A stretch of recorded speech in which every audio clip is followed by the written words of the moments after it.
how did they have Triple Triad, which is like one of the best mini games of all time. Like, you could spend hours playing Triple Triad and not just not mind it, but like legitimately enjoy it. And then they were like, all right, Tetramaster. This is our follow-up to Triple Triad. It's like, no, that game, I hated that game. I hated Tetramaster. That was so bad. I'm going to be right back. I'm just going to use a quick bathroom break while we're watching this FMV again. Again, sorry for the resets. It won't be a reset-heavy run, but this one part is tough.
All right.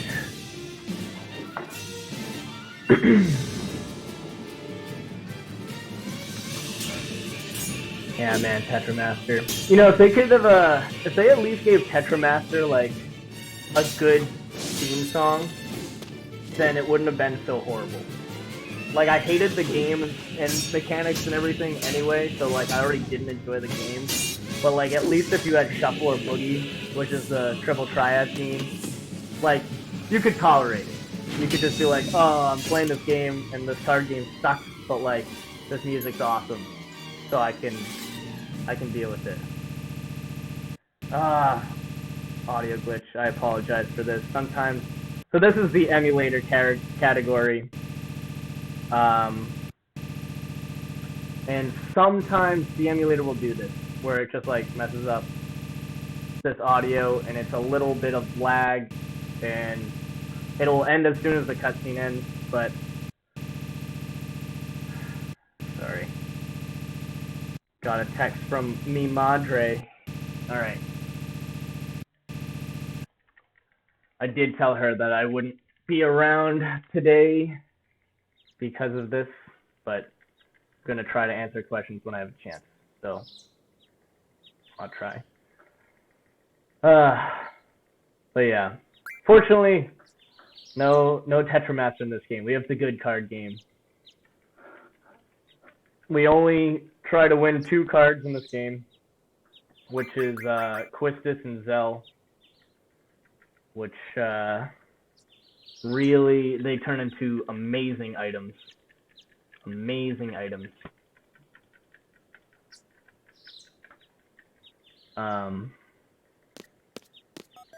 So, and they both require RNG manipulations. Sounds like someone really loves the bass drum pedal. Yeah, they're going crazy with the double bass. When the audio glitches, it's going nuts. It's like the Rev from A7X came back from the dead and is just going ham on FF8 audio. R.I.P. the Rev. I don't know if you listen to that type of music at all. He was an amazing drummer. Man, my tea's gotten cold. I poured a huge glass of it. I'm gonna wait a little bit. But it's still good. Tea is tea. Oh, you're based in the UK. Do you like tea? Do you fall under that stereotype over there? I just recently started drinking tea instead of coffee.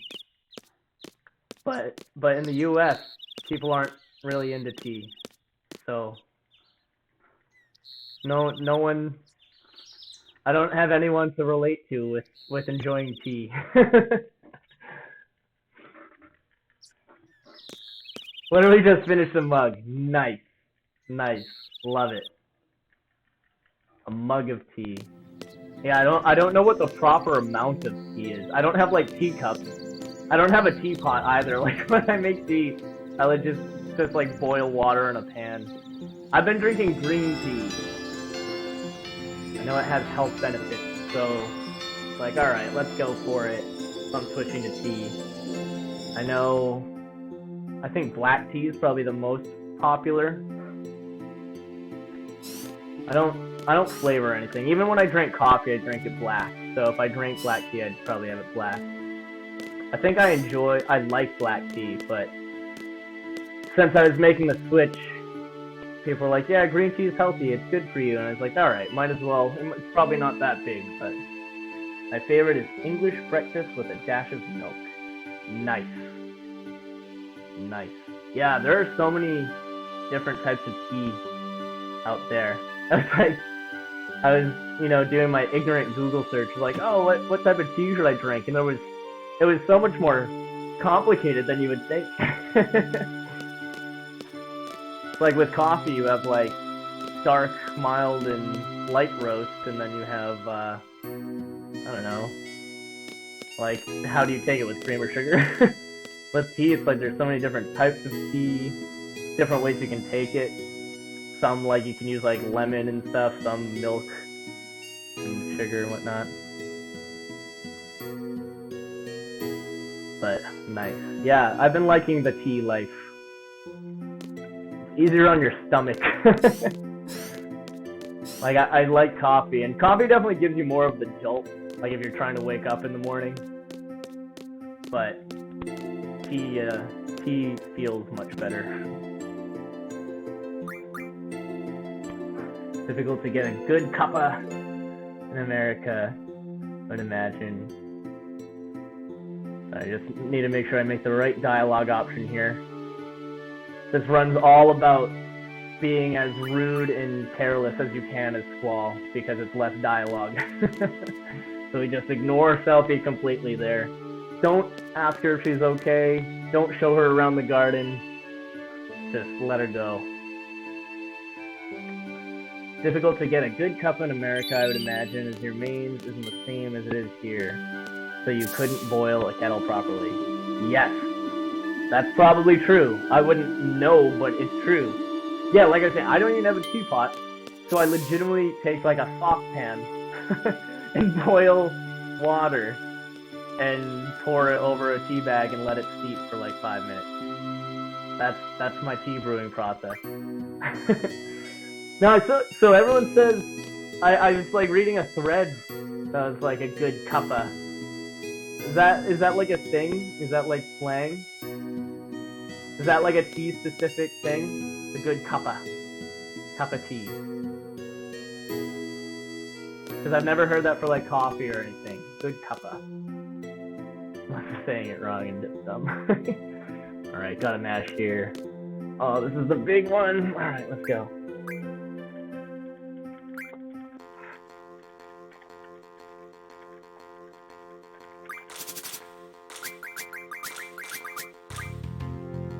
Biggs and wedge, let's go. This should be good. Fungar top right.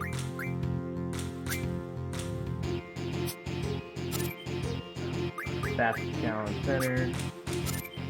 Kayla bottom right.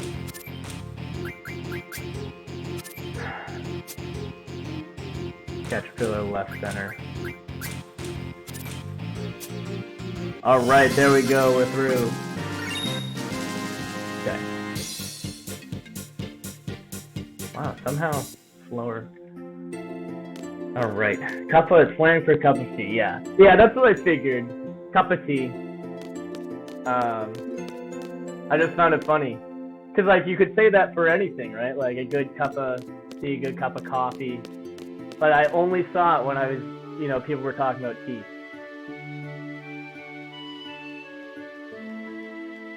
Good cup of tea. But yeah, I'm sure that tea here is not anything like it is over there.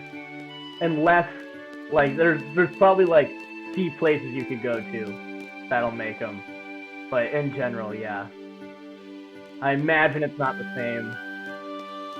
In England, it's just tea. Yes. There's actually, I don't know if you watch like VLDL at all, Viva La Dirt League. They're a like comedy sketch group from where are they? New Zealand, I think. And there was like a skit they did on the worst cup of tea. And so on that thread, everyone just talking about cup of tea. Alright, get out of here, do a quick menu, and then we're headed to Ifrit.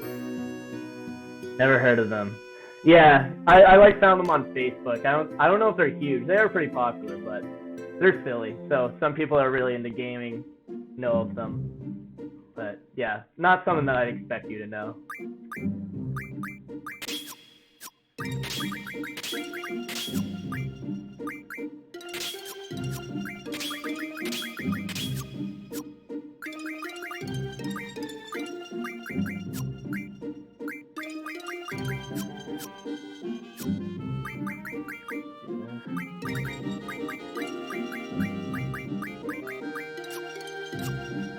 Yeah, so essentially, most of this game is doing quick menus.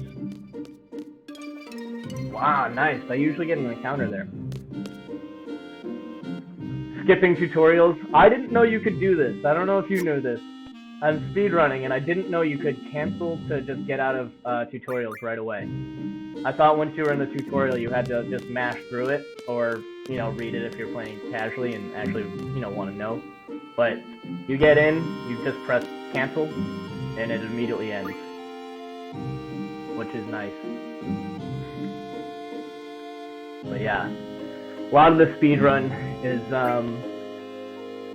you know, so the whole route, we try to fight as little as possible, which, you know, can be expected, run from most encounters, and we have an AP route completely mapped out. So we fight very specific encounters, get very specific abilities, and set up people with just like enough strength and HP to end, you know, finish the game. We get super overpowered early, and then we just rely on when it breaks to destroy everything. Can't do it in any other FF, but it's another quality of life thing that you get in FF8. Yep, yeah. I had no idea. So after I started seeing her. Alright, here we need 6 thunders for Squall and 4 more for Quistis. We got 5 for Quistis is good. That's really good. That's good luck. Don't need a trigger there. And the reason that Quistis card reset is a thing is, so the way RNG in this game works is really strange, really interesting. The RNG is like different for different parts of the game. Like I would expect there to just be like a speed based on time, and like when you execute things, like, you know, the RNG is the same for any part of the game, but it's not. Like the card RNG is only related to like the battle camera and other card games. Like any other action in the game doesn't affect card RNG. So if you go down to play, you know, the Quistis groupie right from the beginning of the game without playing any cards or having any fights, the RNG is always going to be at the same spot, and the first 3 frames of that menu that show up when it prompts you to play you'll be able to win the Quistis card with the basic card. And it's a 60 FPS game, so you need to activate it on the first 3 frames. And that's why it's so reset heavy there. But it's a nice little RNG manip that you can do. Be on Squall. Alright, that's fine. Here we're gonna take both. We're gonna take Squall down to critical, then freaking Renzo Kukin. And then we're gonna take Quistis down to critical because we're gonna want her at critical after this fight. One more with Quistis, please. Yeah, that's on Squall, it looks like. So then this should bring him down to critical. And then we'll be able to start focusing on the actual fight. Yeah.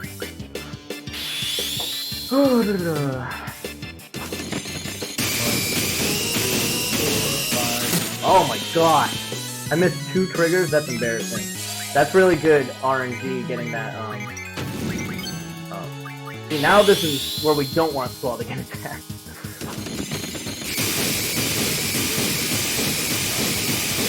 Oh, you got... Man, that's 13 hits. That's awesome. If Squall doesn't die here, this could be a really good fight. We need 18 hits. I did miss 2 triggers, though, so I'm not sure if that'll have an effect. We have 13, 2 without triggers, and a rough survive, which is 1.5.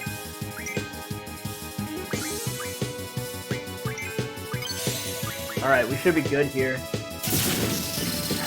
I'm gonna potion Squall.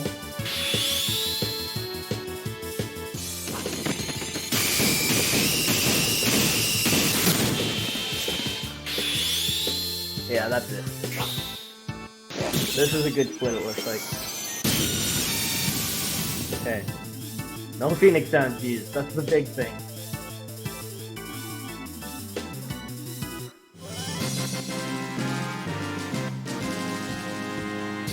I will use the potion. I'm gonna do this menu now. I normally wouldn't.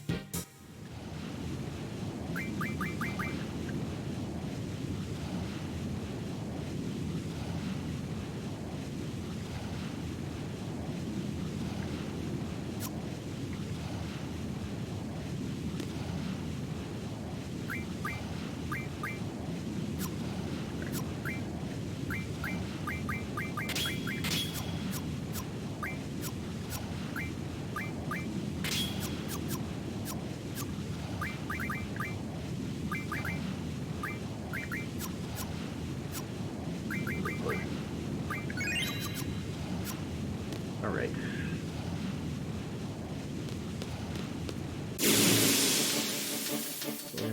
Just making sure I have my notes with me because it's such a long run. Make sure my menus are right when I do them. Because you mess up a menu and you're done.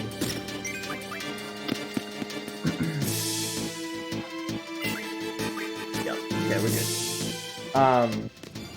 Nice one. Thank you. Yes, that fight was actually pretty good. It got scary because Squall got really low there, but we made it out. We didn't get Quistis quite as low as I would have liked, but we can just damage her down in the next fight. And it's more important to, you know, get out of that fight safely, because, you know, random encounters are pretty safe. So, Ifrit could legitimately kill you, whereas, like, faster localins will just, like, nibble at you until you're in critical HP. Then they get scary, but that's it. See, that would have killed Squall, so I'm glad I did the menu early. Because we're fine with potions, but Phoenix Down we actually want early in the game. I think there's one more screen. Yep.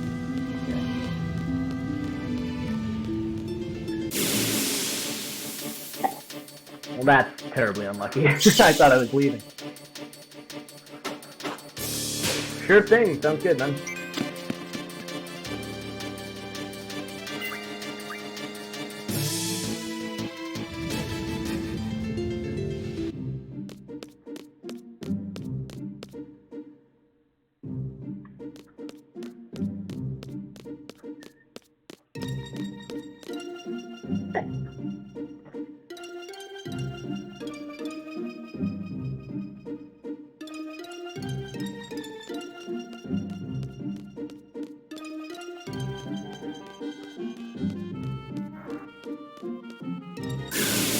One fight is fine here. I've already done the menu, so I can just go straight. Oh, that's unfortunate. Whatever.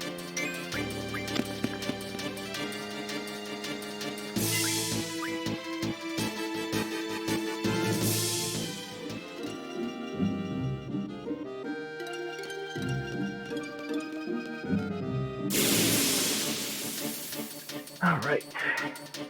Oh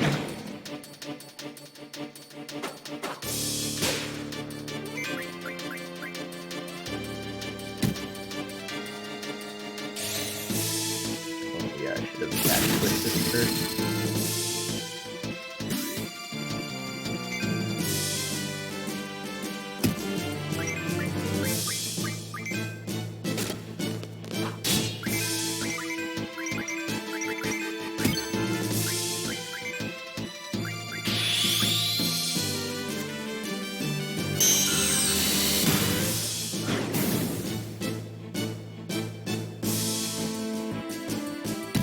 Bring in Quistis again.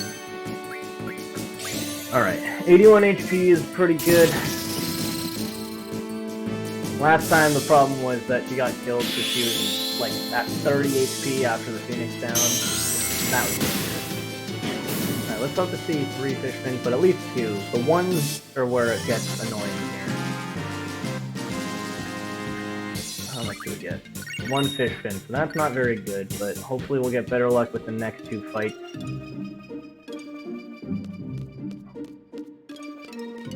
Maybe I'll even do 4 fish fins fights. I don't want to have to, but maybe. The experience might get a little weird if I do that. So I'd really like to only have to do 3. You're only supposed to do 3.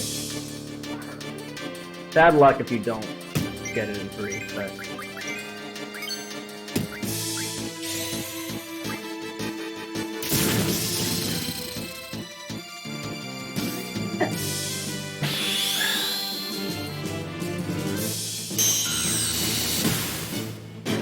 Really hoping for a 2 or 3 fish fins at the end of the fight.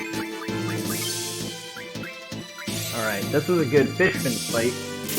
But we need 3, and we need to get at least 2 fish fins from this fight. Yep, that's exactly what we're doing. Water is what we use to get all our damage from for Squall strength early game. Let's see. 2 fish fins, that's good.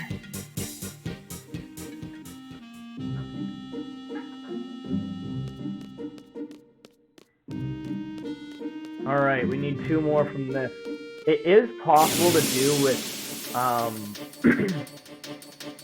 only 80 waters, but it's a pain. So I'd really like to get more. Alright. Yep. Fortunately, they're super fast. We also do use these enemies. Well, so we get the fish fins, which gives us 100 waters. And 3 fights gives us 18 AP, which we need to learn abilities, so they're very important fights. That's fine. Alright, if we get 2 fish fins from this fight, we're golden. I really don't want to do another one.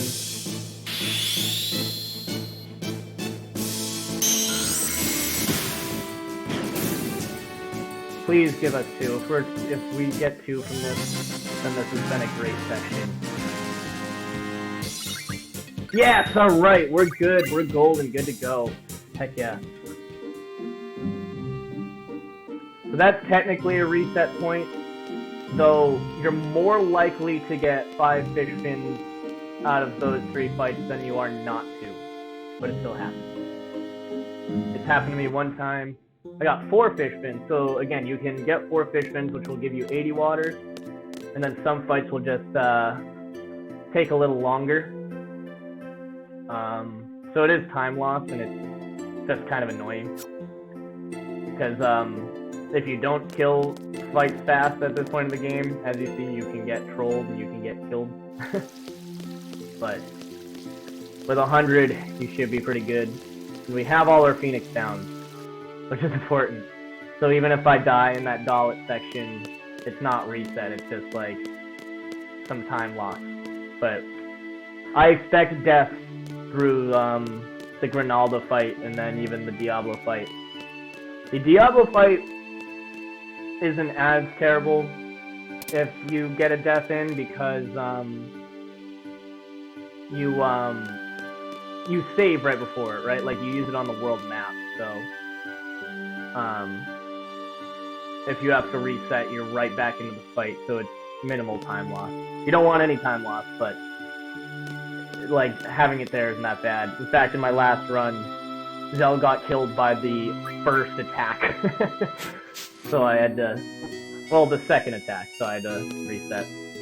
The Diablo fight is actually really cool in this run, so hopefully we can get to that this time.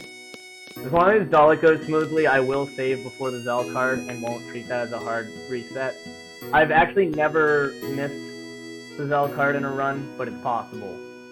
And missing it is like a loss of a few minutes, which is huge, but again, I'm looking to save over half an hour on this run compared to my last one, so if it does come down to that, especially since we'll be an hour in, and you know, I need time to finish this run today anyway, so I can't just keep resetting and losing hours because this run's gonna go late into the night. So as long as we get through everything smoothly, we should be past resets and it should just be showing off the game now.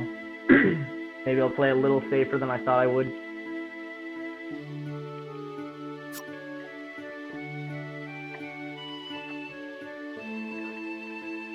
But yeah. Alright. So this solid entrance should actually be pretty good. Because those fish fins fight were actually like really good. But again, I know they're just like random encounters, so I always thought that was funny, like, just when I would watch speedrunners and they'd get so excited about these tiny little things. And I was like, I'll never care that much about, like, a few seconds. Especially in a run that's, like, almost 9.5, 10 hours long. Like, what are these few seconds? But it just feels good. It feels good. And in this game, the whole first disc is about setting you up for later in the run, as you might imagine. So, like, if things go right in disc 1, it makes things easier later on. So it's not just like, oh, I saved some time. It's like, this run will actually benefit greatly from what just happened. Bound to be time saved elsewhere? Yes, exactly. So I don't know if I said this already. Actually, so you don't know the speed run, but you know the game really well, clearly. You know Easter eggs. I love that. I digress so much, I'm sorry, but I love having people in the stream that are like real fans of the game. You know what I mean? I love having fans of speedrun, obviously. Like I love having people in the stream, you know? But I really, really enjoy talking about Final Fantasy VIII as a game, as a story. So, like, you coming in with that, like, Disc 3 XATM info, I love that. That's so cool. That's super interesting. I need to look back to that, for sure. But yeah, so anyway, later in Disc 3, you know the part where, like, Lunatic Pandora flies over S-Star, and, like, you get on it with, like, Squalls in space, and you have your other party down on Earth. There's a giant menu there because the first contact point with Lunatic Pandora is at 5 minutes. Or 15 minutes, sorry. So you have 5 minutes that's just like gonna go by no matter what. So you like shop, you like make your GS learn things, you refine magic, do card mod, rejunction everybody for like the end of the game. And before I was doing this huge menu, which I realized I didn't need everything for, and some of it was just for like convenience later. And so at that part in my last run, I took super long, way too long to do the menu, let the clock go down to 13 minutes, and then I accidentally, like, you fight just like 2 soldiers to get on the Lunatic Pandora. It's super trivial. But when we play this game, you're usually running away. The reason for that is, you know, like, when you select an action, they do the animation to, like, cue their weapon and then they do the attack. If you're running, they'll never do that animation and they'll just attack right away. So I'm used to just, like, running away from counters that you can't escape from. And I didn't realize, or I didn't remember that you can actually run from the Lunatic Pandora entrance sites. So I ran away from the entrance site, and I couldn't get on Lunatic Pandora, so I actually had to reset, not the whole run, but, oh, come on, get in there. Oh, that's stupid. Alright, we'll face a different angle for this one. Face up left. Nice. Going backwards through the thing. But yeah, so I lost like 11 minutes at that one menu alone. So there, I'm already going to save those 11 minutes. In addition to that, I actually redid my whole menu there, like rerouted it, and actually even took out a whole ability that I learned, which I don't need on the emulator / PS1. So, I've practiced that menu a couple times. So before, it took me like more than the 5 minutes of Lunatic Pandora, and then like probably like 5 minutes on Lunatic Pandora, and now I've been like finishing with like 30 to 40 seconds left before the 15-minute checkpoint, which is massive, absolutely massive. So I should save like 15 minutes there. Which is why, yeah, if I lose a couple of seconds or a couple of minutes here and there, I mean, minutes is a lot. Hopefully that won't happen, but if I do at this point in the run, you know, I'll live with it. And the other thing is, I got to the very last hit on Ultimecia, and all I needed to do was do a single regular physical attack, and then she killed me. And I had to redo all of Ultimecia's castle, which lost 17 minutes. So I'm looking at, like, if I just did the same exact run as last time with no improvements, and just without those 2 resets, that's a half hour of time saved. So I can risk some of the smaller ones here and there. So that's why I'm going to try to reset as little as possible. It is horrendous. Reversing at that speed. Ah, yeah, I know, right? So much confidence, that driver. And there's no rear view on that. It looked like there was just a big wall. So unsafe. Speeding through Balam backwards.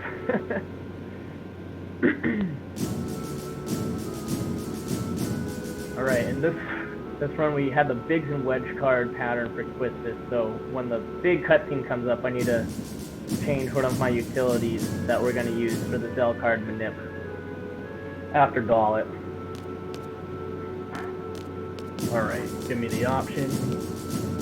Do nothing, then we'll just spam through. Cypher's gonna bully us, and we're just gonna go with it so that we can go outside and watch this amazing cutscene again!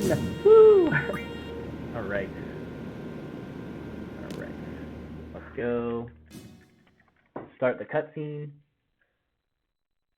Once I see it start going, there we go. Alright. So this, that's utilities. We actually have bigs and wedge. Good.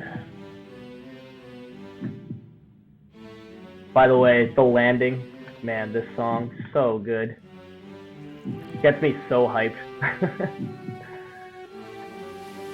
So epic.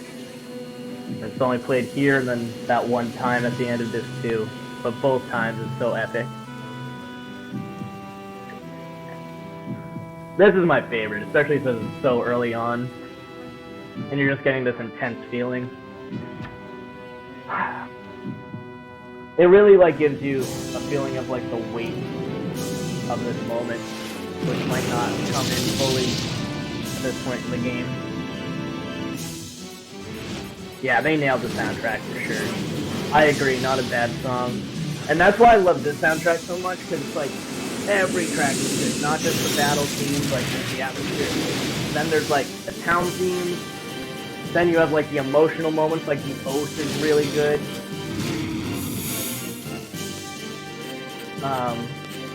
So I need to do one more menu here again. So I'm going to just focus a little for that.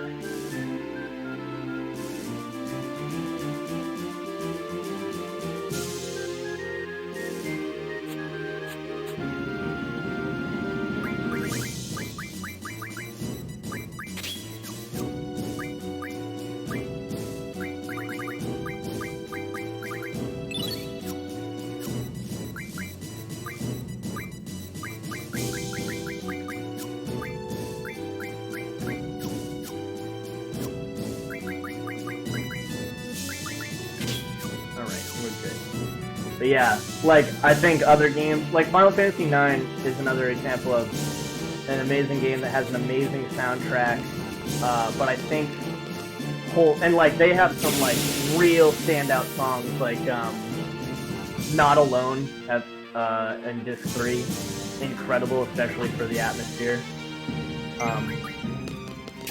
But then, and I think the, like, regular battle theme in FF9 is incredible. I like that a lot. But I think holistically, like you said, there's not a bad song in the OST. It's just like, it makes every moment so epic.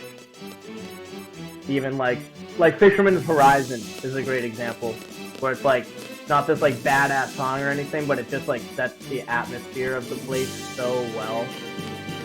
So yeah, I love this OST. I think that might be one of the reasons why it's my favorite game, just because like the music really makes me feel like the emotion of all the moments really well. So like it just like makes you more invested in the game.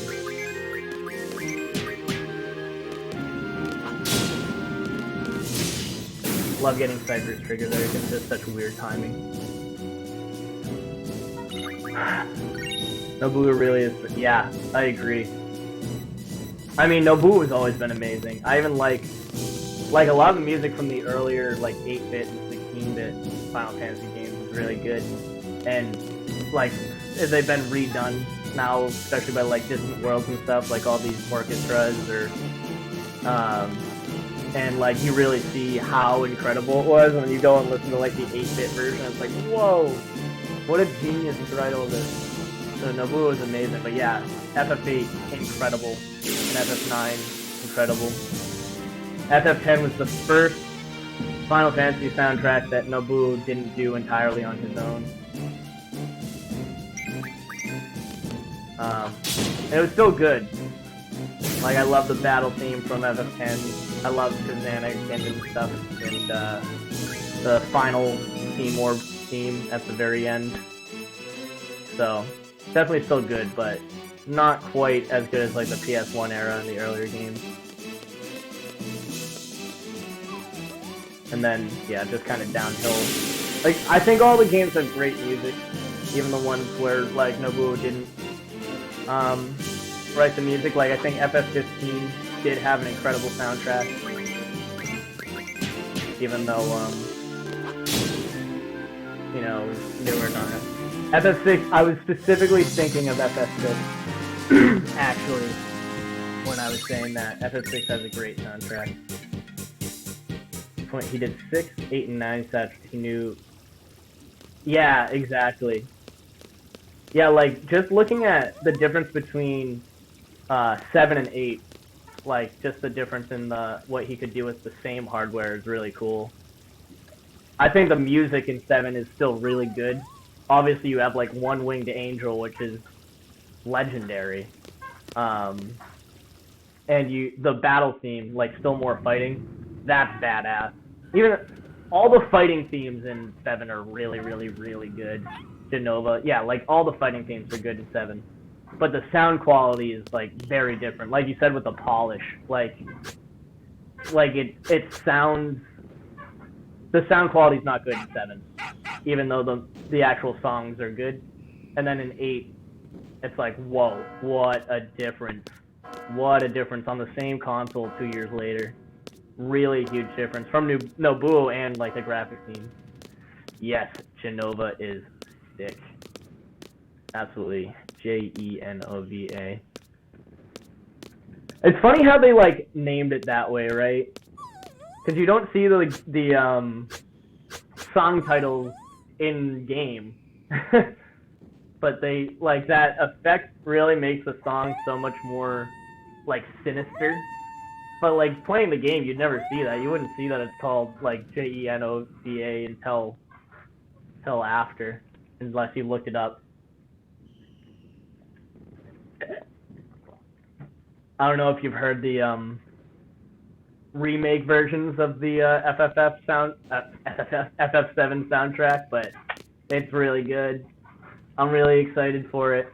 I'm really, really excited for it. We're almost there, actually. It's kind of crazy. It's February and the beginning of April. Yeah. Yeah. Right, same. Oh, man. Yeah, I love Final Fantasy music, man. It's so good. It's so good. And it makes it. Decisive Battle in 6 is really cool. FF5 also has some good tunes. Like, that's the first instance of Clash on the Big Bridge. And that song is fire. Absolutely fire. The Gilgamesh theme. And then it's been redone in so many different games and, like, concerts and stuff. And it's, like, nice. I did see the opening cinematic.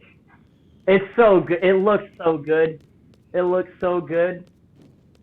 Like, I know people are really concerned about it. And, like, it's not going to be the original game.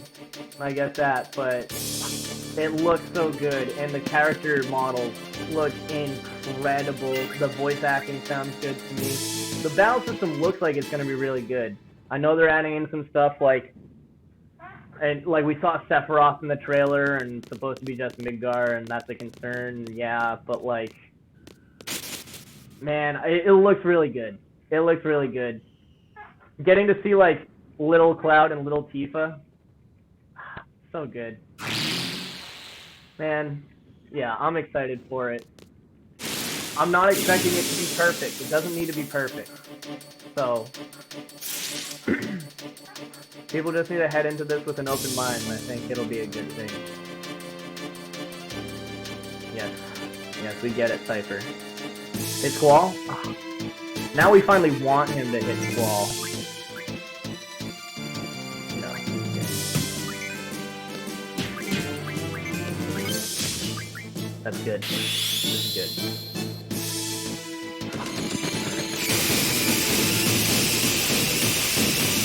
No rough divides, please. That was enough damage. Yeah, but that was a good fight. But yeah, the opening cinematic for FF7 Remake was really good. Really, really good.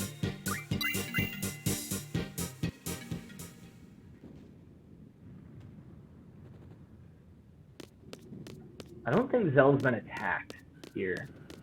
So I don't want to jinx it.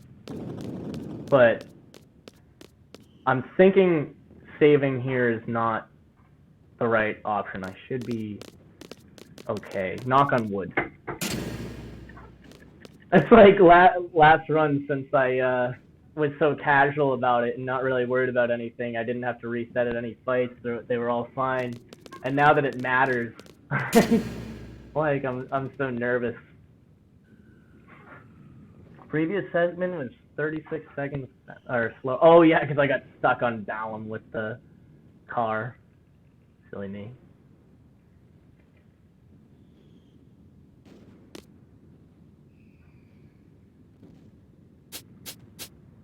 Oh, am I still gonna? I want to go against my. Yeah, whatever. Yeah, yeah, I'm happy about that for sure. I feel like so my splits I meant to have comparing against my my like personal best splits, not my best segments in each section. And I think I should be farther ahead of my personal best splits. I might have my PBs there. Maybe I don't. I don't know. But yeah, just being like around my disc 1 time from last time is fine. Again, like the disc 1 is not where I'm expecting most of my time save. I just don't want to get like super behind in disc 1. I would like to be ahead, obviously, and I think there are chances to do that as long as like I get most of the basic stuff without a problem. But as long as I'm within like a couple minutes of my disc 1 time from last time, I'll be happy moving into disc 2. And then there will be more time save in disc 2. And then way more time saves in disc 3, and then disc 4, like I said, I wiped at Ultimecia and had to lose 17 minutes, so plenty of time saved there, as long as I can stay on pace with what I did last time, and I should be better this time, theoretically. Alright, let me see where my HP levels are at here, to see if I need to be worried about Yeah, I should just heal it, as long as this user doesn't kill me. Fun fact, I'm sure you know all about the ATB weight mechanics in general here, but they actually, while they pause ATB in all actions in the fight, they do not pause the timer for running away from battles. So if you open a menu, like item or magic, while you're running, like no enemies will get any action, obviously no one will take any turn, but you'll still run away. Which makes running away from encounters in this game super safe. Which makes learning the step count in this game not quite as necessary, which is helpful for a newer runner like me. Alright, here's the nervous part. So, hopefully this goes well. If we get through this, I think we're in pretty good territory, but these 3 fights in a row can get scary, so let's hope that they go well. Yeah, I didn't know that until I started speedrunning either. Definitely nifty. You probably didn't run from many encounters, you know, in a casual playthrough of this game. Maybe you did. I definitely don't usually run from encounters in Final Fantasy games when I'm playing casually, so I didn't really know, but I think that's super cool. I love that. Especially since Final Fantasy games, for their speedruns, especially the PS1 games, it's like all based around a step count that you need to keep through the entire game, because random encounters are based on how many steps you take. And like things like FF8 where random encounters can like murder you, and there's no trick like that, you need to get your exact step counter, else you can just lose your run to a random encounter. And that's not really a thing in this game, which makes it a lot easier to approach. Yep, exactly, and we will be doing that here. We will be learning Encounter None quickly. Not as quickly as you can, because we do learn Time Mag RF before Encounter None, but we will have Encounter Half by the start of Disc 2, and then Encounter None, I think before the Garden War, at the end of Disc 2, we'll have Encounter None, and then we don't need to worry for the rest of the game. Which is awesome, which is another reason why this early part of the game is so stressful compared to the later parts of the game. Because right now, if you make a mistake with movement, not only do you lose time, but then you're more likely to get an encounter and mess everything up and lose even more time. Like later when you have an Encounter None on, it's like, oh, oops, I went the wrong way, I'll just go back. So Encounter None is awesome. Awesome, awesome, awesome. Getting Diablo is scary though. But again, we'll save right before. You'll see, we rely on Zell's limit break there. Alright, let me focus up on these fights real quick. Just gonna use Renzo on Biggs and Wedge each, and then 2 on Alvoret, while also drawing Siren. That's nice. That's not nice, but...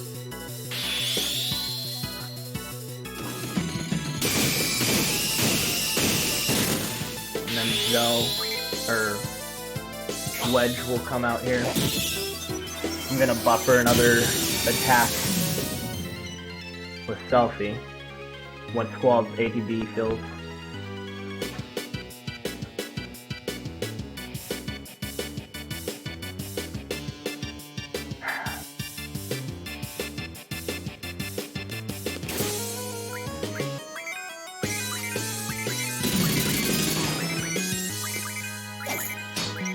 Come on.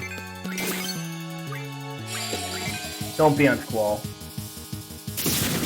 That's annoying. And we have all our Phoenix Stones, so hopefully this will be okay.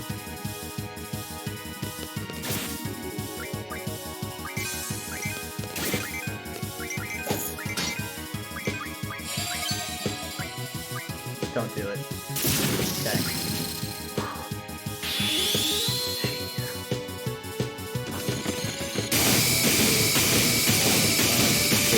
Wow, we're just killing Wedge. Alright.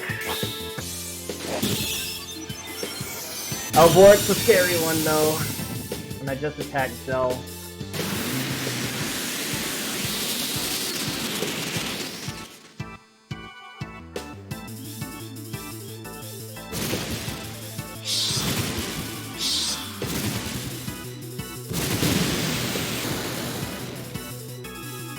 don't crit. He crits every fucking time he attacks himself.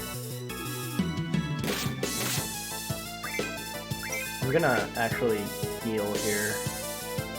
Oh, what?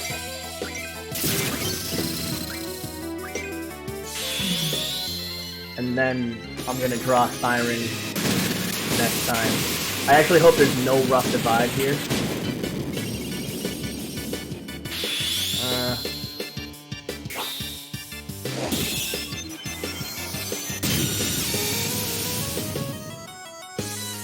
That's fine. I do need to draw with Zell.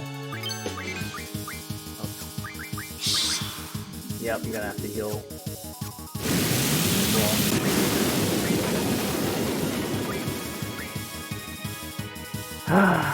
And this is why this can get really dicey. Now I need to draw a Siren. Oh no! No! I fucked up, dude. I fucked up. Oh wow, I got lucky by Squall dying there, actually. Wait for the next step. Holy shit.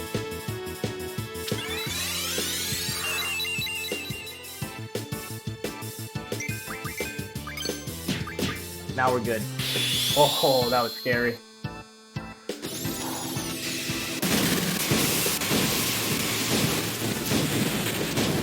Okay. That should end Alvoret. Yep. Oh, okay.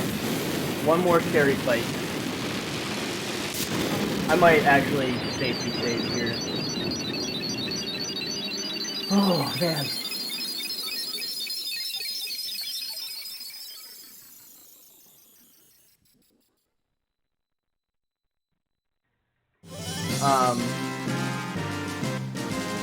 Yeah, the low-level run.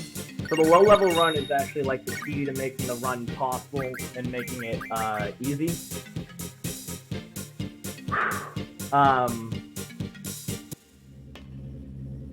Because, and you probably know this too, the enemies scale with your level. So as you level up, the enemies get tougher, and they get much tougher than you get with level. Like then that's why you need to rely on junctions. And fortunately, since the bosses don't give any EXP, we're gonna stay at a very low level. Through the end of the game, like when we fight Ultimecia, our highest level character will be level 16. We'll have 16, I think, level 12 and level 9 in our party. And so Ultimecia will be a super low level, and we're gonna have like you know, high level magic junction to our characters. And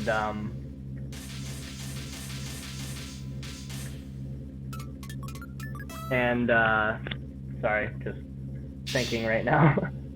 Yeah, and so that the fights from like Disc 2 and Disc 3 are actually going to be really easy because we're still going to be low level, but we're going to, you know, have thousands of HP from, wow, this is unlucky, from junctions and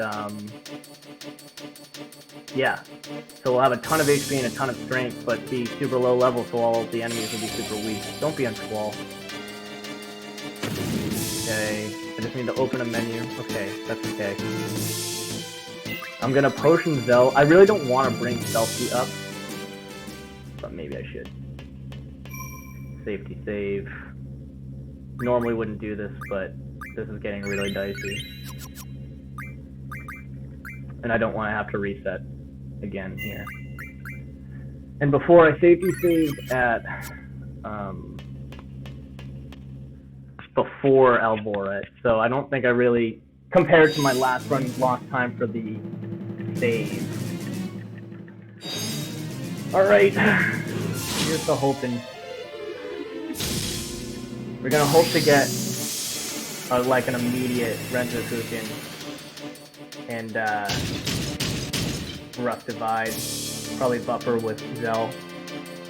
We'll get straight to these first.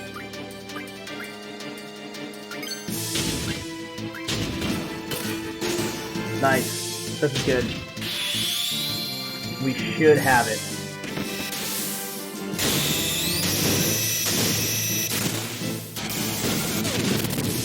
Tough divide? Nope. We're gonna need one more attack with Squall.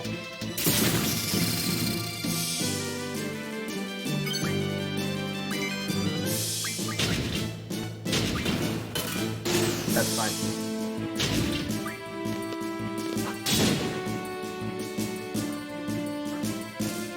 Okay, alright.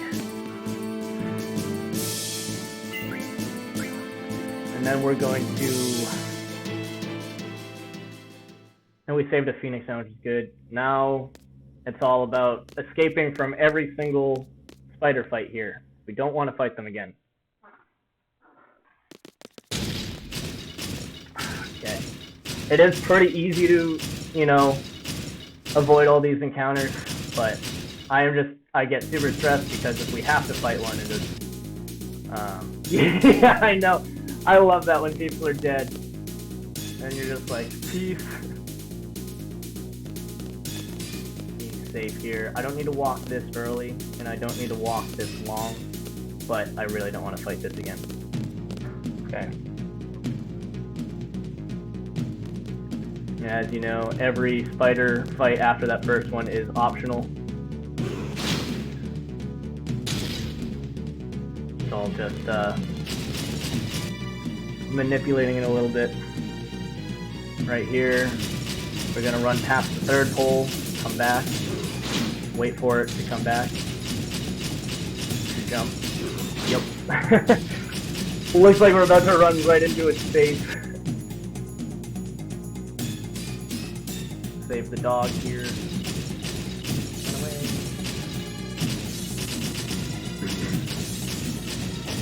But yeah, Selfie's corpse somewhere around the tower still.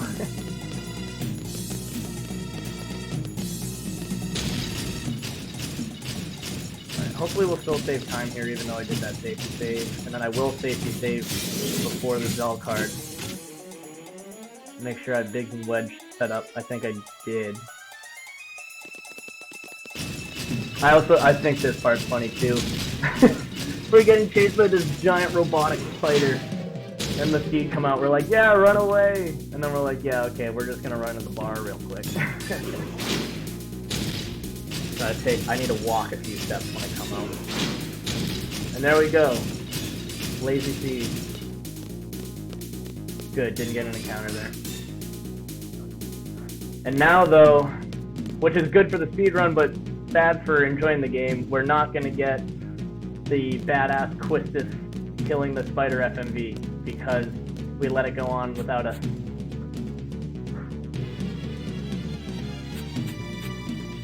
But there it is off on the side, all beat up. Alright, we are still technically ahead. Cool.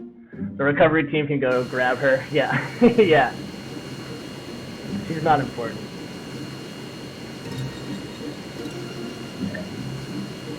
Alright. Here's where we're gonna win Zell Card. This is big RNG manip. I did do a safety save last time, so if I safety save and get it on the first attempt, then we're still good. I'll only lose time if I don't get it on the first attempt, which again has not happened for me yet, but my matching is so bad that I could just be getting lucky. I don't know.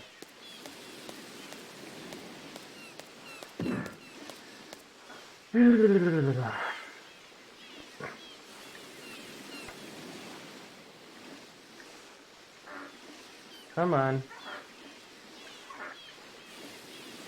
Ronaldo's another scary fight, but we do have Phoenix Downs left. I think we used 2 Phoenix Downs so far out of the 4. So we should be okay, even though... And then Diablos is scary, like I've been saying over and over again, but it's not as bad for the time loss. So I'm willing to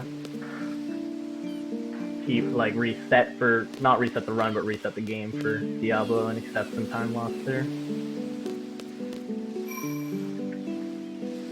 What have I been saving over, by the way? Am I on file 1? Yes, okay.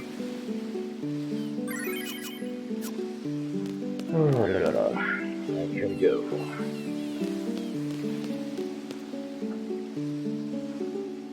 And I'll explain this trick after I do it.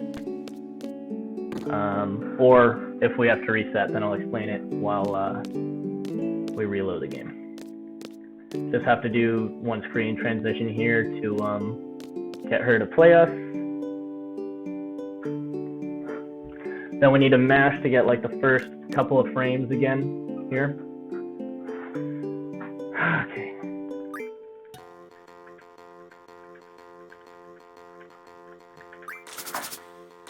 Slightly different. Now I need to input these cards into a program. Alright, no initiative. 1, 5, 4, 4, 5.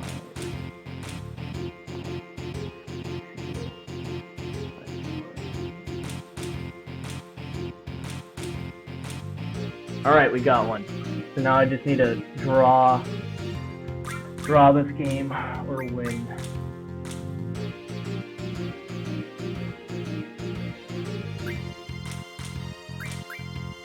And I like to do this. Get ahead.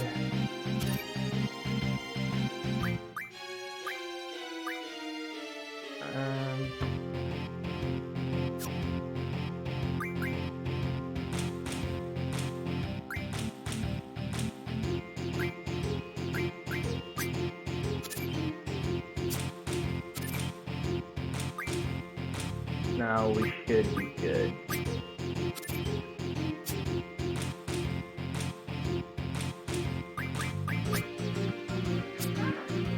Alright, doesn't matter what we win here. Now I'm gonna use a program to see the exact frame that the Zell card will be available in the next game. Oh no! Oh, I'm a little late here. Shoot. So I started this after. So I need to be early.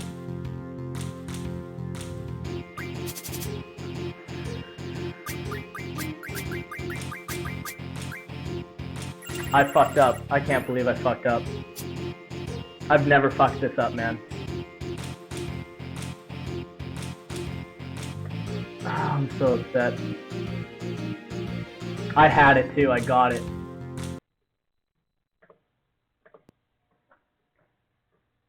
I'm so upset. That should be a reset, but I'm not going to do it. That's a bad one, man.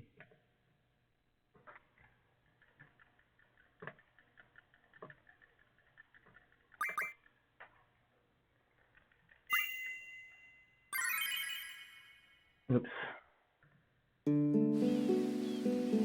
Alright, so I'm going to lose a couple minutes here.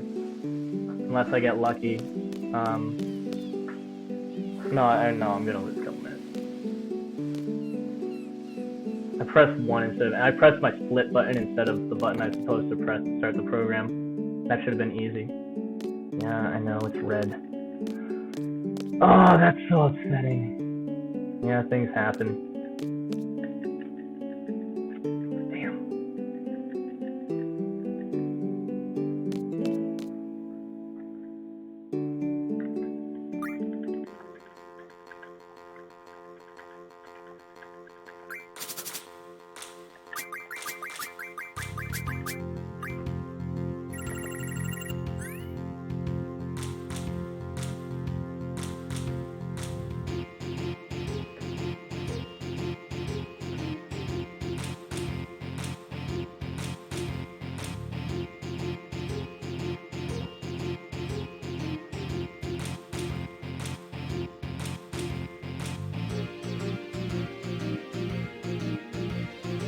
Alright, we got one. It's just rough, man.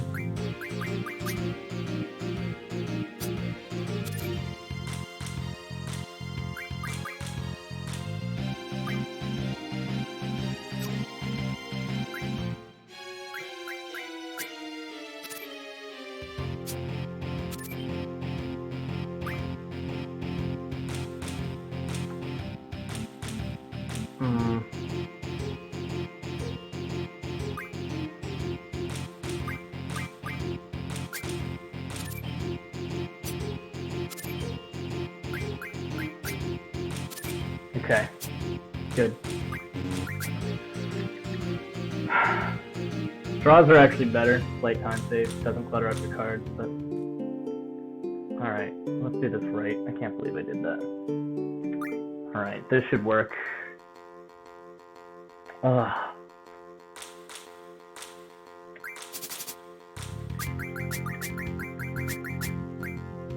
There we go.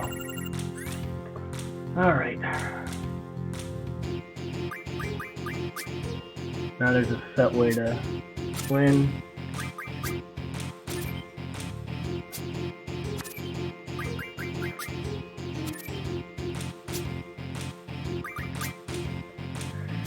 Alright, we did it. I mean, it sucks, but... We lost 2.5 minutes there. Yeah, we lost 3 minutes total. We were just ahead. That should have been more time saved, but okay, 3 minutes. Oh, hopefully we can make up for that. We'll see. That's a bummer. Oh, that's a real bummer. Especially, the bummer is that I didn't lose it. So I still didn't miss it because of my mashing. My mashing was fine. I pressed the wrong button. So what you do there is, there's a program someone made that you can use to determine what RNG seed the game's on. And what it does is, based on which, what was the second card in the Quistis groupie's hand when you won the Quistis card,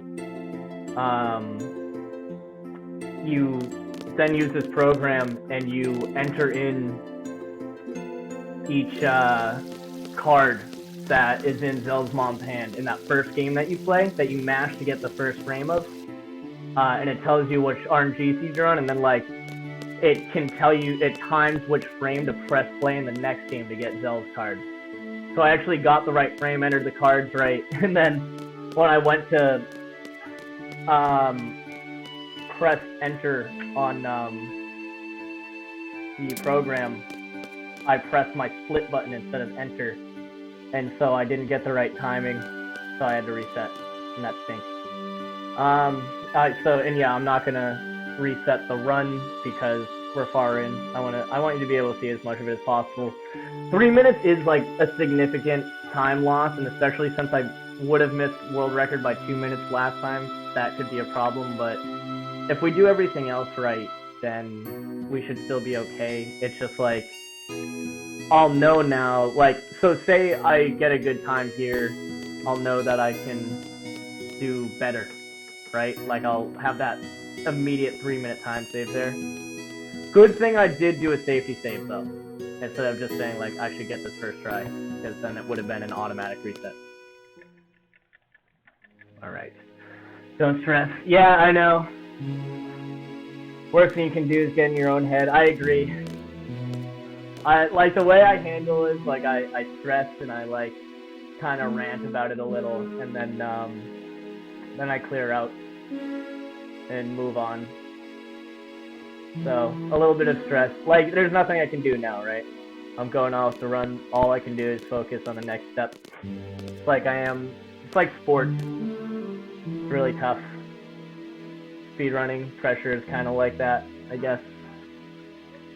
I play football. I play American football, and I play, you know, European football.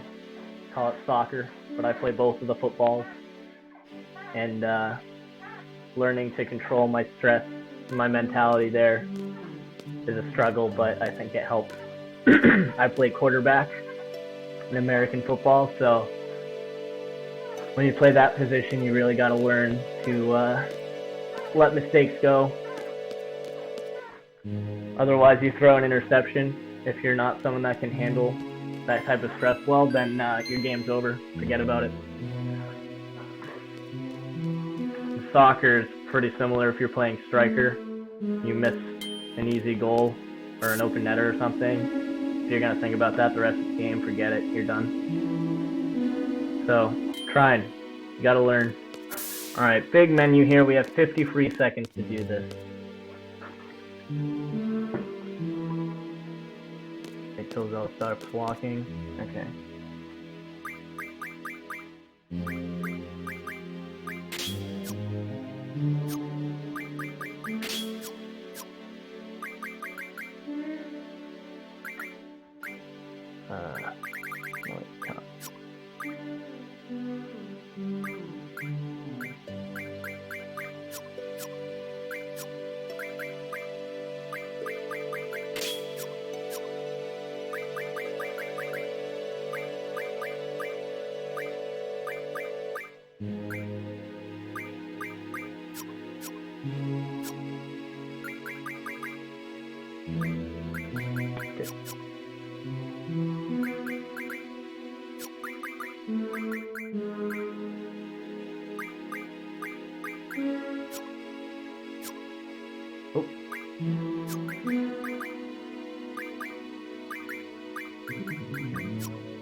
So that, for that menu, this is always time-based. You have 50 seconds before that guy comes out, no matter what.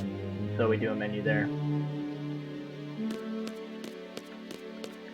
Play a lot of soccer? Nice. I love soccer. Super, super, super into soccer. I haven't watched as much. I used to like watch the Premier League. I don't really watch anymore. Especially, I'm more into football, like American football now. Yeah, the mental game is something I love in soccer. I basically chat shit the whole time I'm on the pitch. Nice. Just try to get in people's heads. Yeah, I don't do as much of that. Some of my teammates do. Some of my friends do. Some of my friends definitely do it in American football too. I have one friend, Joe. He might come into the stream at some point. We'll see. He plays soccer and football with me. He's really good. And he both was a sufferer of the mental game. Like, he gets super frustrated and has had to get that under control. And now he instead messes with other people, and it's really funny. And he plays like tight end, wide receiver for a football team, American football team, and chirps at them all the time.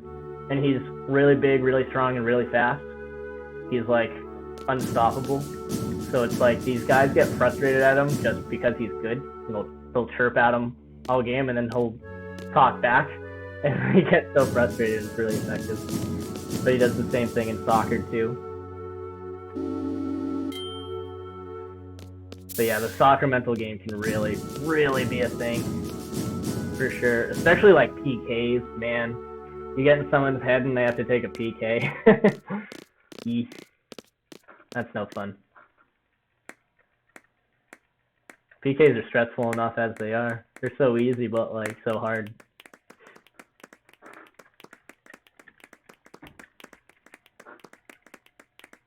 Do you play full 11v11, or do you play like smaller? We play usually 8 aside on a slightly smaller field, and if you're indoor, you play 6 aside. But we've been playing 8v8 mostly every year. I used to red mist a lot when I was younger, but it just led to me playing much better. Red mist? I don't know if I know what that means. I used to red mist a lot when I was younger. Yeah, what does red mist mean? I might be an idiot. I'm sorry if I'm stupid.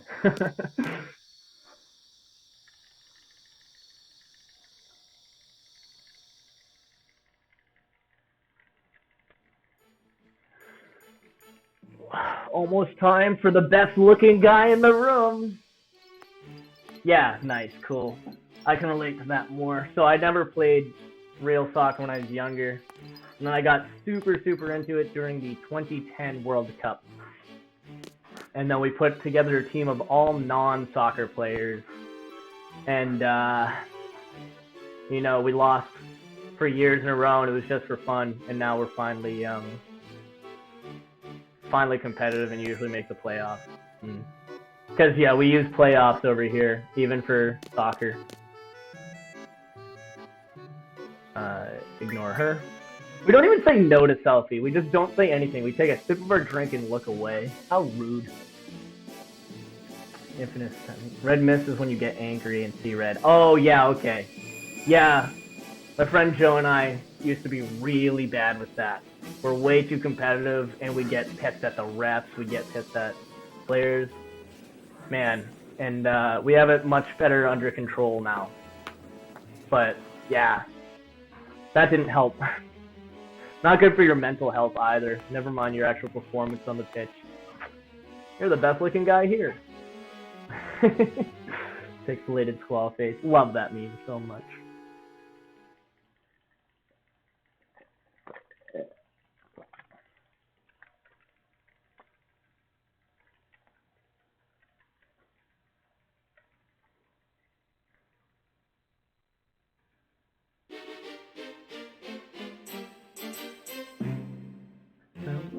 I like this cutscene a lot too.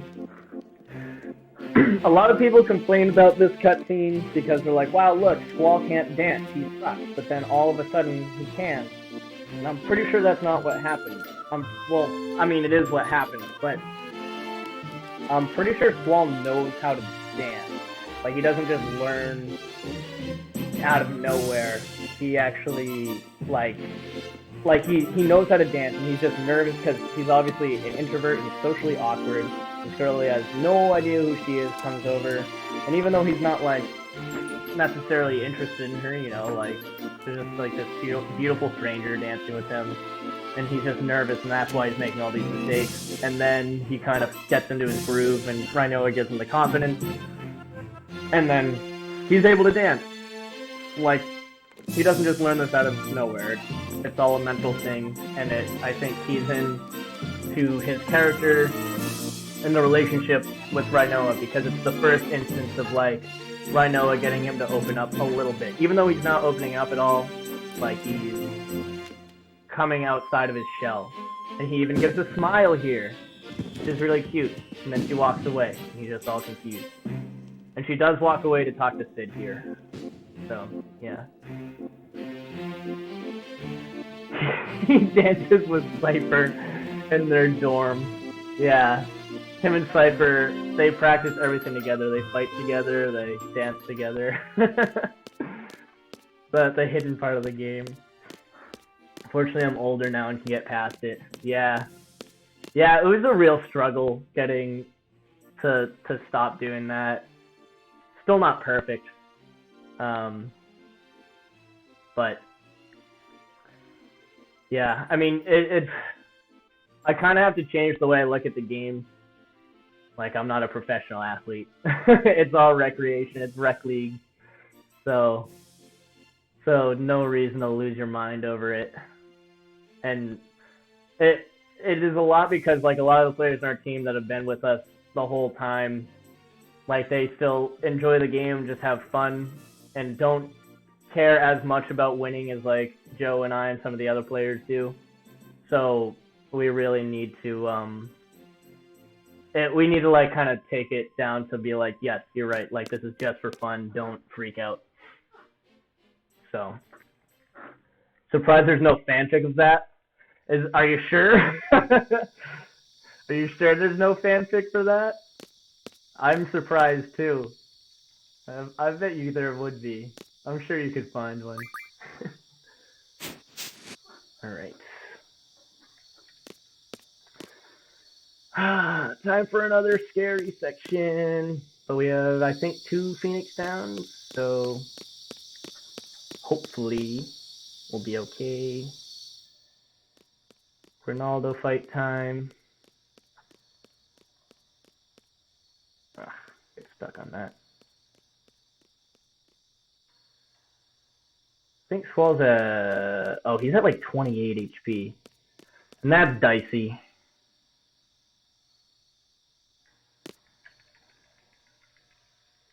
Do I need to do a menu? No. Okay. Oh, right, I did the menu during the garden faculty. Yeah, me neither. I don't read fanfics, but I have seen some, and it's hilarious. I love when you, like, Google something about a game, totally normal, and, like, a fanfic will come up, and you're just like, what? Like, what is that? Like, what are you talking about? People's minds, man.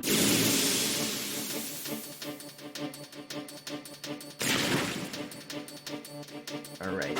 So Squall's either gonna die to these guys or the boss. Yeah. Okay. Oh, we only have one Phoenix down. That actually does kind of suck. But should be fine. I'll use it right before Ronaldo. That might make this fight slow, though.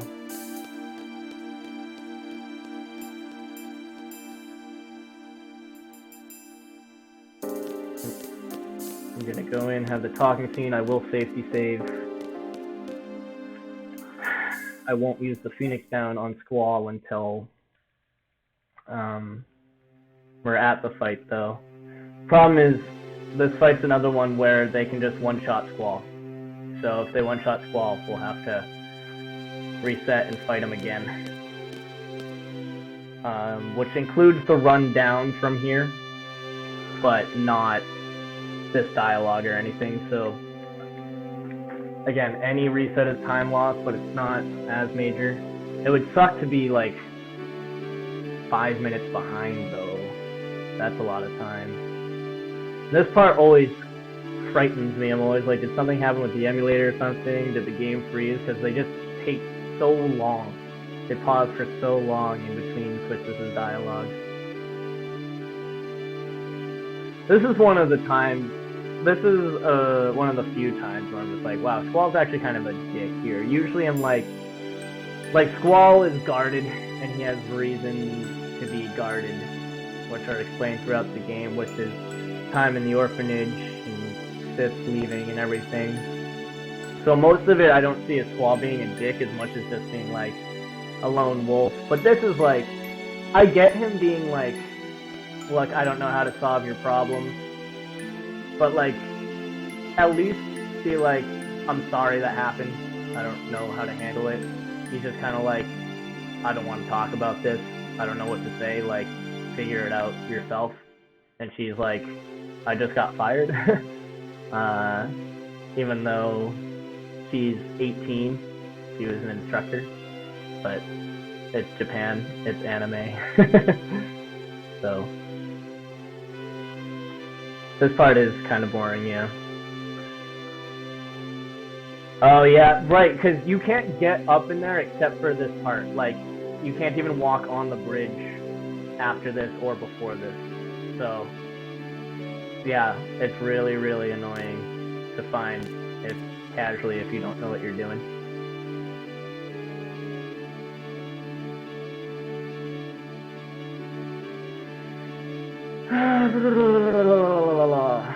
Okay.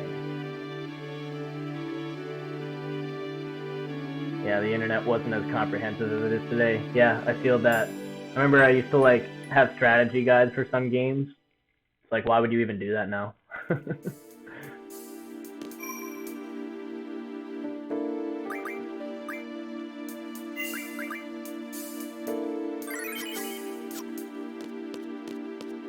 Alright, we're gonna Phoenix down Squall right at the end of this ramp,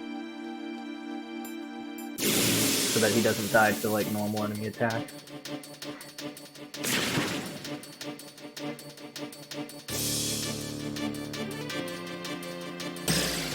Yeah, now we're in the red. Okay.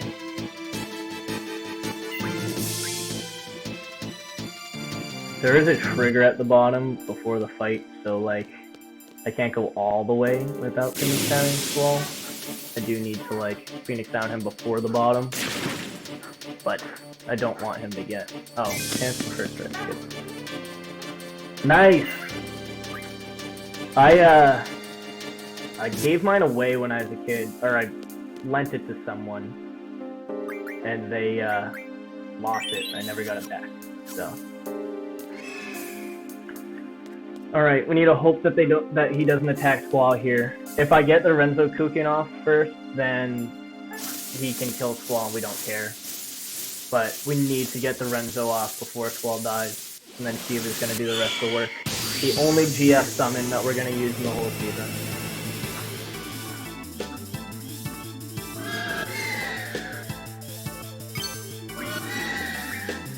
Don't attack Squall. Nice. All right.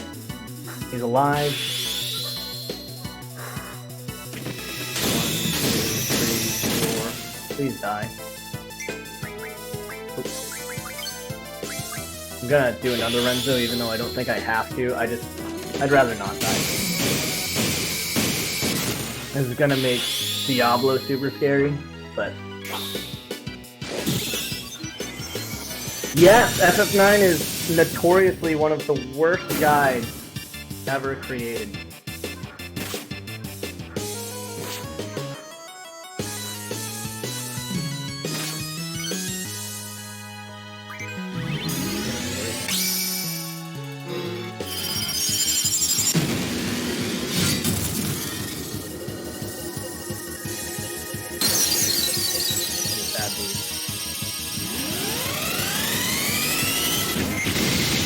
That's not very good.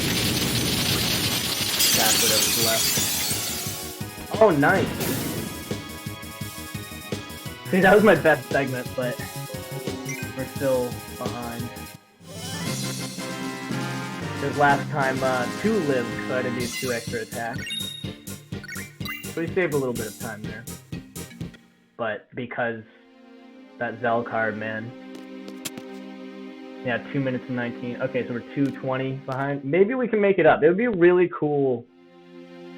Again, if I can end this one at about the same time that I ended this one last time, I'll be very happy. If we're within 1 minute, I'd be super happy. And then I'll know that if I get Zell Card right on my next run, then I'll be 3 minutes faster. I mean, that's huge. 3 minutes. So no more Phoenix Sounds, though, so Diablo is like an all or nothing type thing. But yeah, FF9, that is like very, very well noted that the FF9 guide is one of the worst strategy guides ever made for any game. And the thing is, the online system that was used for it is no longer available. So it was really bad back then when you just said go online every you know, like other page, and now you can't even do that even if you had the option. So there's literally no point. All right, we're about to come up on pretty much the last scary fight of the disc.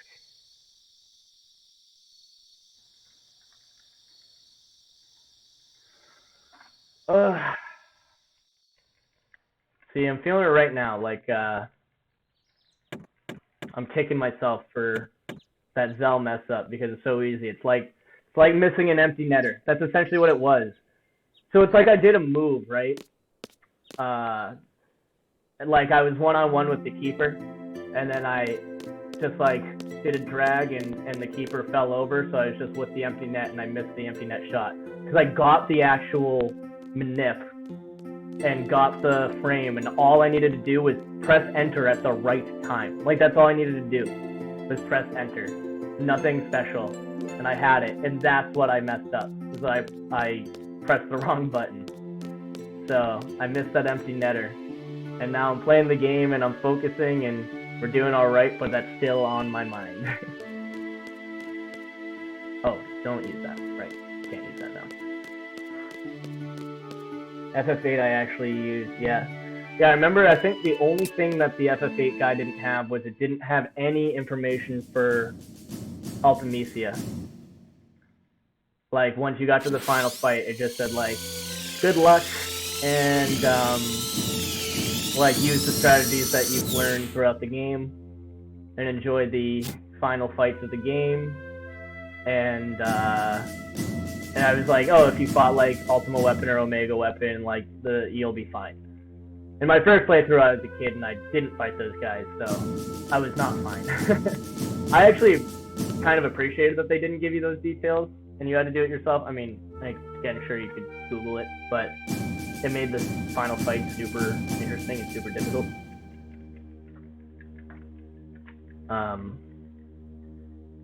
But yeah. Man, the first time I played through, I like relied on GFs the whole way through. Then you get to the final fight and they just kill off all your GFs. And if you neglected any of your characters with the randomized party, man, that was rough. Fought Ultimecia for hours, couldn't get it done. Alright, here we go. Then I went back when I was older and knew the junction system and was fine, obviously. Alright, one menu, then I'll do a safety save, and then we'll fight Diablo and hope for the best, hope that he doesn't kill Zell. If he kills Zell, we do need to just try it again. His time loss. But we did, actually, if we can get Diablo on the first try here, that will be big time save, because I did have to reset my last run. So, I'll do the menu, unexplained.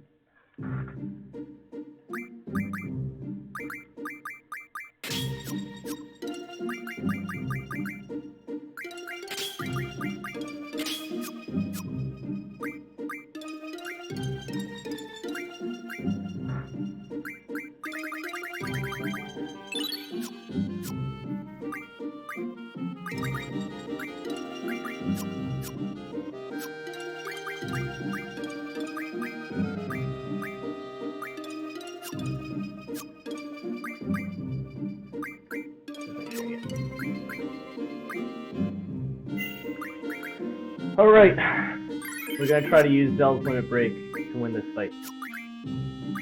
Where is it? Menu is a little slow, but I think it was probably slow last time too. We're gonna hope for Gravija right off the bat. And then hope for a good limit break from Zell. Look for the big one. That's good.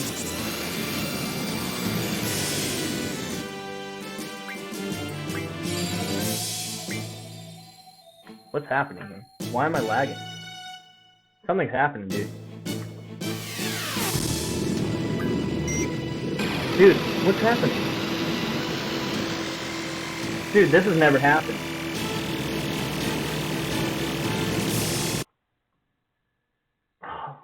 Wow, now we're getting... Dude! What happened? Oh man, are you kidding me? I can't even move. I'm just gonna reset. Oh, there we go. God. Oh, what?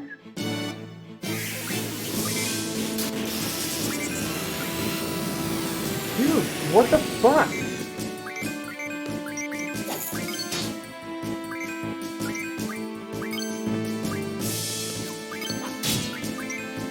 Alright. This is very important.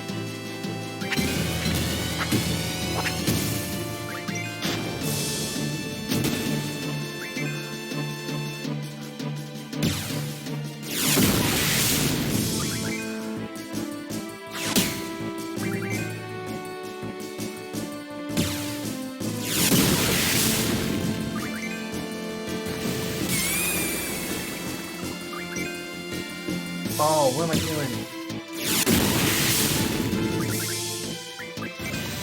I messed up.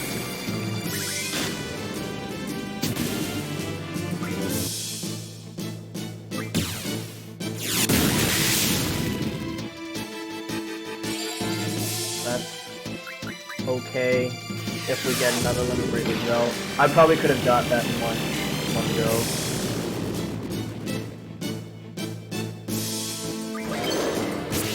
That's it, have to reset. Dude, I don't know what happened there with the slowdown. I've never had that happen. That was weird. Really unhappy about this. If it gets too bad, like... Oh no, because at this point it's like I can't really reset because the run's going to go way too late.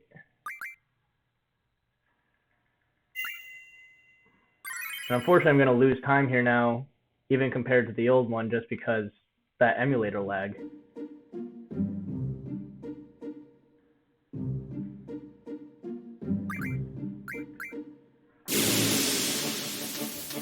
That was terrible.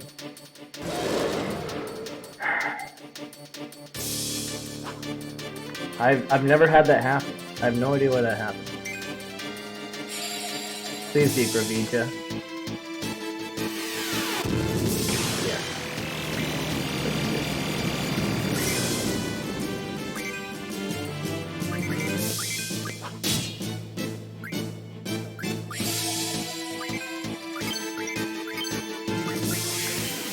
Okay, now Zell's limit break will go up first. Let's see if we can do this in one round.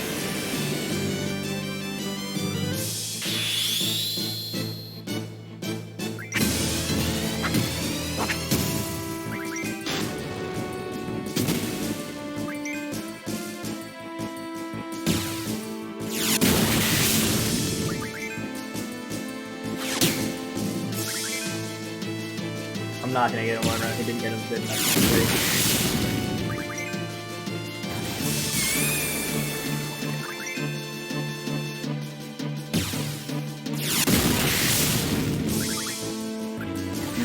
I keep messing that one up. I need to get my notes better here. That's fine. Get Zell back.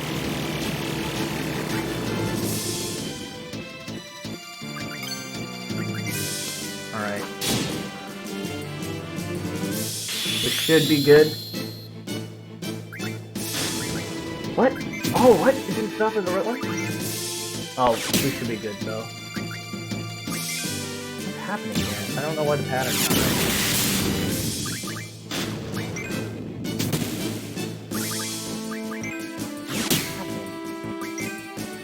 Okay, hopefully this will work. Alright.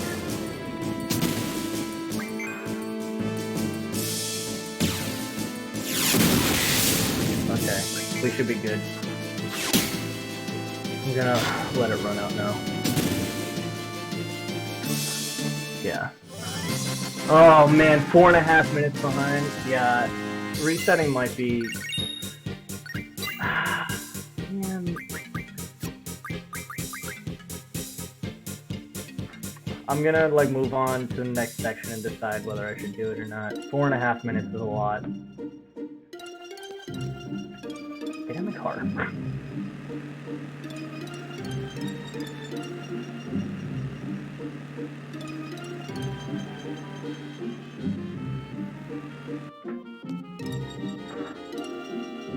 Ah, 4.5 minutes is a lot.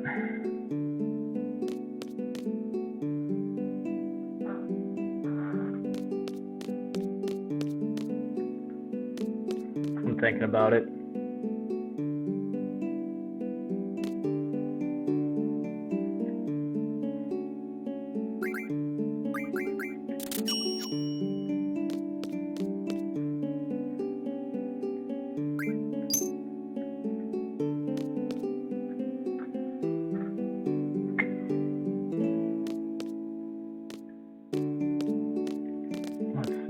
Dream 1, not really any time save there. Garo section I was actually really good with.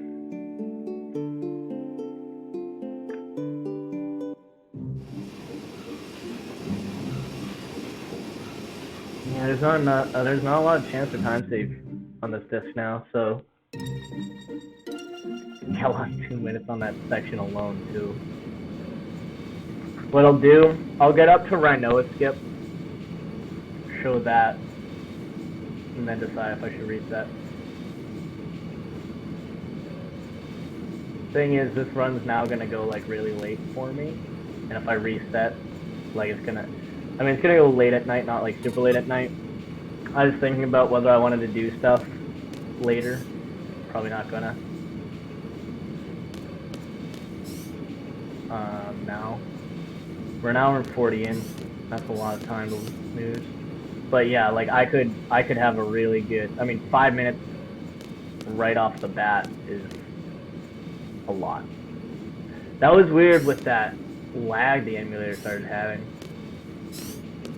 I wonder if it was because of something with OBS. I'm gonna talk to Zell, first option every time.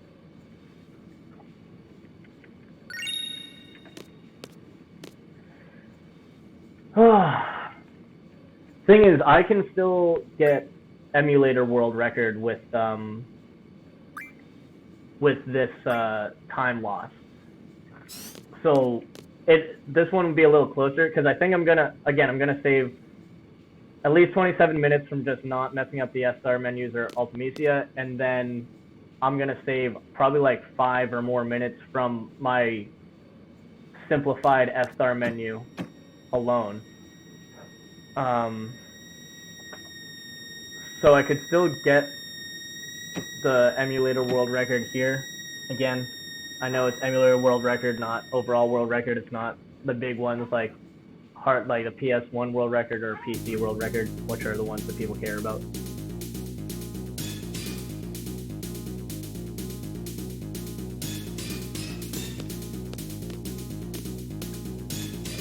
Need to heal everyone.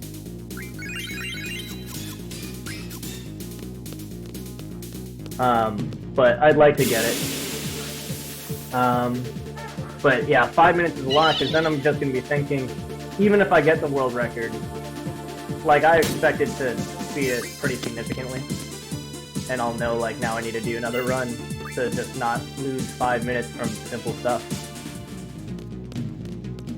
Sorry, I've got... No worries, man. No worries at all. I mean, you can lurk if you want to. It's fine if you're quiet. Enjoy the stream however you want. Lots of people lurk, and I'm very okay with it. I also lurk often on other people's streams.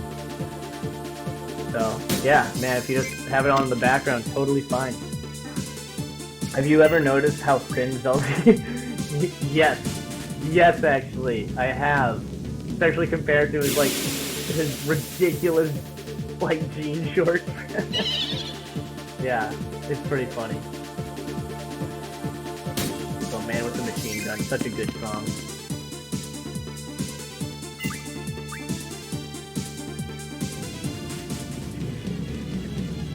Wow, this is ridiculous. I didn't think my steps were this bad.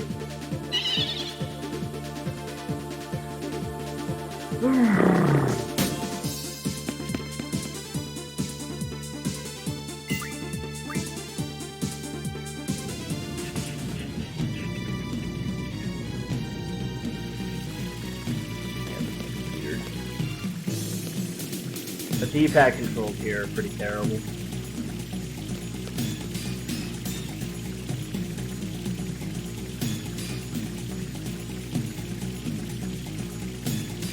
There's a little time save in Timber, but it's like seconds, not minutes, so... I love this song so much. We get to listen to it in full one time in the run, but for the most part, we're gonna hear the start a lot, but not hear the full song, which is unfortunate. There will be one spot in the run where we get to hear the whole thing. Even the Ruby Dragon fight, we don't get to hear the whole thing because we're gonna use Kyros' Limit Break and annihilate it. So, man, I'm really thinking I might reset.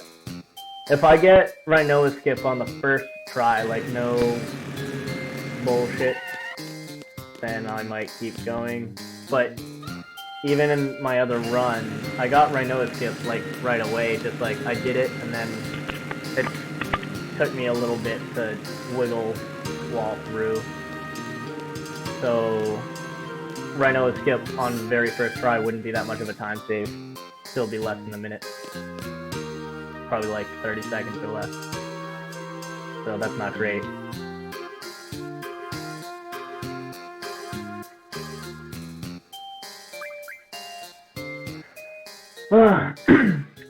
And if you're wondering what I mean by Rinoa skip, then, so when you go to meet Rinoa on the train in Timber, on the PlayStation 1, you can actually just completely skip it by doing a specific setup and then using walk and analog to clip through Watts, who's guarding the door. Then you just walk in, you don't meet Rinoa, you don't go through any of that dialogue, you don't name Rinoa, you don't name Angelo, you don't go through the Angelo tutorial, and you just move on to the train like mission. Oh, I need to do a menu here.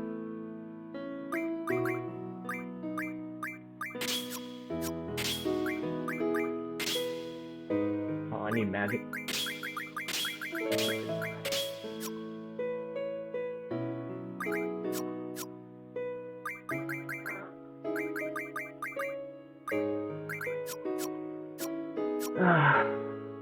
That should have been a time save right there too.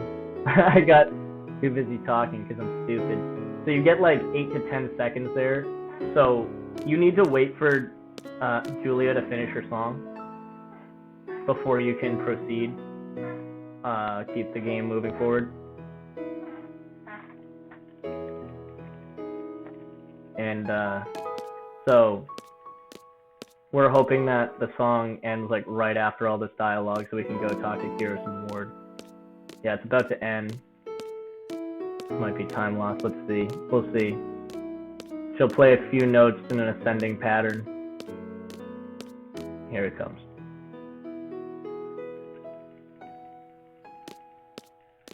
Alright, actually pretty good timing.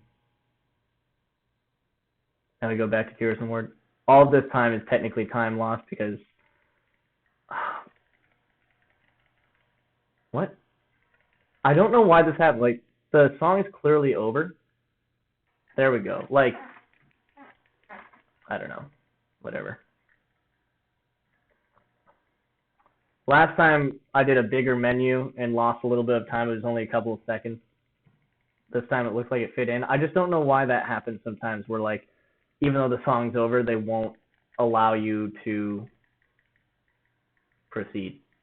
But maybe that is still timing. Maybe there is some time after the song ends that you still need to wait. I'm not sure. But as you saw, like, I was back and I was talking to Kiros and it wouldn't let me proceed. Like, if you do that during the song, they'll keep doing that. So, like, there's no time loss in doing a menu there as long as you do it quickly. And then we're just gonna, you know, mash through the end of this cutscene, and then we're gonna be arriving in Timber in the real world, and we will do Rinoa skip.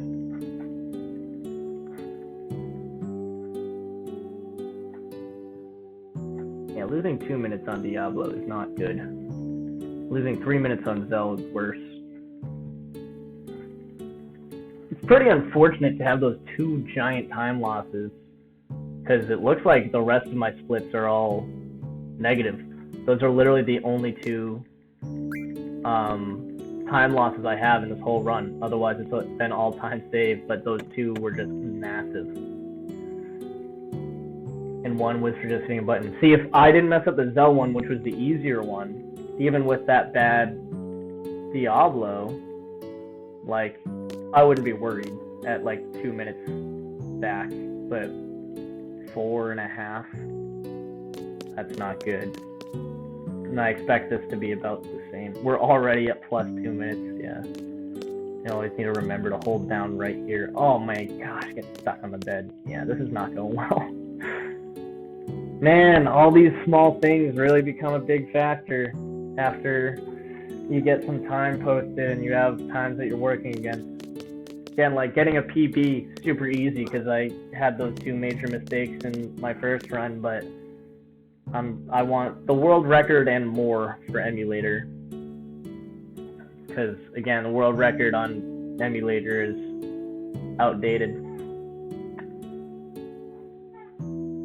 So, even just like the route alone is faster.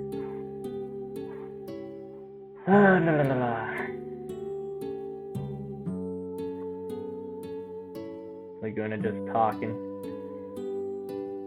Alright. Is it possible I could get some time save here? No. Can I at least get to like 4 minutes? Instead of 4.5 minutes? That would be nice. I don't think so. I think there's still easily a minute of text.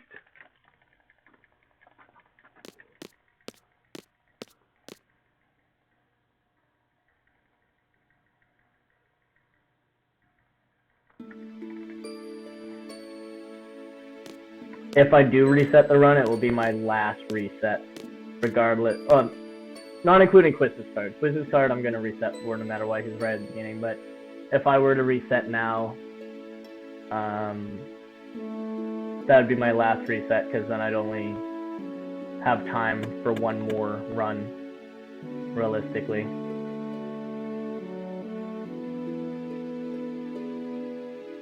Once I start seeing the timber stuff split.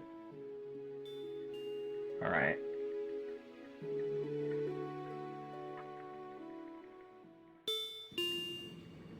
Yeah, that actually makes sense for gold because of my changed menu. Even though I did the menu slow, since it's so much smaller than the menu used to be, I expected time save there. Not much though. Minus 11 seconds, yeah. Minus 11 seconds when you're 4.5 minutes behind.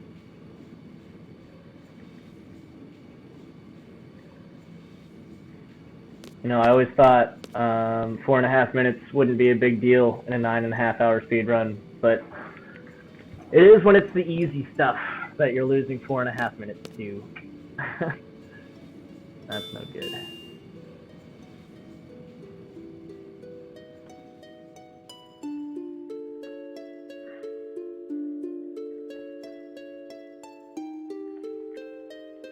We'll see on the Garo split. We'll see how Rinoa skip works, and we will see how the train pattern treats us.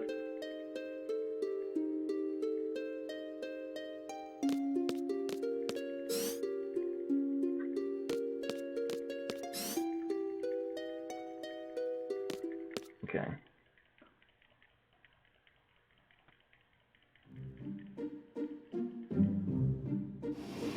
And if I do reset, I'm gonna completely hard reset the emulator too, because we had that weird slowdown in Diablo, which is really concerning.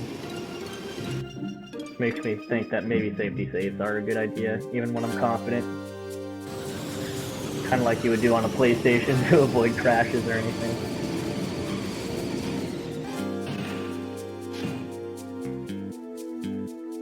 Do the third option here. But Rinoa skip is coming up, so at least I'll get to show that. Even if I do reset, like that's a actual glitch in the game. There's not many glitches in the game that we take advantage of. So, owls are still around. That'll be cool. I'll feel a little less bad about resetting if you at least get to see that.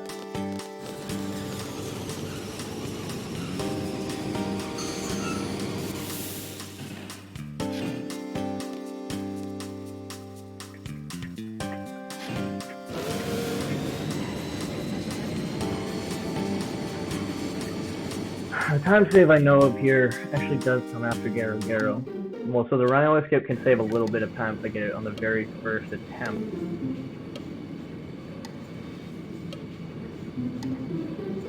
So Rinoa skip normally for me I don't think will be a reset point, but could be here just because I'm already behind.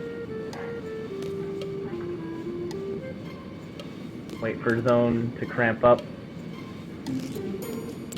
Sending Squall on errands, and Errands doesn't like it, so he tells him we'll never do anything like this again.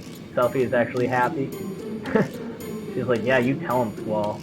Even though she's usually bubbly and happy and cute. She's like, yeah, no. That's not what we're supposed to do as seeds just below us. Right. Walk up to Selfie, walk up to Zell, walk into walk, keep holding walk. And then supposed to blip forward. Yeah, there you go. And you just walk through walk. Skip the whole Rinoa meeting scene and everything, but she's here. We're gonna mash through this. And then when you get into Timber after you do the train mission, you fight Garo. As long as you open a menu before you get into any random encounters, Rinoa will be in your party, but like still won't be loaded into the game, so you'll actually only have Squall in your other character. Which for the speedrun is good because she doesn't clog the ATB. And she's not junctioned well anyway, because she has a slow attack animation, so you wouldn't attack with Rinoa even if she was in the party. So it means you can just quickly use attacks with Squall and Selfie in the one fight that you are going to do, the one forced encounter.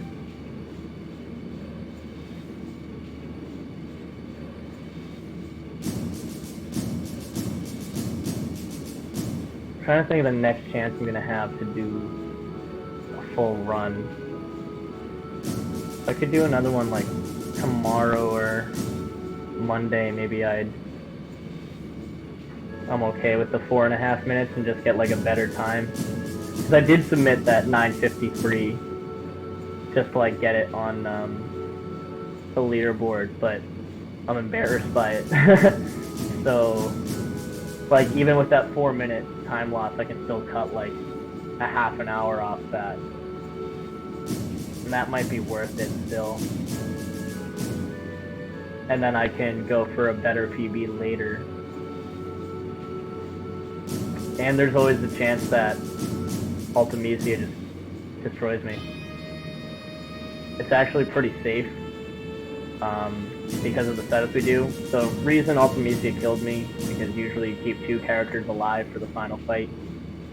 And I only kept Irvin alive. And it's worked for me before, which is why I was like, oh, that's no big deal. But because of the timing, it gives Ultimecia a chance to use Apocalypse. And if she uses Apocalypse, Irvin's hero will wear off and you're done. So.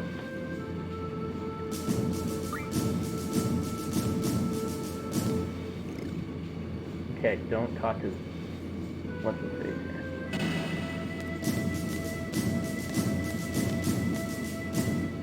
Yep.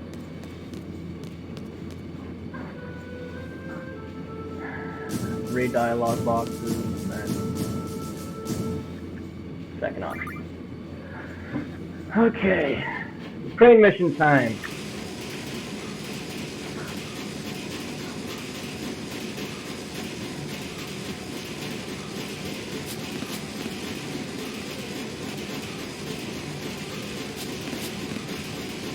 First one should always be free. Should always be able to get free codes in. They'll come close and it'll look scary, but as long as you don't mess up any inputs, they'll just run away when they get to the end, because you'll get the code in time. Then the second one is the only one that can get interesting. You want to do 2 and then 3, but it's RNG, so sometimes you can't.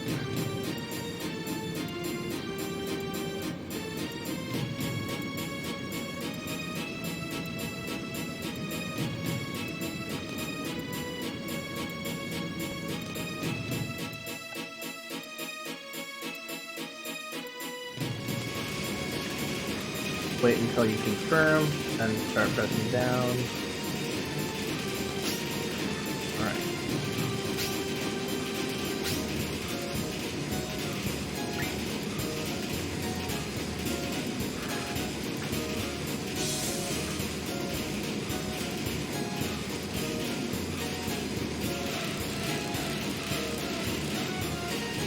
Four, 3, 1, 3.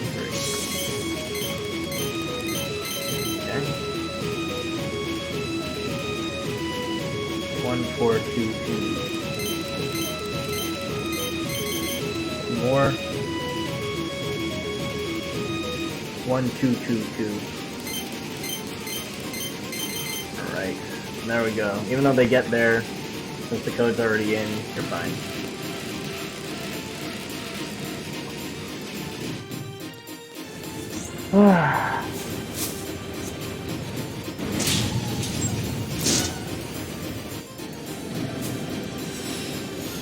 There's the chocobos in the background there. Only chocobos you'll see in the run, unfortunately. Or fortunately, depending on how you like the chocobos in this game. Thought it was fun. I wish they were a little bit of a bigger part of the game, but they're not. That's okay. They're still fun.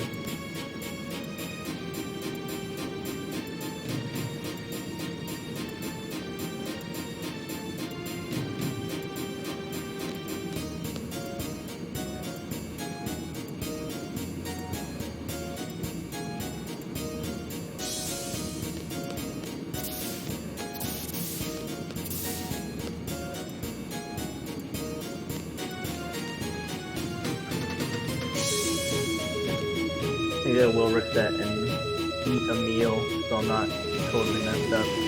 Because you do need to plan your whole day around these runs, so you expect to eat after like 10 hours.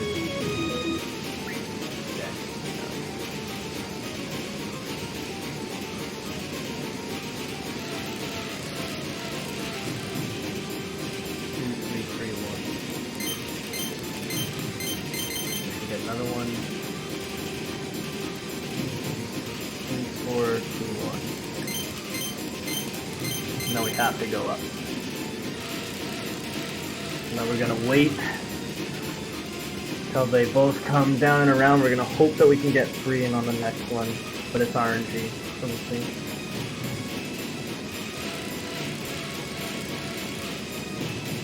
Two, 4, 3, 3.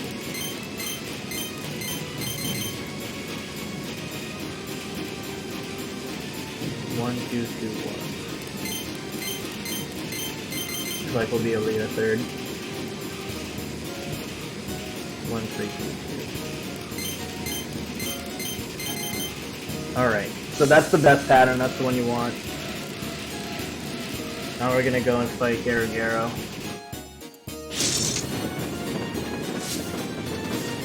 Just make sure I get this menu right. Try to do this menu quick for the practice. That's the run's already bad, you know.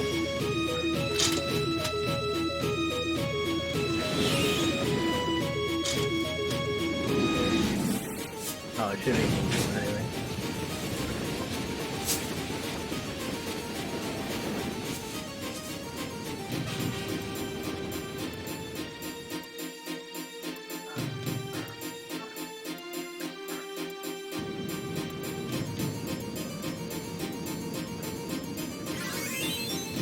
Hey, we got a speed rank.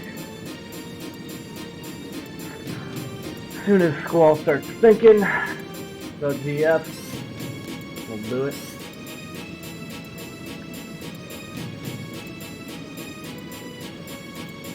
There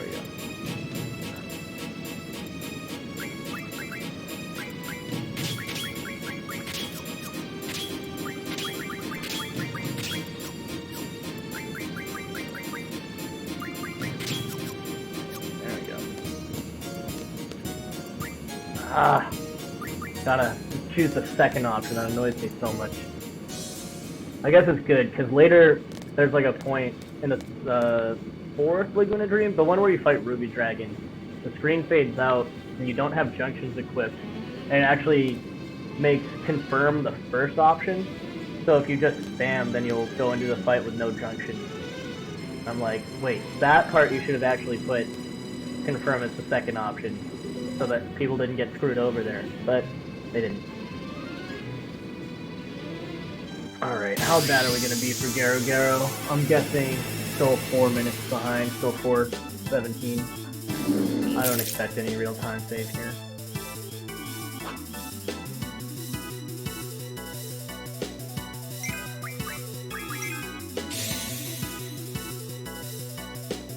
More than 493 is what we want. Nope. Now we need Selfie's ATP to fill. Oh no, we're good. Okay. Now we're just gonna wait for this to transition, and we'll kill it. Wow, that was pretty lucky. Must be a really low level.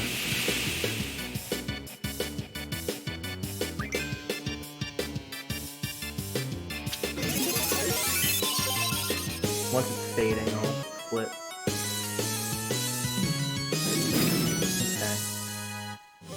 Save 30 seconds there. Maybe we can get some back.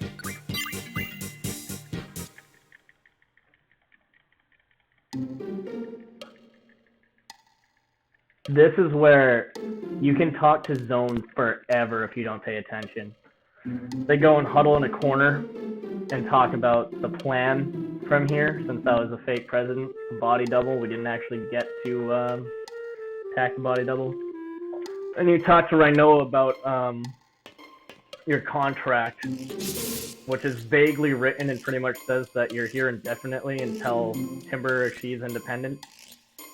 which pisses Squall and Zell and Selfie off.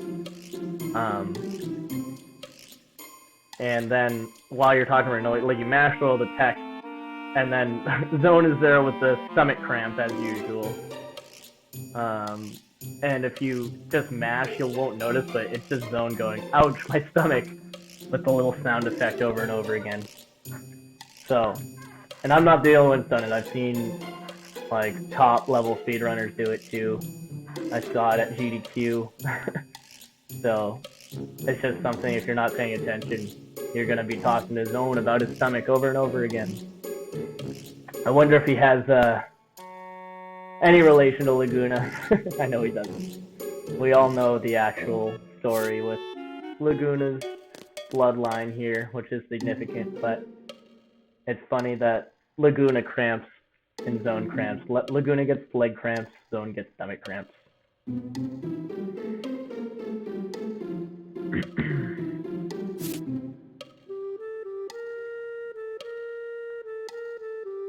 If I can drop within 3 minutes, maybe this is worth it.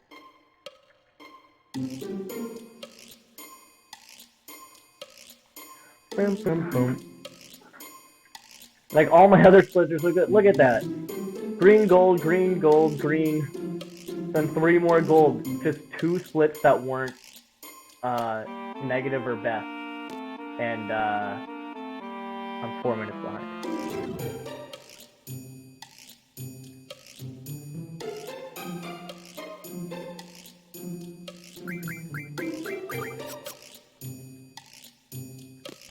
Okay.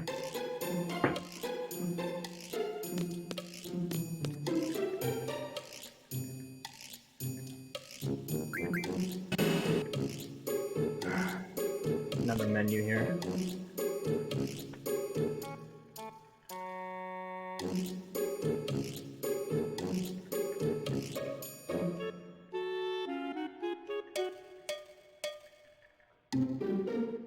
We're gonna card mod all our good cards now. No more triple triad for the rest of the game.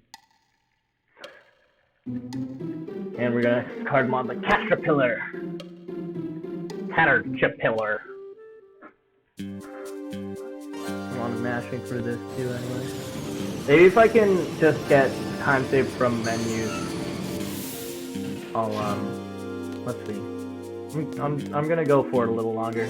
I really don't want to reset. I know it's not fun to watch streams that are reset heavy, so I'm gonna try to get through as much as I can. I really want to do a full run from here. I don't want to reset again. Have people rewatch 2 hours of content.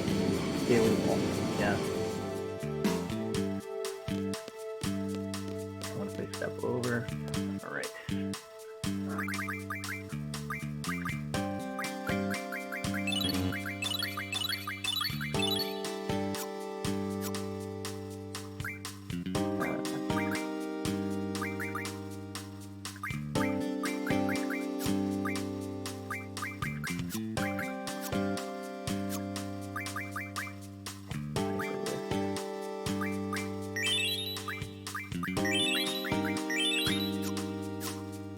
Oh, and the spider web.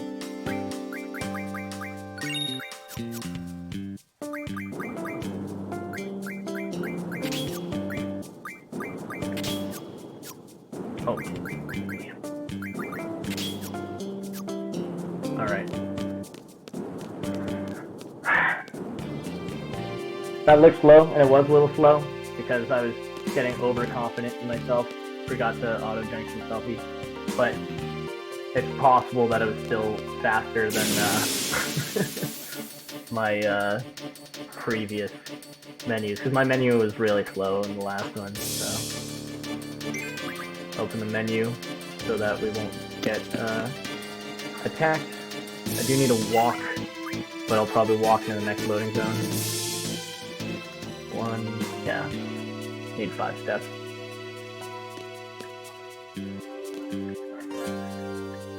Forced encounter, and as you see, like, Rinoa's in the party, but since we did Rinoa skip and we did a menu,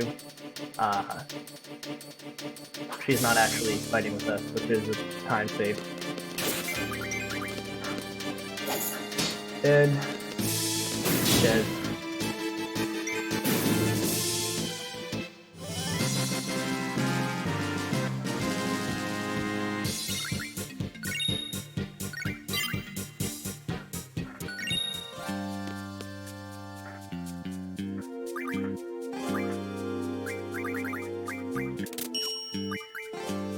Where's Ken?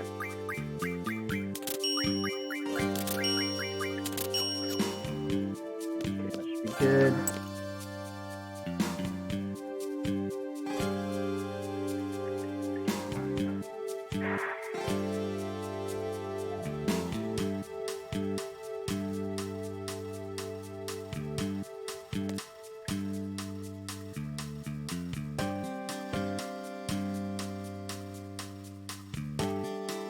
Over here.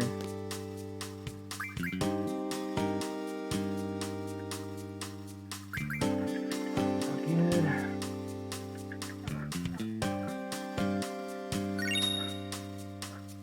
I feel like it's possible we could save another 30 seconds on this segment, which would put us down every time. Okay, there you go. Awesome. As I say it. So cool. Oh, let's see. 3:43. So even with 30 seconds, we'd be behind by over 3 minutes.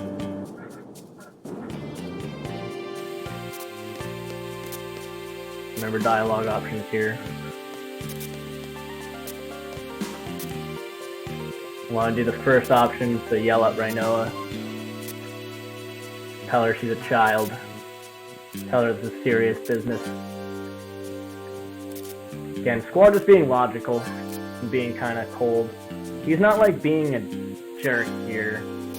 Like he is like in terms of he's harsh, but it's not because he's trying to be mean. He's just trying to like be real.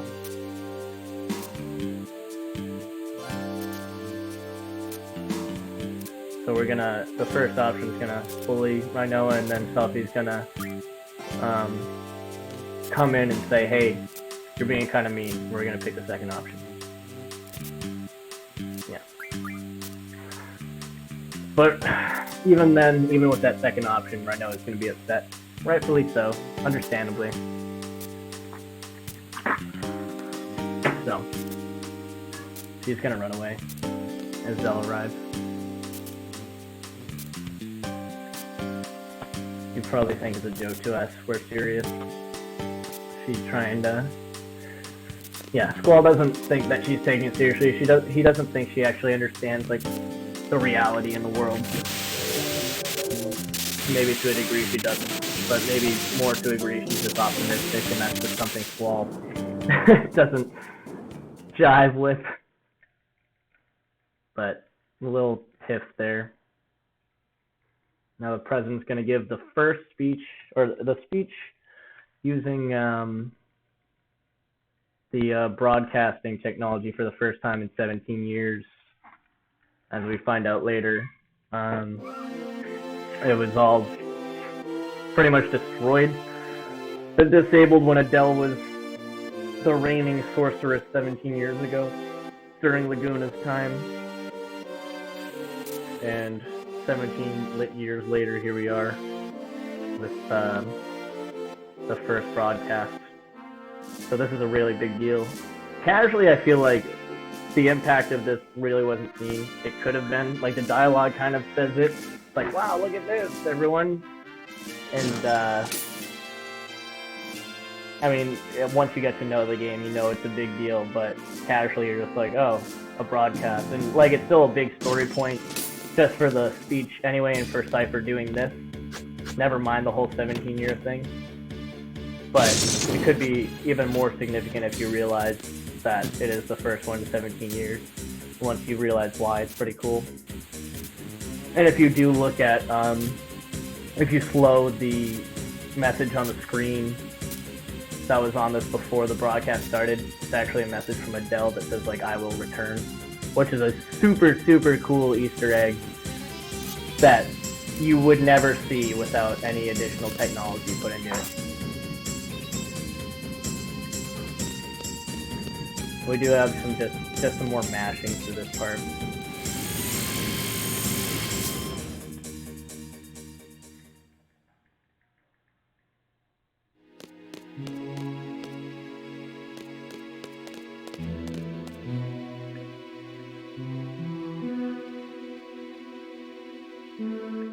And this is Cypher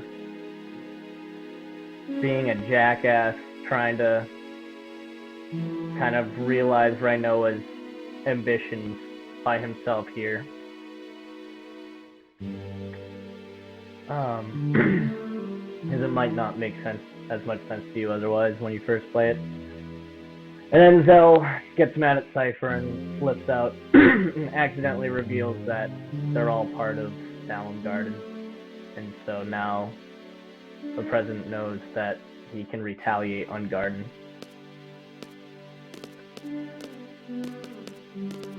Which is pretty significant for the rest of the run. Not only that, like that's not the only reason why Garden gets targeted later. That's probably not near as significant, given what happens at the end of the disc. I don't think the president really matters at that point. It's Sorceress Adia right here that actually has the sway. The president's just a puppet from here, and she's gonna dispose of him pretty soon anyway.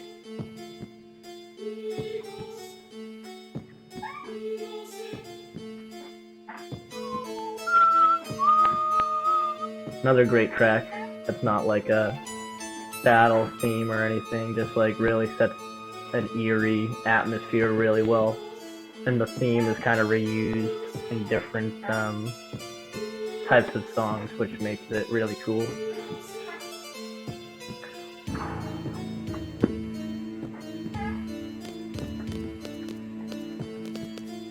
I am getting hunger. I am playing football tomorrow, like pick up and practice, so I don't know if I'd have time to get a full run in. If I do, I might actually be with friends. Shouldn't be the worst thing. Could have some other friends on the stream, doing some commentary and just talking. They're not FF8 people. They do play Final Fantasy. So Joe, who I've mentioned before, who is my soccer buddy and my football buddy, is also my Final Fantasy 14 buddy. We play the MMO, and we raid. Super fun. Great game. If you're a big Final Fantasy fan or MMO fan, I suggest you play 14. You really need time for it though, so I understand when people don't. But it is such a good game, it really is. A lot of fun. Great community, great atmosphere. And it has so many references to the old Final Fantasy games, and the gameplay is good. So it is pretty fun, you know, fighting all the...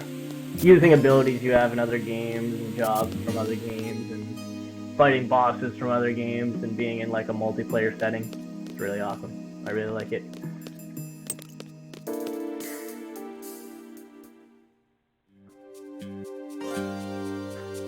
And if you are just interested in raiding, it is possible to just kind of grind through the story and get to the end game, and then you can just raid a couple days a week and get some tomestones and not have to dedicate your whole life to it. Getting through the story can be a lot though. Story's really good if you are interested in it though. So it all depends on what type of gamer you are. You know, we're heading to the safe house.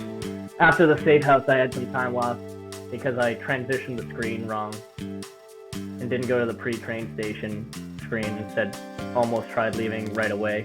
But I only transitioned one screen incorrectly, so it's not that big of a time loss. So I should save that here, but like, how much is that really going to do? Then I think I can just hold up on the screen to get into the house. Yeah. Then we're going to mash. Through some more text. Gotta go through a little more boring to get to the exciting, unfortunately. But, I mean, that's how RPGs are, right? And casually, it's a lot of story development. It's the thing about speedrunning Final Fantasy games. A lot of parts are boring because, you know, casually, you're learning a lot about the story, so these parts aren't as boring, but when you're just mashing through, it's a little maddening. Even casually, this isn't the most exciting part, but it does start to move. Also, I wish people could move more than one person at a time. Squall always waits for every other character to, like, move one at a time before he'll do anything. So annoying.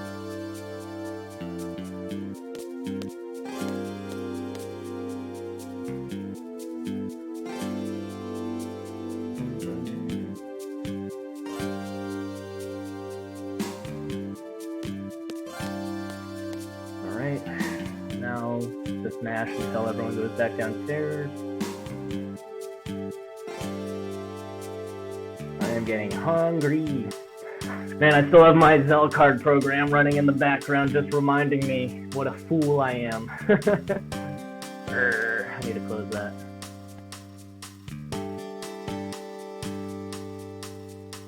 Look at all these golds. I mean, there's so many gold splits, just those two big errors. So I guess essentially is kind of how the last run went. I had a decent run. Would have been a world record, except I lost 27 minutes from 2 mistakes. This time I'm losing 5 minutes from 2 mistakes. Yeah, I think I'll continue the run all the way. I think I'll finish the run from here. It'll actually be a good experiment to see realistically, like, how much time can I save from just, like, small things like this. Can I make up 5 minutes? Like, I will, even with that loss, it should be a PB, like I said, but how good will it be? Will it be world record? If it's world record, will it be barely world record? Or will I just, like, barely beat a 953, which is, like, not that great.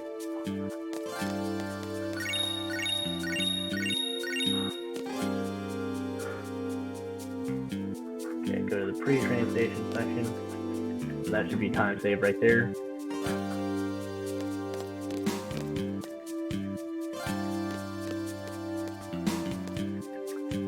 Splits here are also very long. There are so many splits in a game this long that it's like very different from like other speed games like Zelda, where like splits are like a few minutes. Like splits here can be like half an hour, 15 to 20 minutes maybe.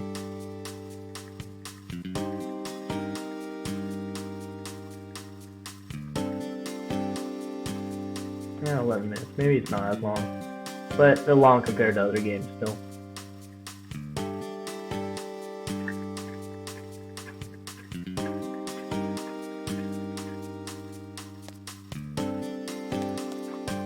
See, at this rate, this run's gonna go past midnight my time. Or maybe around midnight my time if we do well. So I can't really reset realistically past this point. No! Come on. Bad screen transition there. That's stupid. That should have been more time saved. I mean, I'll still probably save time since I didn't do a full wrong screen transition, but that's unfortunate. When you're trying to catch up, you need everything you can get.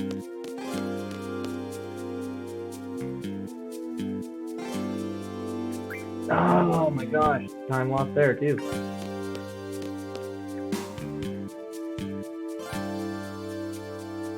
Second option. Yeah. Faster to walk than to take a train at this point.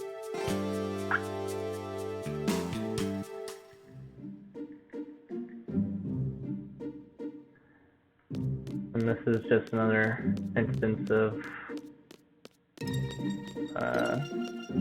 getting in your head, trying to do too much, trying to do things too quickly and losing time for that. Because if you just take that split second and make sure you pick the second dialogue option, you lose a split second, but if you pick the wrong one, you lose a few seconds, so it's,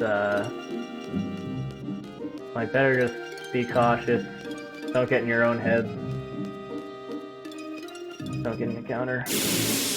Awful luck, but this happened to me before too.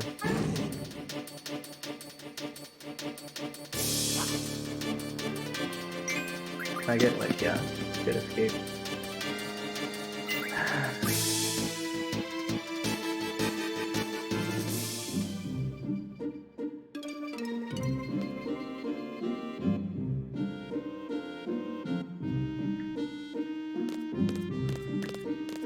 Alright. Laguna Dream 2. This is the only time we'll get to hear Man with the Machine Gun in full. Which is unfortunate, but at least we get to hear it. So that's good times.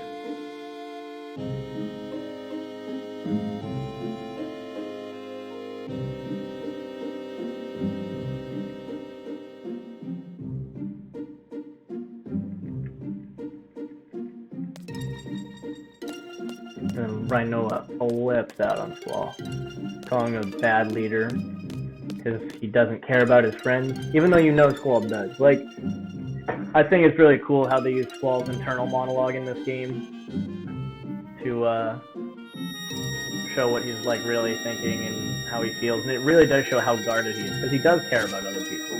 Like, he is judgmental, sure, but he cares about other people, and he just doesn't really know how to express himself. He's pretty guarded, and he doesn't really know how to be good to his friends yet. He still needs to develop that character. This makes his arc even more exciting.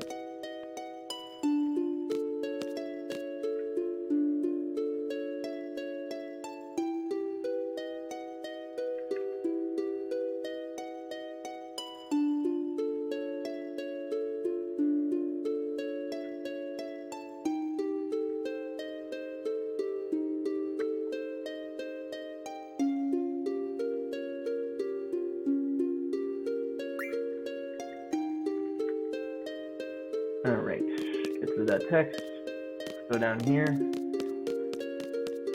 We're gonna hope to get a back attack and hope that Ward doesn't get killed.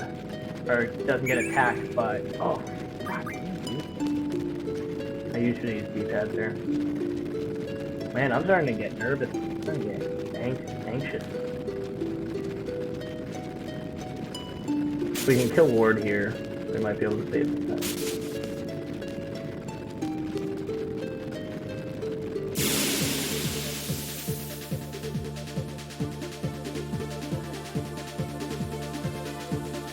Good, we're in back attack, but they attacked Ward, so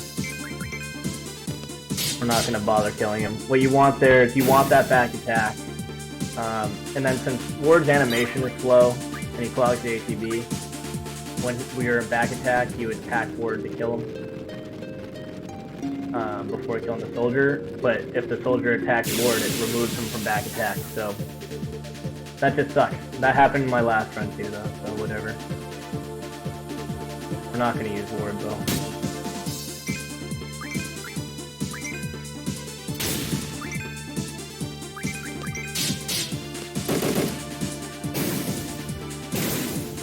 Otherwise, you'd just be able to hold X to just auto-attack through all this.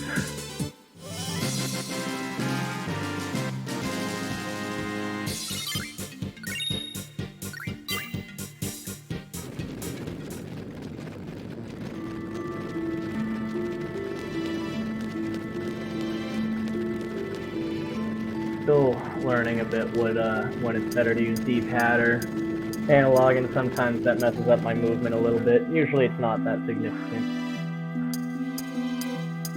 Okay, after the dialogue here, we're going to walk 7 steps, even though I don't use a strict step count or anything.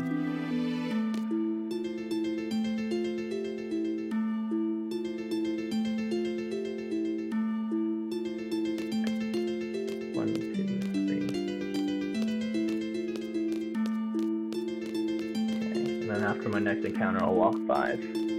Again, this is not using a strict step count. This is a pretty beginner-friendly route. And in this game, step count is not that significant because you can ATB wait and escape just time loss, but not like run threatening. And you will still get encountered, so. There we go, we're ATB waiting, can attack, and boom, we escaped. Woo!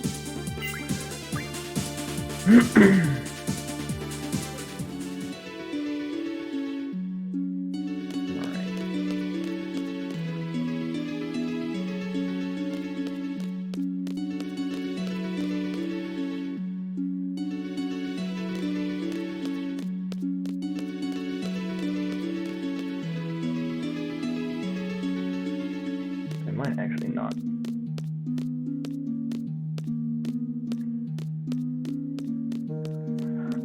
If I can get to the forced encounter without any fucking... Okay, that's good. I think we got a forced encounter there last time.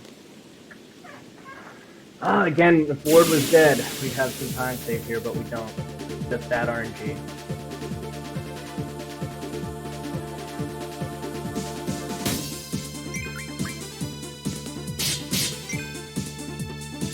But this is the one time we're gonna get to see hear man with the machine gun all the way through.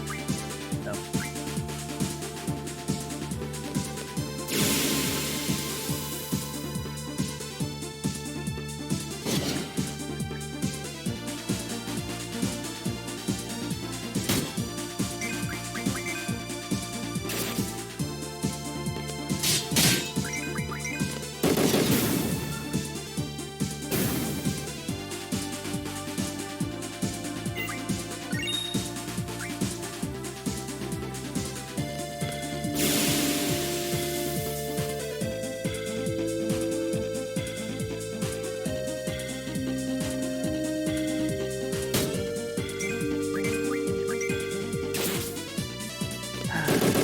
Having Ward alive is such a bummer here.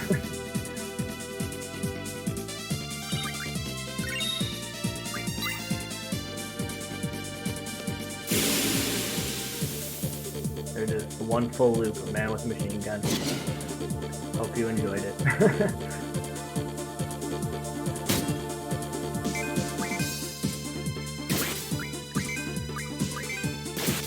Not that much.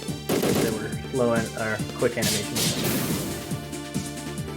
Alright, one more fight here, and then we're gonna lose, well, not lose time compared to the split, but lose time just in general here because at the end they're gonna attack both Heroes and Ward instead of just Heroes because Ward is alive, otherwise he wouldn't be.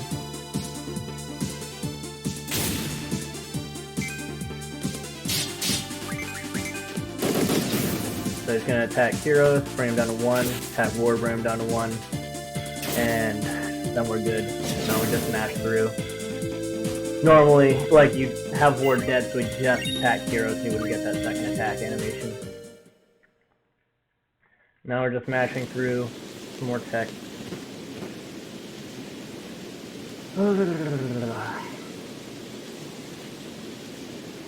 Fun fact here, so Ward loses his voice, unfortunately, here, and it's pretty sad. Like, he got injured, and he won't talk for the rest of the game. And we're just gonna throw him off a cliff.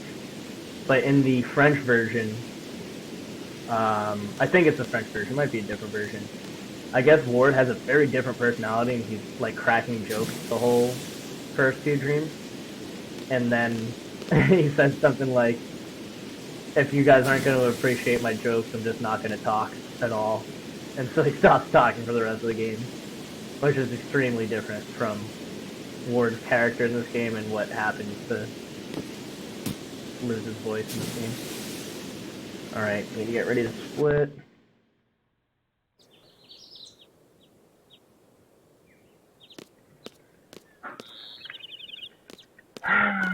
Okay, 3:22. We did save some time. We could have saved a little more. Let's see if we can keep cutting down that deficit.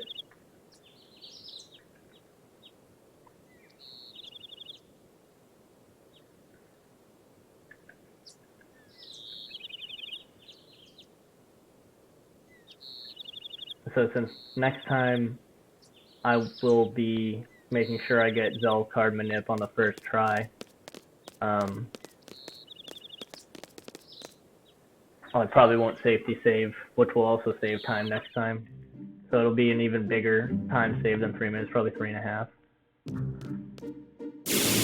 Okay, unfortunate. Again, not a strict step count, so we can't. Oh, wow, usually I don't get these. I should run away right away. Yeah. You don't want an encounter between the woods and Galbadia Garden. I think I'm going the right way. Okay.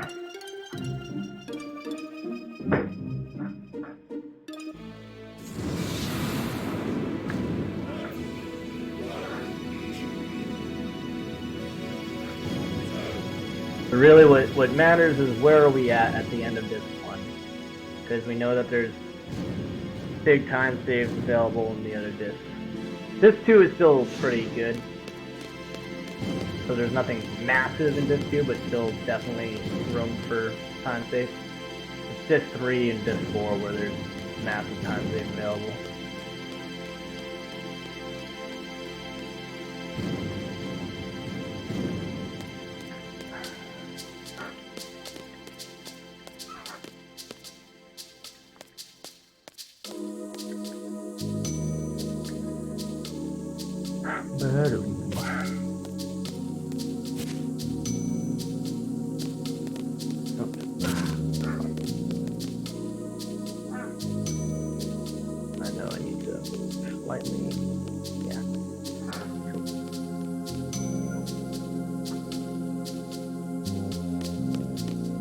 Make sure we don't get trolled by the kid walking down the stairs over here.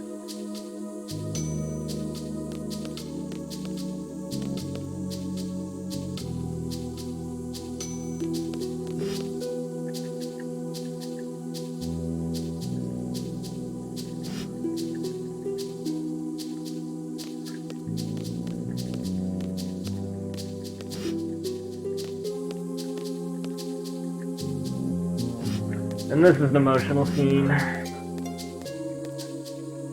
where Quistis is going to tell the party that because of Cypher's attack on the president, he's getting he's getting executed.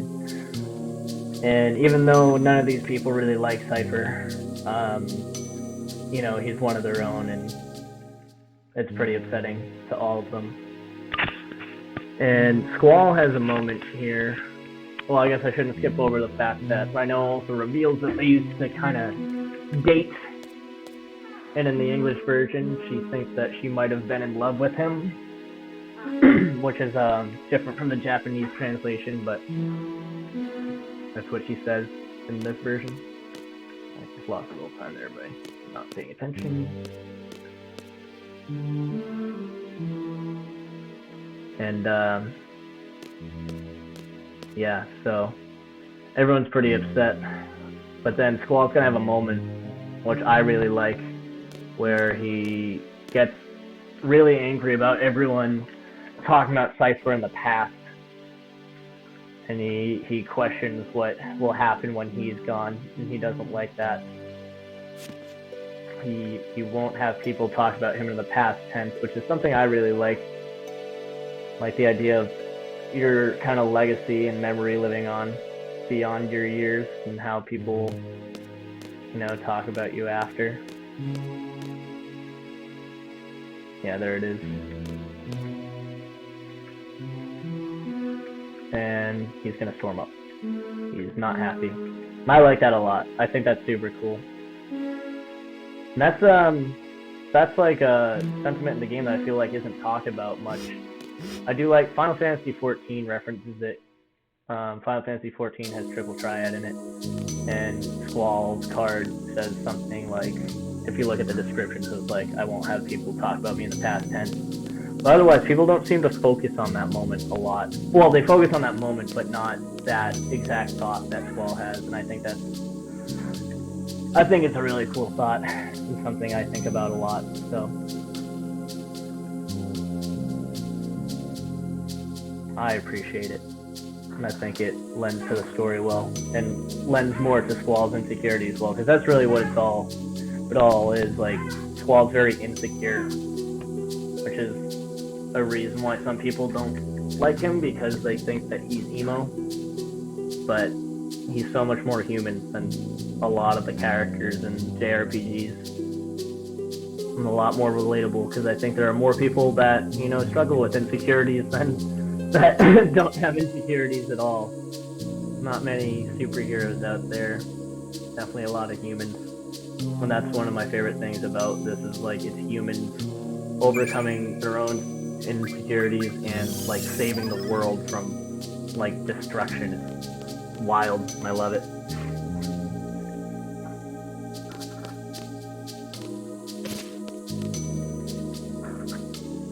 All right.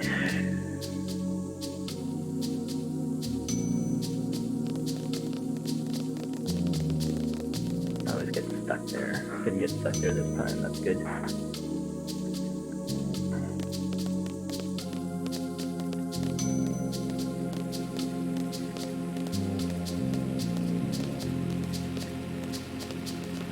Smash through this.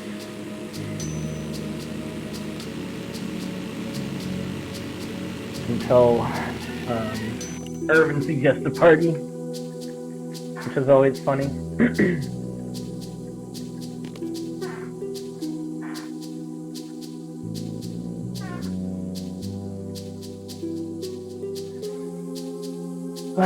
So Martine's gonna introduce us to the hero of the speedrun, Irvin Kinea, and things will start to get easier.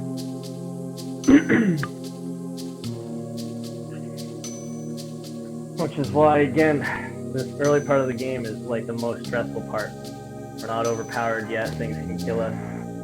There's multiple times for that type of time loss. That's why it's really, what is their time coming out of disc 1, because then things will start to smooth out a little more. Like, there's still other points that there's danger and stuff, but it's, for a slow speed run, you know, like, disc 1 has the most opportunities and most fast-paced type of stuff for you to mess up. And it's like, if there were any part of this game that's a sprint, which there's not, it would be disc 1. So you're trying to get out to a hot start and then, I feel like, coast through to a good time at the end. So the SR menu can be a big time save. It'll be nice to see my timer ahead, which probably won't be a thing for 5 hours. A little less than 5 hours, but yeah. Alright. And then so Squall reiterates the mission that Martine just explained. And then we choose a party, and Irvin picks Selfie Rinoa because he's the ladies' man. And we say no and put him with the guys, which is funny. And if you actually, if you let Irvin pick this party, then there's a really funny cutscene that you have to watch. Let me pick a party real quick.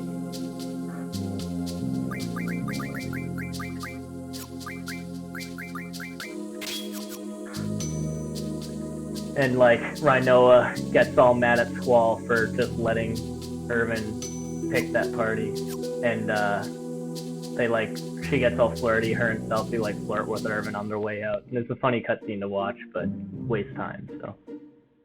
I'm gonna go here, and we're gonna do another menu.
I need to heal Squall.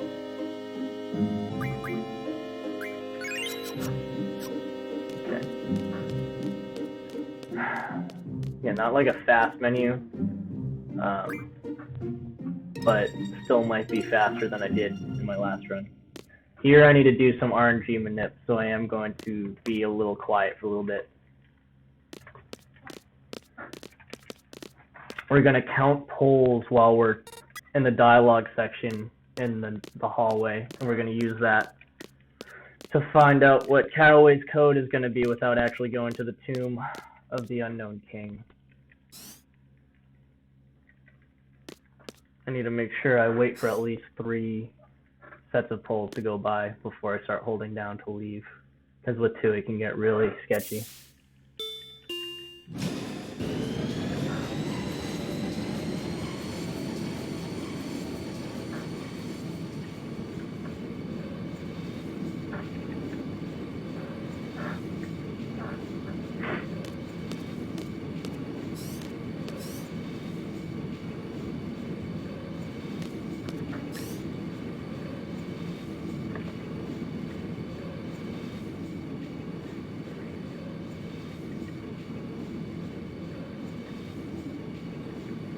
Twelve, 12-2,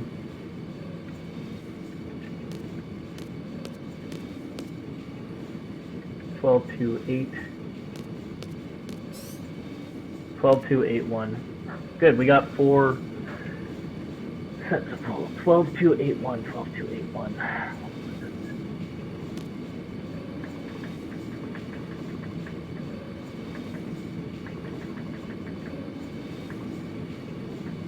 Okay, good. We got 1 set of 4. It gives you boxes with 4 possible options for these. There's more things you can look at on your way into Dealing City, which can help absolutely narrow this down to 1 possibility, but it's way more specific and you need to know like every NPC movement and stuff, so it's, for me, it's not worth it. For the top runners, probably. Last time, I still got it on the first try though. I didn't save here, so that lack of safety save will save time as long as I get this on my first attempt. We're gonna hope that it's 149.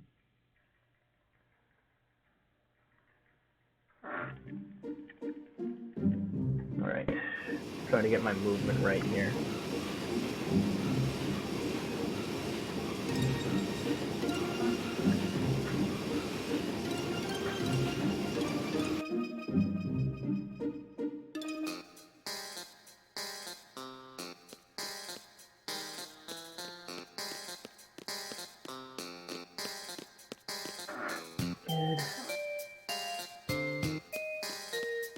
Then I need to talk to the guy on the right, which should be Zell, when we get to the top of this elevator.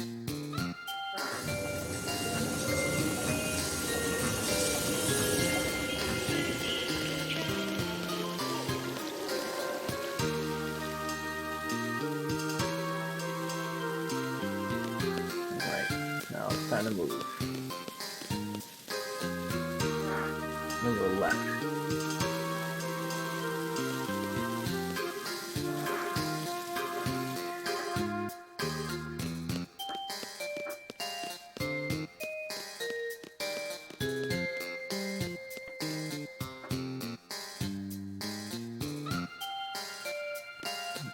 Here we go.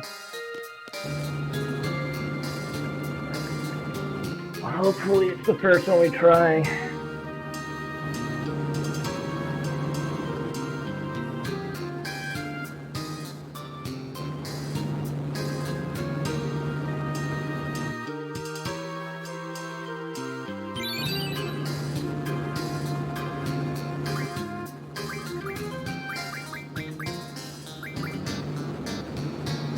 Nice, first try. Very good. So, again, our next blitz, Iguion, so we're not gonna see whether we have time save or not until we fight the boss. I should probably add another split here. before then. Talk to Rinoa. There we go. Okay. Because yeah, this split's over half an hour long, so maybe I should add something in between for my next run. Like maybe Caraway Code is probably a good split to have.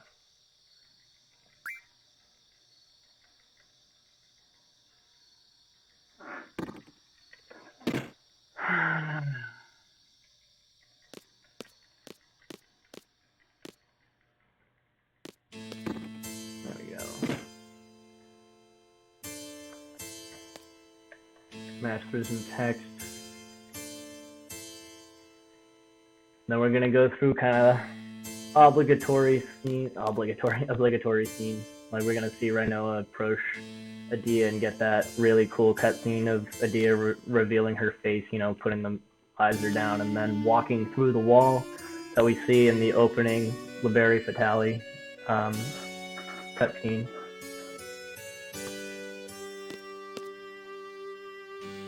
I can click into this now.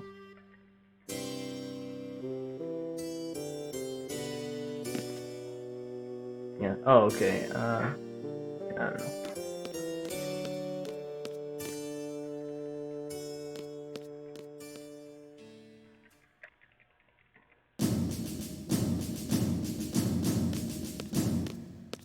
And then we have to walk around here.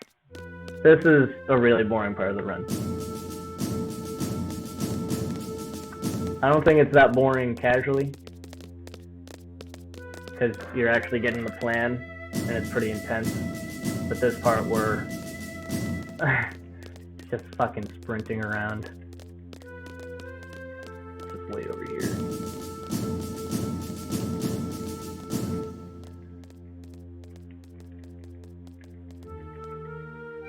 And we do have to wait for him over here. We can't just transition the screen, unfortunately.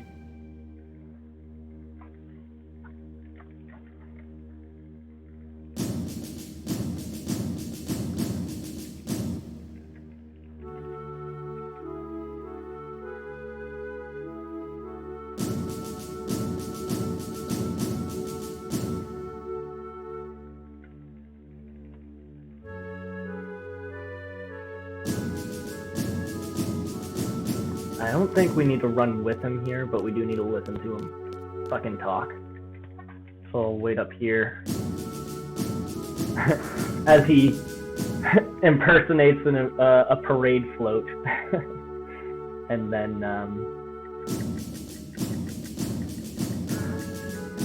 we will, yeah, follow him this way. Yeah, okay. Cool.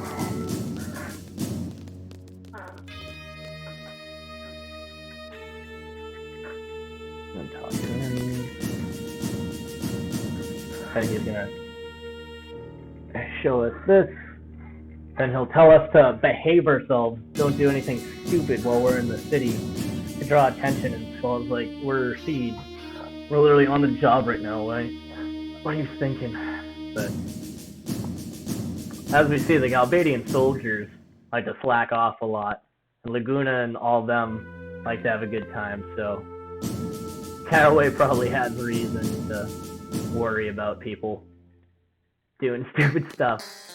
Squall's just too professional and logical to think that anyone would do that.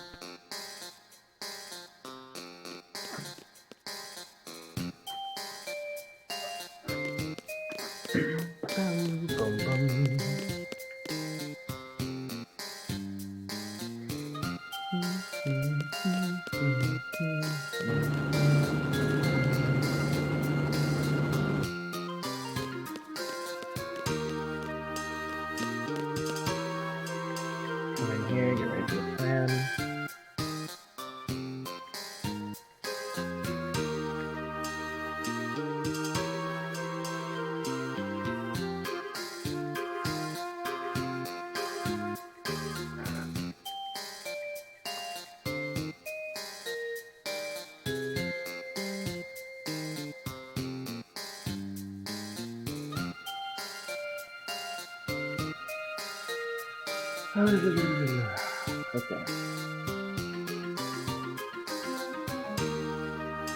Just smashing through. No decisions here, unlike later.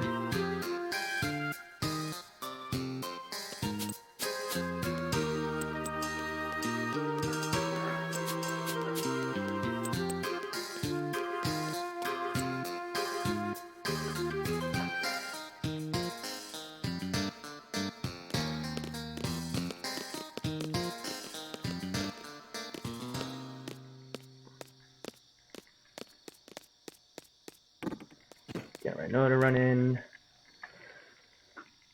Quistis is now gonna bully Rinoa.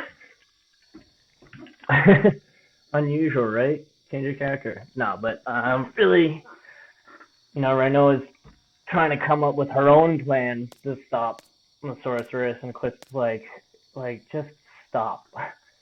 Like, we have a full plan. We are hired to do this kind of stuff. Like, your plan is silly. It's dumb.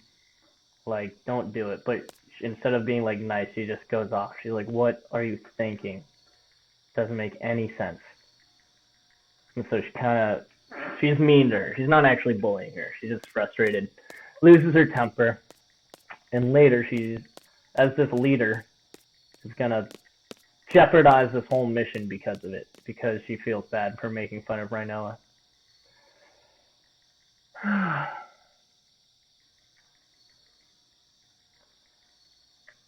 Which is probably why she got demoted from being a instructor. Let's go to our post. Hopefully not get taunt on anyone here. Get in before selfie. Oh, damn it. Walk in. Cool sorceress like statue in the background there. Or maybe it's not the sorceress, but that's what I always think about when I see it. The Healing City is based off of Paris, France, so lots of inspiration from there.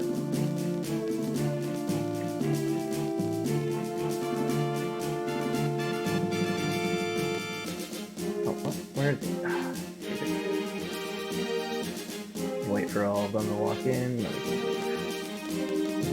Or I can just leave, maybe. Yeah. I'm gonna go to the sniper area. This part of the game is like, you have to do so much boring stuff to set up for like a super epic, exciting end to the game. Coming on the 3-hour mark now, which is unfortunate. And then Quistis is gonna run out. It's gonna be like, Quistis, what are you doing? Like, I feel bad. I was too harsh on Rinoa. I need to apologize to her. And then because of a combination of bad decision making due to sympathy and Rinoa's Scooby-Doo trap house, we're gonna have to go through the sewers, which is like my least favorite part of the game, other than maybe like Key District Prison, which unfortunately is the start of Disc 2, so there are a few boring parts like right in a row.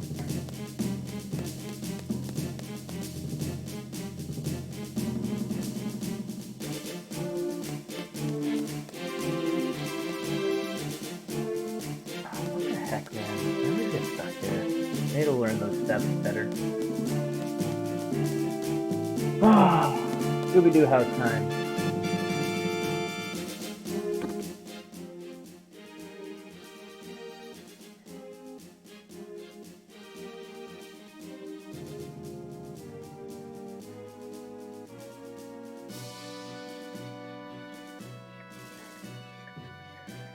Oh, I need a break. I need a cutscene break. Maybe I'll do it for a Diaz cutscene. It's not super long, but it is hopefully long enough. Water.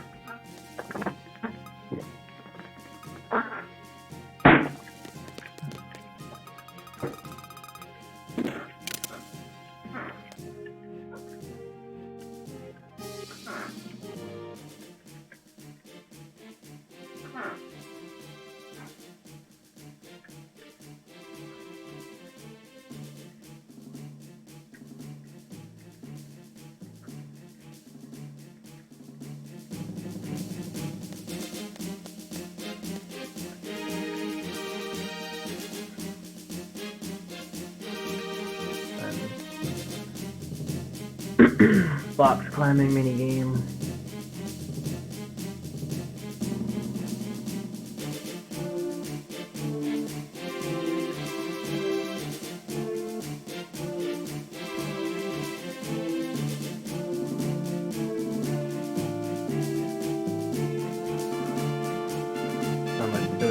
Again, just a slow section of the run where you're setting up for all this.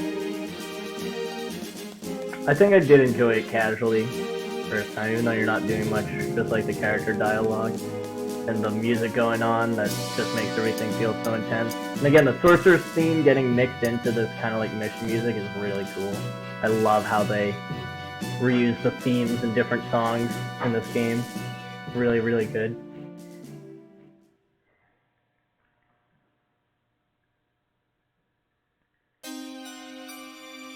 We approach Dia.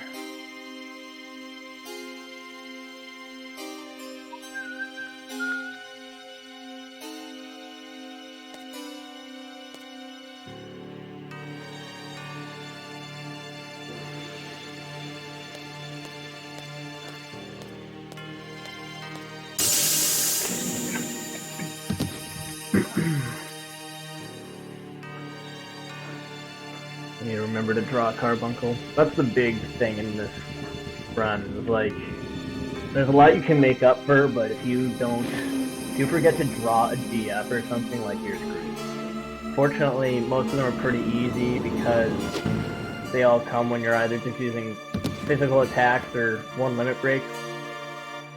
So, like, the Siren was a little concerning just because you need to do it when Squall needs to run the grouping twice, but at the same time, since you need a limit break twice, it's pretty easy unless they kill Squall, which they did earlier, because you can use Zell's draw to buffer in Squall's limit break. And then Carbuncle is pretty easy because you have the two Igleans, so you can attack one and draw from the other. Then Pandemona is concerning, just because you draw and then you use Irvin's limit break to kill them in one turn, but limit breaks always take precedence over any queued actions, so even if you submit the draw first and then use Irvin's limit break, if you use the limit break first and then the fight, then you won't get the draw and it's run over. And if you do accidentally queue in the limit break, and then you can cancel it, but then the fight gets scary. So you need to wait until the draw animation starts before you actually put the limit break in. Very, very, very minor inconvenience. So it's another one of those situations where you just wait that split second and do it right instead of rushing through it and losing potentially your whole run.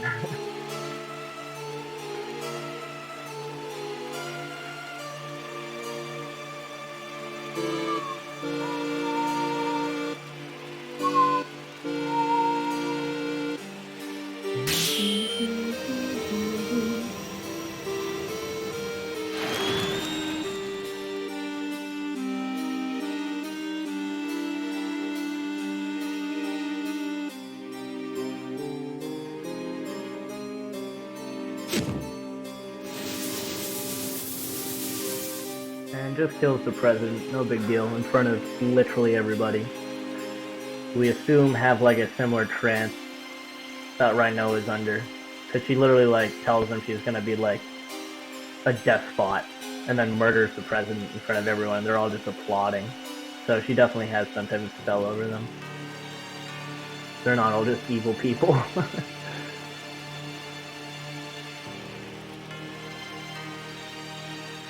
Alright, solving the trap house in a second. Then we'll start the sewers. And then get switched to the Iglean section. Already 3 minutes away from what the split was, so you know, just feeling the pressure of being behind, but I think we'll save some time on the split. not significant time, like, but we've been saving like 20 seconds every split. 10 to 20 seconds, so hopefully we can do that again. And keep doing that throughout the run to make up for that. Because I want to make up for that time before we even get to like some major time savers that I have planned already. So that it's like an actual improvement on the run, not just like, oh, a better time, but with some other major time losses included. Which it will be either way, because we have 5 minutes of time loss that shouldn't have happened, should have been easily avoided. But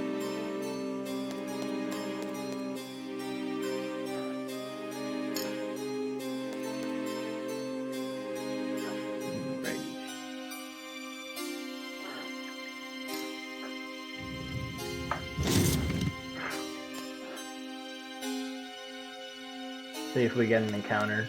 Oh, right. I don't know if we'll get an encounter here. Yeah, this is where. Yep, we did. I got an encounter here on my last run too.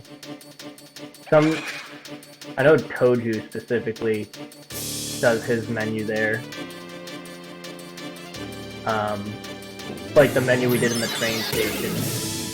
Toju would do there so that you get the free steps in the menu fade out lag. But we just do it at the train station. Either way is fine, as long as you don't get an encounter there. Because none of these people are junctioned anyway, so it's fine to do the menu here since you don't fight anything in between the train station and the Iglian fight. We're just gonna run up here, start the sewer section, and it's gonna switch us back to the other party. We're getting close to being able to hit the split, the next split, which is so long, you know. Only 2 more splits in the disc, though. Really cool transition from FMV to gameplay here. And fun fact, if you didn't know, the dance that all of the dancers are doing during this parade is Thriller, the dance from Michael Jackson's Thriller music video, which I love. And I actually noticed when, like, I was playing the game, I was like, wow, that looks like Thriller. And it is actually a fact that it is the Thriller dance. Which actually goes really well with the parade and the aesthetic and everything, which is pretty funny. Maybe MJ had the foresight when he wrote it, so this will be used in FF8. I know what's gonna happen. He is Ultimisia. Ultimisia went back in time and possessed MJ when he wrote the Thriller music video. And so that's why that dance was used at the parade. That's my new theory. I'm gonna make that a thing. Gonna see if Square confirms that that's canon.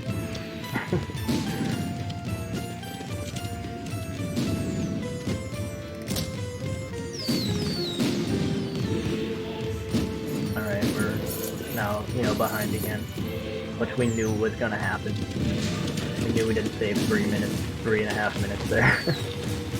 Just doing normal gameplay stuff. Come on, Squall, run. If you walk over here, you'll actually crawl. Obviously slower, so we don't do it, but fun fact that I didn't know until recently.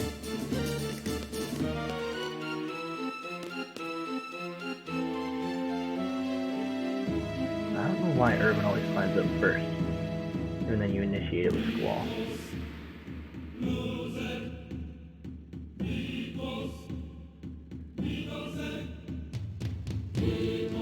Push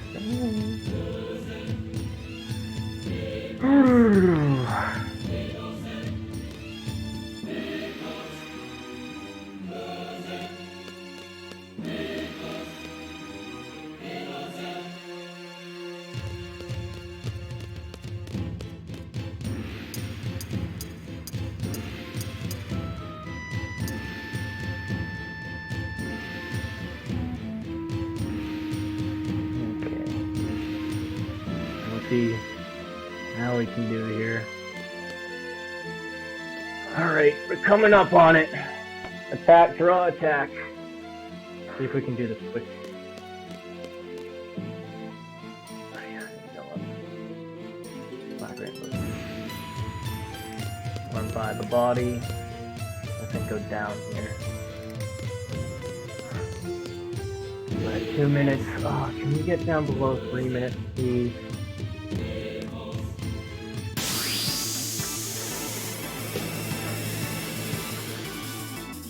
I think I might have used that late on the speedrun split though.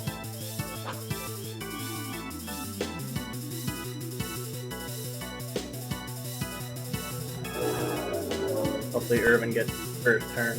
He doesn't, that's okay.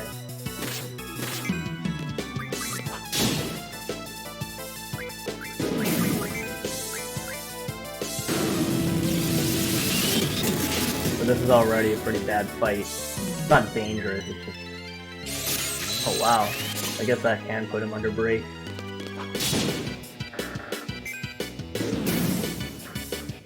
Alright, we are now technically less than 3 minutes behind.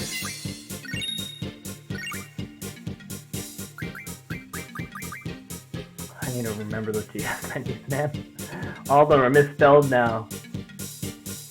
Because I keep mashing through them. If we have a good sewers, maybe we can come in at like 322 something. Probably gonna get 323 something. But after losing 5 minutes from 2 stupid mistakes, to gain back that time is good. Look at all those golds! I mean, I have so many gold splits. Like, every split is faster. It's just, there's 2 fucking mistakes. So this time could have been really good. It's just not gonna be. It sucks, but I mean, whatever. Still going for world record, even with this time loss. So. The sewer section is such a pain in the ass, though.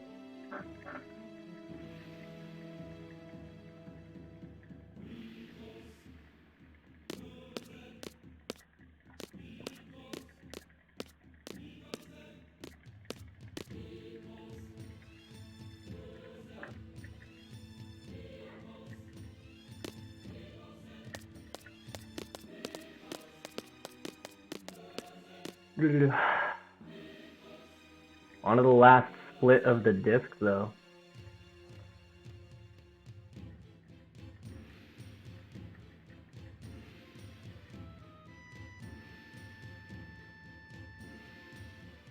I'm trying to think of when the next big, like, long cutscene I have is, so I can take a break. Like, I don't think the Adia cutscene is very long, unfortunately. I might have to wait for like a text mashing sequence. That's like over a minute long. I would like to just like take a break at the end of this disc though and be able to come back just ready to go in disc 2.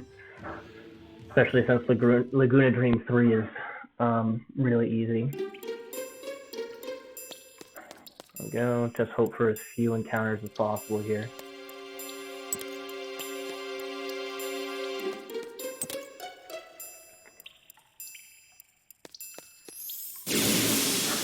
I mean, we're gonna get them, but hopefully we won't get many.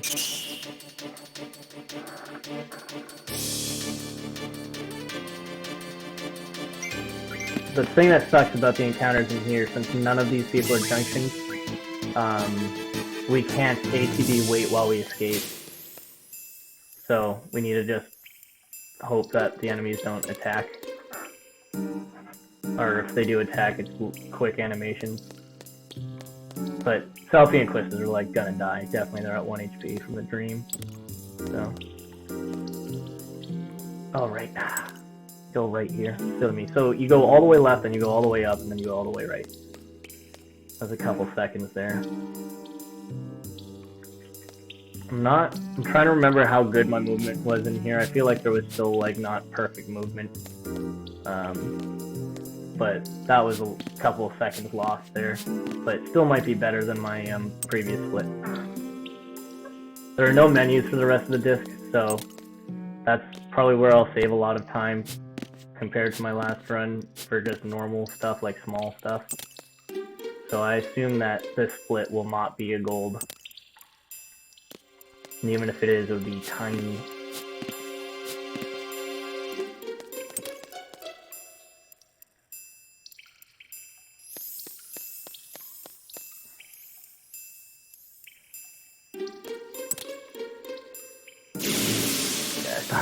It's like, why am I stuck on something? It was an encounter starting. Alright, hopefully no long animation, we can just escape immediately. Whatever. We don't care. Just want to run.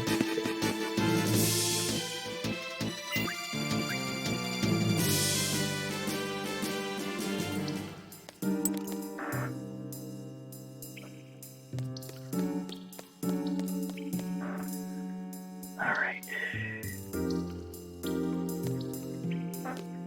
Okay, we're towards the end here. I'm expecting one more encounter. I think I got 4 encounters last run, so if we only get 3, that might actually still be time saved. If we get 4, then never mind. Also, I don't know how the animations were last time, how quick I escaped and whatnot. That's good.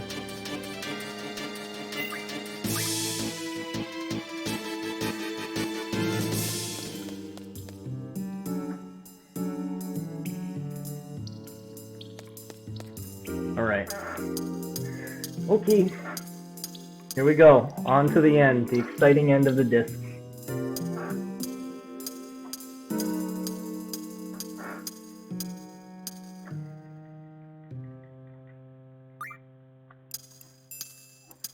Yeah, almost at 320 already. So unfortunate. Especially since, see, we saved like a minute and a half after our time loss, so maybe even more. So we'd be at like 318, maybe 319.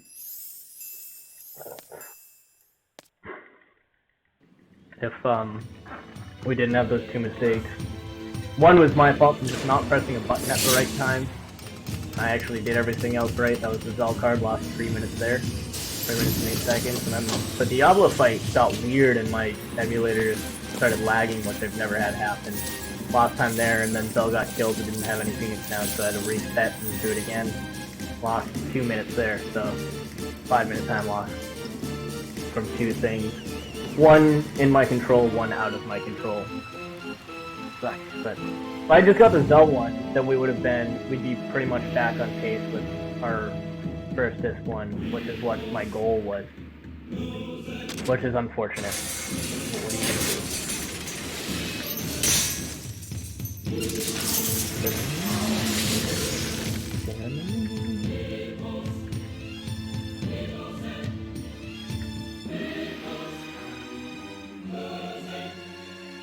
What are you gonna Couple minutes away.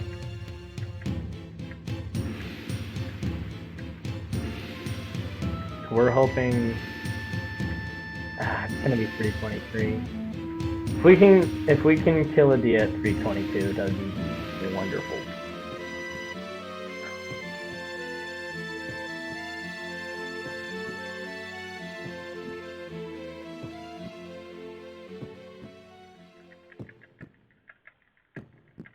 My Dia fight was perfect last time. Irvin and Squall both got their ATB immediately, got attacks off, and then the fight was over. Adia never did anything, so if Adia gets a turn, we lose time there, unfortunately. Because that's obviously very likely. And normally it's like, oh, who cares? It's like, I'll take that. That's just RNG time loss, a few seconds that you don't have any control over, but since we're behind, it's kind of important that we save any time we can. And get wrecked. Bam.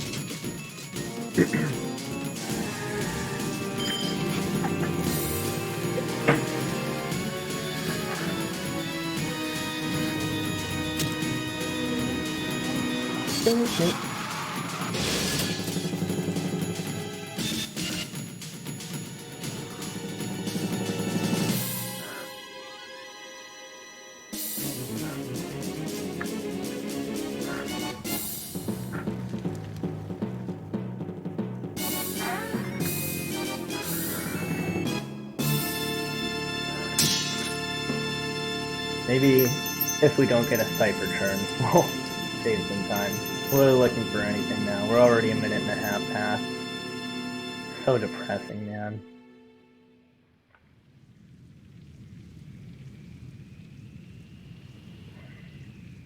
Yeah, we're already at 322, so it's gonna be 323. Just hope that we get... Nope. Yep.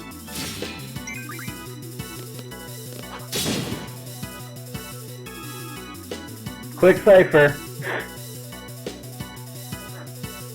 No epic fight there.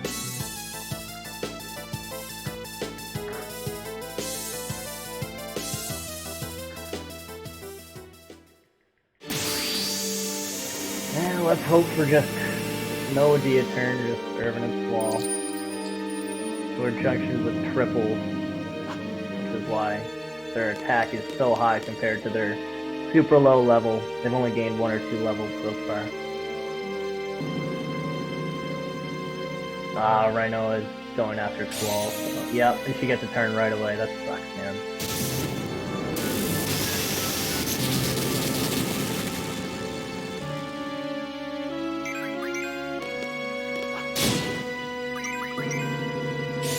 Yep, 2 Adia turns, so this is a bad fight on top. So I'll actually...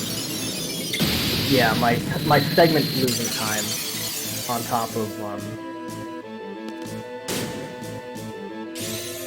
Wow, this is such bad luck, dude.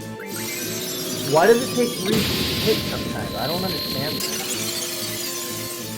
I don't fucking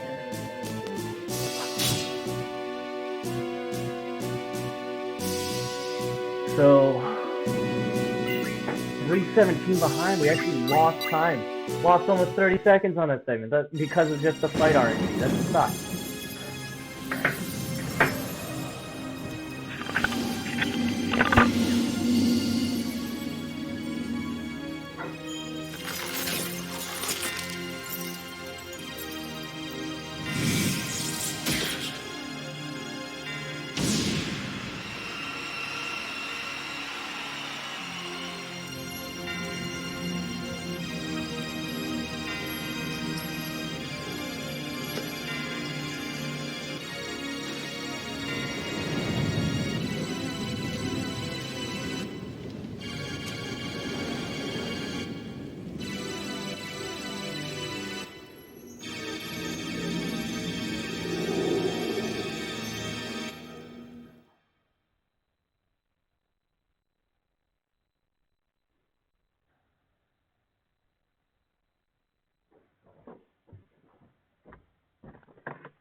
Yep. So I rest.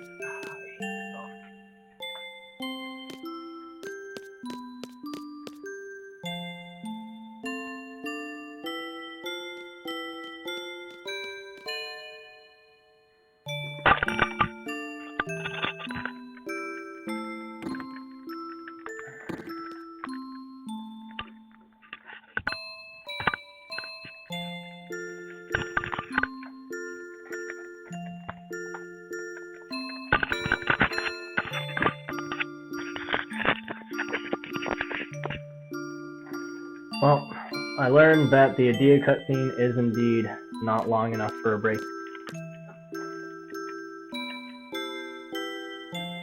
And now we're back to...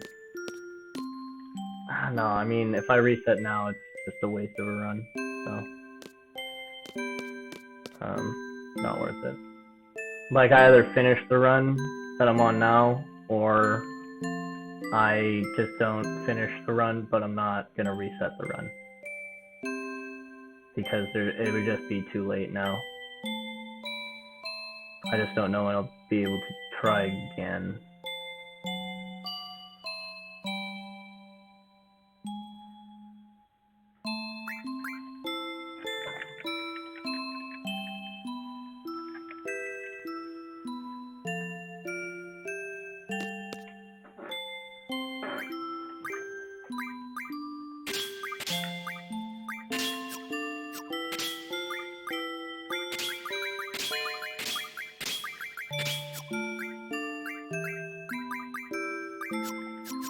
Oh.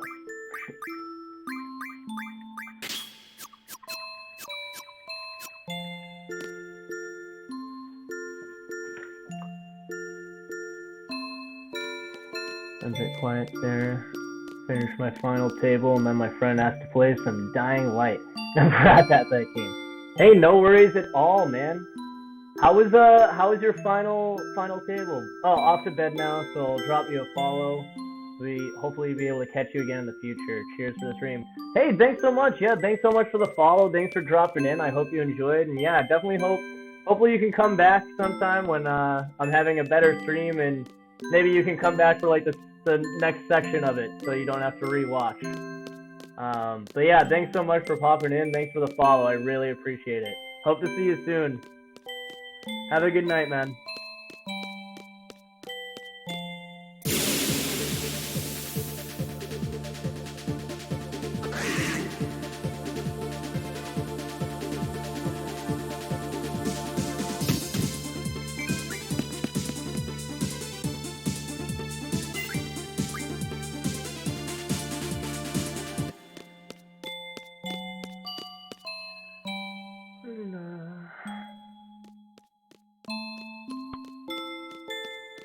Part's pretty safe. And what, 9 steps? 1, 2, 3, 4, 5, 6, 7, 8, 9. And then we're gonna go back up. I am gonna lose time here though, because I was in the other room. I was just mashing, hoping that I wouldn't lose any time, and I accidentally... I don't know how much time I missed by waiting past the actual dialogue, and then I rested, so I would assume 30 seconds to a minute of wasted time there. Probably shouldn't have tried that with this type time loss, but I mean, maybe it's good to have just the additional time loss just to make it sure there's so much more time next time. Well, let's see where we're at. 2 encounters.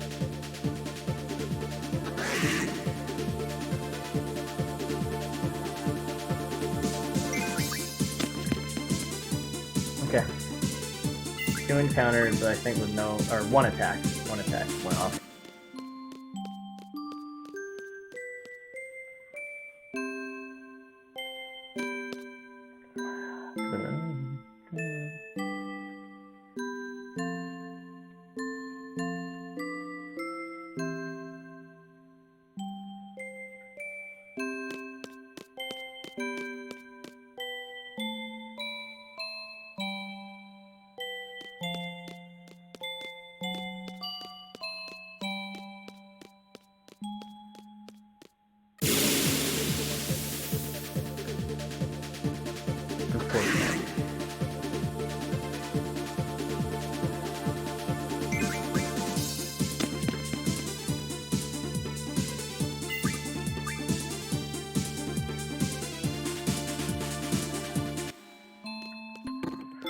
If only we could get encounter none earlier, but we need time mag RF, so.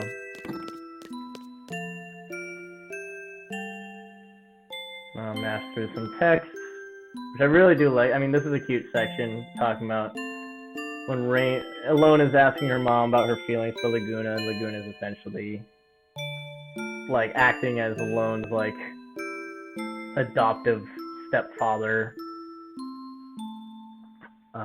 which is why he's staying in Windhill. He doesn't really tell Kiros, but like that's probably the motivation behind it. And then like Rain admits her feelings for Laguna, and they just kind of hide and eavesdrop before they go and do the report. This whole section is just really relaxing and cute, which comes before a section that's just kind of long and annoying, and then the rest of the run's pretty good. I do love this part though, where you report, and normally you're like fighting encounters and killing enemies, and now you're like, oh, we killed 0 monsters, and she's like, nice job. Exterminated 0 monsters, thank you. Of course. Alright.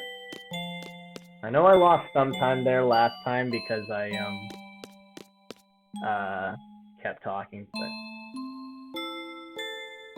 this is still gonna lose time just because I decided to take my break during the Adia cutscene, and it wasn't long enough, so I think I lost some time loading the new game and lost time at the beginning.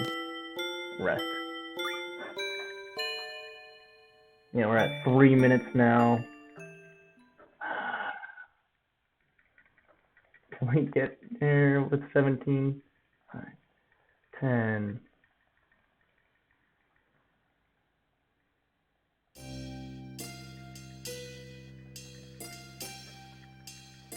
Okay, we lost less than a second, because I didn't safety save, so I actually could have saved time there.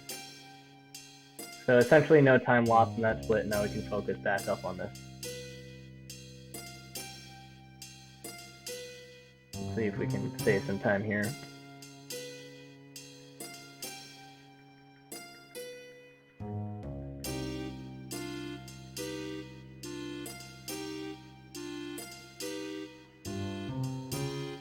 Just ridiculous to see all those gold splits and still be behind. Last time I helped the Moomba, I need to make sure not to help the Moomba this time. Which always makes me feel guilty. The Moombas are so cute and they're just so mean in here, but it's like a significant time loss. Because you get a bunch of other dialogue options, a bunch of animations, then he comes with Zell, which leads to more dialogue options and more animations. And then another animation when you come back and they do the weird Super Morphing Power Rangers cutscene. So I need to make sure not to help the Moomba here. And just be a sad, mean person.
And a group of mean guys comes in.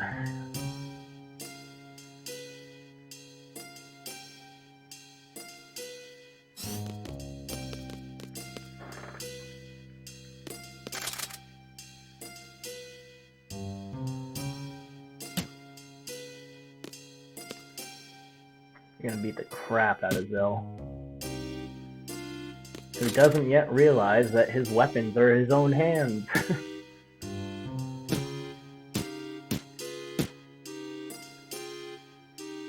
But if Rinoa didn't get taken here, she wouldn't be there to bring Irvin back later, so.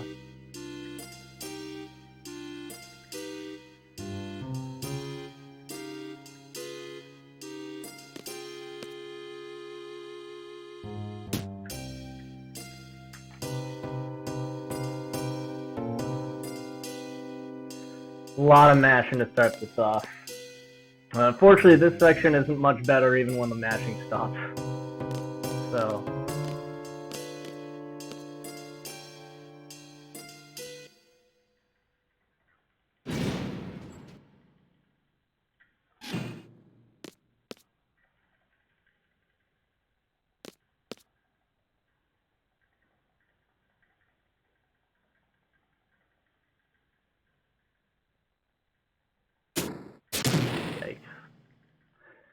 Interesting that Cypher's that strong, yet we kill him in one attack.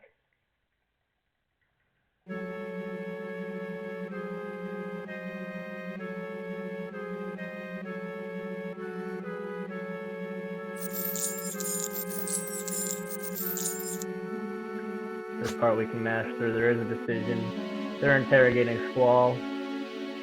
Cypher thinks that there's some deep meaning to Speed that Squall doesn't know about. Or that Squall knows about and isn't telling him. Squall has no idea. I mean, really, they got sent on their first mission, and then things went wrong, and they ended up fleeing, and then in an assassination attempt on the sorceress. So they don't. He hasn't been given any details, even if there are some. So there is going to be a dialogue option later where you can either just give up, or you can lie and just make something up. And one of my playthroughs, I picked that option just to see what it was, and it's ridiculous. It's like we're seeds trying to like plant flowers all over the world or something. Like, I think he says it like metaphorically, but it's so dumb. And if you do that, then the Moombas won't help you. They won't make shortcuts for you for the escape sequence. So you do wanna just say, okay, let me die, and give up. Okay, here I need to make sure that I don't help the Moomba, which is the second option. So when the Moomba comes in and trips, we're gonna ignore it. But I wanna focus up. Here we are. Cutest little thing though. Really love Moombas.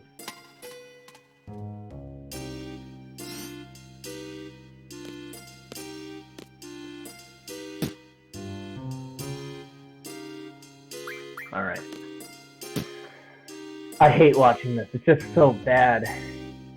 But it actually saves so much time to not help this Moomba, because they're just gonna leave now.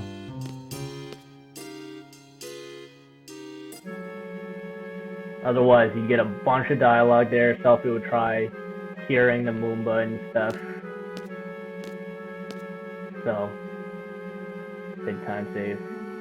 And we need to catch up. We can't lose any more time. We can't afford it. When I say that, I mean, like, we're gonna save a bunch of time later, so I'm comparing to like the world record, not to the split here. That 9:53, there are 2 segments later that total almost half an hour of time lost that I wouldn't have.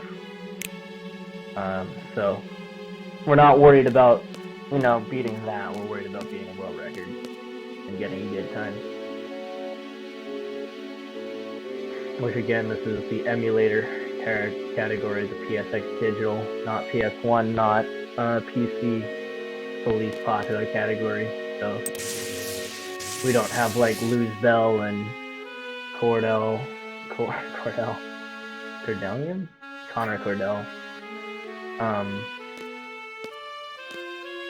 or Mutsky, or any of those top runners. Like they're not running this category, so that's why I'm able to compete for this world record. The world record's also a couple years old, so this isn't like the most impressive thing in the world, but would be nice. And if I get the world record here, I might still do another run to improve it before I move on to better platforms, but we'll see. We need to see how this run goes. Like, right now we are still behind, so we do need to make up for this.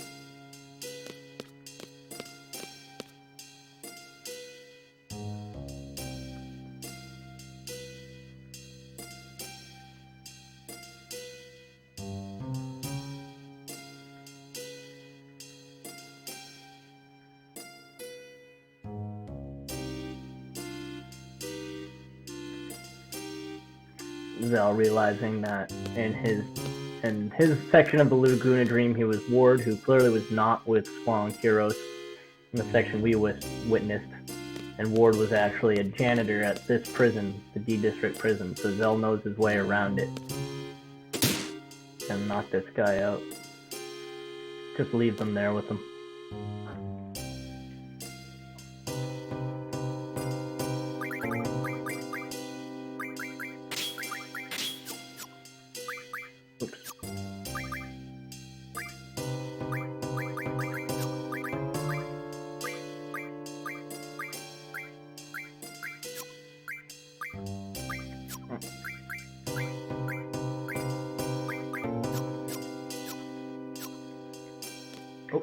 Oh, that's...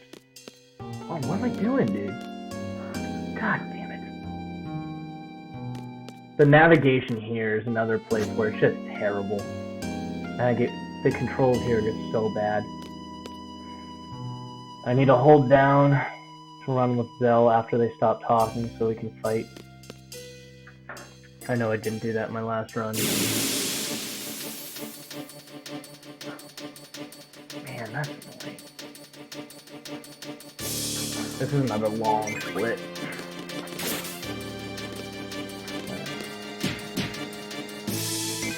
I would have had definite time save here, either saving the Mooba and fixing that menu if I didn't take those wrong steps there. I can't believe I did that.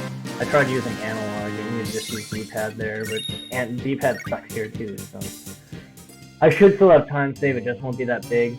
I just really want to make up for all that time I lost for that Zell Card mess up and the Diablo. I want to call it a bug.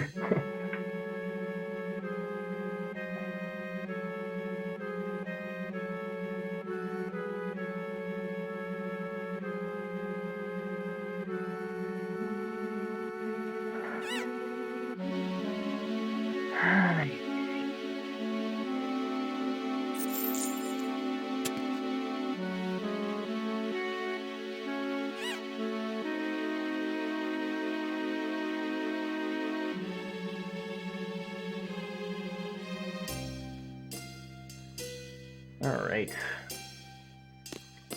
Biggs and Wedge 2. Even easier than the first one, because we don't need any limit breaks, because now we have strong junctions. And they're not actually a strong boss. So, 2 attacks should do it, and hopefully we'll be able to get that off before they get some attacks. It's not a big deal if we don't. Not a dangerous fight. Oop. We saved some time there with not having the Moomba animation. Need to be quicker about just exiting that menu though. I was just mashing, waiting for fight to start. Forgot that there's another menu there that you just need to exit out of because you don't do anything.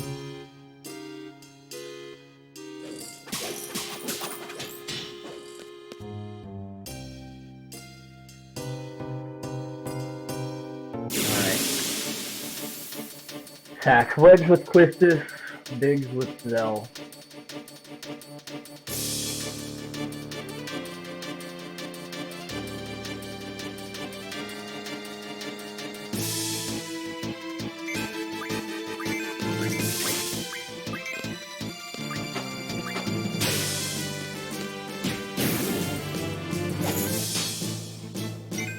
That's unfortunate that he lived, but again, like you see, having like mistakes in these types of battles doesn't lose you much time. It's like a second, which is why it's okay to have some bad RNG in these types of fights if you just do everything else right.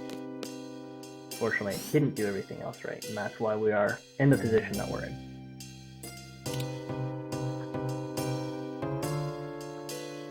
All right.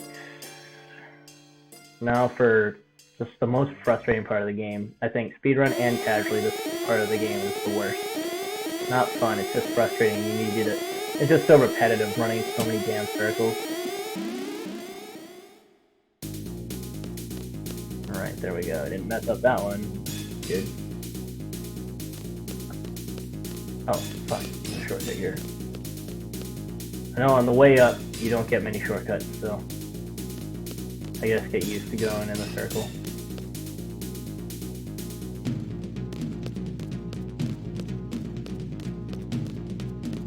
Dialogue works, or analog works pretty well. You just need to make sure you time it right. These screens, that's kind of weird on. And usually you have that divider.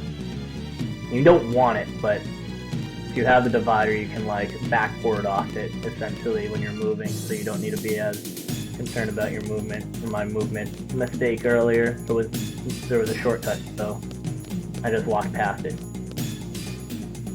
And you never know which way the D-pad's gonna. Like, I hate the movement here. If we were using a strict step count and trying to get those SR encounters later, this would be the worst. And this would probably be a run killer. Unfortunately, we're not. It means we'll get more encounters, which stinks, but like that's all. Just small time loss there to the movement and the encounters, but not ruining any long-term plans for the game. First encounter here, I feel like that's pretty good, even though my stats are clearly terrible. So, not by my own doing, but seems like an okay place to get an encounter. Tried opening the menu with the one person that doesn't have junctions on. Unfortunate. Again, minor time loss. One enemy animation. Because I see now how quickly everything adds up. Like, I get it. Whereas I thought seconds of time loss wouldn't be a big deal in a speed run this long, it now kind of makes sense why it is, because the run is so long. So you're just like, burning time. You can lose so much time from just seconds here and there. Or you can gain so much, like, make up for so much time by doing the same thing. Which hopefully we can do before disc 3.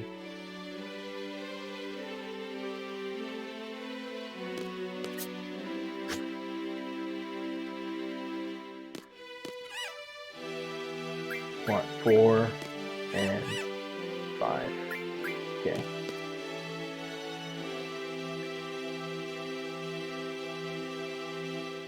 Smash through some more text, where Zell's going to use his knowledge of the crane that we saw moving Squall's portable cell earlier in order to get to the bottom.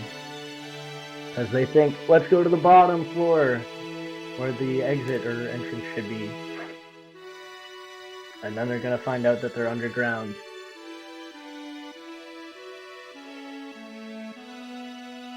And that's when we're going to have to do another escape sequence. Run some more. One section is just really tedious. Once you get through it, it's not bad. Missile Base isn't bad, which comes right after this. I'm gonna be honest, like, speedrunning, I don't love this section and the next two. I like the garden section casually, don't love it in the speedrun, but it's still fine.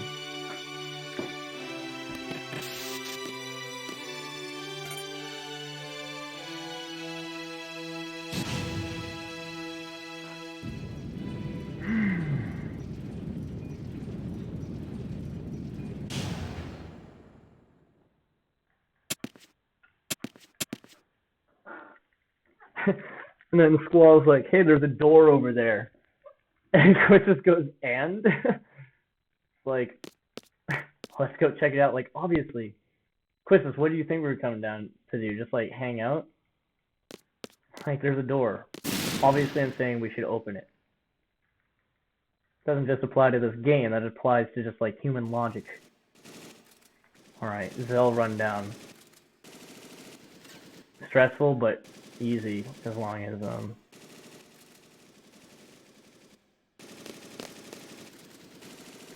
just hold down.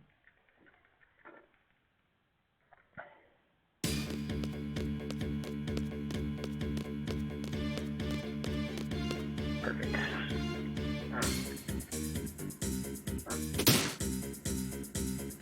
That's a lot tighter than you think. If you don't anticipate the movement, then you will get caught. I had never played casually and not got caught once there. At least once. I didn't know that you could actually outrun the first one. I figured that they made them get you. But, you know, just run down and then start to turn as you're going with the circle and you won't get caught. As long as you're running the whole time and don't make any mistakes, which is really easy. More mashing, of course. This section is terrible.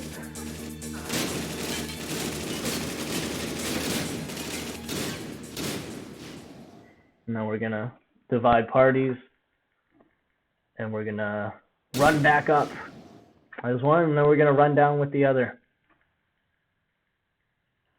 And then we'll fight a boss battle that is actually all just regular enemies.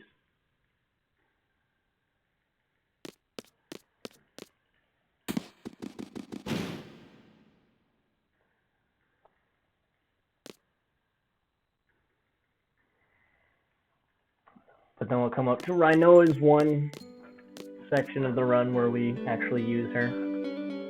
Something cool about this game, this speedrun, is that you actually do use every character throughout the game, not just like have them in your party, but actually like use abilities from them.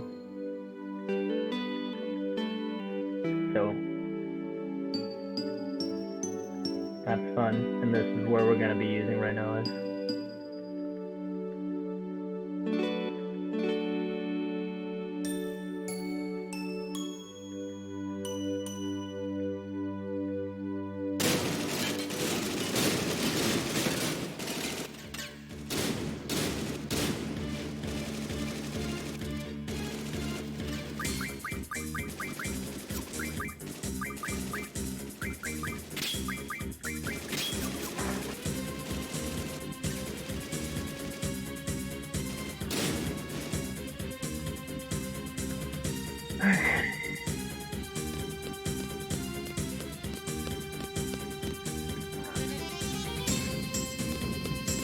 And this trek up sucks as much as the first, but then when we get the trek down with Irvin's party, it won't be as bad because we have the shortcuts that the Moombas gave us from not lying during the interrogation.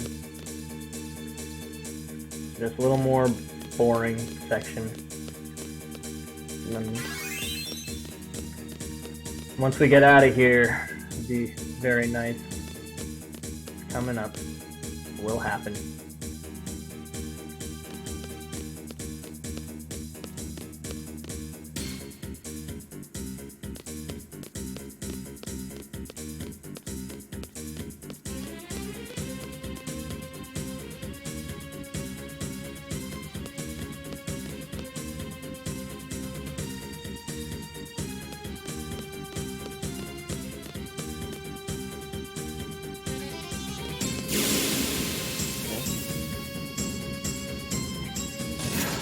Not much to talk about throughout this section. It is just all running and mashing.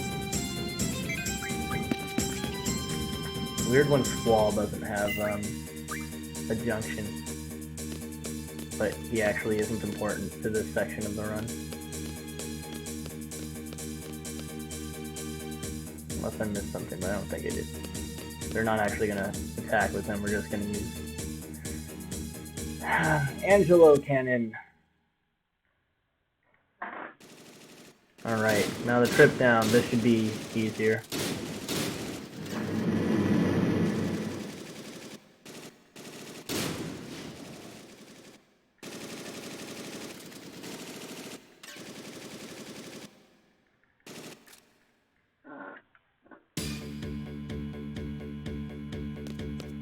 I think we're only going to have to run around one full circle.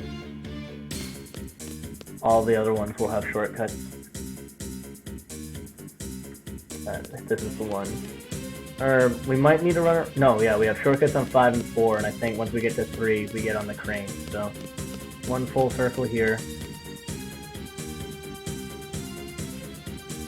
We're officially behind.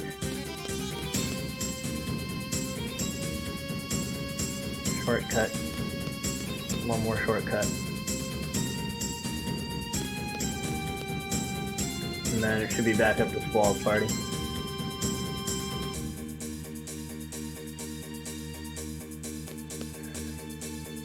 Hopefully we can do this quick.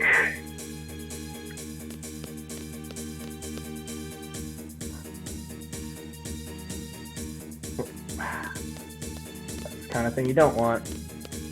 Again, just movement kind of being a pain in the ass. Alright, let's get this fight quick. This is the split. We're a minute behind now. Can we do this fight in a minute? That'd be big. 1 limit break. And since we have HPJ, we should be pretty safe. Hopefully. I need to buffer in Rinoa's limit break. She doesn't get it right away.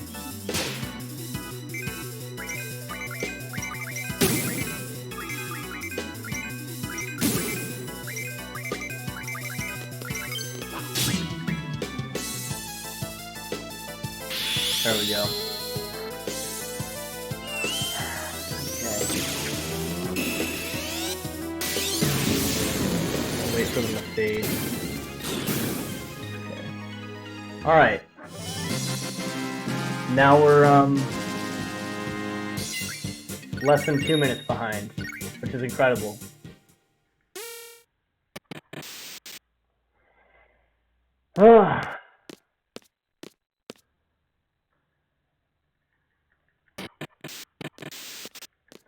So it really shows, without either mistake, without one of the mistakes that was made on disc 1, again, one was in my control, one was not, we'd be ahead right now again. But that gives me hope. Again, the goal is to be where I was, really, heading into disc 3. Because that's where all my major time saves going to come. And then, you know, I know that I can get huge time saves, again, on my next run, disc 1. So,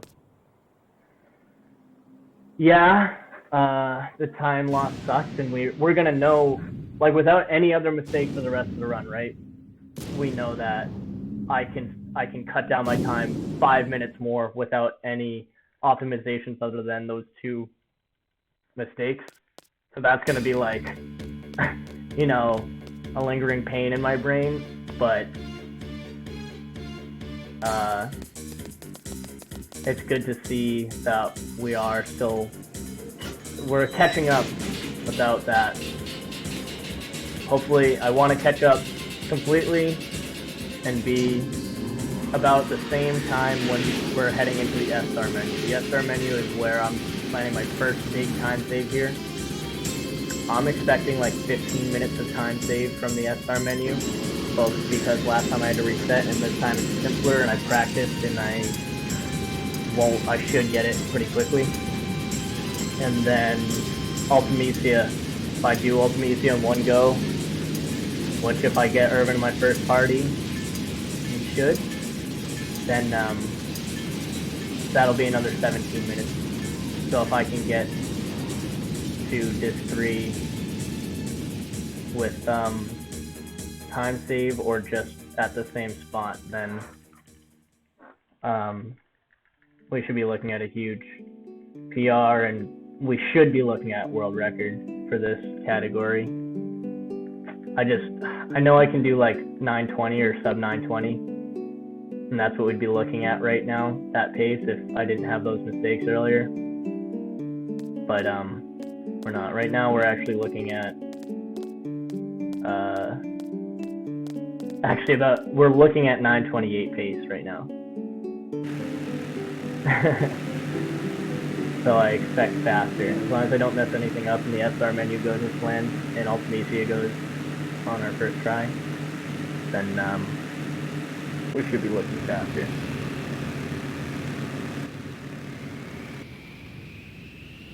And then yeah.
no! Second option to confirm. I mean, again, minor time loss, that was like a couple seconds. Not bad.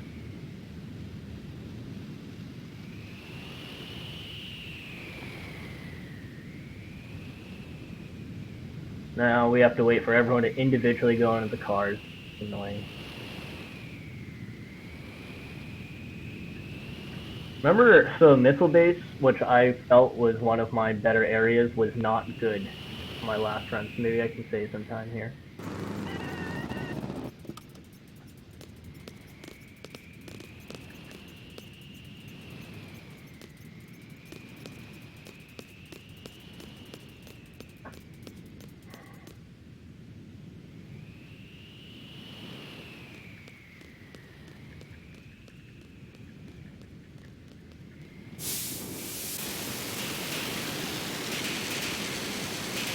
.417 is the next flip.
Kind of concerned that maybe I did a menu wrong since Squall didn't have any junctions before, but I think I did it right.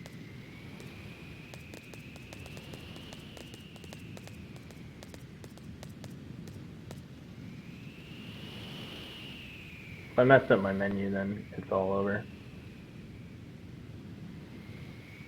I don't really have time to check, unfortunately.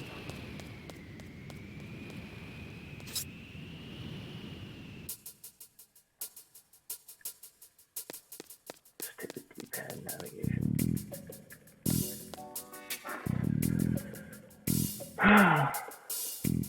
So in Laguna Dream... Oh, because Squall gives his junctions to Zell.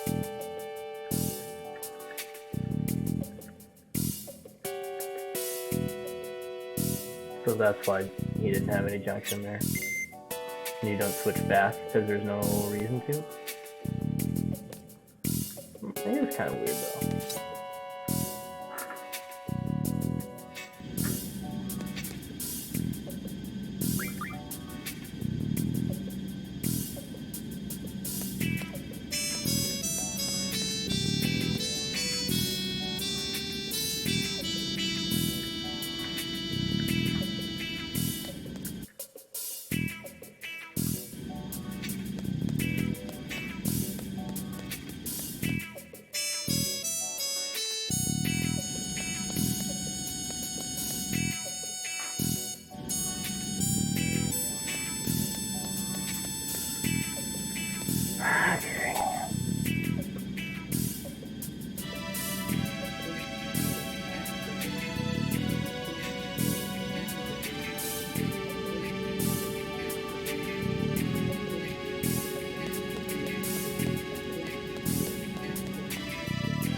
Alright, this is just like a few fetch quests. We're not going to do everything. We're just doing the bare minimum, which is this. And then we're going to actually set the self-destruct timer before doing all the rest of the triggers, like a computer or anything. and that'll give us a quicker way to set everything up.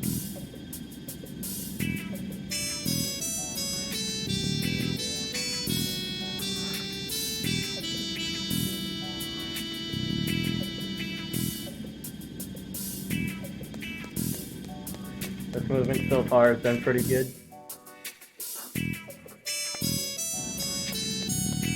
Like a little extraneous.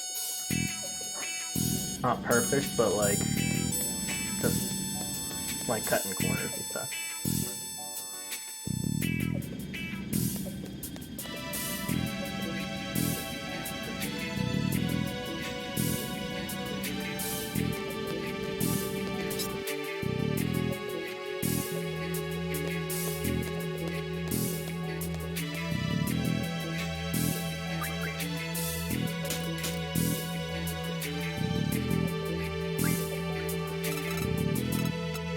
Alright, we're getting there.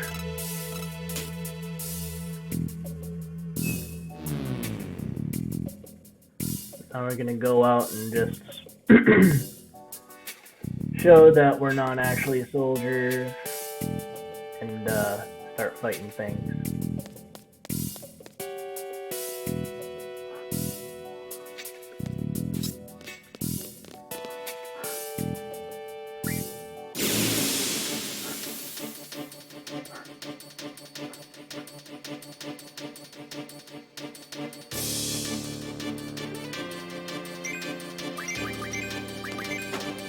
I don't think Rinoa is worth anything here, per usual.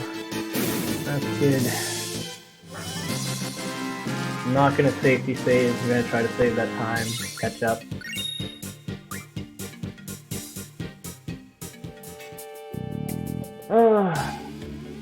Which makes me a little stressed, because it can get dangerous, but it shouldn't be too bad as long as I'll play it a little safe in the actual fight. This is an unlucky encounter. Shouldn't say unlucky because they're directly tied to your step count, so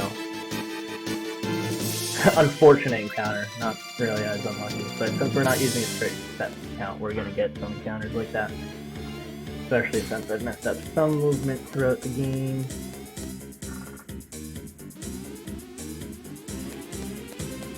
So I could save there, I'm not going to.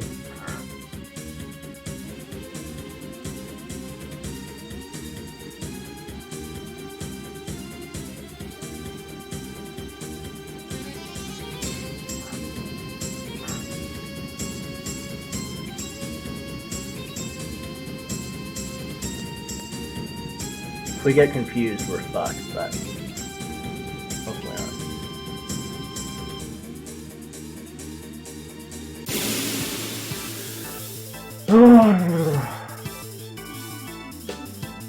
If someone gets confused, hopefully it's Rinoa and not one of our good characters.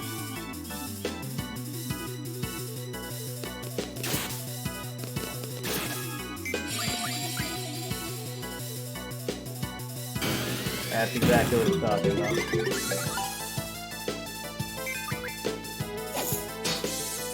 Hopefully Rinoa actually tactic guard and not. Alright, good thing. So that's not terrible. Like, it's unfortunate, but oh, because she's confused. I was like, what? I wouldn't attack with Rinoa. Okay. I don't think confused lasts in the next fight, so we should be okay. I'll just make sure to play it a little safe.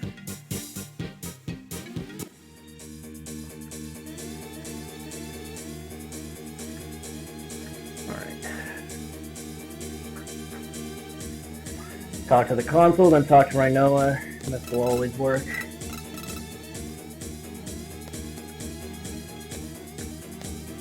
Oh, yeah.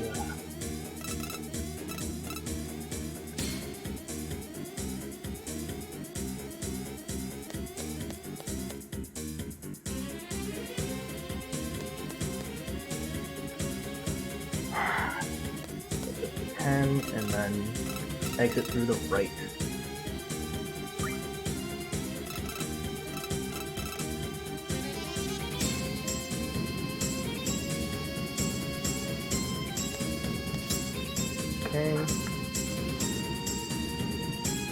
watch this cutscene real quick. And now we're gonna get to do everything else that we're supposed to, but they will place a dying guard outside this room. So we go back there, tell him we're doing this for everyone. He's just gonna give us his key card so we can access the computer without doing any type of other espionage or, you know, trickery.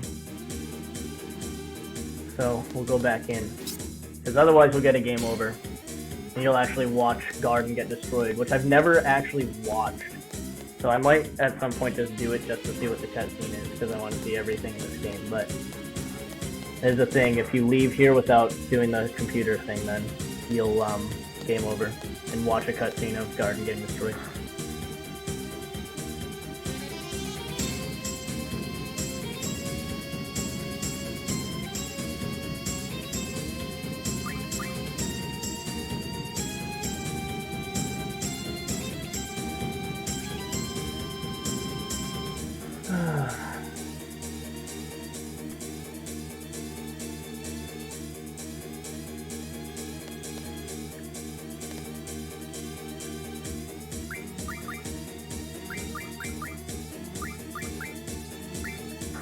Right.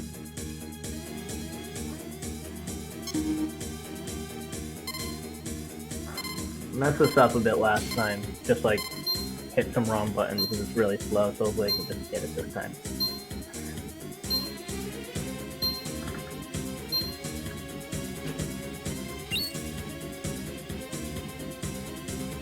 Target. The error ratio. Because this screen lags so much. It's just a game, it's not like system or anything. Like, they wanted to simulate like really slow computers, super slow dial-up connection for the 1999 computer system. And so it's just super slow.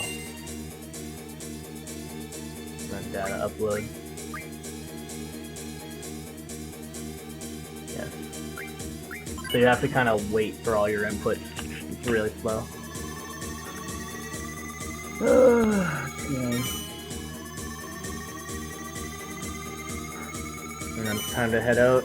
One quick menu. And then we'll be at the boss.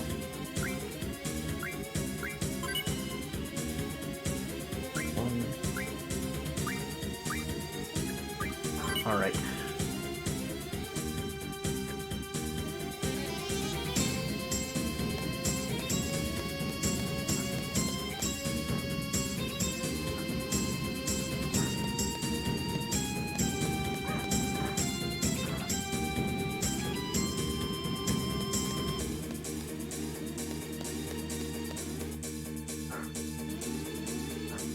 Once I hear this, you can see the menu.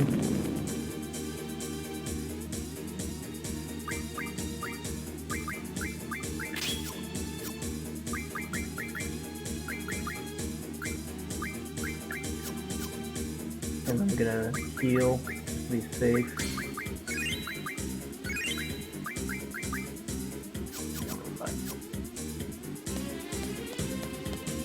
Okay.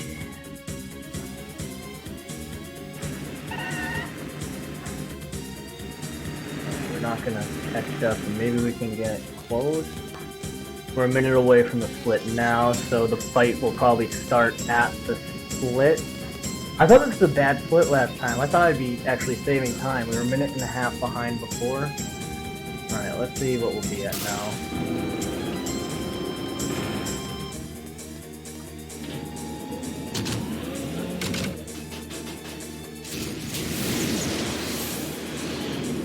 Two selfie attacks and a Quistis limit break is this fight. If selfie crits, then one selfie attack, but that's pretty lucky. Come on.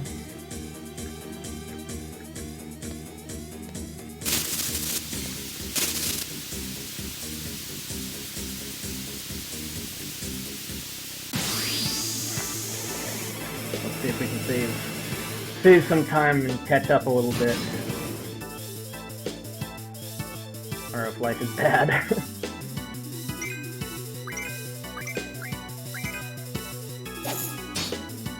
more stealthy attack.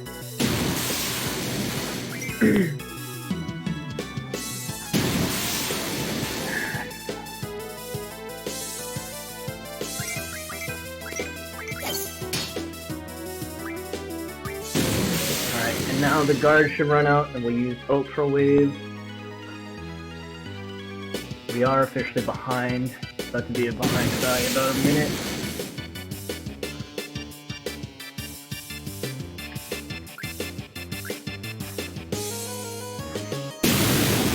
This animation is so long! Trying to catch up here.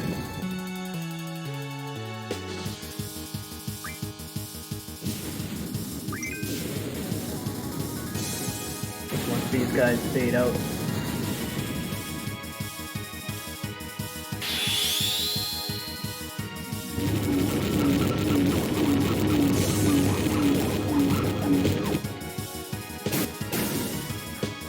So 111, so we did save a little bit of time. Almost 30 seconds, not quite. I thought it would be a little more, that, you know, foregoing the safety save, and then, oh, I need to do this trigger right.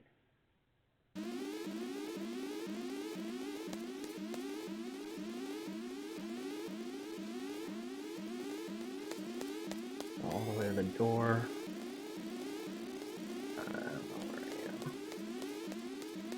Nice. Okay. Last time I messed up those triggers somehow. Oh, I don't have an oil boil split, so that's rough. So we'll have to see where we are. Norg was a bad fight, for sure. So maybe I can make up some time there.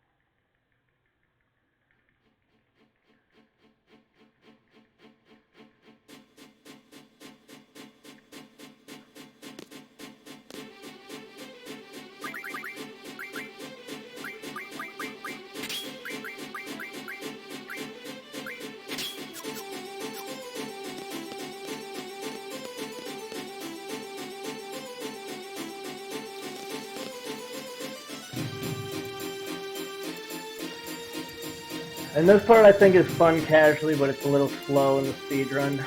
We're gonna hit some triggers. We're only gonna fight one, like, of the enemies. You can fight enemies at every section, like everything around the circle of the garden. We're only gonna fight one.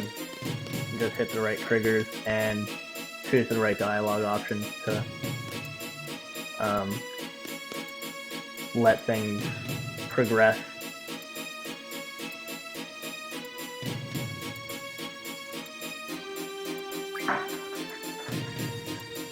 Okay, there's a big, like, civil war going on within the garden. There's Norg cultists, and there's, you know, the Sid supporters, which we actually are.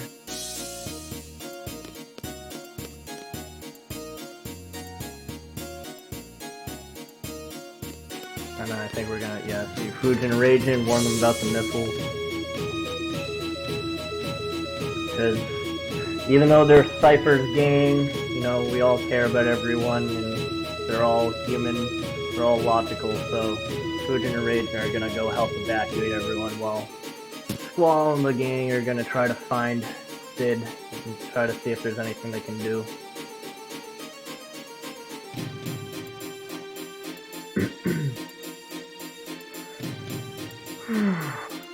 It's a little more stressful because normally I'd do some safety saves here, but I'm trying to catch up.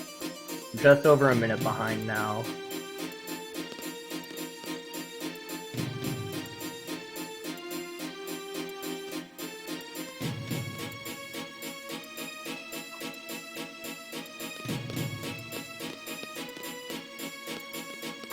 So this you run and you see the cutscene. Oh, well, we're gonna get an encounter first. So you go and see this cutscene over here, and then you don't actually need to fight. You can just run out without even experiencing the encounter, and it'll still count the trigger as being hit.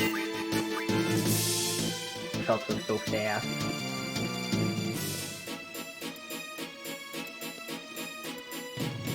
We're gonna watch this, and as soon as everyone starts running... Oh, wow. I honestly didn't think my movement was at that. Oh, no. This is scary. Yeah, my... Oh, that's fortunate. Oh, man. I didn't think my step count was that bad in this run compared to my last run, where it wasn't perfect, but... I feel like I'm getting more encounters. And now, once they start running, we're just gonna leave.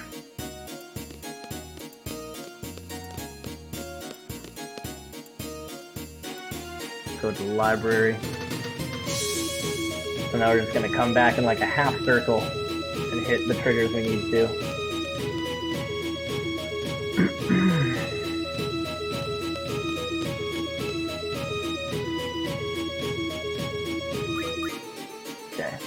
Fight.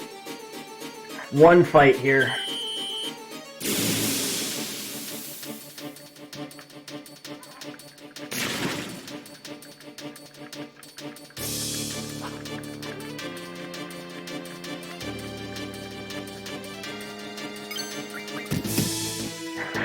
Face the wrath of this monster is literally a rat.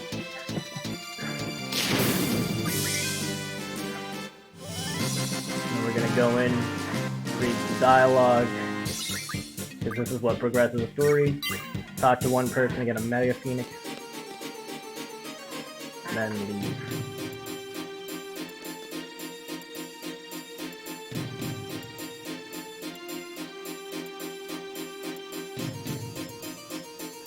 They might tell us that Sue is the one, or Zoo, I don't know how to say her name, but she's the one that made the whole plan. She's hiding here. Talk to this girl. Okay. And we're gonna leave now. Oh. What? Oh my goodness. Navigation is terrible. Okay. Now we're going to the infirmary, and that should be the last one of these garden sections that we need to go to.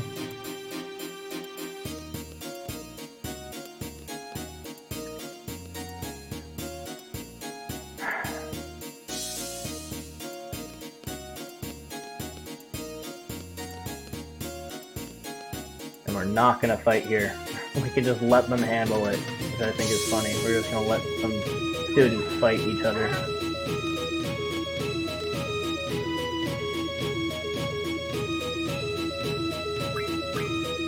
And we're just gonna do a little flash forward.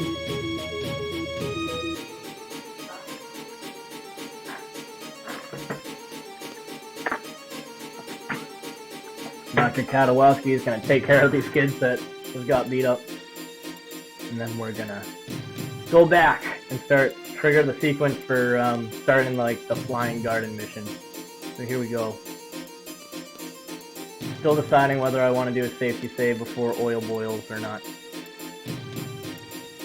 I don't want to, but I think it might be the right thing to do.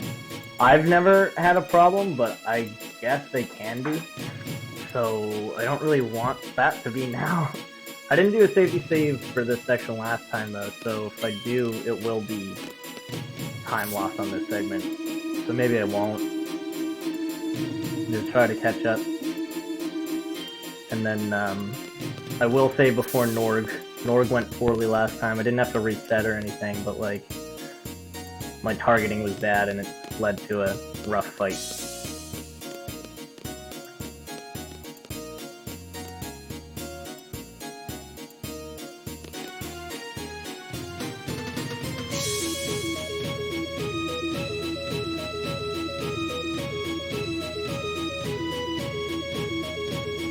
And we find out Sid's in his office. They've been hiding him essentially in plain sight.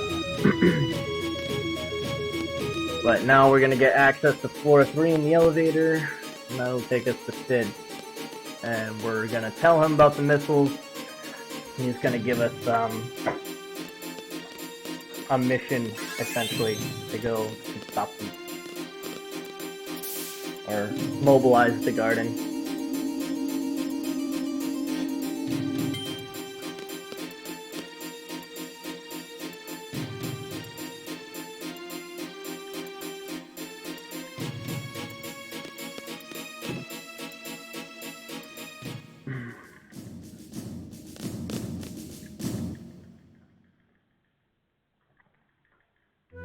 So we tell him about the missiles. He's gonna essentially say, yes, there's a way for us to resolve this in the basement. And he's essentially gonna be like, oh, I'll go fix this, but he realizes he's old and probably won't be able to do it. And Squall, well, I guess Sid kind of collapses, and Squall has this internal monologue where he's like, you're old, you don't know what you're doing, you can't do this. And Sid's like, oh, why do you want to do this? And Squall's like, my feelings on this don't matter, just let me do it. I'm young and like in shape and ready for combat, just let me do this stuff. And he's like, yeah, alright. So he tosses us the key. We're gonna go to the elevator and go way down below garden to stuff that hasn't been touched in years. It's all rusty and mangly and gross.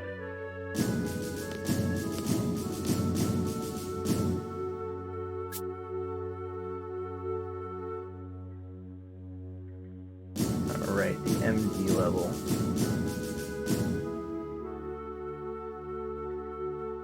Oh no, it's used for shelter. Yeah. They don't exactly know what's gonna happen here, but they know that it's used for this type of purpose.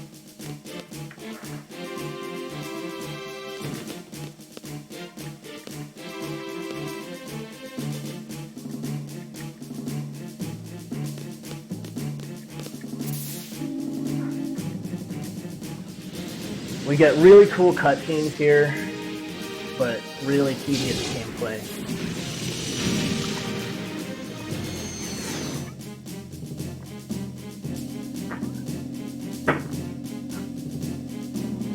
You can talk to the console. Okay.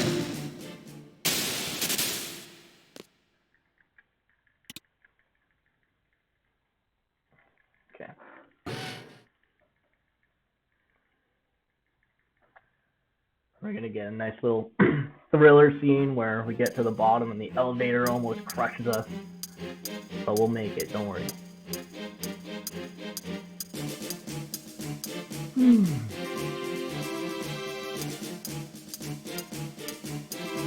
So, haven't saved in a while. Oil Boiled will be the last boss fight before our next safety save. Not another menu before it though. Just some dialogue options. And the Valve minigame, which hopefully we'll get second try. We should. Doesn't seem that hard to do. We won't get it first try. I'm actually just not good enough. But second try is pretty easy.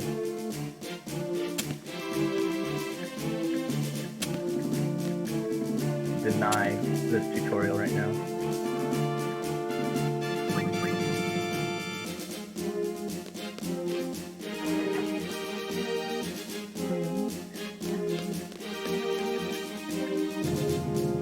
Struggle with this damn ladder. So strange.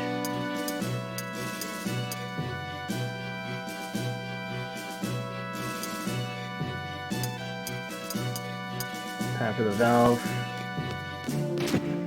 I'll try to get it first try, it's just not gonna happen.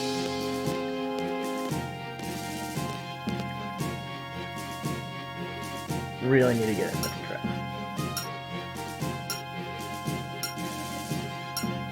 I'm just gonna let it go. I started a little late. Yeah.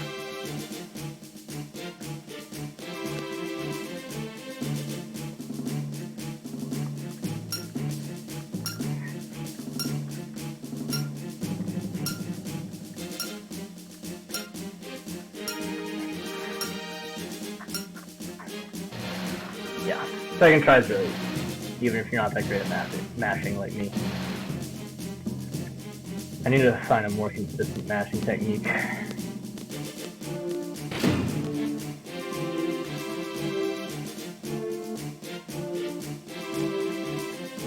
Come on. The hit detection here is really weird. I'm not even using analog. I'm using D-pad, which is like intended for this game, so don't know why that happens sometimes.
Again, just pretty tedious speedrun section. Takes a lot. There's a lot of exploring, not exploring, but moving around, hitting triggers. Think casually, it's fun, intriguing, intense, but we're just getting through this now.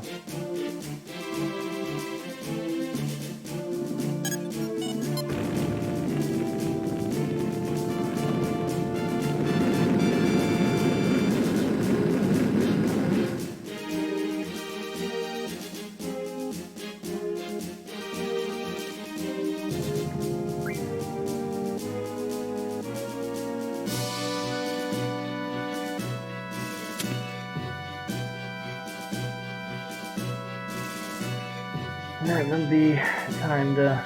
Alright, oil boils are coming up. So I'm a little nervous about this just based on what I've heard. Hopefully we'll get through it without a problem.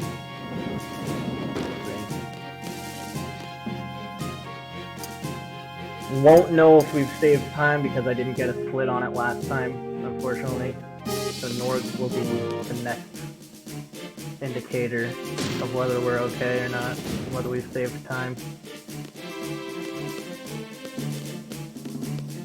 This is the big one. This is our big risk. Wow! Very unfortunate. See where our HP is at now that we're in this.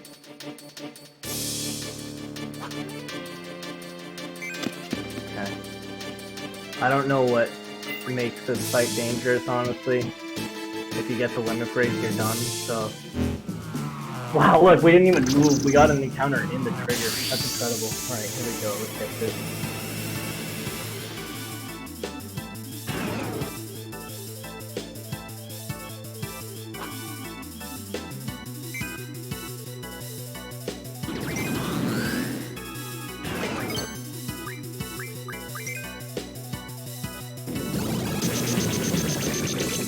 Wow, I see now why it's dangerous. Please don't miss because of that.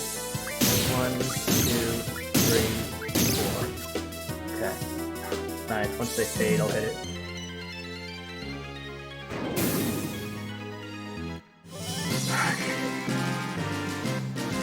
Wow, that was actually pretty scary. Wow, they did 500 damage there. Jeez. Alright, good to know though for the future though. So now we just know be above 500 HP there and we should be okay. Which is good because that's still well into critical. I think under 700 is critical. So, which becomes a problem for the Griever fight, but is not a problem now. I need to see what is critical later. Awesome SMG here.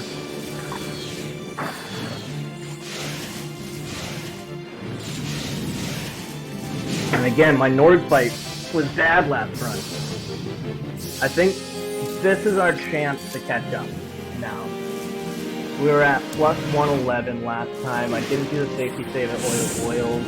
Hopefully my movement was as good as not, and hopefully a little better, but at least as good-ish. So, and then if we can get the Norg fight well, which is really just me knowing to target correctly, then hopefully we can do this. And I will safety save before Norg.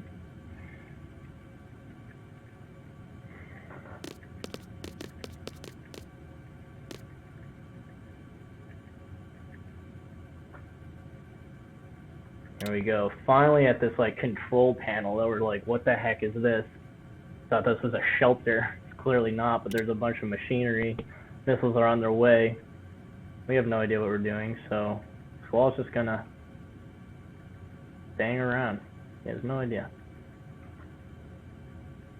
Just clicking a button. But then everything starts moving.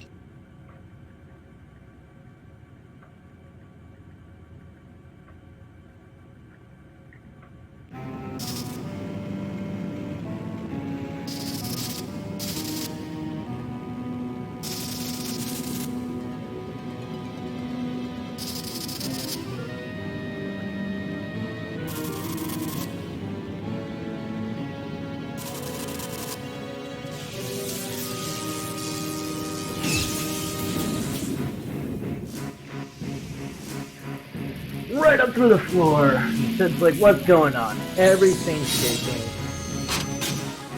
Here we go. We just get this ladder to magically shoot up. Super cool. Couple tech boxes. I think it does auto scroll. Really cool cutscene. Garden is transforming, coming out of the ground. And it's like Halo thing is moving down, just completely transforming the whole figure of the garden.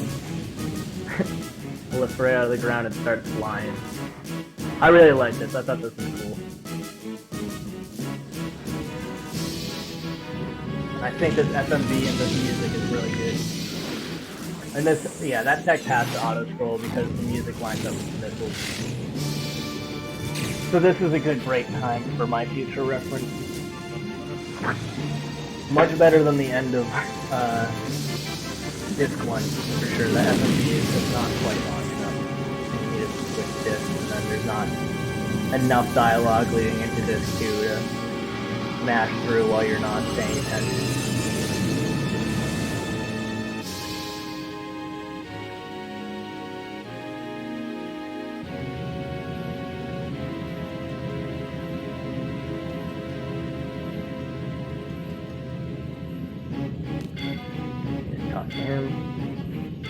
And then we're gonna go to the second floor on the balcony.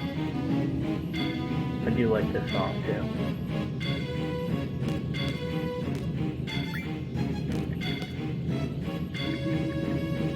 I like all the songs, like we were talking about earlier. The soundtrack is just amazing. Love all of them. Oh, it's such a good. They all fit the atmosphere so well.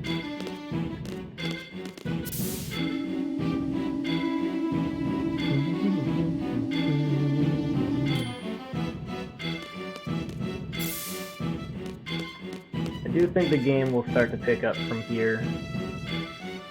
After this section, we have Norg, and then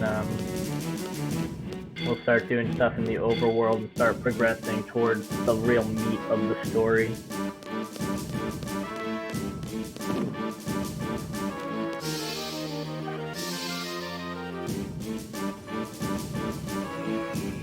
Very cool cutscene.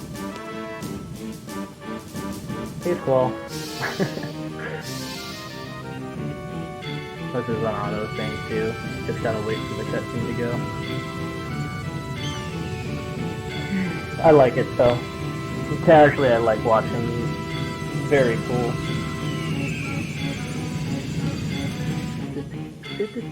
Oh, switch my controls up on me. That's annoying. I'm supposed to hold down.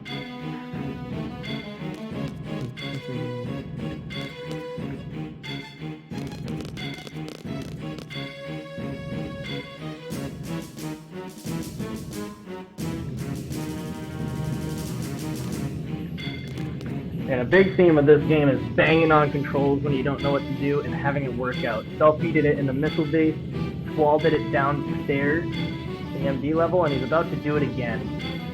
These very outdated controls that we already don't know how to use. Just gonna bang on because we're about to crash the town of Balance, which would be a huge disaster. But fortunately, Squall somehow gets us to turn, but never figures out how to do it again until we upgrade the garden.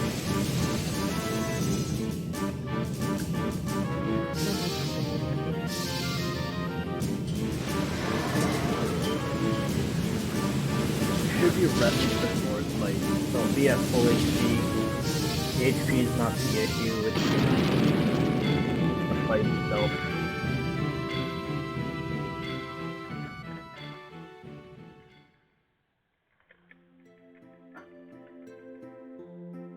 And as the music changes, we're back and calm. I really like that effect. It's like, you did it. Everything's relaxing again.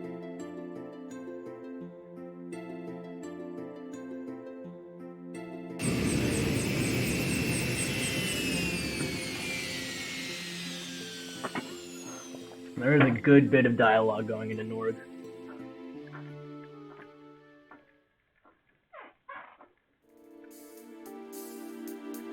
Gonna have a dream, I think, or is it just gonna be Squall in his thoughts? Yeah. Just kind of stressing out.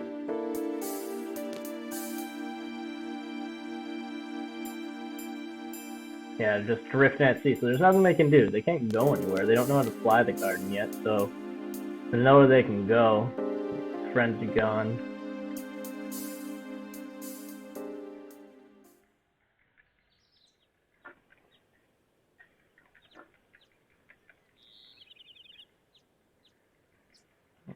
Doesn't know who Norg is, but we're about to meet him. Quick safety save.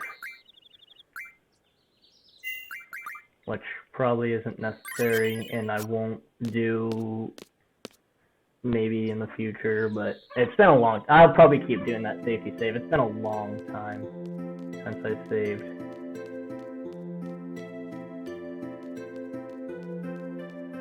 Right side of this is always faster, by the way, by a couple seconds. So if we start at the dormitory, then we go right. If we start on the left, we'll go left, but otherwise we'll go right.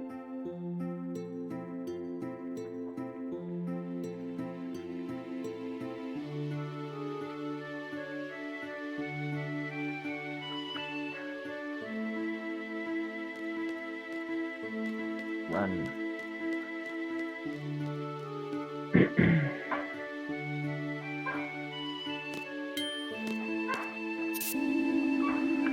So the reason I messed up the Norg fight last time, and we still do have quite a lot of dialogue before we get to the fight. The reason I messed up last time is I used normal ammo. You use Irvin's Limit Break to kill Norg. Shocker. It's gonna be the theme of the rest of the game. Spoiler alert. But with normal ammo, it's like it technically targets everything, and then while you're in the limit break, you like have to cycle over to the correct target you want to shoot, and you can, choose. You don't get set onto one target when you first pick the limit break. So I just had trouble navigating to Norg because of the targeting system last time, and I didn't get all 5 shots off in his first limit break, and then Norg trolled me for a bit. Yeah, I didn't have to like reset, but it just took so long.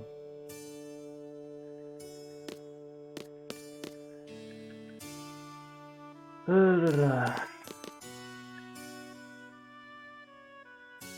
they're bullying Sid. Turns out Norg is like the actual like backer of the garden, like he pays for everything, and Sid runs it. And so Norg's angry with Sid right now, and he's angry with us, and we're about to get a talking to.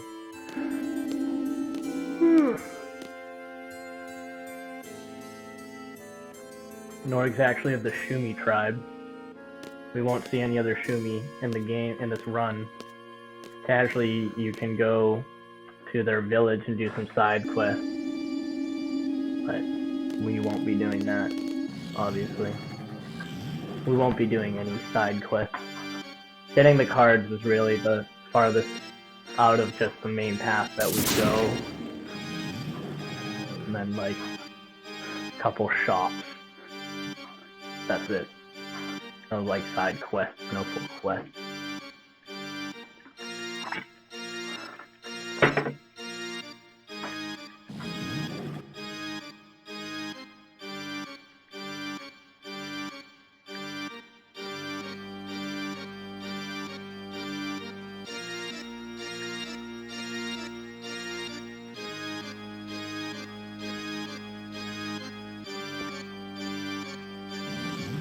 Yeah, he's angry about the sorceress assassination failure.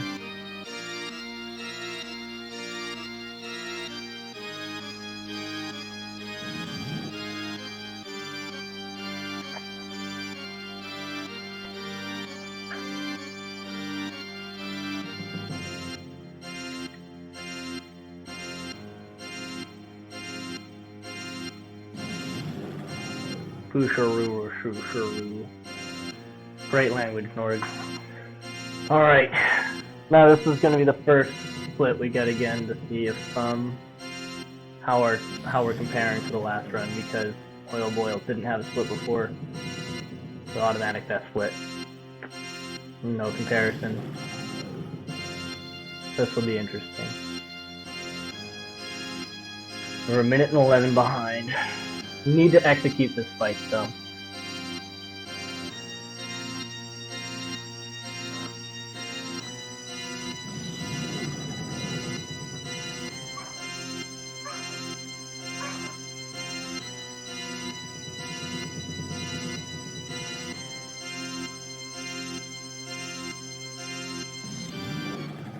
Alright, start the fight. There's so much dialogue. Oh, and so many camera angles of this Norbcog. I'm getting antsy. We're close, you know. We've been cutting down that time, so I really want to get this caught up.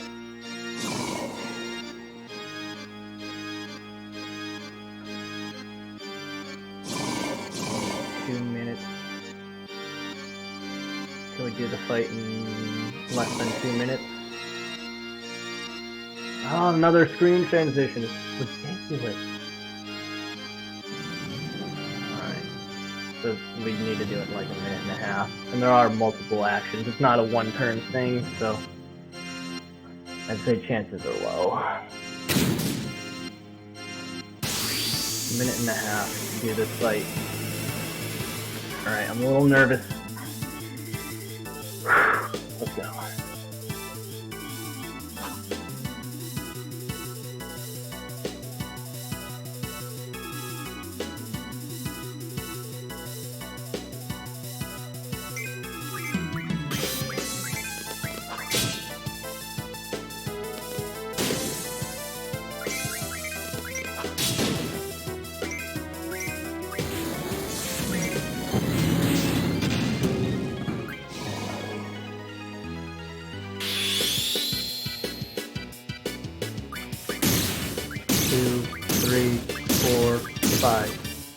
That should be it. Perfect fight. And we're ahead again, I think, are we? Yeah, there we go. We're ahead by nearly a minute now. There we go. Good thing I kept up with the run. Still thinks we had those 5 minutes, that 5-minute loss earlier, but look, kept up with it, and we're ahead in Disc 2. It's important that we keep getting ahead, keep doing well. But again, all the time save is really in Disc 3 and 4, so it's cool that we were able to come back after all that time lost in Disc 1. And it just shows that even after this run, even if this run ends up being good, we will have even more to improve upon, whether we're on this platform or another one. So, very exciting.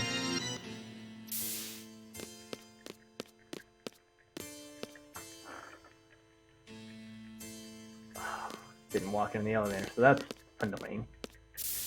It makes you walk all the way up, and then it doesn't actually walk you all the way.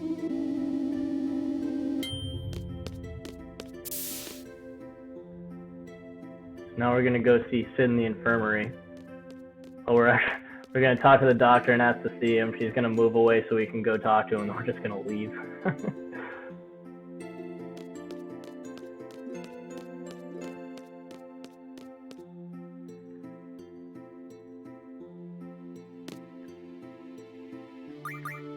We need to see him now. Except we're not. We're just gonna leave. Just gonna walk away.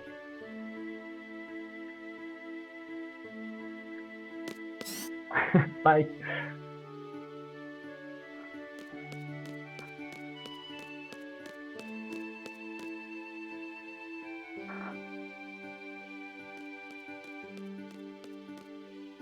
We have this cutscene where we're running down, where clearly we weren't running down, but here we are.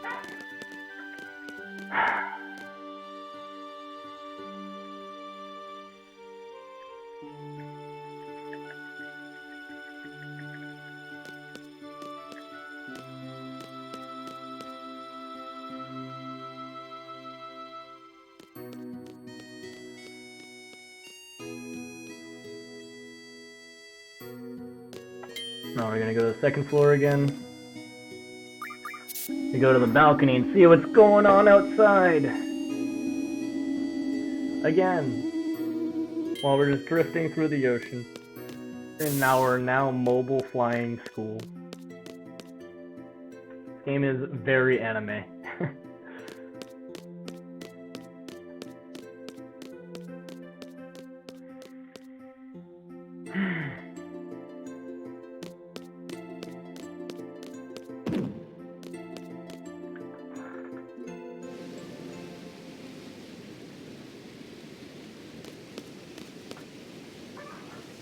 Oh, that's right. Gotta talk to the white seed soldiers. And go get a loan. And this is the first time Squall finds out that that girl that we saw at the beginning of the game is alone. And Alone is indeed the girl from the Laguna dreams he's been having.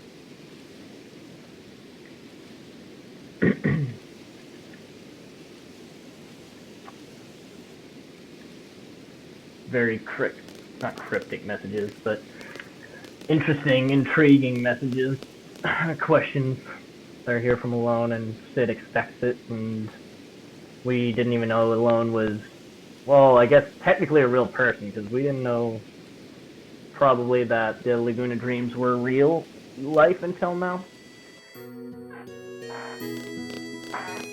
Now we're like, okay, so she's real and she's here. We're gonna see that she is even older than us, so we now know that the events of the Laguna dreams were a long time ago. Which, of course, are 17 years ago, when we find out.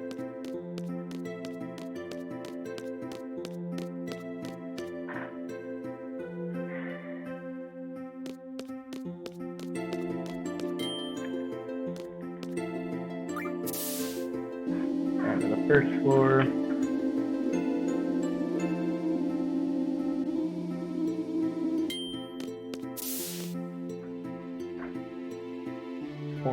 Hours left. A long speed run. It's like an ironic speed game. A speed run that's nearly 10 hours long. So we're gonna go to the back of the library and talk to Alone. Squall's gonna get pretty angry. So we find out who Alone is. And she tells us what's been happening. She's been connecting our consciousness to Lagunas in the past. I don't think she tells us right now, but what she's actually trying to do is change the past, because Laguna ends up leaving Wind Hill, and shortly after, Rain has a child and dies in childbirth, or shortly after childbirth, and Laguna's not there, and Alone has been trying to change that. But, you know, people say you can't change it, and she's like, can I though? but she kind of realizes that no, he can't. Well, she doesn't realize yet. She realizes it's probably not possible, but still trying. And Squall's just freaked out.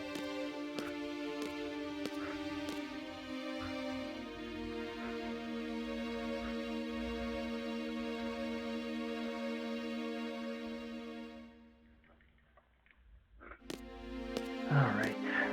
Almost through this section.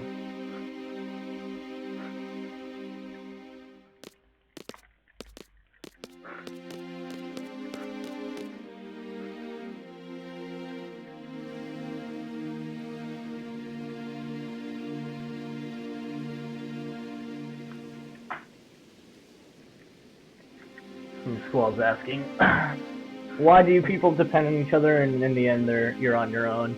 It's a big theme for Squall. Like I said, he's guarded, and we find out more in upcoming flashbacks to his childhood, that he was abandoned at the orphanage, and alone was actually his fifth. For more than one reason, but from what they know right now, just, you know, she acted like a sister figure to him, was not actually a sister. We do find out later that she really is his half-sister.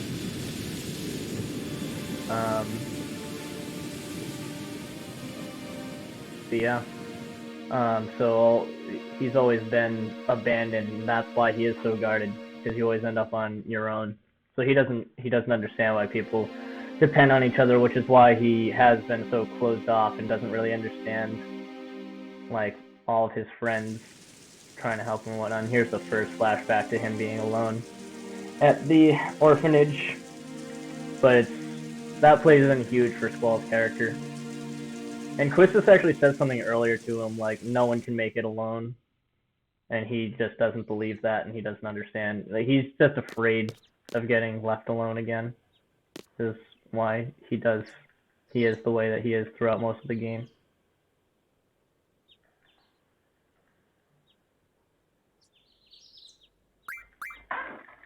Finally agreeing with Zell, and we're like, yeah, we'll go train together. Hang out, bro.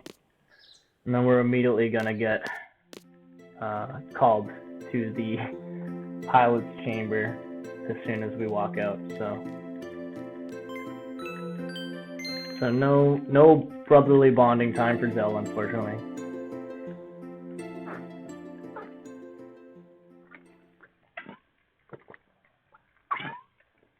Because we are about to crash. And I love this scene. It's like the Indiana Jones scene. He gets a bite right when everything's happening. He's like, shoot, do I have to go? He's trying to like get it. Except this is like, look how far up he would have to reel that fish in from here. That is a long way down. And the balance here, the sprint across this thing, you look like a pretty old guy. Like, how nimble is he? Damn. I wouldn't be able to do that at my age. I would fall. My balance wouldn't be good enough. I'm a soccer player. I'm a football player. I'd probably fall. Run that fast on that little beam.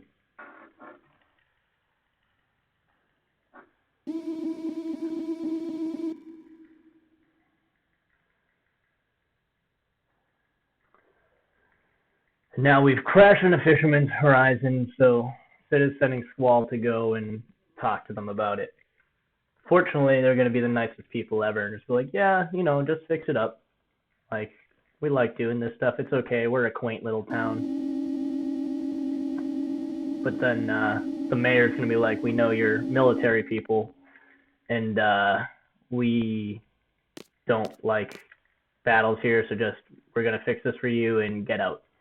But things are going to escalate.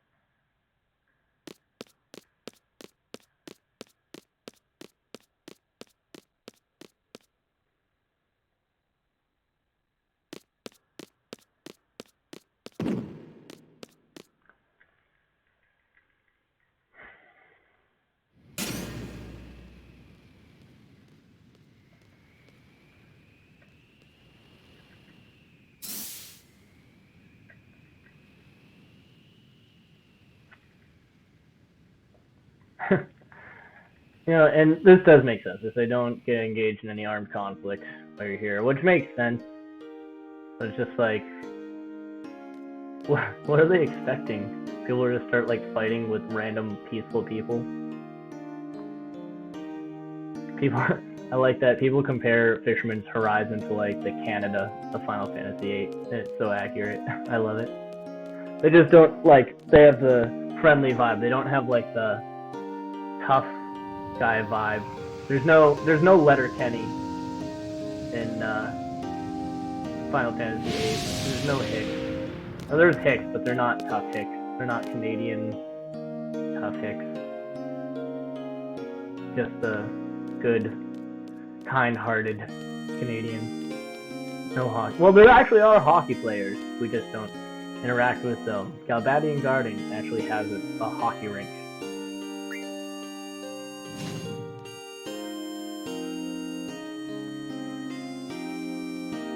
And Trabia has a basketball court. Galbadia also has tennis courts. They have all the rich people sports. Tennis and hockey. You need a lot of gear for that. Trabia just has a basketball court. Meanwhile, Bound doesn't have any sports. I don't think so. Even Trabia's kind of shabby basketball court, even after the missile attack, is more than Balam has. D-pad navigation is weird here, as always. And we go right now. Yes.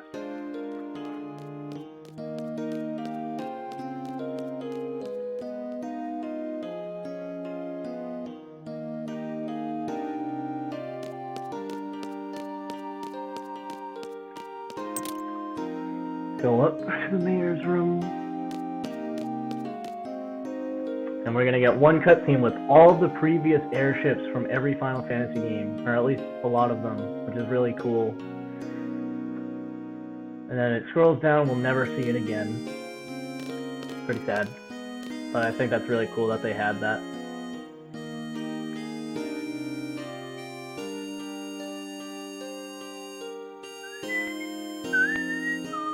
And this is another example of a great song in the soundtrack. It's not like a bang or anything, it's not an intense fight song, just like sets the atmosphere so well and fits Fisherman's Horizon so well. Another reason why this soundtrack is incredible. I love it, and I think it's the best in any game, personally, like collectively. Again, some soundtracks may have like some better tunes here and there, but this one, like as a whole, is just incredible. It's so good. I love it.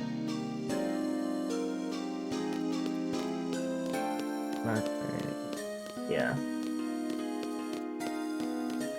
Get dialogue, but we just run through it, then head left. And we're gonna hear shouting and conflict. Because Galbadia came here. Because we're now their enemy, obviously. And, Flo's like, hey, this is your fault.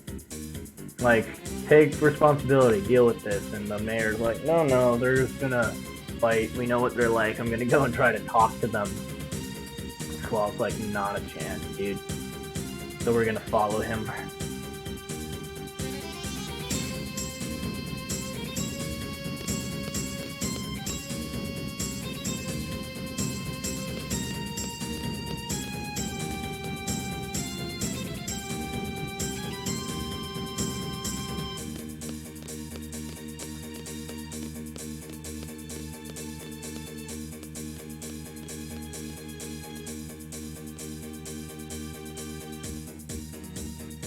I don't know if I got a fight here last time. Let's see. Oh, maybe I did. I think I recognized this. Because this is one of the encounters that you would normally get in SR later, like try to force an encounter with. Even after you have encounter none. We're not going to do that.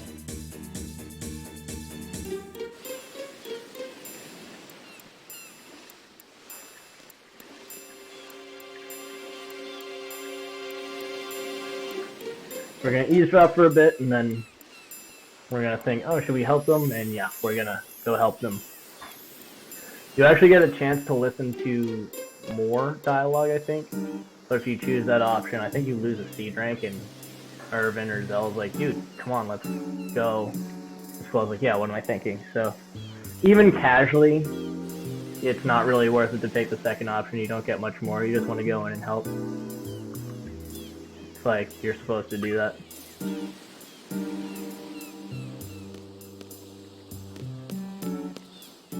Okay, let's see how this fight goes. These are both safe fights, but you can potentially use shotgun ammo with Irvin to make the first fight a little faster rather than just using basic attacks.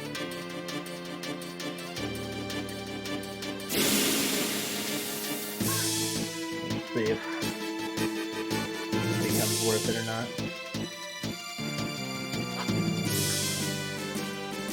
No. Yeah, okay, don't use Zell. Should know that.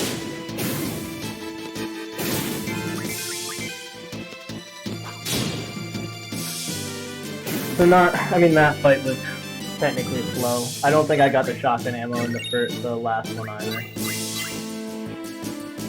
It's not worth it to buffer the limit break. Let's just get it right away, so just use normal attack and kill it if you don't get the limit break. So like get Irvin on the first turn and get the limit break right away. And here, got a beat up machine after the missile-based explosion, but it's back. This is the next split. We're just going to attack it twice, like we did before. We are going to get a quick attack on Zell. That should be it.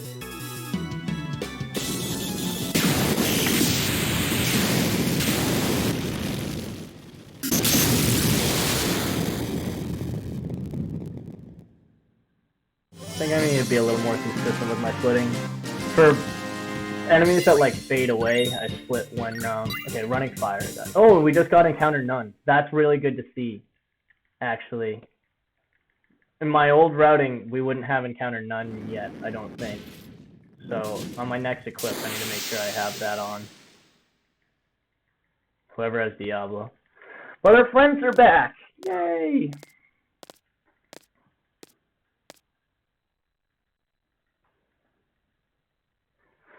And this is actually cool, and Squall actually like expresses, you see him think about how happy he is, which he actually, his internal monologue has been pretty honest the whole time despite his cold exterior, but even here he's like expressing how happy he is that they're back. I mean, he's not like,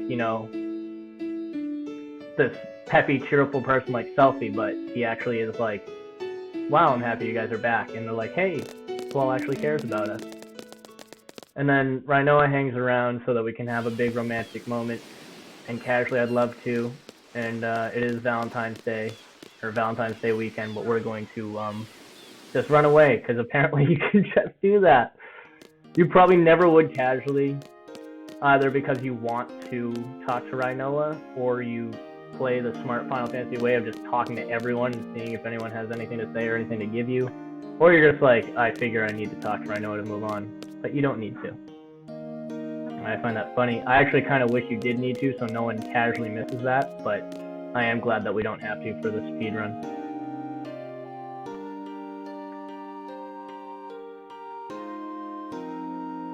Okay. We need to talk to this guy to go up, which is annoying. Here we go.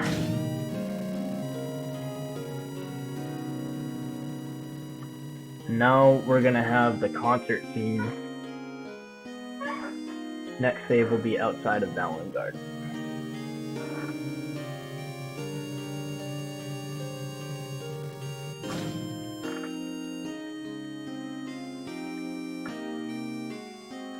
I'll mash a little more. Too much there. Look at all that gold, guys. We are finally ahead, but only by a little over a minute. We should be ahead by like 6.5 minutes right now, and we should be looking forward to even more time saves. So this should be well under 9:20 when I actually do like a good run of this, but unfortunately we had some mistakes.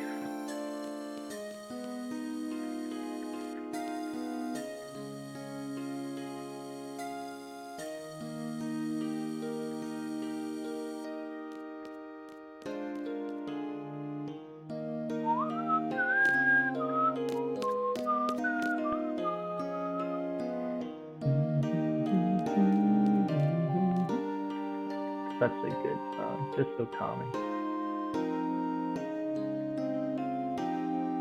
So, for some people, this is their favorite song in the game, actually, and I understand why. It's not mine. I wouldn't rank that highly for me. I appreciate it for its like atmosphere and everything. It's not my favorite, but it is really good.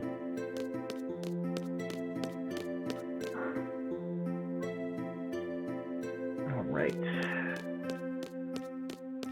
This too is definitely the slowest.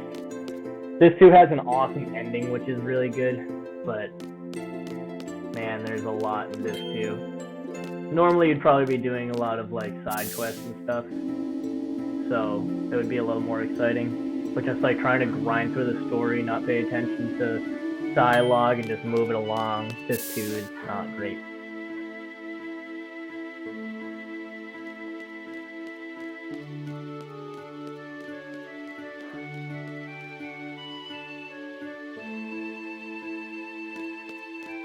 Go to the quad this time. So we talked to Selfie. She's gonna need some emotional support. And even though Squall's just opened up, we are not gonna help her. We're just gonna say, hey Irvin, you take care of this. And that's gonna leave us to the concert scene. I mean, even if Squall does choose to handle, like, help her, he just says some things and then Irvin still ends up handling it, so, but it's just funny.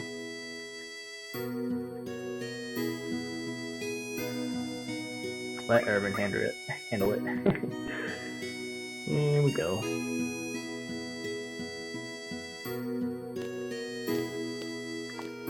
Now we're gonna start picking instruments. We are gonna play Eyes on Me. It's the fastest option slightly. That's something I just trust. I haven't done any experimenting with this. I was thinking maybe if you just pick the first 4 instruments, it'd be good, but I guess I assume it's because of the you actually have to stop and listen to a part of the concert, probably like a full loop of it, and so I think the jig is probably a little longer, and if you mix and match, just pick the longer option. Mutsky did a funny thing at the GDQ run this year where he picked like the most obnoxious instruments to go together. It just sounded so bad, but it was so funny. So we're gonna just pick Eyes on Me.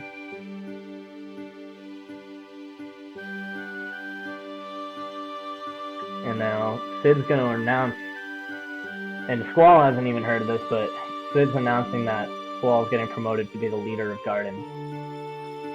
Squall's not actually really happy about this.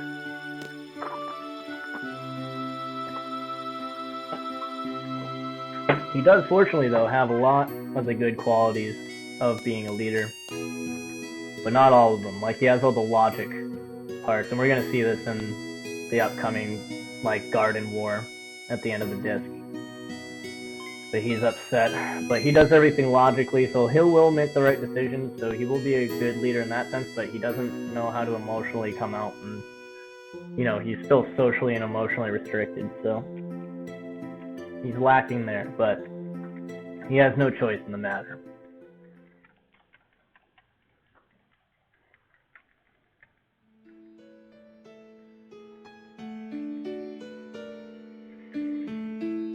More tossing and turning in his bed. I love Squall's inner monologue in this game. It lets you dive so deep into his character, show how he actually feels, and this is just like a cold-hearted dick.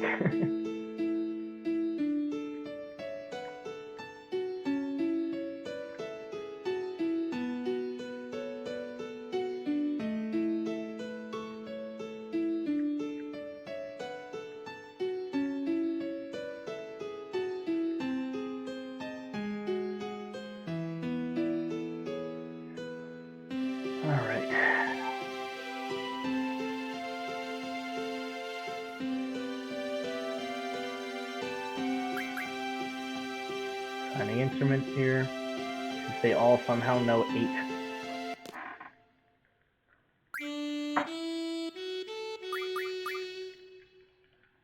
I'm just gonna get up and say it sounds good before we even start.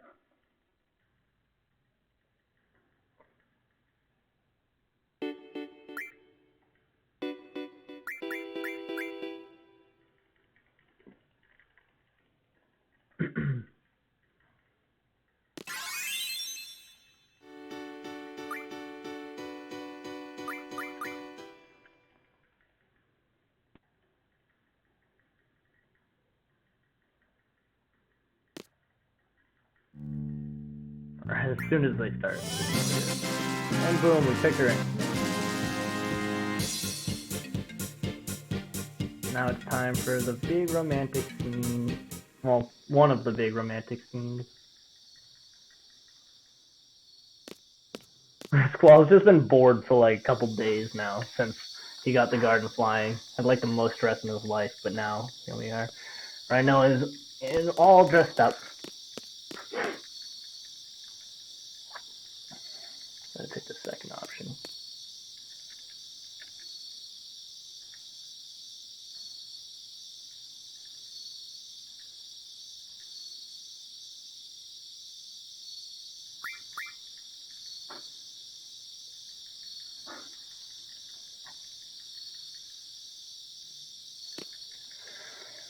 And Irvin's like, yo, you got this, man. Got you set up, you're so in. I left a naughty magazine down there for you guys to meet up on. So I was like, why? Like this guy, dude. And then we're gonna accidentally cock block him when he's trying to make a move on Selfie.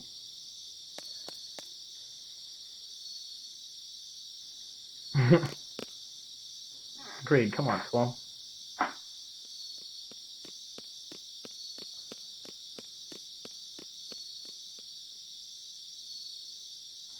Now we get to see the concert. Woo! You stud. It is good though, I like it. I love this part casually. This is one of my favorite parts. This is like one of the parts that it's like, it feels like a shame to skip over this. And the dialogue here is so good, and they really dive into the character, and they're like, hey, congrats on Squall being a leader, and just know, kind of again, we're all here for you. You're not in this alone. We're all going to help you out here. We appreciate you. And he just kind of doesn't, again, like he's started to open up, but like he's still just kind of like, I don't really know what's going on. I don't know how to take this. I've spent my whole life guarding myself, like trying to make it so that I don't need anyone for a reason, because I don't want to get left alone.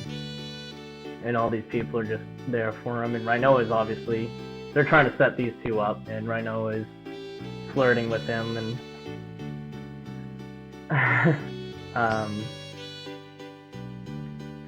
he's like uncomfortable with it, but like it means a lot to him. And then Rinoa's gonna come down here and be like, look, you need to like open up to us more, especially now that you're put in this position. Clearly you're not happy about it.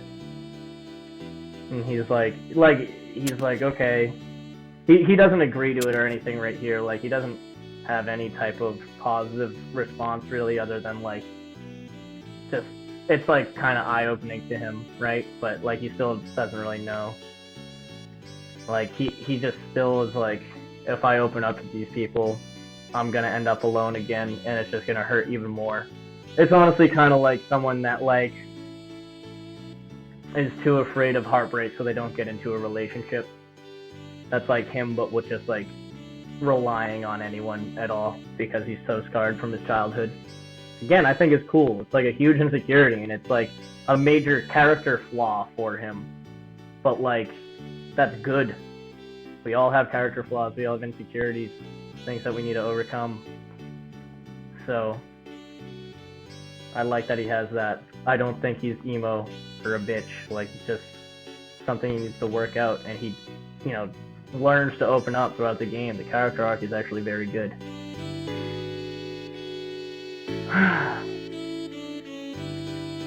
So the concert's gonna end. Also, so impressive that all of them know 8 instruments.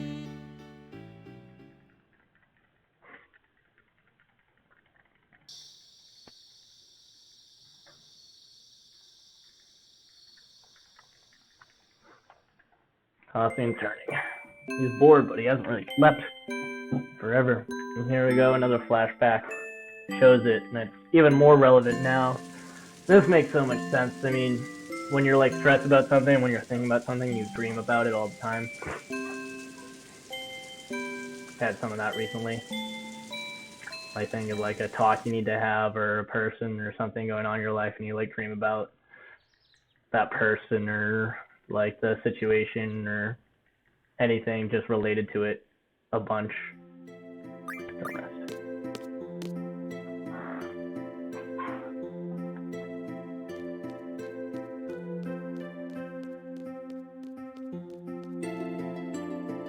We're finally gonna get moving again. Now that that's all over.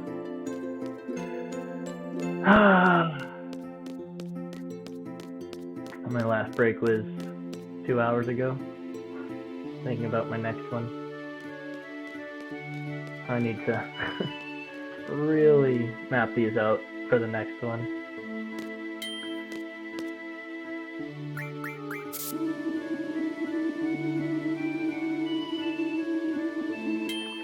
Gonna have another menu before Balam, and I am gonna do a safety save.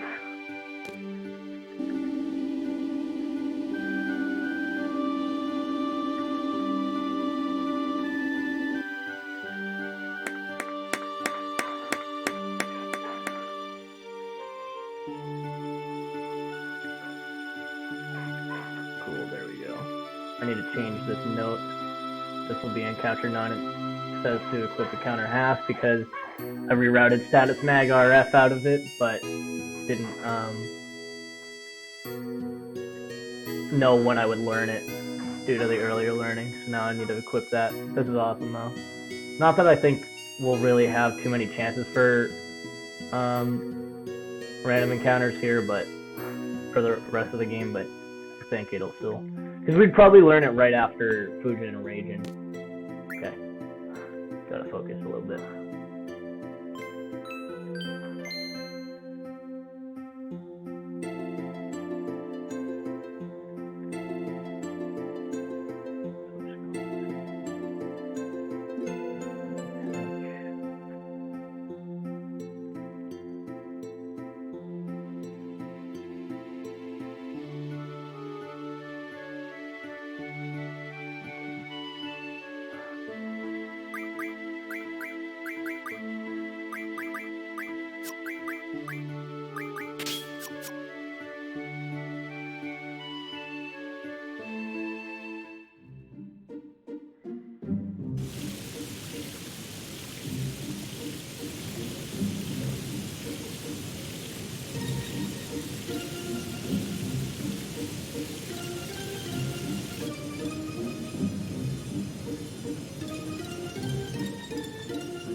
I don't really need to worry about being on the road because I have encountered none on.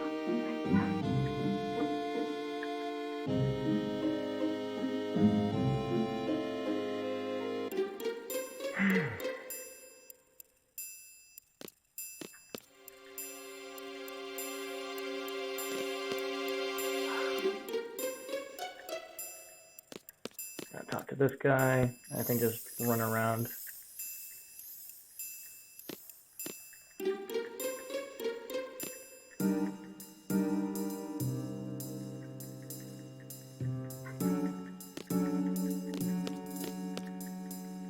What?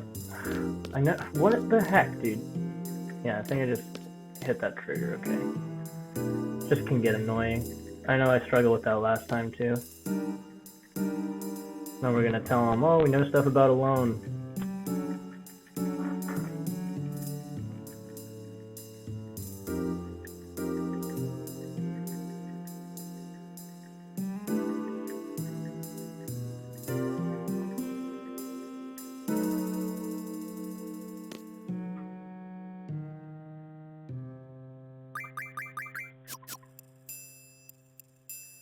confirming, yeah, I would learn Encounter None normally after this fight, so I really don't gain much from learning it earlier. But I do gain a lot from not learning Status Nightmare. Okay, 1, 2, just need to transition the screen 17 times. 3, 4, 5, 6, 7, 8, 9, 10, 11, 12, 13, 14, 15,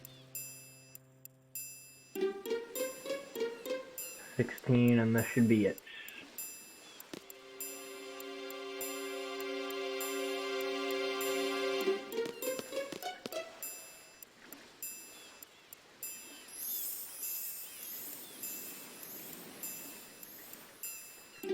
Now we don't have to do any of the puzzle, which is actually really long and really complicated, so this is good. Alright, Irvin's gonna shine here. The second fight I need to do a draw first. I was referencing this earlier. I need to draw Pandemona before I kill Irvin's Limit Break. But each of these fights should just be one turn with Irvin's Limit Break once we have that. So we're gonna do one turn here with shotgun ammo, then fight both of them and have draw Pandemona and then use shotgun ammo again.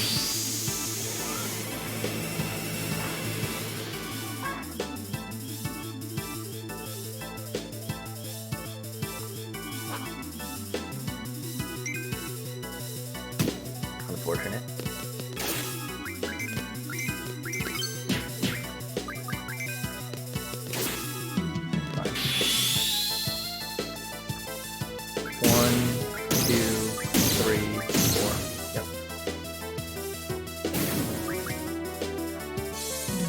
One more fight inside. And fight inside can get scary. This is the one we worry about. That's why we have Squall elixired before, because I can do some real damage.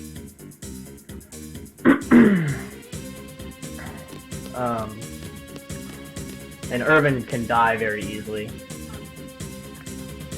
So we want to get this draw off quick. Get the limit break queued, and then wait for the draw animation to start. Hope they don't kill Irvin, and once the draw animation starts, use shotgun ammo again, and we're good to go. But, yeah, okay, let's do this. Hopefully, this will go smoothly.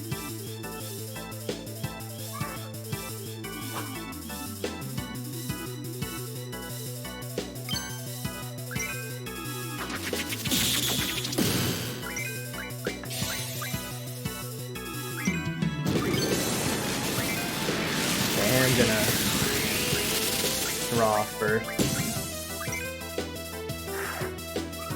See, that's why this can go poorly. And then I'm gonna raise Irvin. Man, this fight's okay.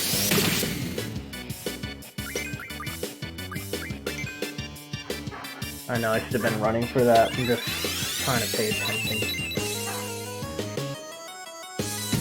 Really? Don't attack Irvin, please. I need Irvin 60B to fill, and then I'll buffer it in. Okay. 1, 2, 3. Okay, that's good.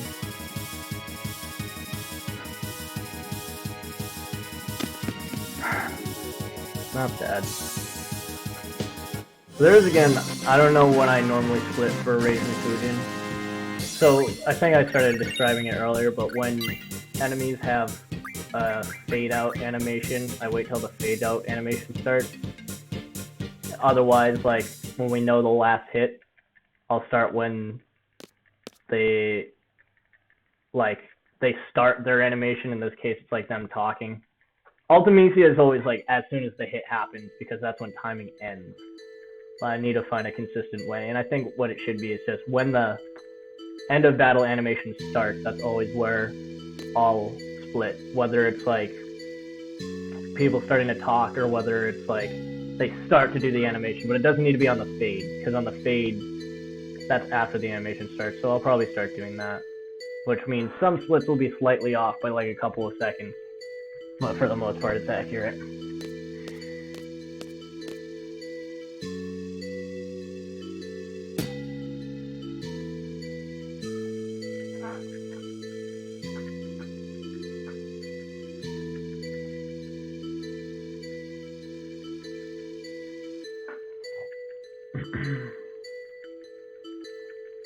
So now we're gonna go to Trabia Garden and have a really big flashback scene. Gonna try to use some nifty movement to get there, which I did get last time, so this won't save any time, it'll just hopefully avoid losing time.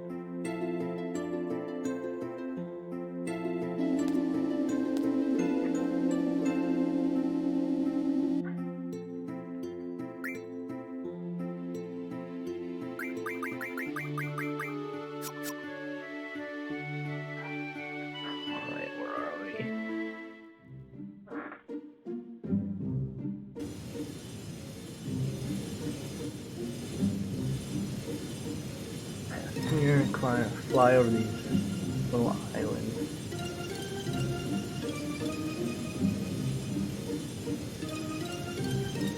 There we go. There's a bug down here, I just hit my foot. We're gonna go past this one, and then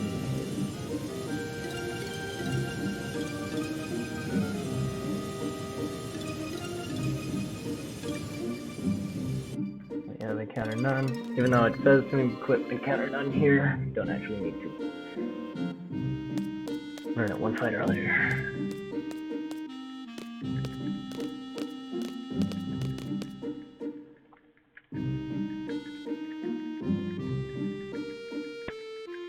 As soon as dialogue ends, I have a menu to do.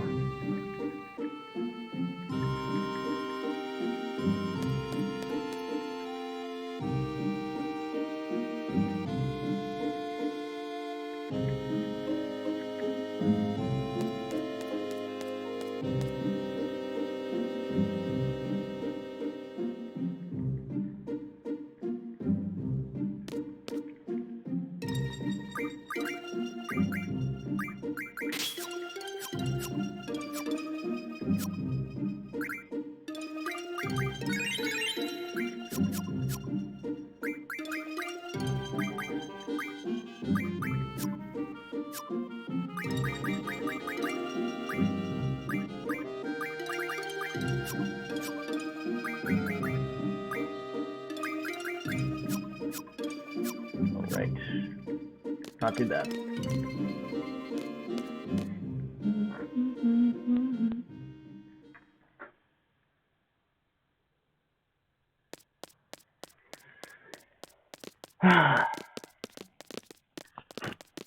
The orphanage movement is something I don't really practice.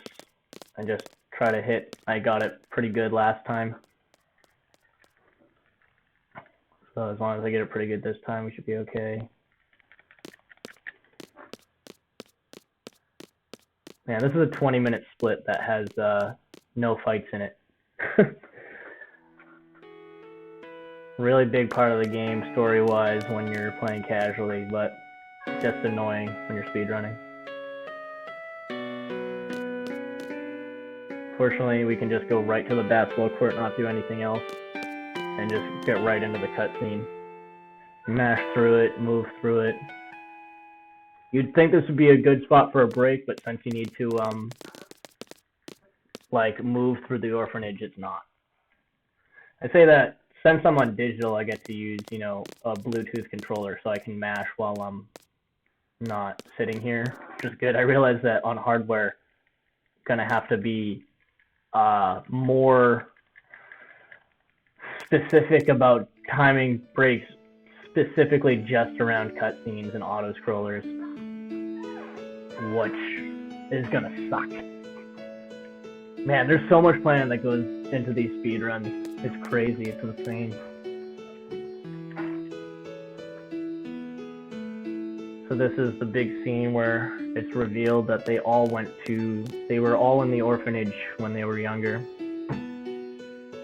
Together, except for Rinoa.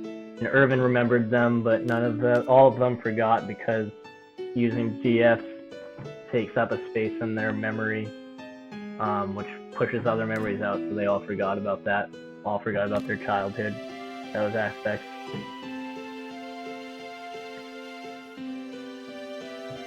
Which is all, and it revealed that, you know, Adia was their matron at the orphanage.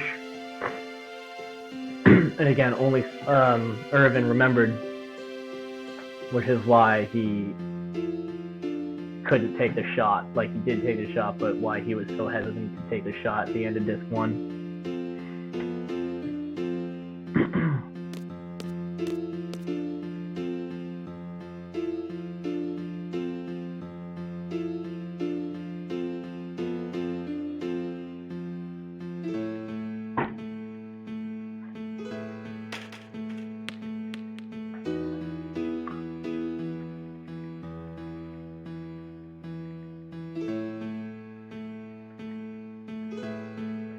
Yeah, this is the annoying part I don't like. Again, story-wise, this is really good, and it shows, you know, all of them as kids.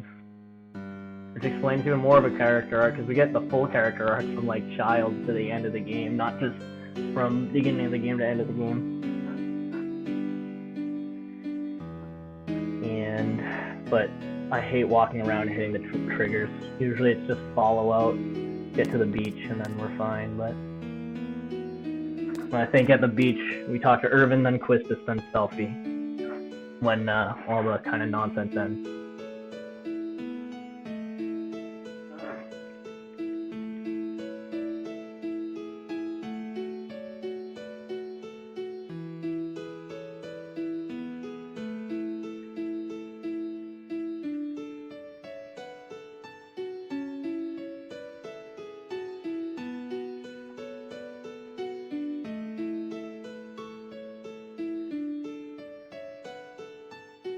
Go, just need to follow. Which is why we can't take a break, even though there's so much mashing. Talk to little Squall. I don't know if we need to talk to little Squall. Maybe we'll practice this at one point. He does fade away, so I think we do need to talk to him before we head to the beach. I'll probably check on that. It would be a very minor time save, which is why I do it. Just because I just want to hit the triggers and not wander around. And it would probably take... If you do need to talk to him, it would take longer to not talk to him than it would to just talk to him. Because you walk over and then you'd have to walk back and read it. So, by just talking to him, it's a smaller time loss if you don't need to talk to him. That's something I should confirm later for my next run.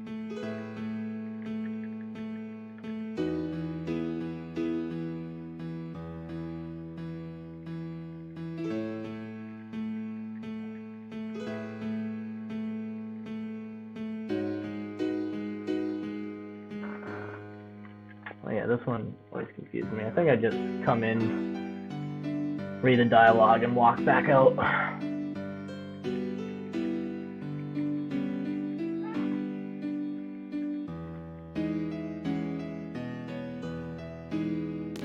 Oh yeah, I'm already here, so I follow Irvin out.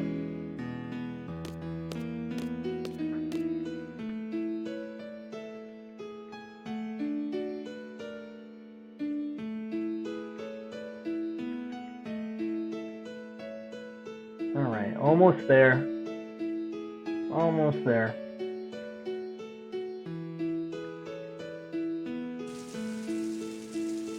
And this is a cool scene.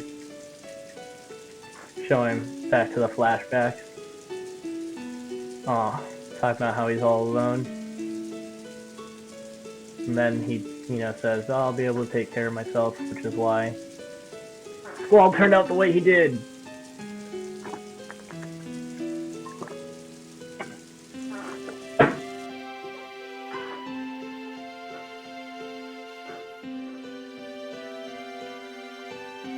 we're gonna talk to Irvin, then Quistis, then Selfie here. Unless Quistis walks forward.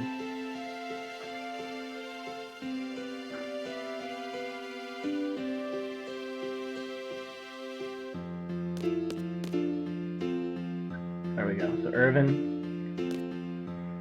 I should put this in my notes. I think I will.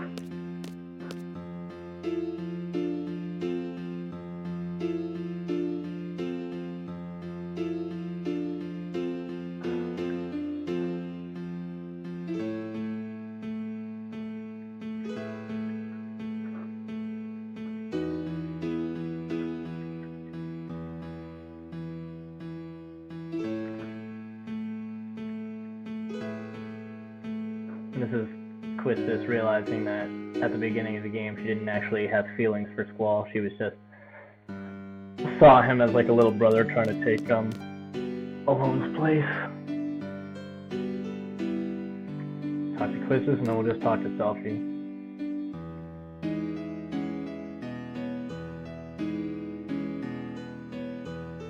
And then we should be done with this. This is, yeah, them realizing that the GF was the reason they forgot.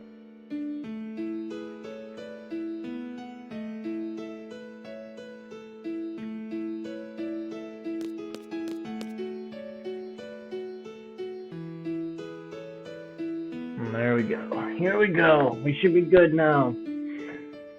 Home free. Again, really good part of casual game, really huge story moment, huge plot development, but just not that fun for the speedrun.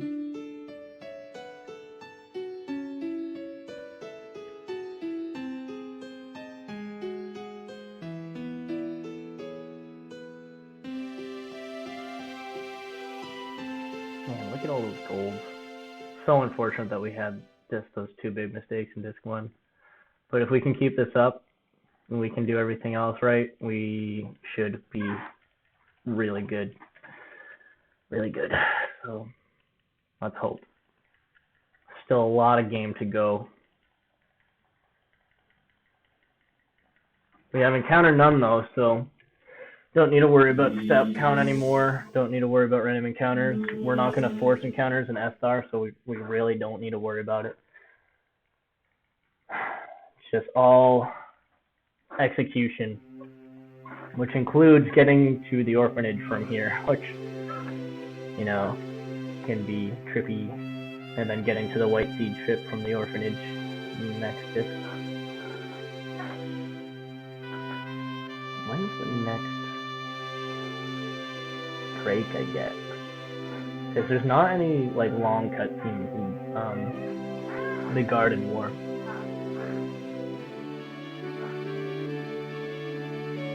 I'm gonna switch Selfie and Squall, really? Did I already do that? Huh. Not sure about that. But I'm saying to, whatever.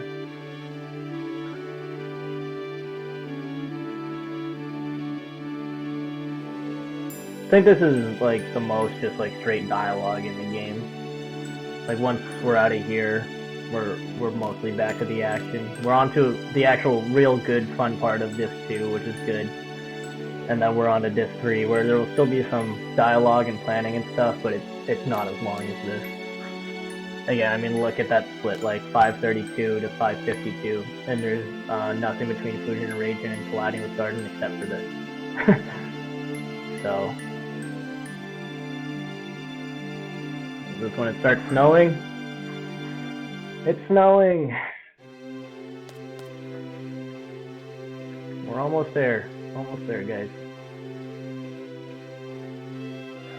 I'm getting tired from action.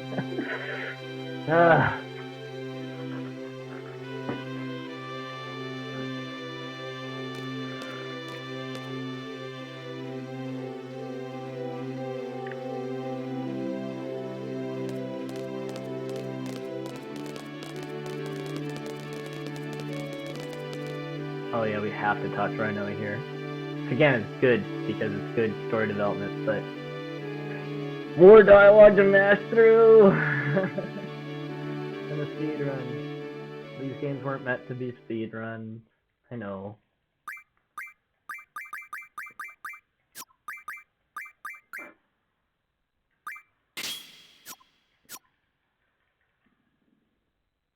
Don't know why we did that switch. But we did. Ooh, bad spot for the garden. Unfortunate. Right at the end. So that's why they positioned garden better, actually.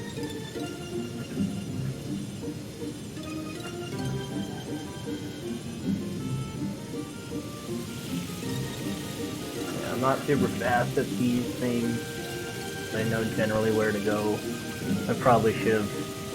You can hover over a few more islands. That's what I probably should have done. It makes it a little quicker. Really gotta get over.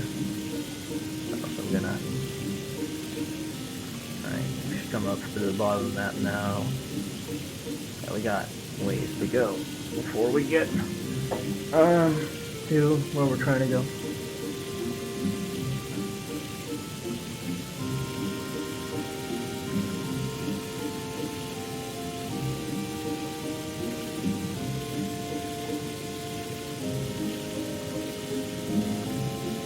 Super annoying. There we go. Not too bad. We're gonna collide with garden, and then I'm gonna split once we just ran into him. Split. Here we go.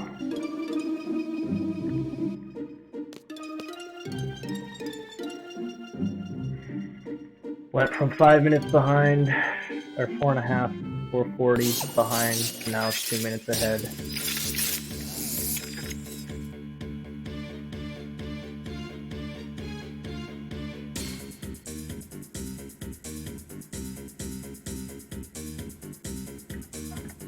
Thing is, if I got those 5 minutes, this run would have felt like perfect. Alright.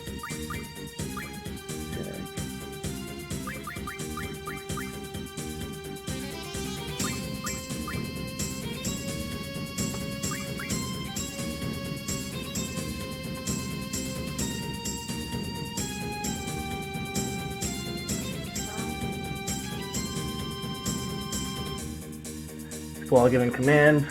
So this is the part of leading that he's good at, right? Is military stuff and actually making decisions and being logical. Nothing emotional yet, but that's obviously going to come out during this sequence.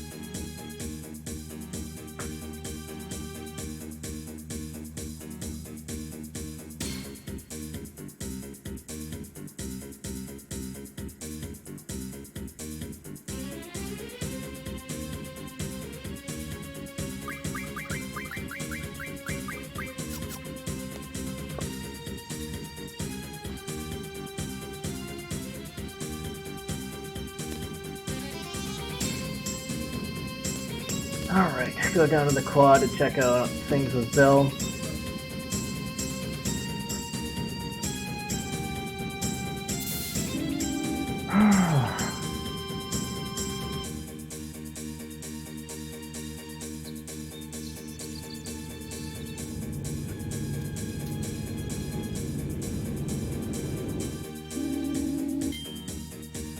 Go back down. It sends us here for some reason, but we don't actually want to be here.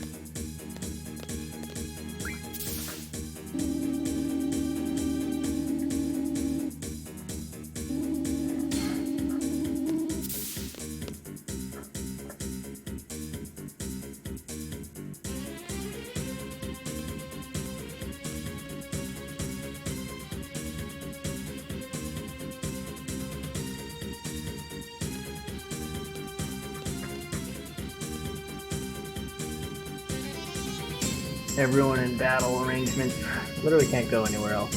That's probably a good thing. Garden's pretty big to explore, and it probably helps with coding so they didn't have to use memory to store like actors for all these different garden areas in the specific scene.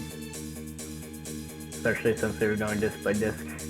This is a big disc, especially with all the side quests, so there's a lot of content to learn on this.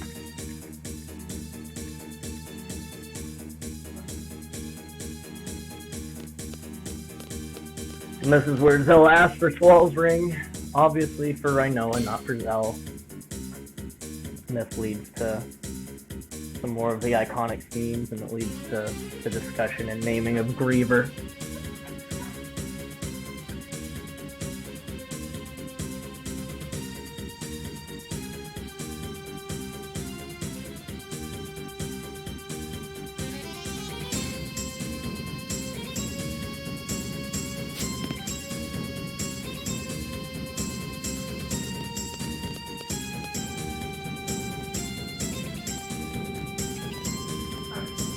Oh, interesting. I wonder why we did that.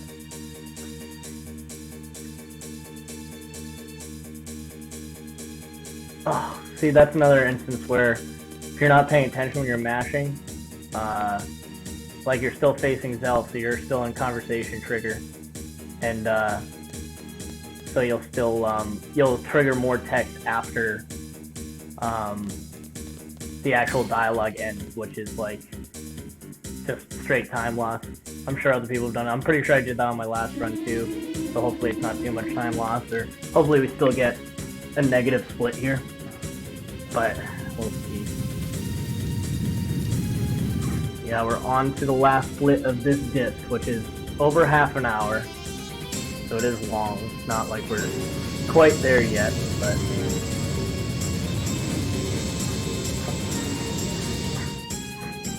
so this disc is also about 3 hours. We could have ended here probably around 6:15, a little after 6:15. We'll probably end at like 6:21.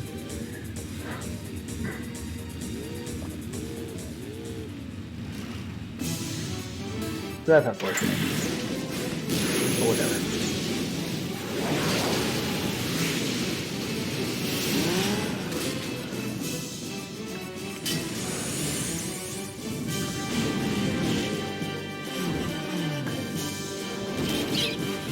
Love the landing. It's only the second of 2 times that it's used, but it's so hyped.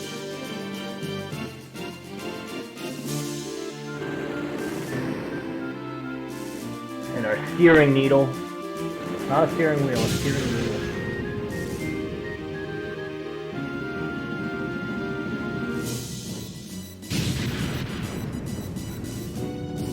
Since Selfie has all of Squall's junctions, that's why we switched Squall and Selfie. I see. Right, because now she has encounter none on. We're not actually going to fight anything with her, it's just to give her encounter none. Then we're going to take her with us to the paratrooper fight. Oh yeah, so I was like, hey, here's the ring. We're literally in the middle of a war, but here you go.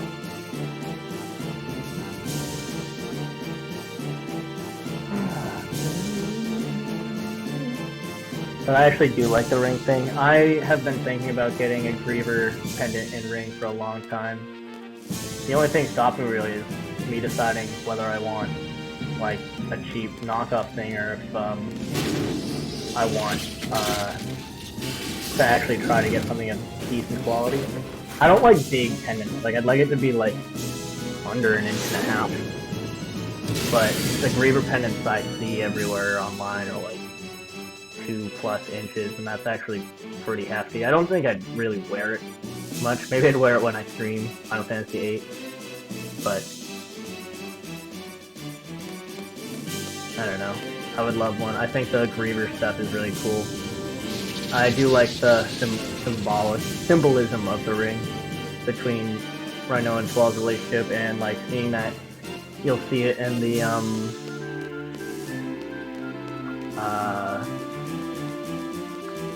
when she's floating through space after being possessed and after freeing Indel, she'll be, you'll see the Griever ring float up in the helmet. Which is like, it is pretty clear, but at the same time, if you're not totally following the story and totally following what's going on, maybe you won't realize what that is, but it is pretty significant, it is pretty clear cut.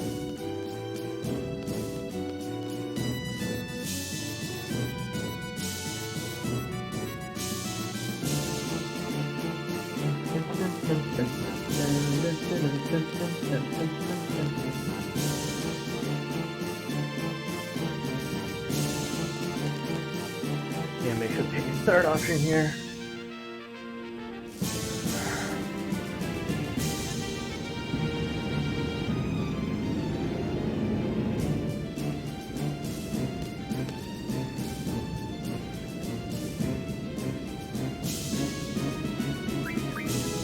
Alright, and now, like, they're telling him Rino's in danger. He's literally the leader of a military school now, and he's commanding a war against, the other Guardian.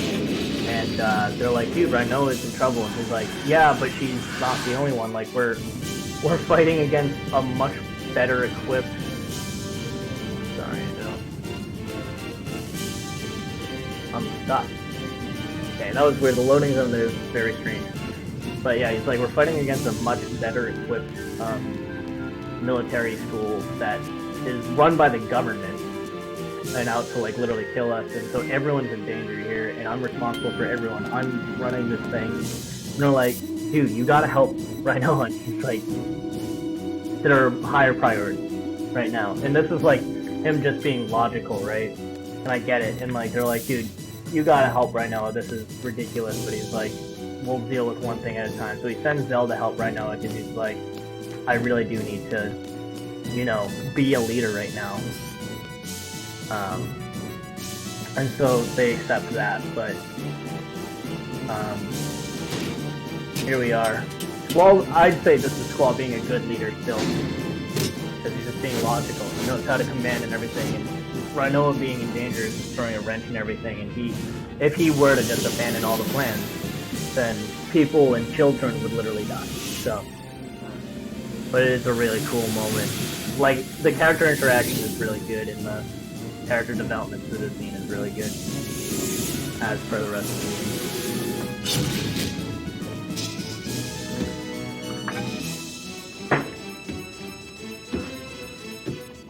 During this cutscene as much as I can as they break through the glass. Gonna use shotgun ammo here to see how many attacks they'll get off.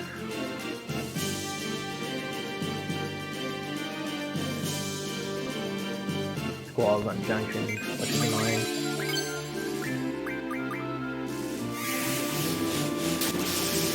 Just annoying, just super annoying. We just use one shotgun ammo here.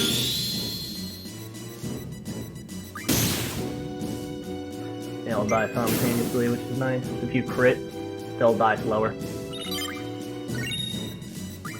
I need to go talk to the adult now.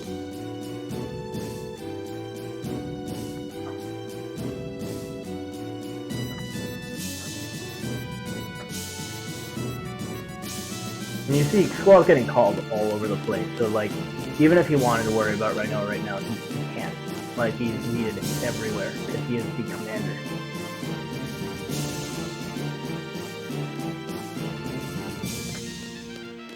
And I like how you see the guys in the window over here, the paratroopers.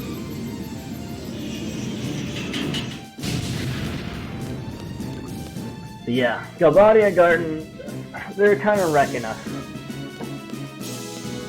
Like, everyone's injured. Galbadia just keeps sending more forces. They just have so many people, so much technology. Clearly, it's way more advanced technology than we have. And so, Squall's they're about to make a rash decision to just ram into themselves. And, Squall is going to give his first big emotional speech, and this is a huge breakthrough for his character. And it's really cool, and the oath will play in the background, and he's going to inspire the entire garden, and it's a huge moment. Finally, like, so he has all the other qualities of a leader, and he's finally going to like take a stand and be like open and honest, because there is emotion in it. It's not just straight up logical. It's not giving commands. It's like really rallying the troops and inspiring them with confidence and kind of a sense of togetherness, and it's really cool, really good. Zell reports that he couldn't help Rinoa, and Squall's like, shit, again, all this is still going on. He still needs to give this speech. And Irvin's like, dude, did you just give up on her? Which, and I mean, again, imagine being a group of friends that this happens to, especially if it's like someone you're romantically interested or involved in. Even though Squall hasn't reciprocated as much here, he does very much care for Rinoa, and it's very clear that she cares for him, and she's helped him grow already to this point. So I get it, but at the same time, it's like he's the commander, so he's doing everything he can. And here we go. Really good speech. I think this is an auto-scroller, but I don't want to risk it. Actually, I'm going to risk it, though. I will be right back.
Alright, that was a good break spot.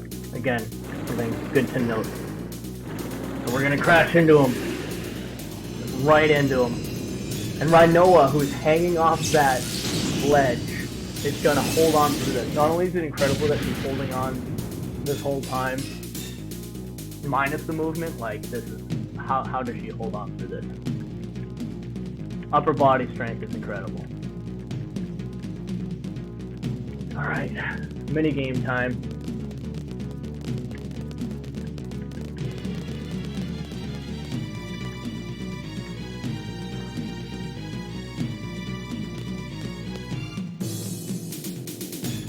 This mini game can be trolly. I've never had trouble with it. There's a pretty safe strategy for it in the speedrun. It can be really annoying in a casual playthrough, especially. They deplete your health to start, and then you need to make decisions, the right decisions, otherwise you'll get health depleted even more. And then you have to win a little fighting minigame, which is actually kind of cool. Fortunately, it's on the an auto scroller. I guess fortunately and unfortunately. So you can do the safe option and not worry about losing time. You just need to win the fight.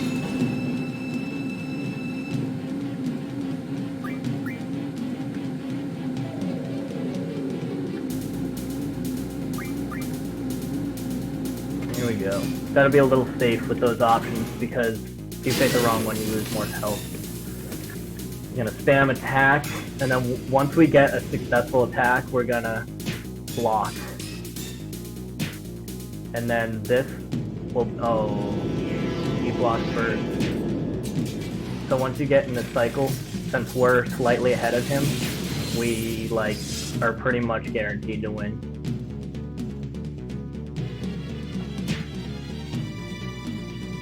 Even if we're both attacking, just because of the timing.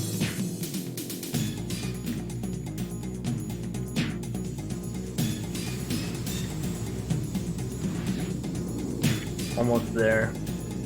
One hit away. Literally perfect. I think we got hit once at the start.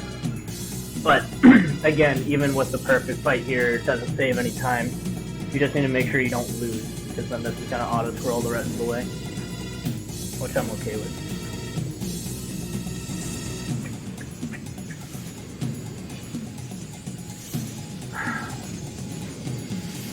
And this cutscene is super cool. I love this part. Especially casually. This part's so fun. And then you get the awesome FMV in the background while you and Rinoa run through the other garden. It's so good. It's so good. There's some funny stuff that happens, you know, like a guy gets clotheslined on a motorcycle. It's just like explosions, people getting yeeted, but I think it's...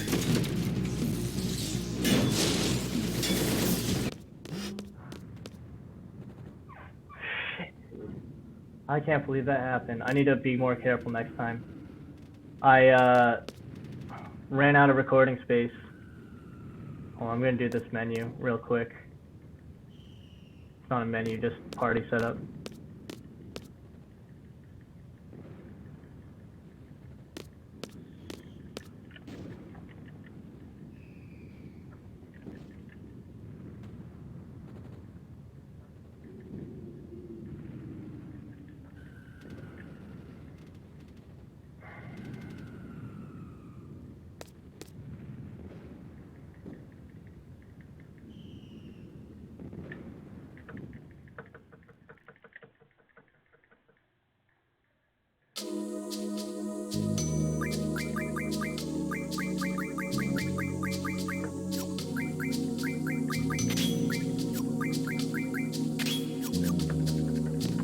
So yeah, I ran out of space on my hard drive for another video this long, and if I don't get this recorded with like the start and end, then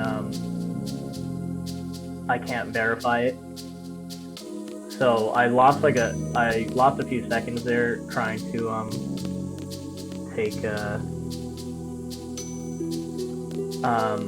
I had to delete. I still had another recording from my last run, so I just deleted that because I've already uploaded it.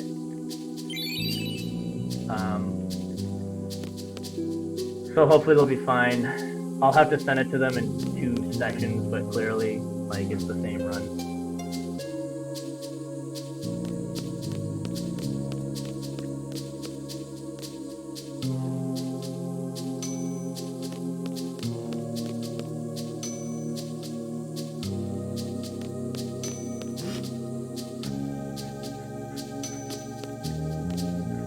Why do I keep messing this up? Go down. Oh, go downstairs, go down, go left, take left door. Oh, why, dude? Holy fuck.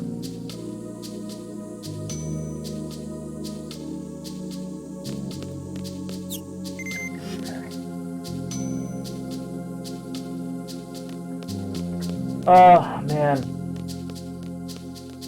Yeah, hopefully that wasn't a ton of time lost for deleting the video while I was talking to Rinoa. I know I picked the wrong dialogue option. You're supposed to take the second dialogue option. And I picked the first one, which is slower. I needed to get this recorded because I want this submission to count.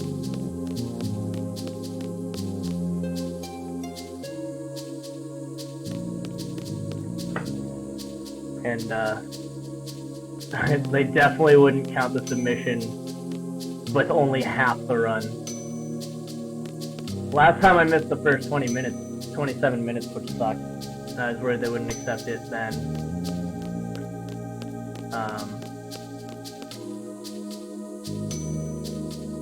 But they did, fortunately. I mean, it's pretty obvious that I'm not cheating. And hopefully... And the last one, like, it was obviously a bad run, so they're probably like, no one would lie about a 953, right? So, this one is, if this is world record, though, you know, I need it to be recorded.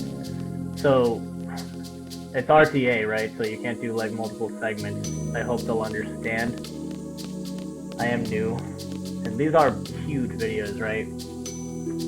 So I don't know how much moderators will understand, but hopefully it'll be good. They'll be okay with it, because clearly, like, they can see it's the same stream. All the splits are exactly the same. I'm wearing the same thing, the same position. My beard's the same length. Like, it's very clearly the same thing. I think this is it. Yep. Okay. I made some mistakes here, but I think I made some mistakes last time too. I'm not gonna safety save. Slightly risky, but should be okay.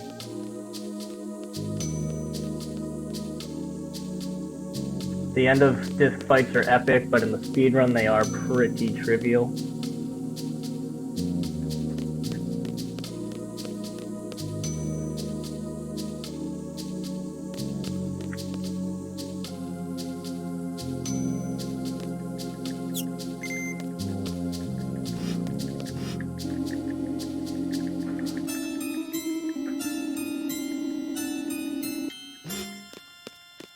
All right.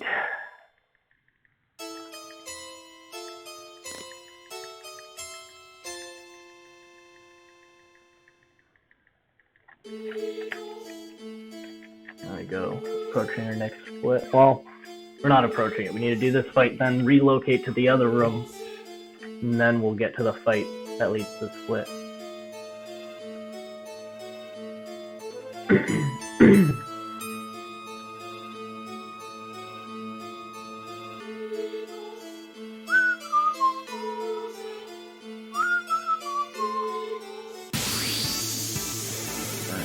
First with Irvin, then with Squall. Specific attack order here.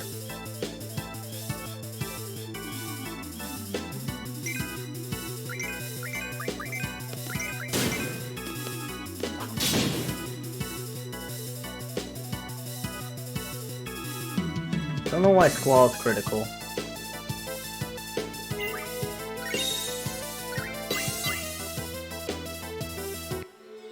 Which GF is learning like random abilities? Can't be Diablo. I'm worried that I made a menu mistake because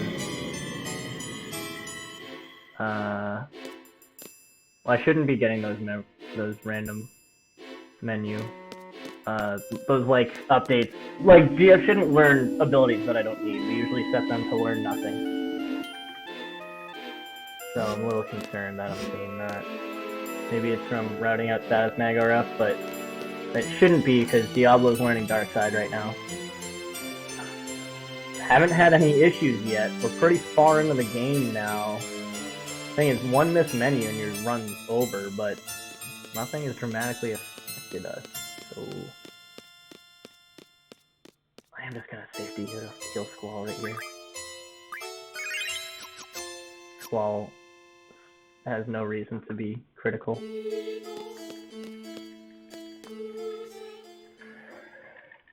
Alright.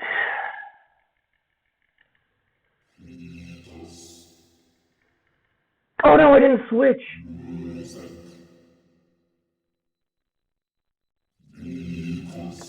Well, I hope this works. I was supposed to switch Squall and Irvin.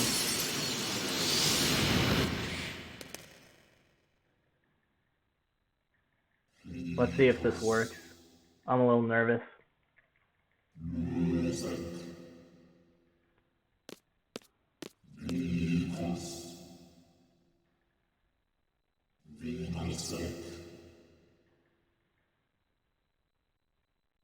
Oh no. At least they're in the same party, so as long as I win this fight, like nothing's messed up for the run, but I'm worried that the strategy isn't going to work. It should, right? I don't know why that's necessary.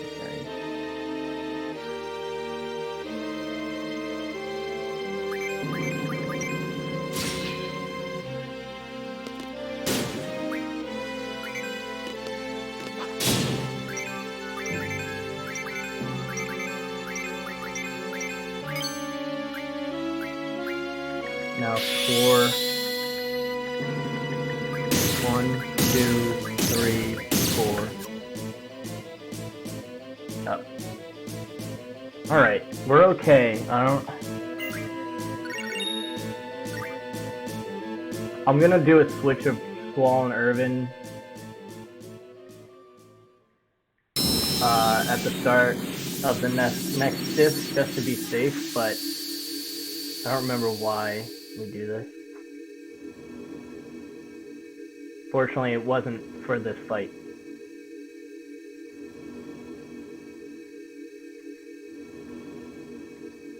Or if it was, we got by, we got lucky.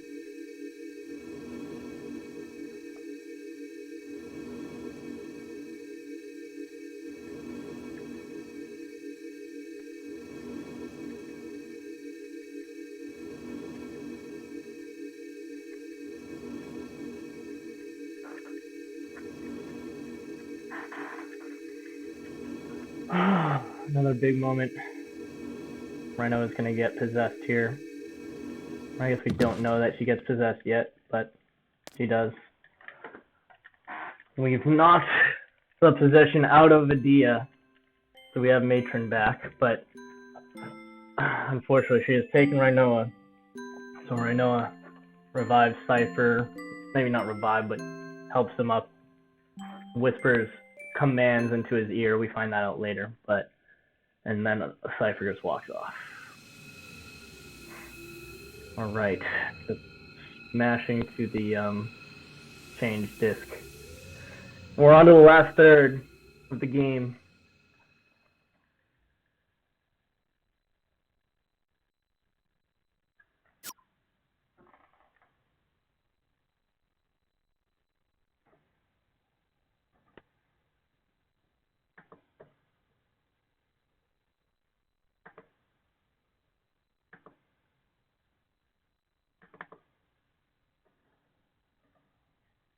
Please work.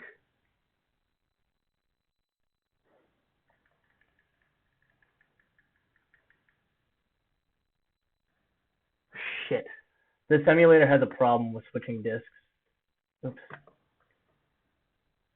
F9. So we're losing time right now. F3, F10.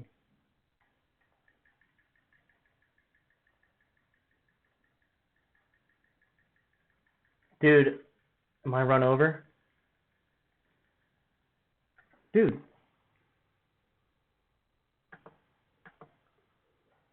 I didn't save this either. F9.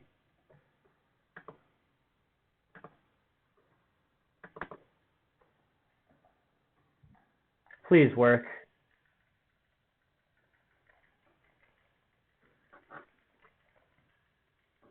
Okay, lost some time there just from the emulator being fucked up. That's the second time this stream, but whatever. I need to be careful there. Always, it's stupid. This emulator, you don't just switch the ISO. You need to press a hotkey to open the tray, switch the ISO, and then press a key to close the tray. It's the stupidest thing. It really is.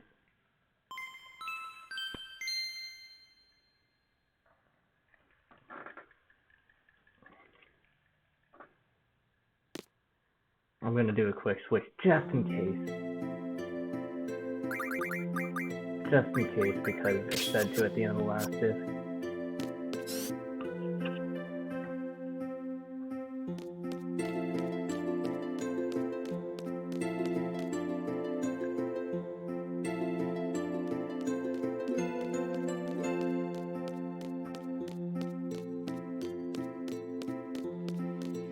So how much time did I just spend trying to switch that disc? Probably...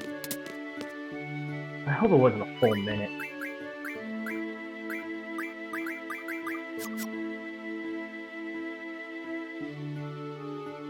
Oh, I think the switch with Irvin is to get encounter none. I think that's what it's for. Where is it? I think it's over here.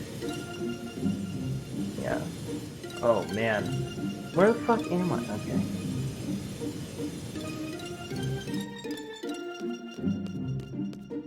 Oh my god, just get in there. so frustrated by some of the things that have happened today. Man. Otherwise, like, it's been a really, really good run. I guess there's a skip here that you can do. Weird. Yeah, no, I don't know how to do that skip. I should learn the skip. You need to talk to Sid.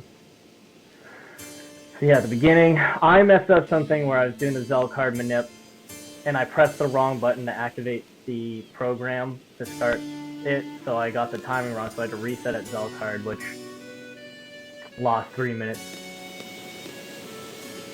And then the emulator got all messed up. It was the first time I had emulator problems outside of just like some audio malfunction during a run. And I lost a bunch of time to that, and then Zell died in the Diablo fight with no Phoenix sound. So I had to reset.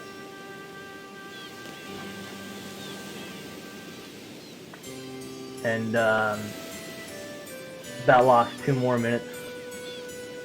So I lost 5 minutes on this one because of that, and then I just had that issue where I had a really good disc too. Really, really good. Actually, yeah, all gold except for the first one. The first split was 0.2 seconds red.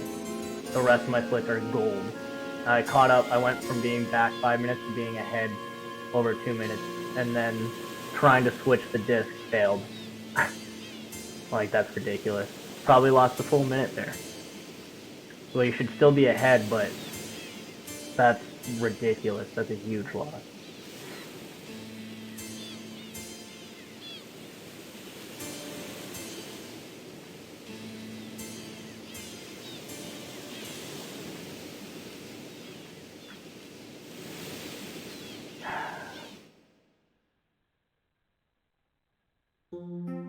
Alright, Laguna Dream 4 next. I think I should really change this Laguna Dream split to the Ruby Dragon instead of the Dream. I have all the Laguna Dreams, it's just like as they end. But there is a major fight in this one, so there is a good time to split, I think. But now that I'm getting splits, I should probably just keep them.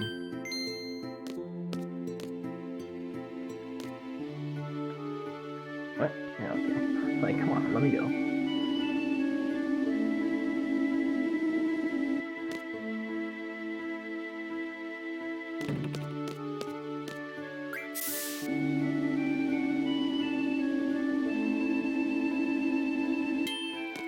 We're gonna have another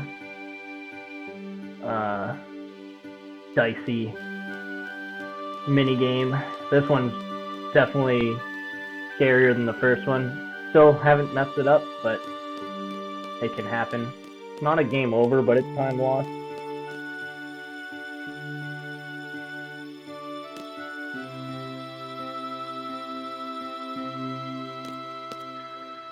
Okay.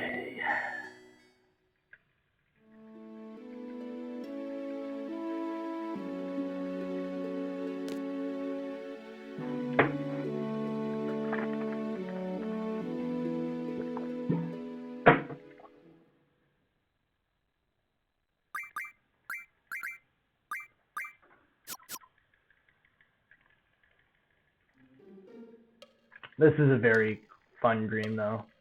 A lot of action. You get the mini game with the Ruby Dragon, and then you get an actual fight with the Ruby Dragon with Man with the Machine Gun playing, which is fun. And the dialogue and everything's funny, and you get like the crazy piano song. This whole section's really good. Just a little stressful speedrun, but I enjoy it. And casually, it's like incredible. Because if you do lose the minigame, which again, I don't think I ever have even casually, I think you just get the option to retry. You can pick a game over. Obviously, we're not going to do that if that happens, but you can retry.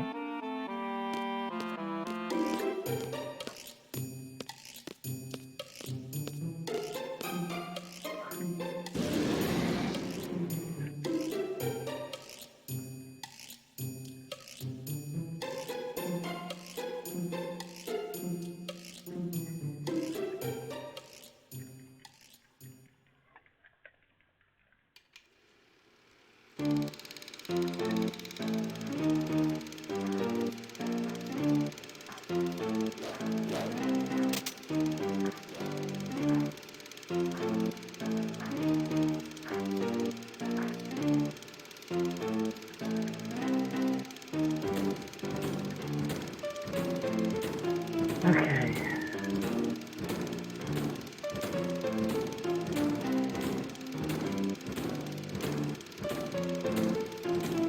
Ruby Dragon does a lot of damage to you. You get hit. So you really do wanna do this right.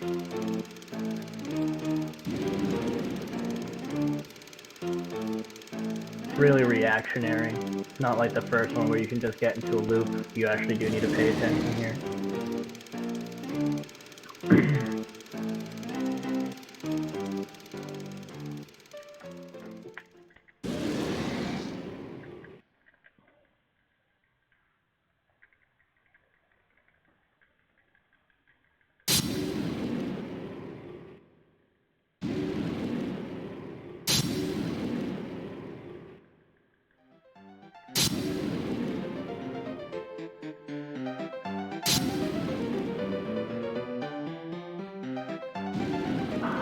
See, I don't know what dictates it.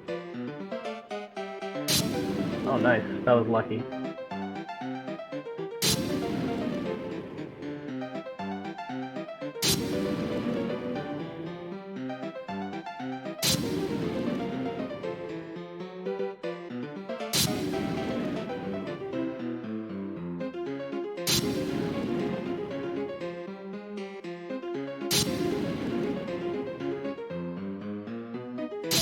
Wow, that was the nicest Ruby Dragon ever.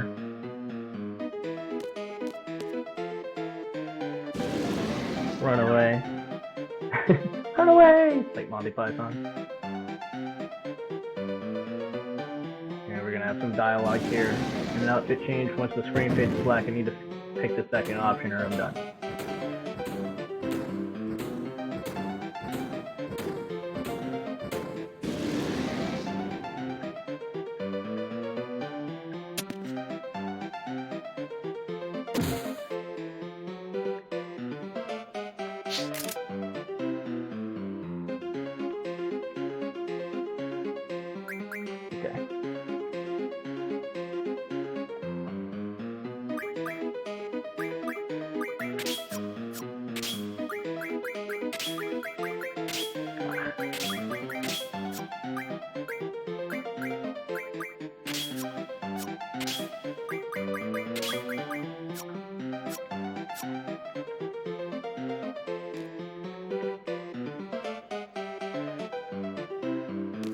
Alright, here we go.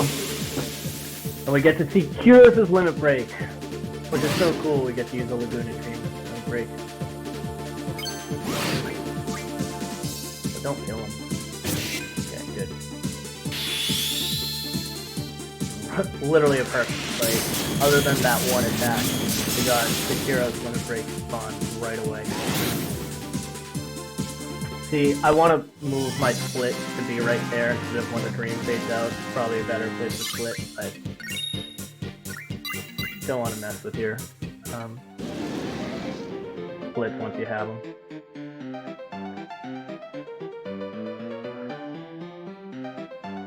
So I'll just wait until we fade back into the real world again.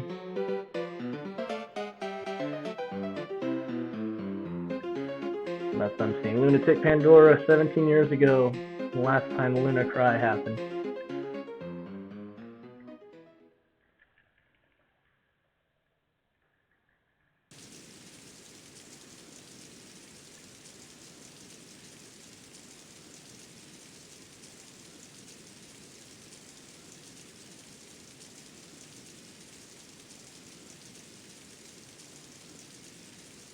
Yeah, like we're already not as far ahead as we were just from that disc swap. Once I see fade back into actually I might have split there even though I wasn't supposed to. On my last one, I'm not sure. I didn't think we lost over a minute. That's bad. That's really bad. Yeah, so that wasn't a gold. Shit, I think that would have been a gold. I think my split timing was off on that last one because that was literally a perfect Laguna Dream. The Ruby Dragon was super nice in the minigame, and then I got the limit break right away. So I think I actually did that faster. I think what I did when it transitioned from the Dream to Laguna talking to Matron, I split there instead of after. Even still, we still lost a minute, at least a minute for the disc change.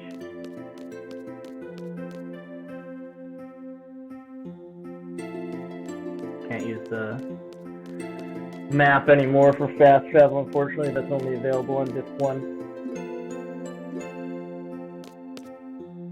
This always gets me. I always need to remember that.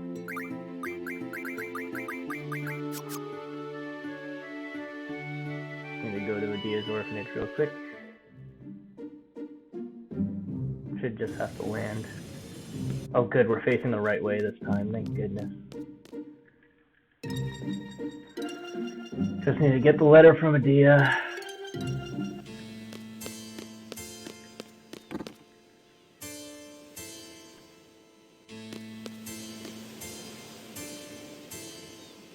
Talk to her once, it says.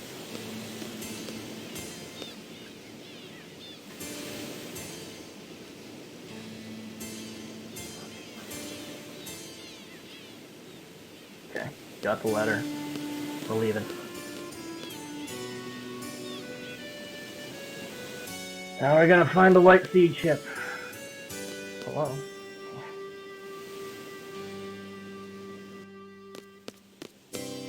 Which is actually easy to find as long as you follow a specific route.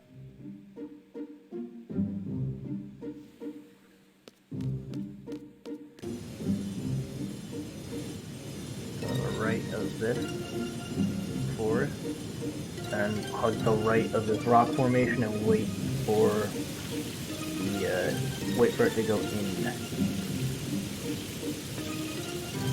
think it's right here. Yes, it is. And there we are. Not perfect, but we got there.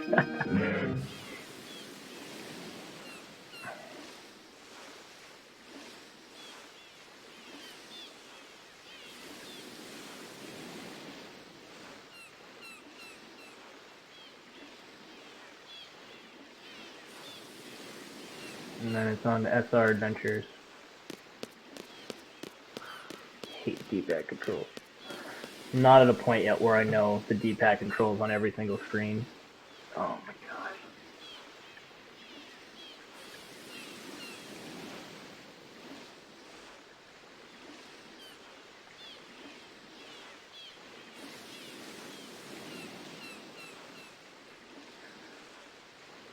But almost onto the F-Star Adventures, so we are getting there.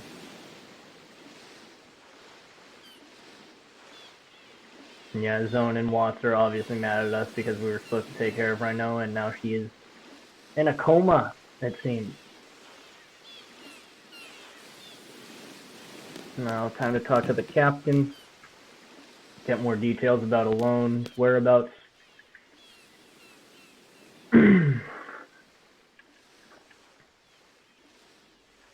And when SR soldiers came to take her, and how she pretty willingly went, literally jumped off the ship to go with them. I need to go talk to him over there. Now we should see flashbacks.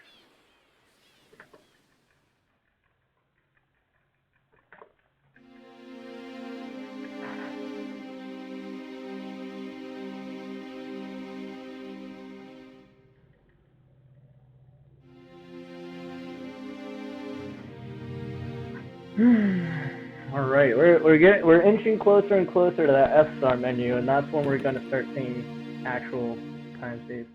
Oh, there is plus 1 minute and 15 seconds on the last segment, only for messing with the disc.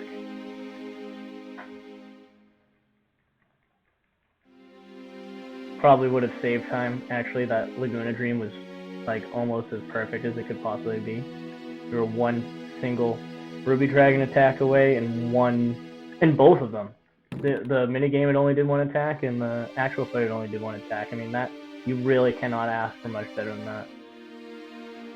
So it's unfortunate that disc messed us up.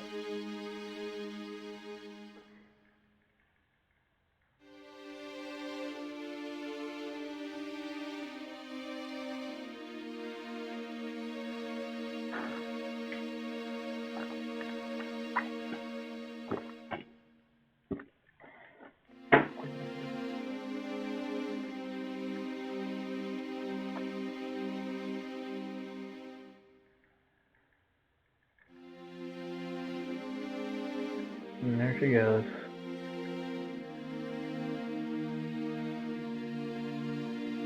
And the seeds don't understand, but we'll find out why later.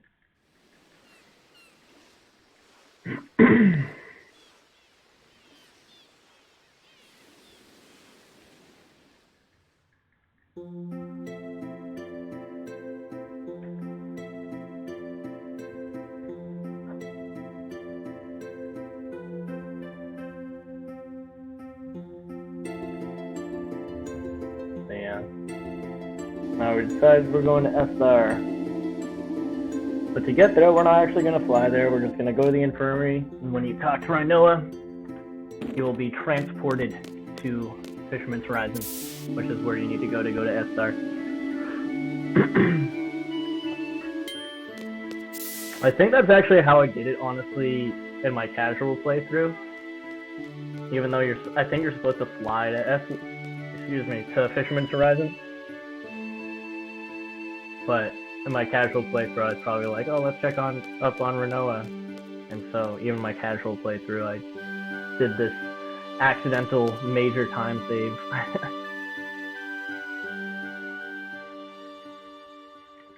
Here we go.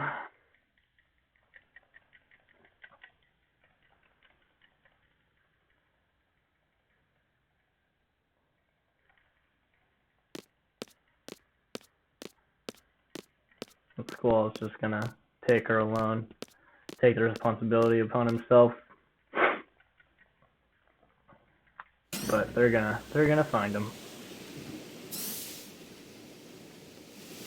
It is far. Gonna walk all on those train tracks, which you can see on the world map if you take guard into the ocean tomb. Yeah, stop yawning. Still got lots of game left.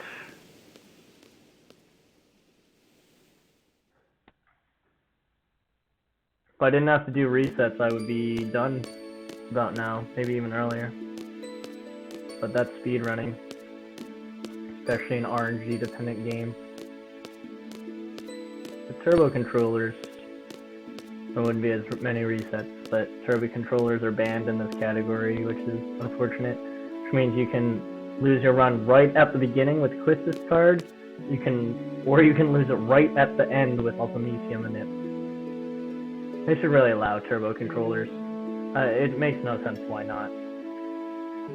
It's like you're just punishing people at 2 or 3 specific spots with like potential run ending luck, but there's so much execution throughout the run.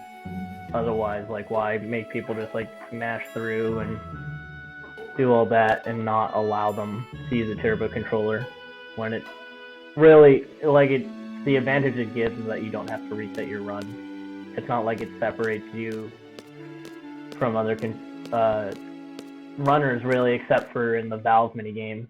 Otherwise, it's like you need to get those manips anyway to get good runs. So why force people to throw away like 9 hours of their lives instead of just letting them use a turbo controller? And if they execute everything right, they'll get it, because that's what it's all about. You still need to do the actual manip. The turbo controller won't just get you the manips if you don't do it right. Alright. I forget what I think I go forward. No, I fucked this up last time too.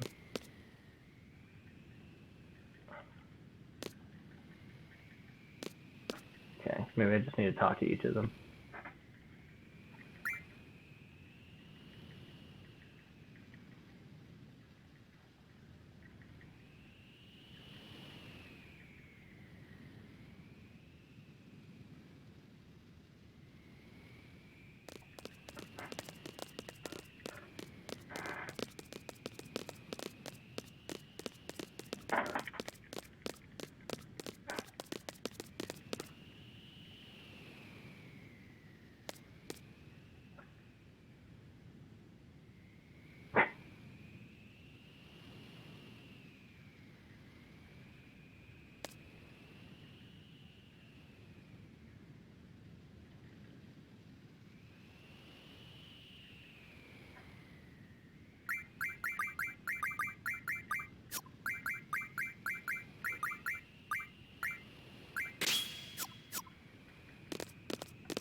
Now, for the literal easiest boss fight in the game. And we have a sick song. The song in the Great Salt Lake is really, really good, but we don't really get to listen to it, so unfortunate.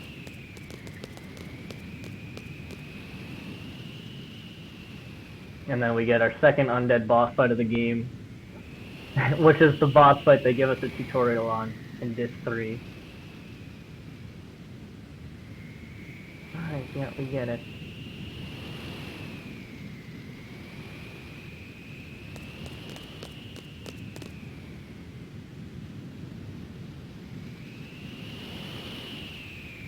Alright, I didn't get an Abaddon split that time either.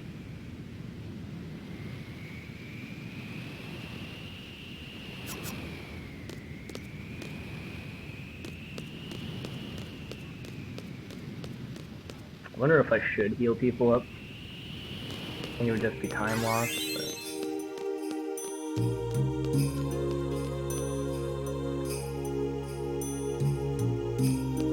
The song's so good, but we're just gonna speed through it with Encounter None on.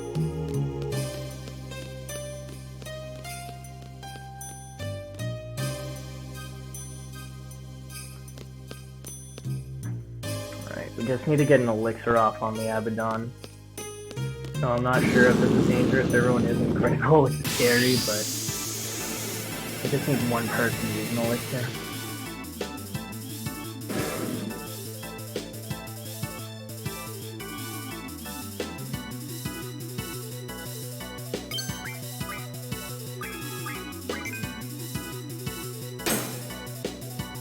Rude. Start the animation. Yeah. Okay. It's like, why did you live through that? I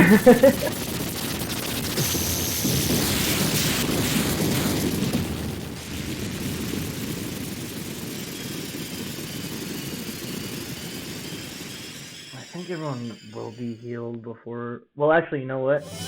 We have Encounter None on. I don't think our next fight is after the SR menu. Someone... You know what? I think we might not have set Quetzalcoatl to learn nothing, which is okay.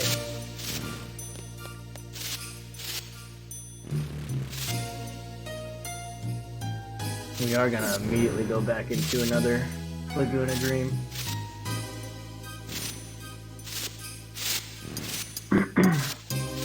Well, we have to wait for this.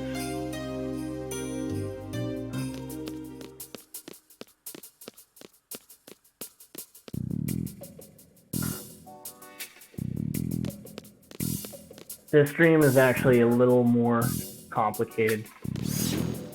Fights are easy, but you need to like focus on who specifically kills what, and you need to kill off ward. Like, it's not optional this time, but you don't need the back attack this time. And this is just a long sequence of events. I'm gonna wait for this cutscene to go.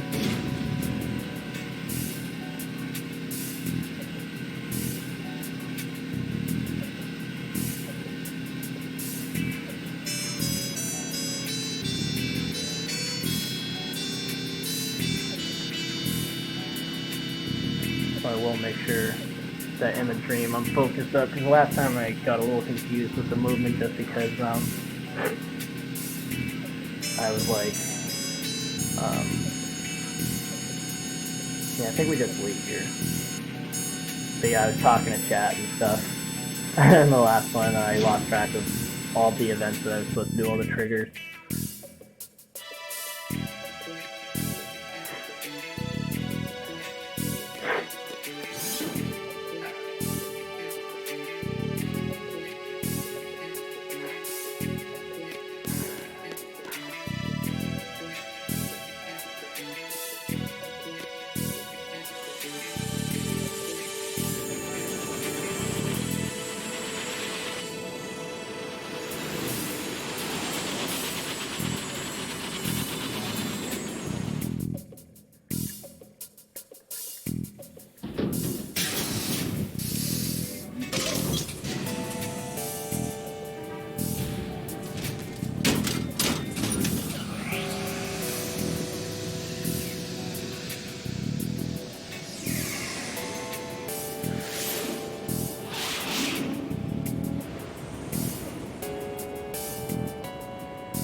have the next Laguna Dream.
Alright. These are all the triggers before the first fight.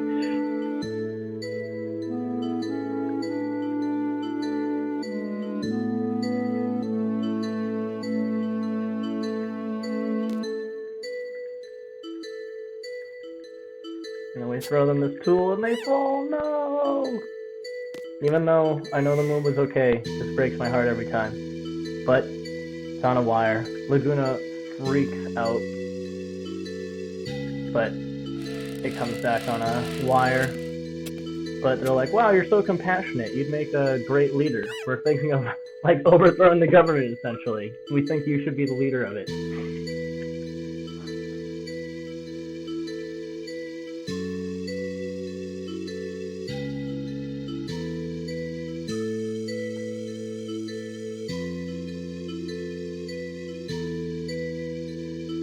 There we go. One basic fight with Laguna. Then we need to do some. Oh, that's frightening.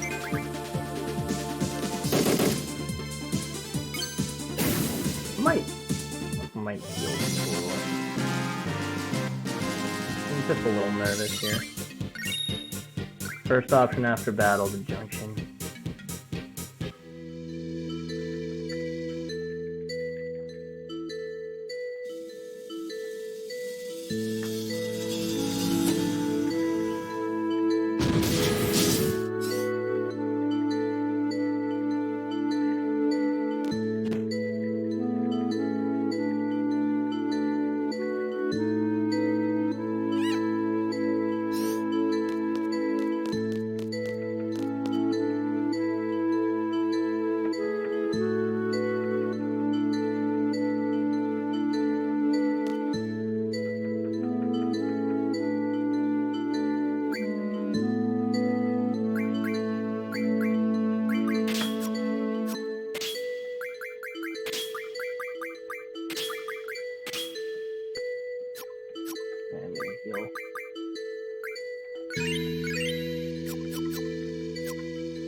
Kill Ward before we finish the fight.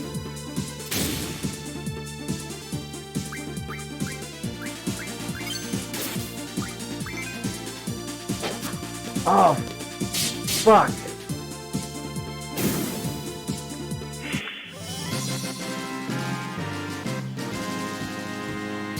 Oh, I thought I was not. Oh, that's not good. I need to kill Ward in the next fight then.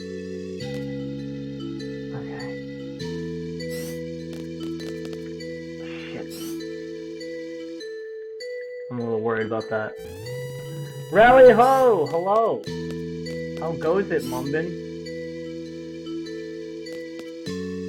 Just made a slight mistake. I didn't kill Ward off before that fight because I attacked with the wrong person. Of course, Ward attacked himself, which was not supposed to happen, but he missed himself, which is incredible. Like, you attack yourself and you can't even manage that. Alright, so I'm gonna kill Ward off in this next fight. I think I should still be good, like, it makes him a slightly higher level, which is not good, but we should be okay because we're usually a level under what we need to be at anyway. Spam Laguna Limit Break. If only. I wish we used Laguna Limit Break in this run, but we don't. Desperado. Also an Eagles song. Desperado. It is such a cool limit break though. We did use Kyros' limit break earlier to kill the Ruby Dragon in the last Laguna Dream, which is super cool. Blood Pain, stuff's super cool. Not using Lagunas though. And Ward did get a level up from that, so that's not good. Ew. Sorry.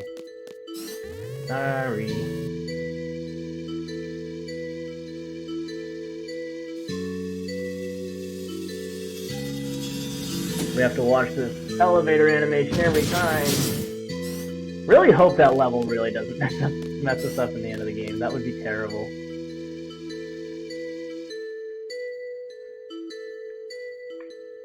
Well, Quistis got the level. I don't think Quistis affects. You know what? I think we should be okay. I'm gonna kill Ward off here, just in case. I think we need Ward dead later, so... I'm gonna attack one.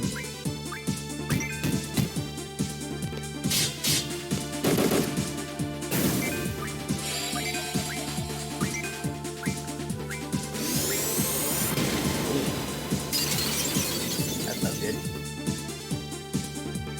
Oh. Okay, I think these are all safe.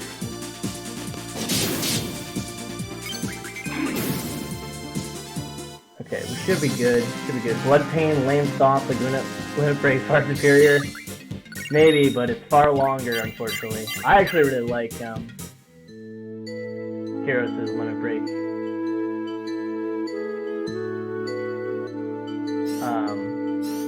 Super fast. I think Kyros is a super cool character. And so we overjunction him a ton, and so each hit does a ton of damage. And so we can kill the Ruby Dragon in one hit with Kyros' Limit Break. I do wish there was some reason to use Desperado. Like if there was like an AoE fight that would have made it faster. But the animation is so long that it's just not... It won't be used in a speedrun, unfortunately. But yeah, I agree. Desperado is a really cool limit break. Really, really, really cool limit break. Goes all Rambo on everyone.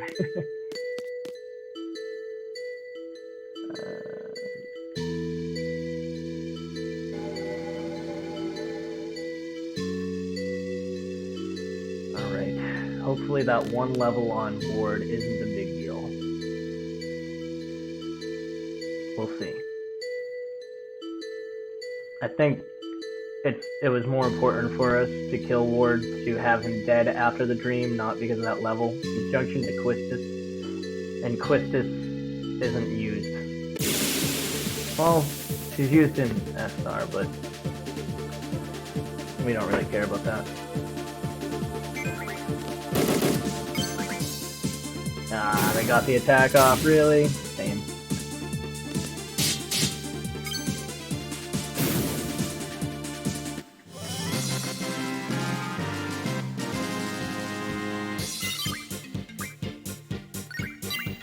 Like, we don't use her for any boss fights.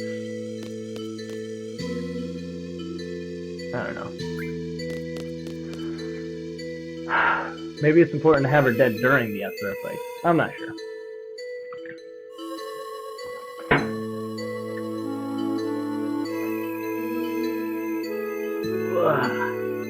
Alright.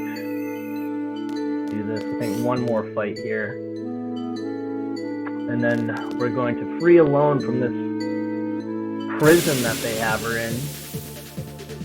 Since she has a special power and Dr. Odine is trying to make a tool using her.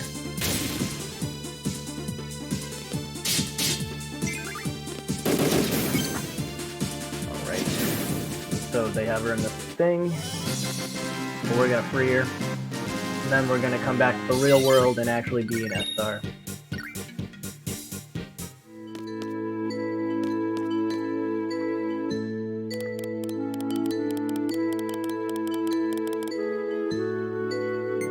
Unlocked.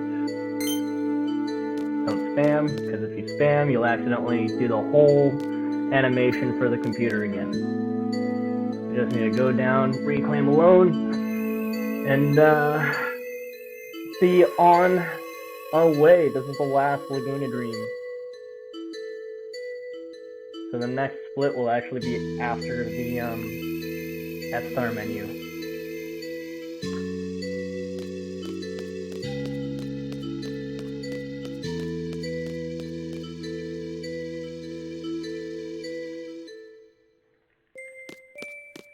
Which I'm getting nervous for, but like I practiced it before I started my runs today, so hopefully once I like see it and start doing it again, it'll all click to me again. But it is the key point in this run.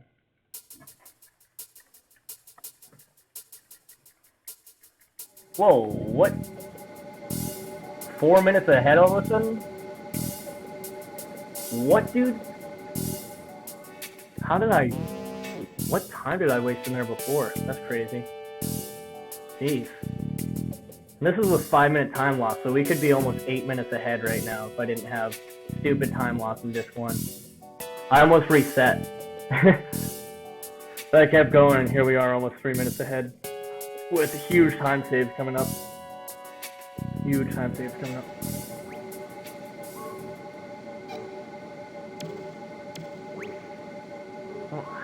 How did I lose go 3 minutes slower in that segment before? Oh, we're 4 minutes ahead, that's right. So we could be almost 10 minutes ahead right now with time save coming up. Man, jeez.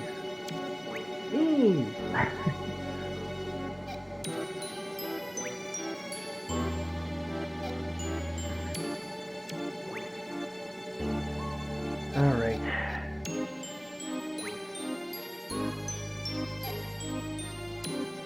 Next big thing after dialogue, so we're gonna go to space, we're gonna send people to space, and then we're gonna have the S-Star menu coming up. That's where we're at. That's where we're at. Nerve-wracking. This is the big moment. This is what sets it all up.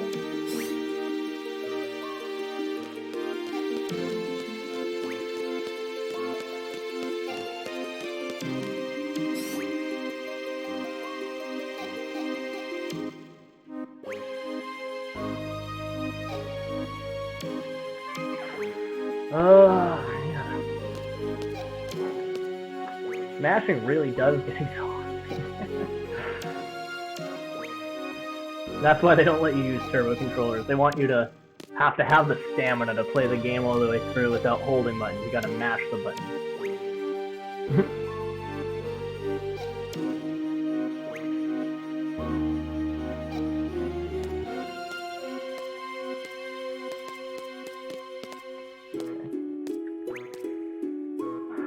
Alright. Here we go. Getting towards the big section.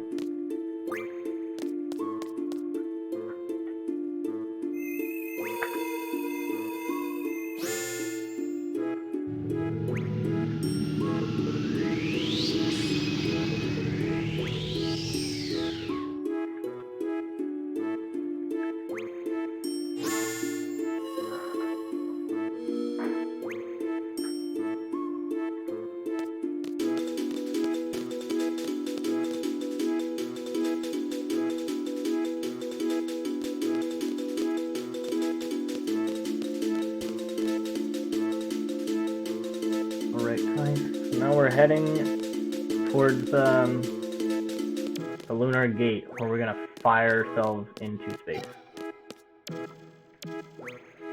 Gotta clear my mind a little bit. This has been a wild run. We're behind the whole disc 1, just due to 2 mistakes on an otherwise really good run. And then on disc 2 we had gold splits on everything but 2 splits.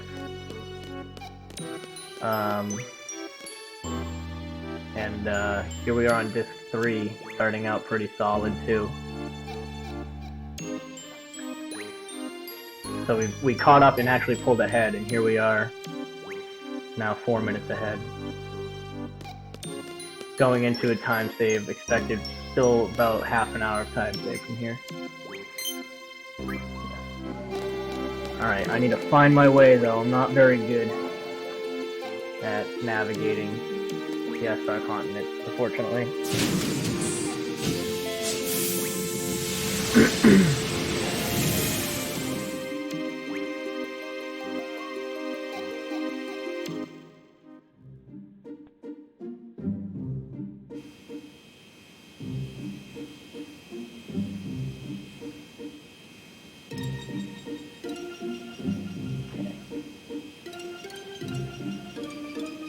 I think this is, yeah, where that's good. Good start. We're gonna go past this. Over here. Okay. Good.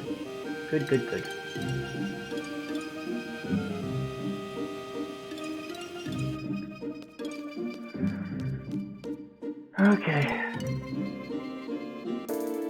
A couple more dialogue options before the menu. Getting antsy.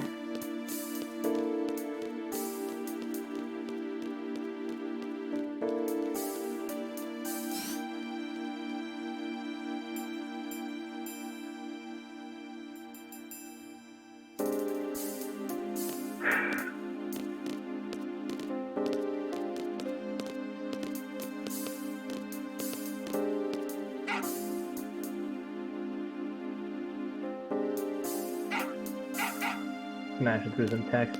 Poor Angelo knows, kind of has a sense of what's going on, so we'll assure him that we'll take care of her. Even though we haven't so far. Well, we have, but freak accident happened. Oh man, I'm starting to get nervous now that we're really getting down to the grid of things.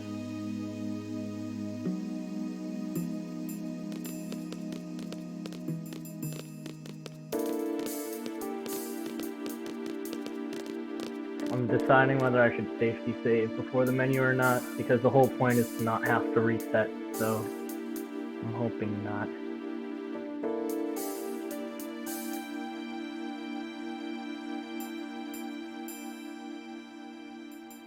Select dialogue options. I think that's gonna be it. It isn't. Whatever it takes.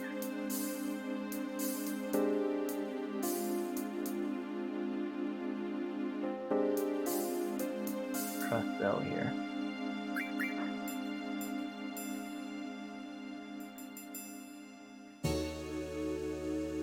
I'll just mash through. We're gonna send Selfie to space with us. She likes trains, so she must like space, right? Have to think. Rocket ships are a lot cooler than trains, and she had a song for trains, so.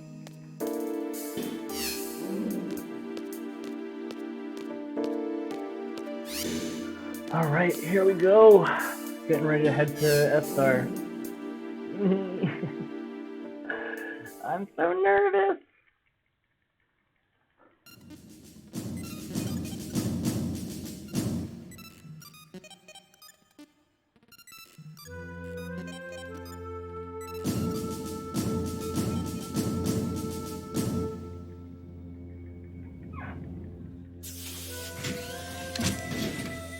So this, done right, won't actually be like a 43-minute split. That happened last time because I messed up the menu. I took too long on the menu, then went in, accidentally ran from the encounter, had to reset, then do it all again, and then finish the menu like 5 minutes late. this time, if I don't reset, that's over 10 minutes right there, and I've simplified the menu, so I should actually get it in that 5-minute buffer that we have. So, I'm really hoping this goes well.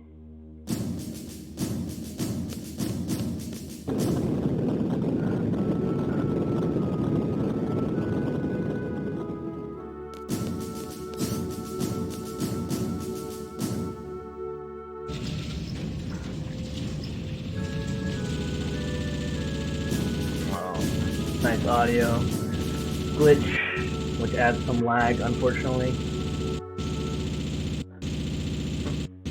My water is done. On to my backup water.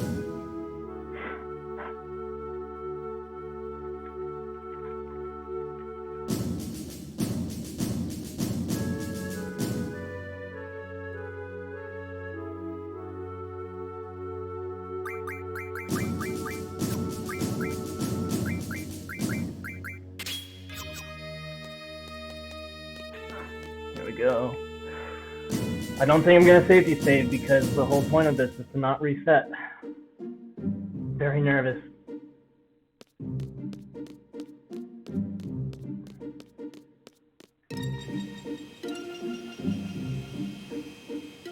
I'm not good at driving backwards. It doesn't let me turn the camera for some reason.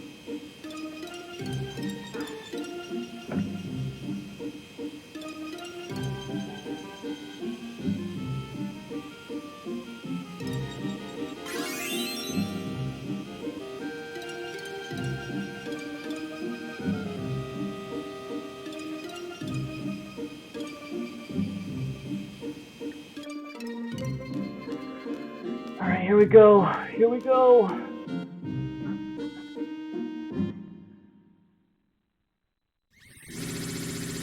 Come on, stop talking about the audio, emulator. So annoying. I don't know why it does this every now and then. It seems completely random. Lag does cause some time loss in addition to just kind of making you lose your mind though, so it is really annoying.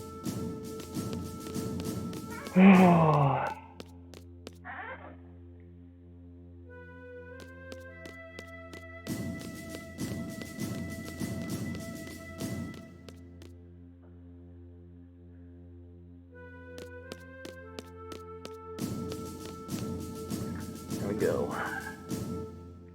Starting this all up.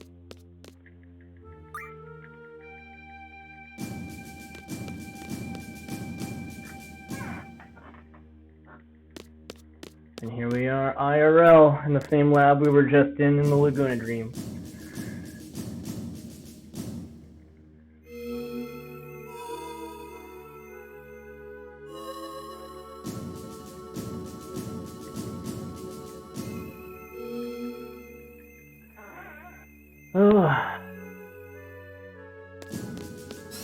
Just minutes away from the BS star menu.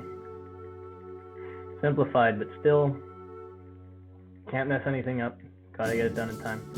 Can't run from the encounter, so I'm gonna focus. Definitely gonna focus here.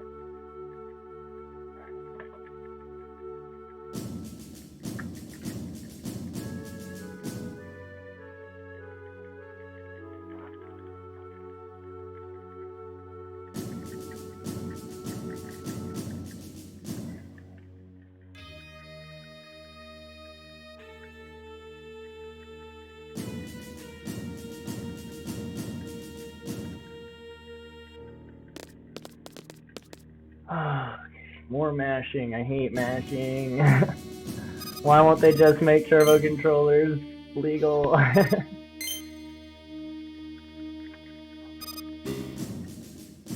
know Mutsky uses a turbo controller, I think, when he does FF8 runs. I don't know if he does that for the time he has recorded. I know on his Twitch profile it says that he used a turbo, at least for his best time. So they probably do count it on the leaderboard, even if you were, but I just want to do it legit.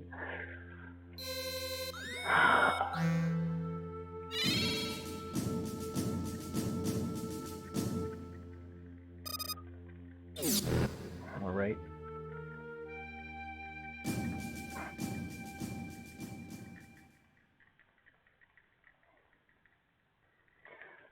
Okay, let's go. It's time, guys. That's our menu time. Just gonna focus now.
Shotgun.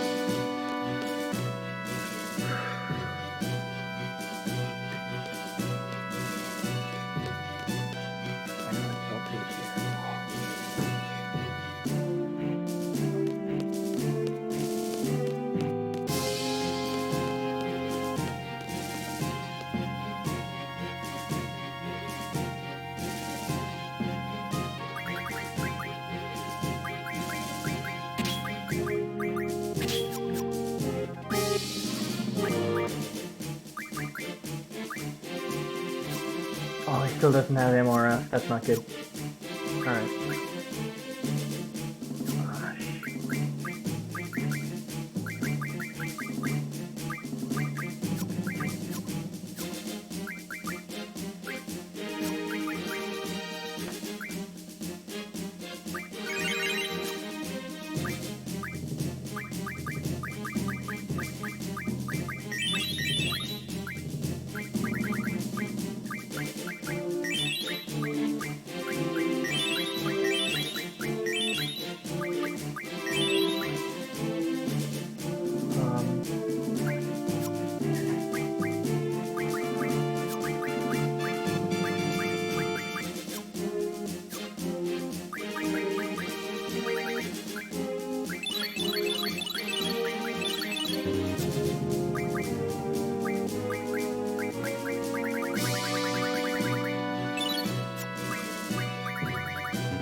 10 seconds left. Nice.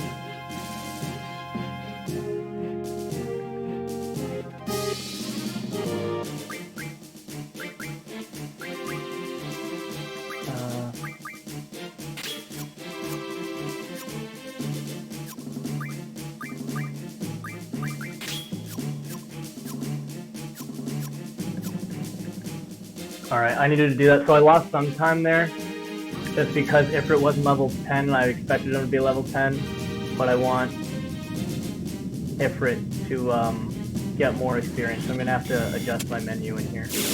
But otherwise, that was really good. I can't run from this. You need to remember not to run from this.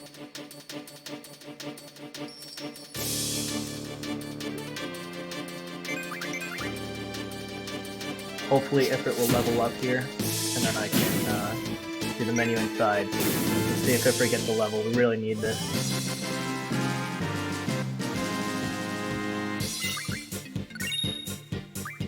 Nice! Okay, we're good. We're good. Just need to do this menu really quick inside.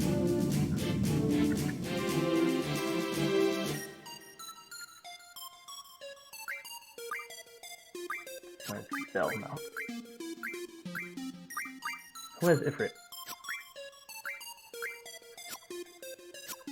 Oh, right, it's Pandemonium that I gave Zell.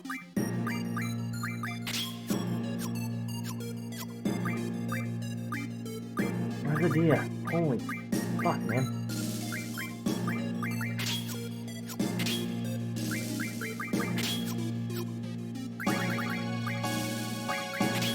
Alright. So not quite as fast as I was hoping. So I got the whole menu done before 15, which is perfect, except Ifrit wasn't the high enough level. So we lost about, oh wow, we lost a good 30 seconds, I guess, because I had to, well, so we lost 14 because we were at 14:46, right? And then we lost whatever time that menu right there was, so unfortunate, but as you see, this is not going to end at 7:47, so we're going to gain a ton of time here. So, you just I need to make sure I do more earlier. I've never not had Ifrit at level 10 there. I'm proud of myself for realizing what I need to do on the fly there to get Ifrit to level up, guaranteed. I wonder if he would have leveled up even without that extra menu, but I wanted to be safe.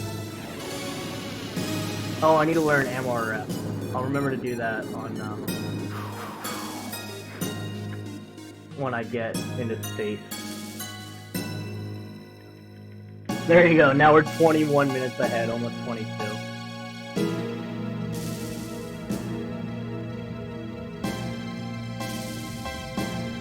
Now time for space adventures.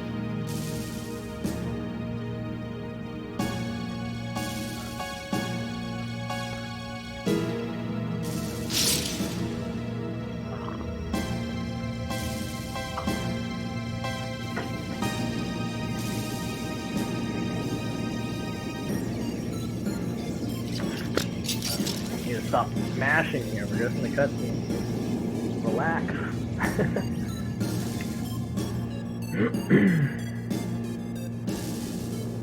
So yeah, even with my loss of time, like my menu not being as good as I was doing in practice and losing like 30, maybe more seconds, maybe a minute, I saved 17 minutes and 34 seconds on that one split. It's crazy.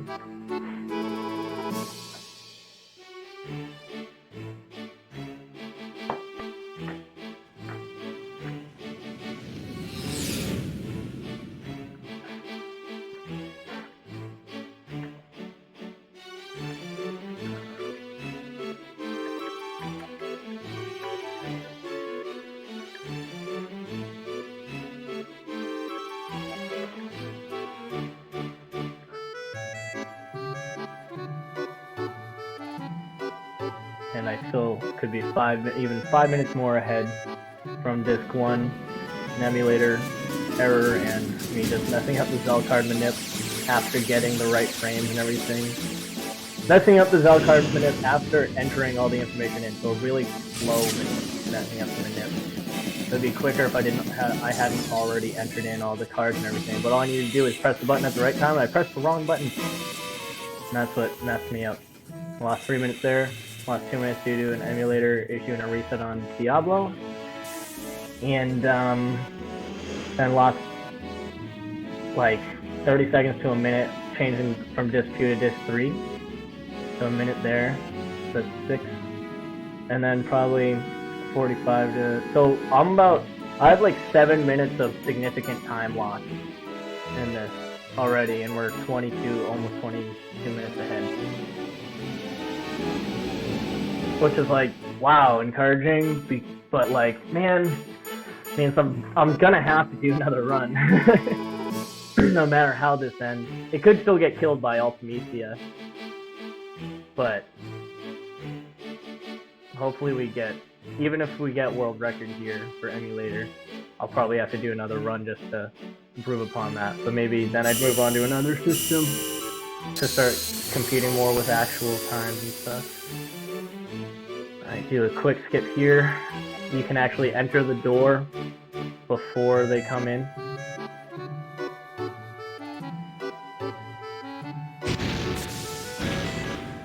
Wait, is it alright? And where's the right? Yep, okay. I'm gonna do that quick menu right now, actually. First, make sure I don't forget.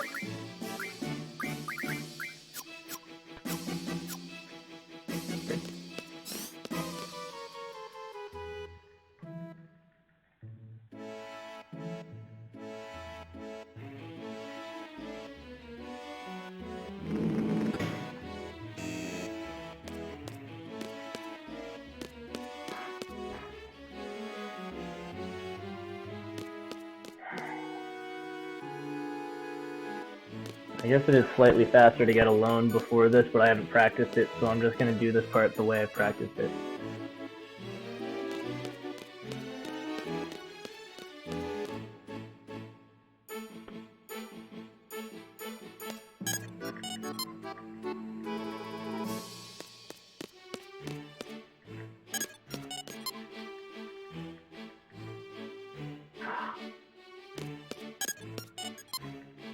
Yeah, what is this?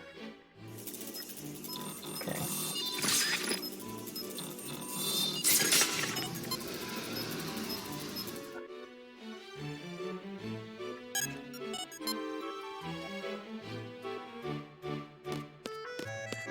So that's seeing kind of what's brewing on that moon there.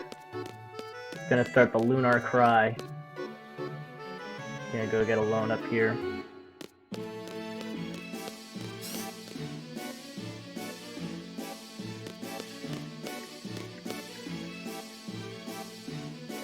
I need to practice with getting a loan first. See if there's, because I imagine it's probably, if you can get a loan first, then it's probably significant time save. Like, I mean, because not all this dialogue, like those two screen transitions. So however long it takes to go 1, 2, 1, 2. I figure, I would think like, I'm gonna say 20 seconds, but it might not even be that extreme. Let's see. I'll try to time this.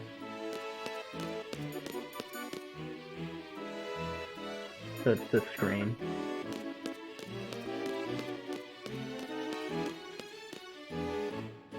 Alright, so like 15 seconds maybe.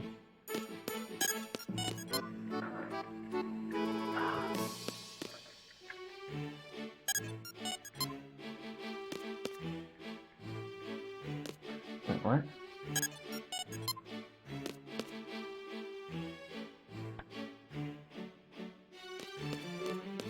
Yeah, okay.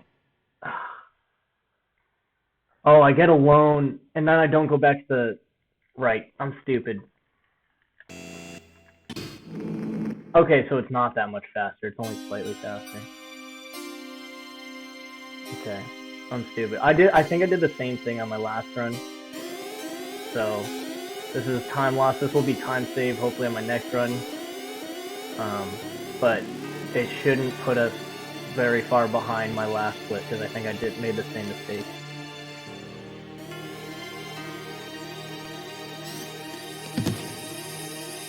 unlocked. Okay. And screen transition to get her to move.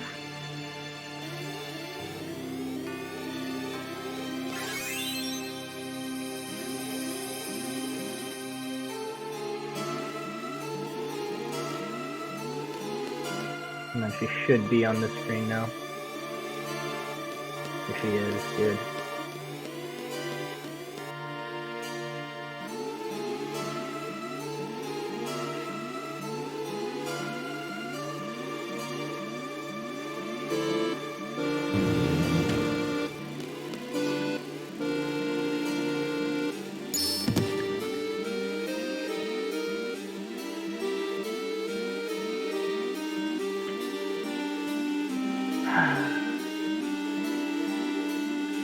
Zombie walkout.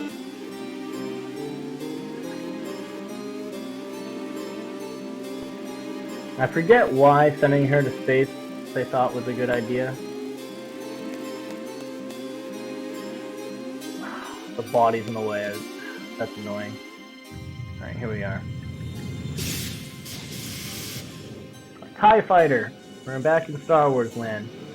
Actually, Final Fantasy is very heavily influenced by Star Wars, so I wonder if they did design that based on Star Wars design.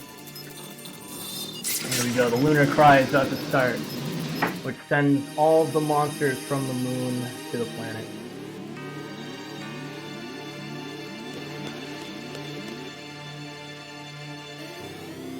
Alright, follow Rinoa.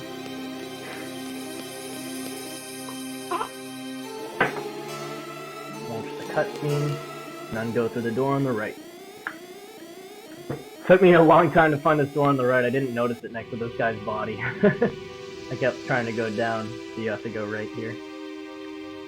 So this is why there are monsters on Earth. They all come from the moon when Lunatic Pandora goes over Tears Point and makes a connection with the moon. They turn into this iris. This is a cool transition from the eye of like the lunar cry thing into the eye of the monster inside of the wave. Really good cinematic there.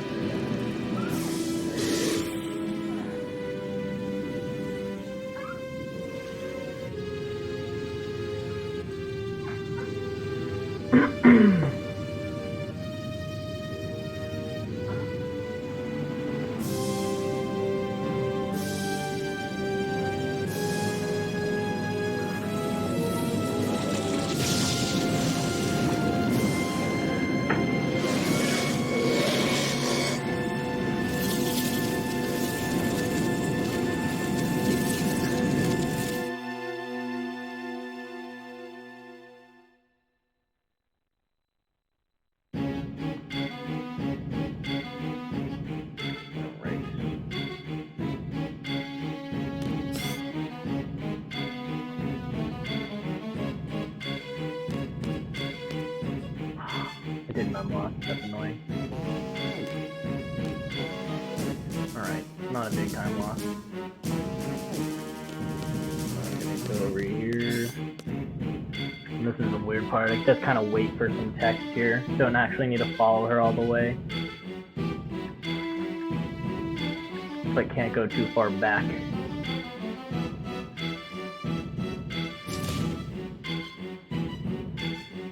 Don't want to go too far, but want to stay close to the load zone. The door's gonna close, they're gonna keep talking, and someone's gonna say, who could have planned this? And Squall will think Sorcerer's Ultimate at another community.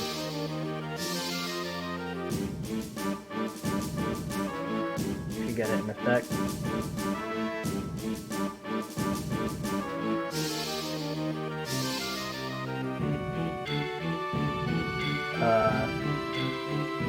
There we go.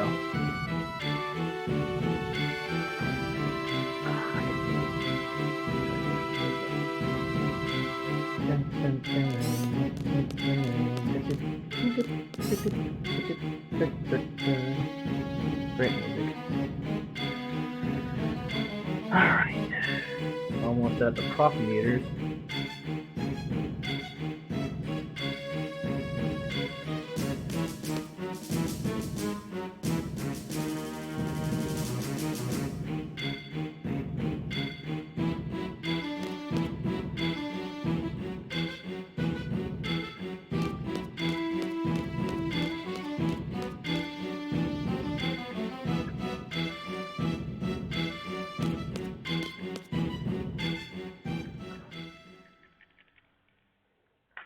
and showing Rinoa clearly possessed now, no question about it. Going and breaking the seal on Adele after 17 years. And you're gonna see Adele and the tomb go into the Lunar Cry, which is gonna send her back down to Earth in Lunatic Pandora, where we will meet up with her later.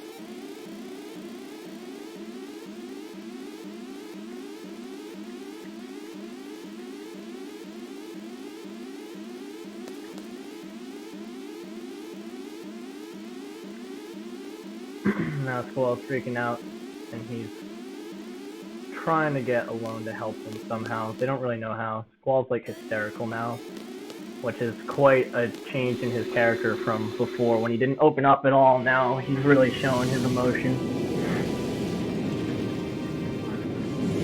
So instead of like a gradual transition, well, he had a gradual transition going, and then now it's just like he's exploding because of, you know, the kind of tragedy that's been happening with Rinoa.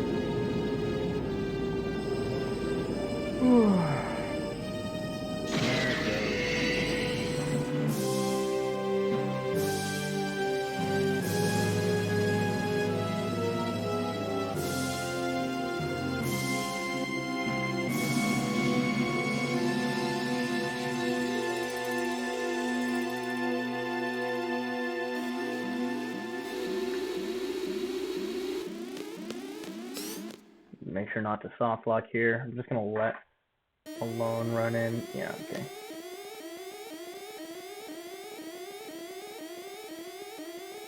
Squall clearly emotional, but gotta get in this time capsule.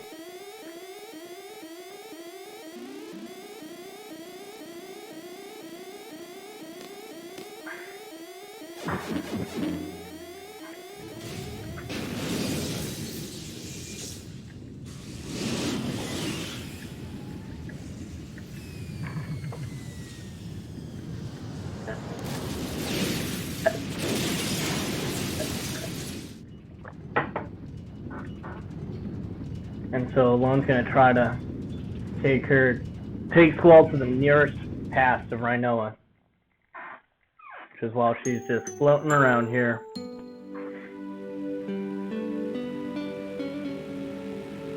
And well, we're gonna see flashbacks first before the nearest pass of things that we kind of already knew happened. Like, this is when she gets Irvin to turn around after escaping the T District prison and go back and help the others escape.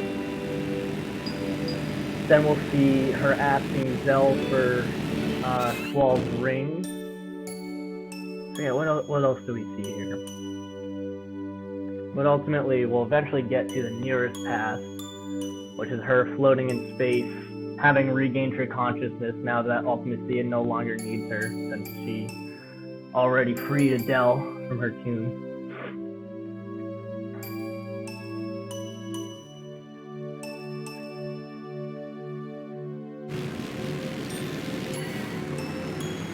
Some speculate that it's the near future, which is why she's able to survive so long without the life support, even though she does have a refill. But she activates later, right before, I think, the Squall minigame where you have to catch her in space, which is the worst minigame, but it should be easy. Never failed it. I think I did once casually, maybe, but only once. You just gotta center her in the screen. But I've heard that it can, depending on your like starting position, it might be hard to see her. So in that case, it could be hard. But generally, like if she starts in your vision, you should be able to get her easily.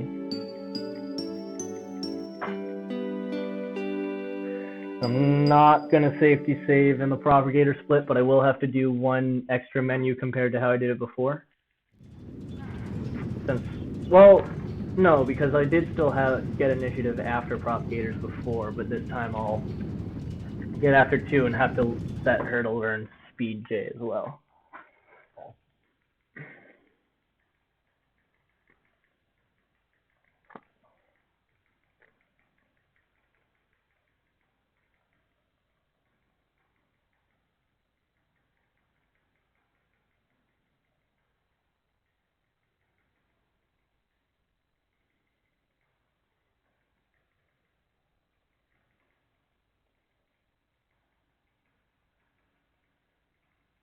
And this is showing kind of what happened when she was possessed.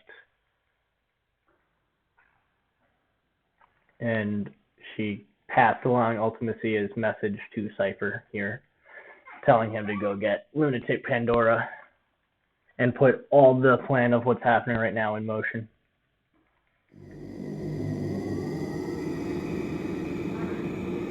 So yeah, I think I meant to remove my Enter Lunatic Pandora split, but whatever.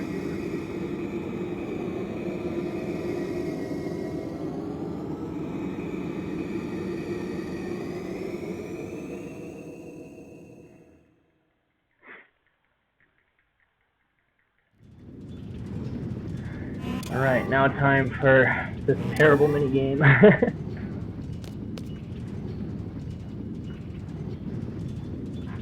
And now Alone is, realizing, like, you can't change the past. She tried so much with Squall to change Laguna's past, and it's not possible, and she's telling him now you can't do it. So he's gonna just say, I need to do whatever I can to save Rinoa, and go off into space. Try to save her. Happy Valentine's Day weekend.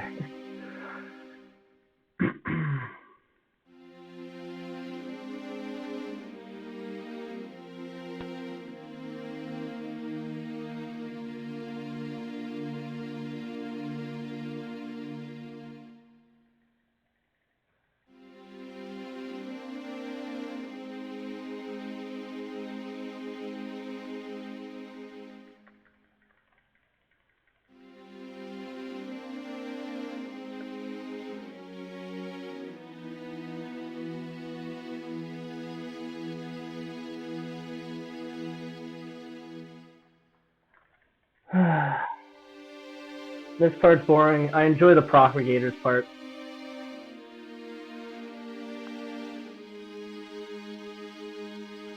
As long as Squall is fully healed at like regular HP. Not fully healed, like at like 700 HP, 702 I think. He should be okay. Safe for the fights. Then after 2 fights we'll get initiative.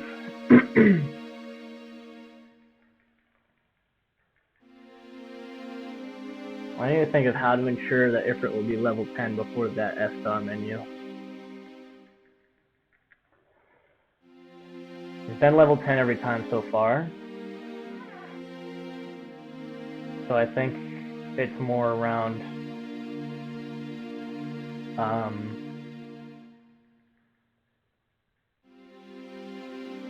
just getting like landing finishing blows with Squall or whoever has Ifrit equipped throughout the run.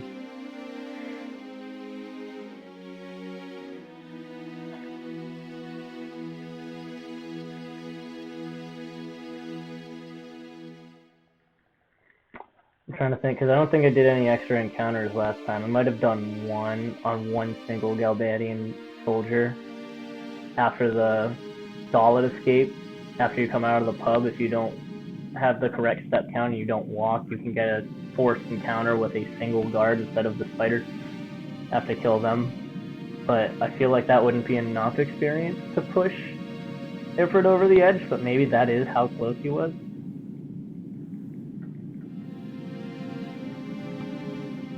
I don't think I had Squall dead for any fights that you get experience for. I'm not sure. So that's why we always have Ifrit essentially, excuse me, equipped like alone, instead of having him equipped with other GF. And that's why I had to do that kind of like emergency menu at the end there to set him so that he wasn't set with Pandemona, just to make sure that he get the full experience in the next fight, and then switch him back to be with Pandemona.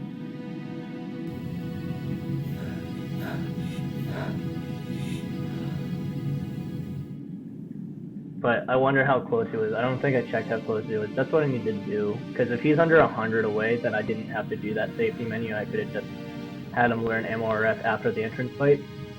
But since I didn't check, like, he'd only get 100 from that fight with the 2 soldiers. But since I set him to be alone, he got like 200, which is pretty safe because you only need 500 for a GF to level up when they're, and they get full experience when they're alone. And with the route, like, the chances of Ifrit being more than 200 away from a level up is pretty small. Like, I know normally he's been like 165 past the level up to level 10. So he was probably really close. I probably didn't need to do that menu. I probably should have just looked at how much experience he needed to level up, and I could have probably just done the fight, not done that safety menu to go below 15 minutes. It was like 14 seconds below, so we lost 14 seconds for that. And then I wouldn't have lost as much time on the like the reversion menu in Lunatic Pandora. I just would have had him learn MRF there, and we would have only lost, actually we wouldn't have lost, we'd lose like 5 seconds. That's it. And here's that scene I was talking about earlier with the Griever ring floating, kind of reminding Rinoa. This part's slow. Get through this, and we do the little mini game, watch another cutscene, and then final will be on the Ragnarok, ready to do the propagator segment, which is actually pretty fun. And then it's time to try to sprint through the rest of the game. We gotta get there. Found her second life support button.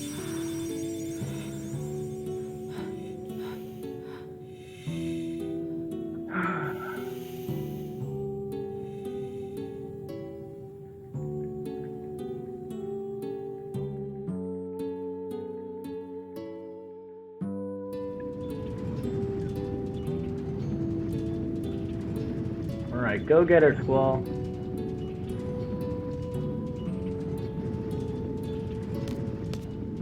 Cute, kind of like moment of closure for Squall alone there. Selfie, rightfully, is like, dude, you're insane. That's it. But we know they're gonna make it.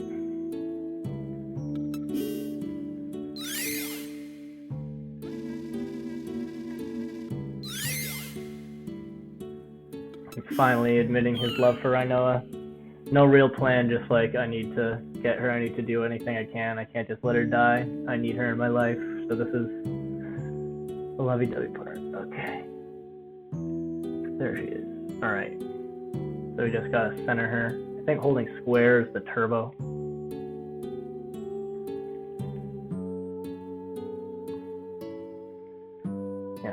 Yes, we get it.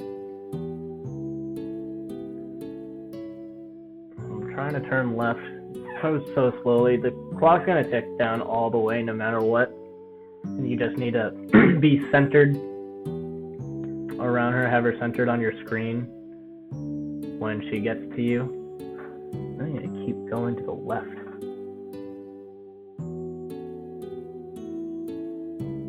So this part's just kind of a pain, just an inconvenience really,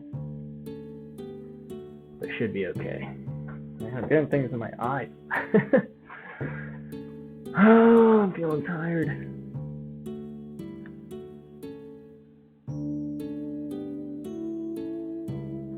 Come on, center her on the screen.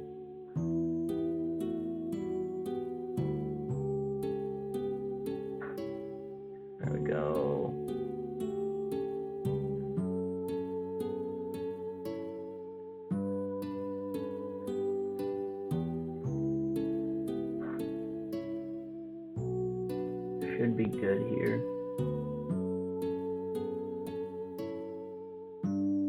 Okay. There we go.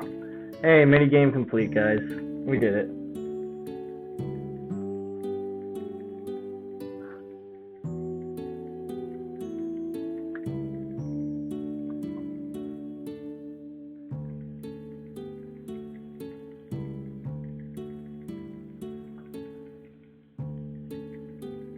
And so now he's finally revealed his feelings for her. And they'll have a nice little moment here. I mean, it seems like they're left for dead, but then they see this Ragnarok spaceship floating around. And no, this is not just coincidence. The Ragnaroks were the ships used to send Adele's tomb into space, which is why this is floating around it, and why it has like claws and arms and stuff, which we'll use later when entering in Lunatic Pandora. So it is actually like, it does make sense that this is here. It makes a little less sense that, I mean, like, it would have been nice if like they were kind of explain that before it happened and they could see that it was here and Squall had this plan, but I get that they wanted like it to be an emotional moment where it was like, oh, Squall is giving up everything to go after Rinoa, rather than be like, oh, I have another logical thought out plan again, like he's had the whole game.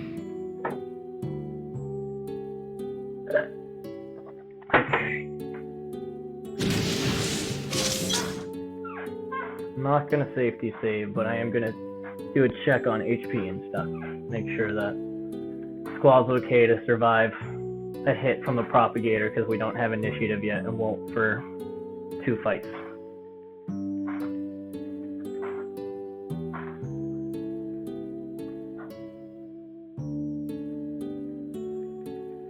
So I'll probably be a little slow.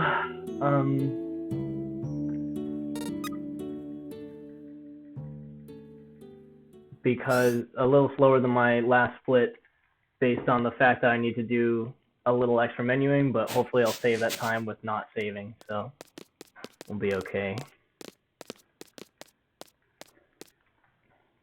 And that's more, not as much for this run, but so that my split for future runs is not, my gold split for future runs isn't based on like a split that doesn't have that extra menuing in.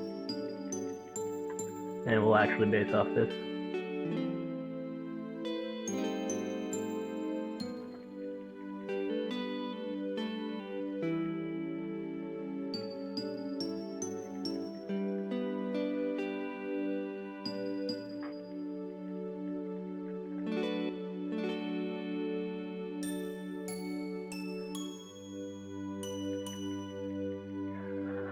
Oh, come on.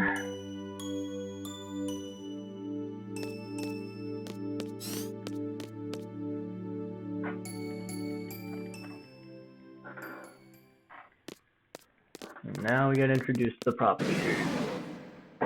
I'll do the menu here once we start moving again.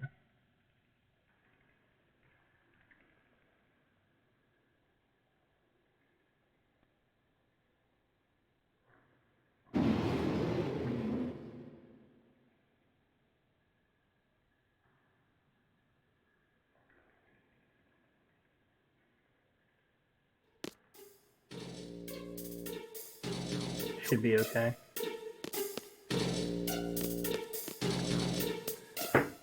Alright, purple first, because obviously it's right here.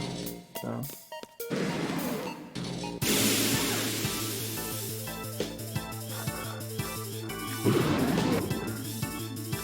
Get an attack with Squall off. Okay.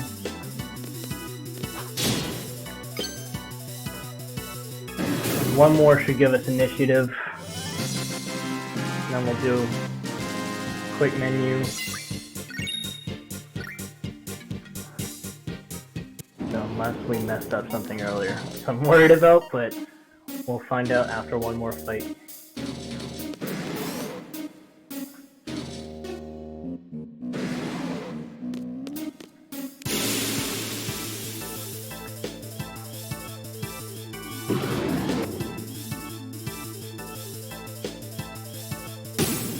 Okay. Oh man, I will heal after this fight, even with initiative, just to be safe.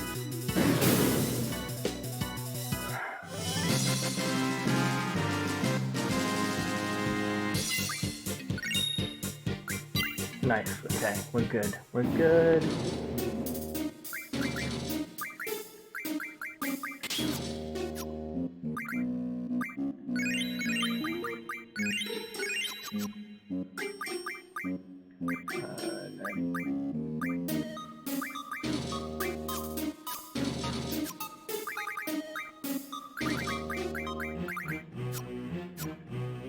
Okay. Looks like our menu was good to this point.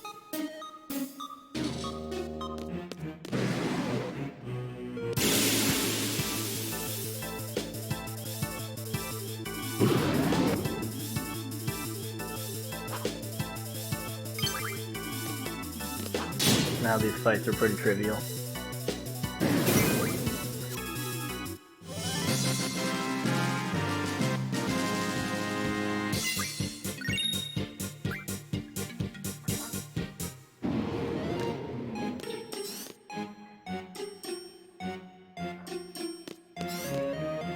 Gotta go down right.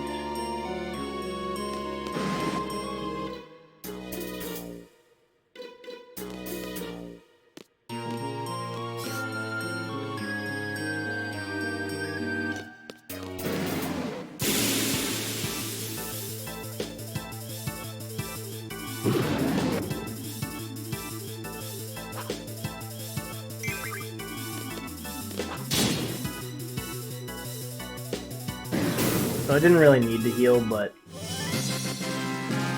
gotta be safe. So there is like a tiny, extremely tiny chance that it can get a turn before you're like have its ATB essentially filled like initiative, and therefore get a turn even when you have initiative. We need aura stones. I didn't see if we've got any yet. We only need 1 out of 8 fights. People have said that it's... Oh, let's see. There it is. Okay. We're all set. All good.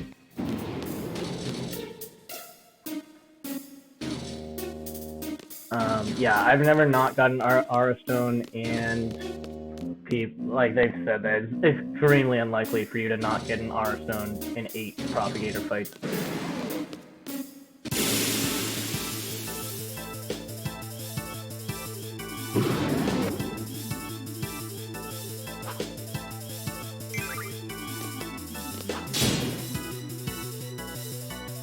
I probably will take a break during the Eyes on Me.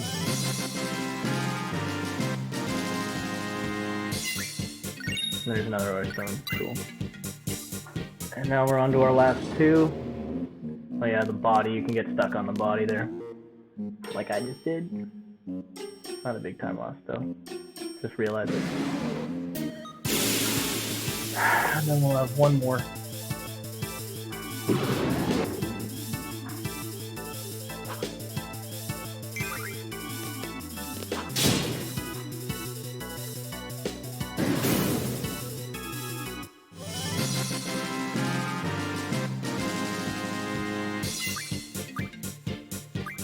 Didn't receive any items. That's just rude. Bad luck.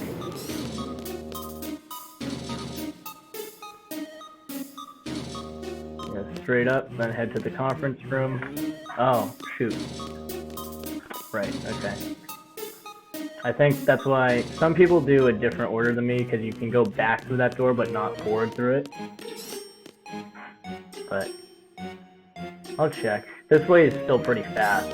Like, I think we've done this really quick, but there's possibly a faster route by doing the red before the green.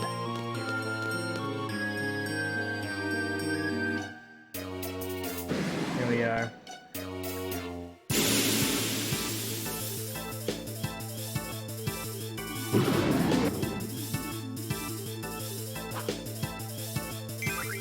Yep, see, there you go. See, that's why I healed. Such a low chance, but it's possible. 22, 23. 22 minutes ahead. Didn't receive any items again. Weird. Here we go. Time for the eyes on me part. Normally I love to enjoy, but I think I need to take my last break here. Since it's an auto-scroller. If I have to do the singing, I'll do it during the credits. You don't know if you're going to PB until it's over. I've learned that from Ultimecia. You can't know that you're going to PB here for sure. So, I don't know if it'll be a PB yet. It should. It should be a world record. But, I don't know. 22 minutes ahead. And I lost 17 minutes on Ultimecia last time.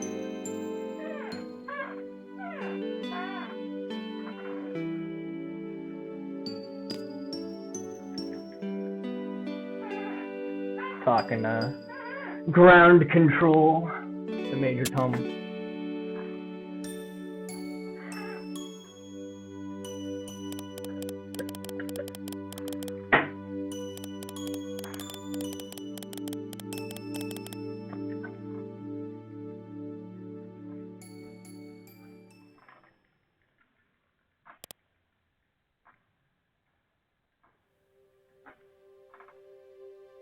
And here we go.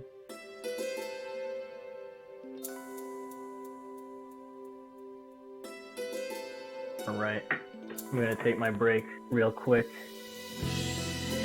Once yeah, because it's auto-scrolling, so it should be okay, and I'll mash at the end. So I will be right back.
Stumbled back.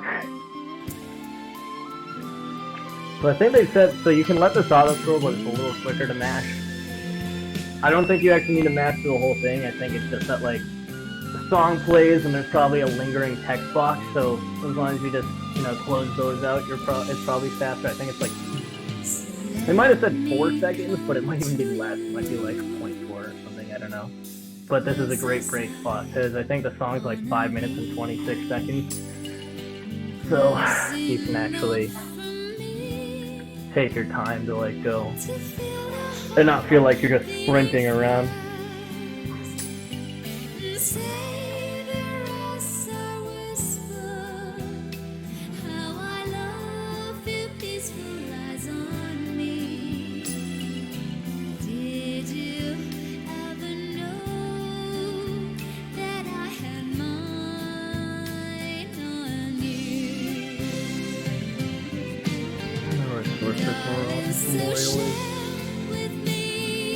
Look it up, maybe not. I don't know.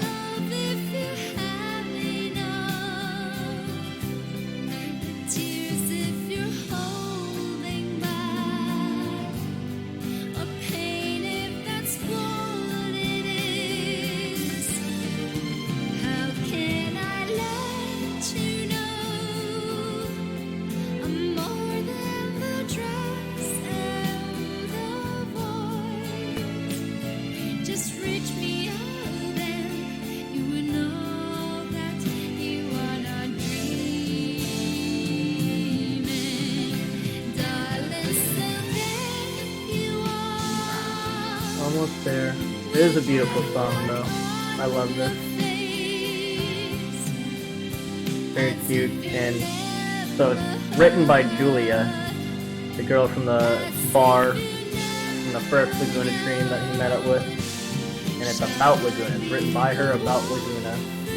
Sitting in the corner of that tiny little bar. And in that dialogue with Laguna, she tells him, you know, like, so she always plays piano, and Laguna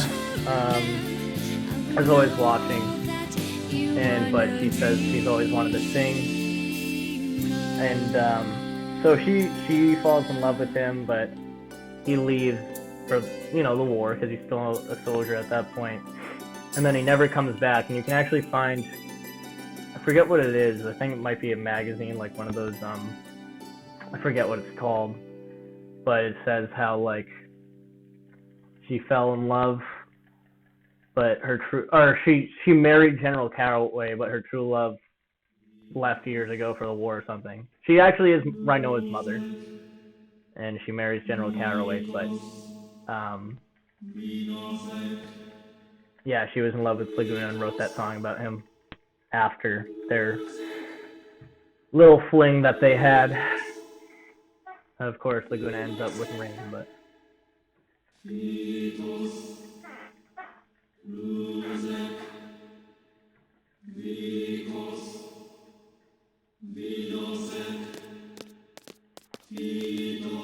And so here, another big moment, huge moment for Squall's character development, character arc. They get back, and now, you know, Rinoa is a sorceress now, and they're afraid of her getting possessed again. They're afraid of the whole Adele situation, because, you know, Adele had a reign of terror over them 17 years ago, which is what we were seeing in those last couple of Laguna Dreams. And they're like, all right, we need to take her and, like, put her in that tomb thing, right? So, and she's like, yep, it makes sense. And Squall's like, I just finally opened up, not to only to everyone, but like I literally risked my life, risked everything to get this girl, you know, admitted I need her in my life, admitted that I love her and everything.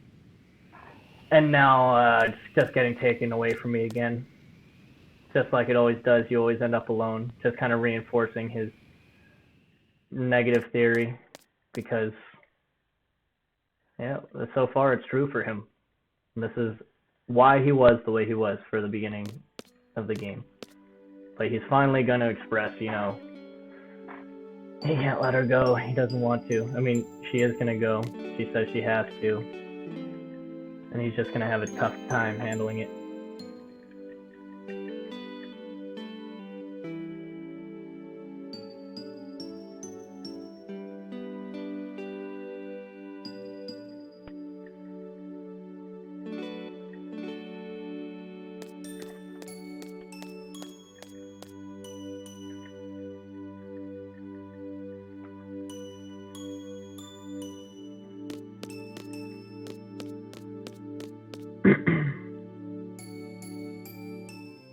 Now we're gonna go to the conference room to meet up with our other friends, now that we have this nifty spaceship that we're just gonna get to keep, which is pretty cool.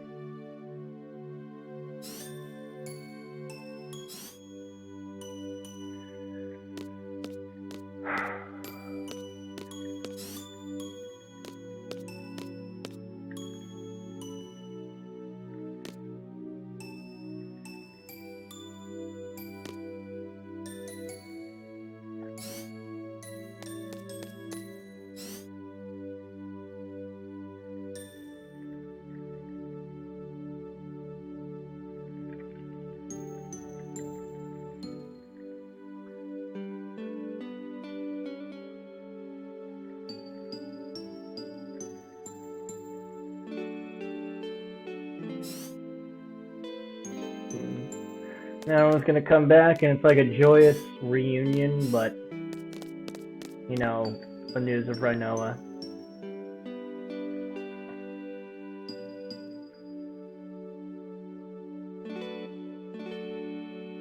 And Zell gives the update on everything that happened while Squall was in space.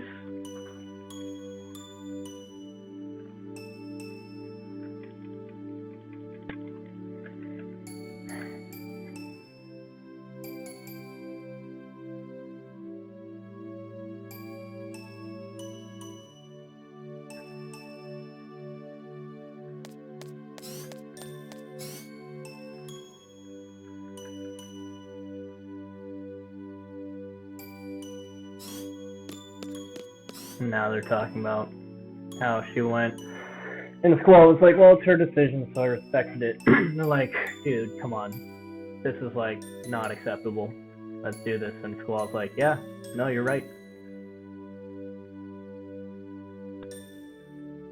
And he finally has that breakthrough. He's like, yeah, I am an idiot, let's go get her.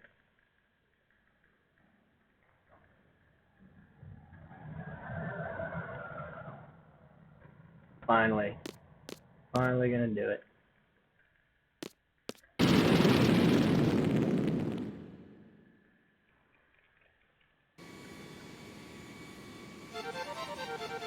And Selfie got it flying.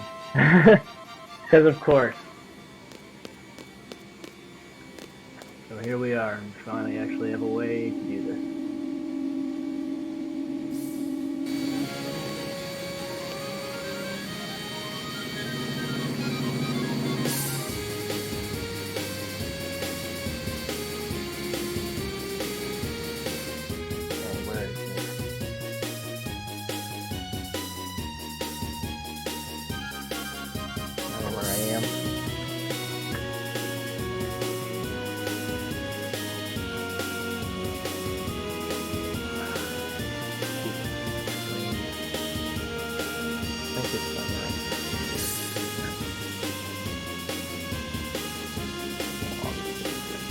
There you are.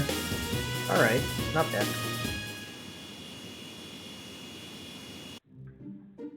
Nice.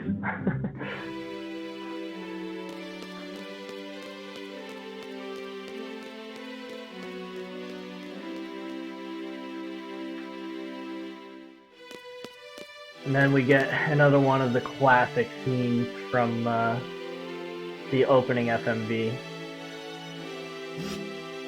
We're gonna get to see that and the game cover artwork happen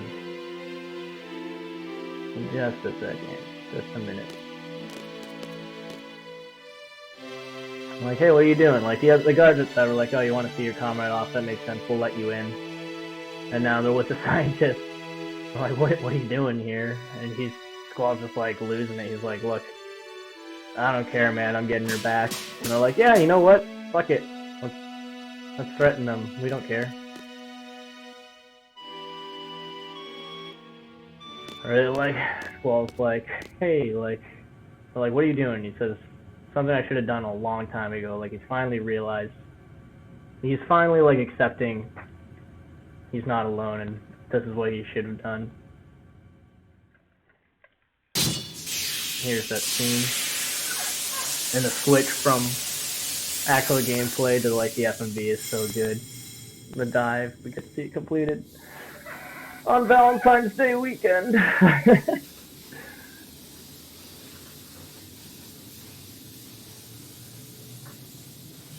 So cute.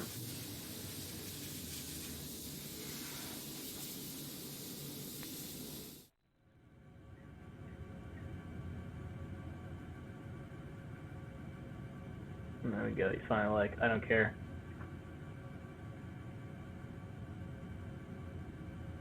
Did he kiss her there?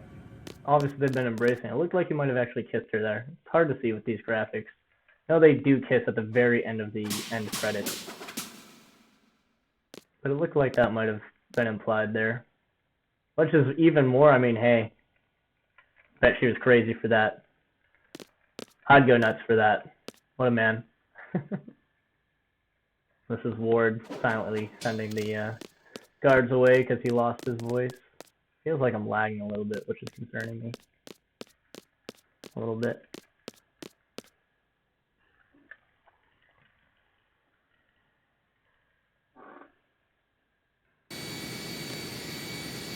Now to Adia's house.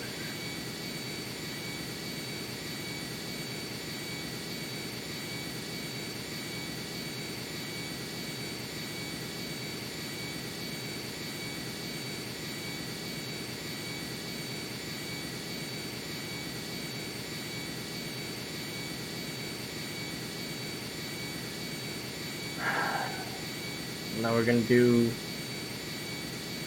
the last menu of the disc. I think it's the last menu of the disc. Let's see anyway.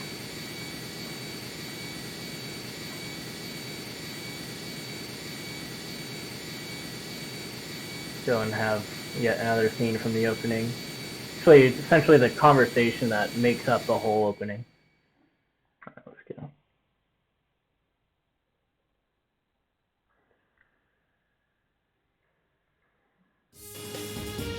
I'm not gonna fly backwards. Not even good at that.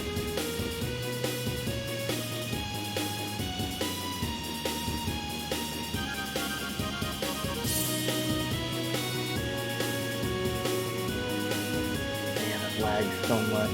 Oh, the controls are working now. It wasn't working for me before. Oh, maybe it's because I needed to hit R2. That makes sense. I just fucking get it now. I'm so bad at finding this. There it is.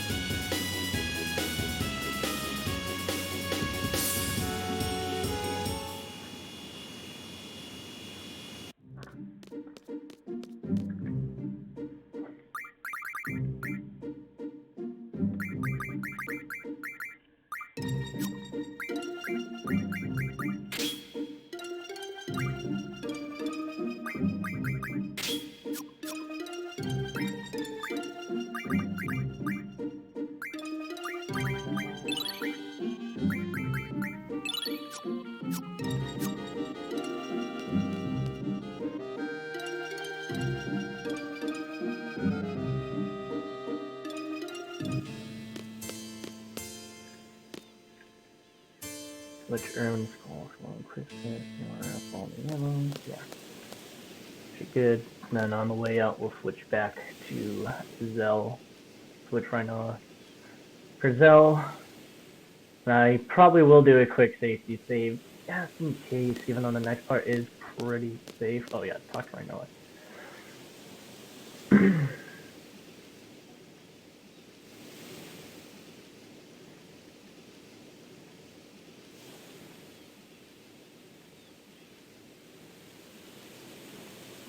And this is where they have their cute little promise. You see that field as you saw it in the opening FMV.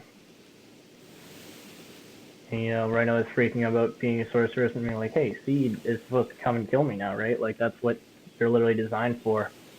And Squall is like, I'm going to be your knight. I will be the sorceress knight. And,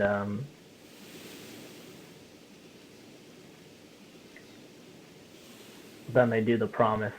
And it's like, if you ever get lost, let's meet here. Like, if you ever get lost, come here.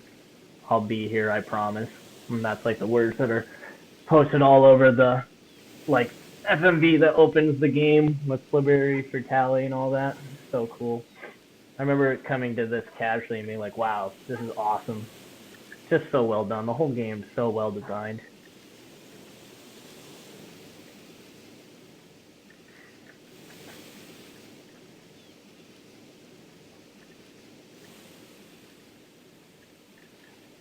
So, almost there.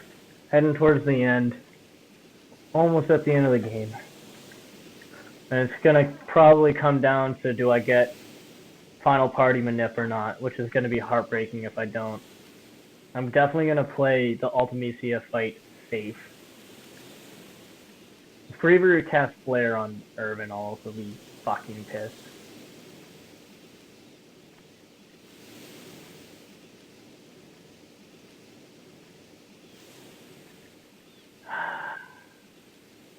I'm so nervous.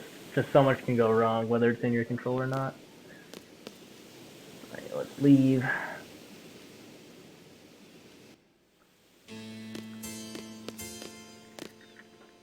One last conversation with Adia.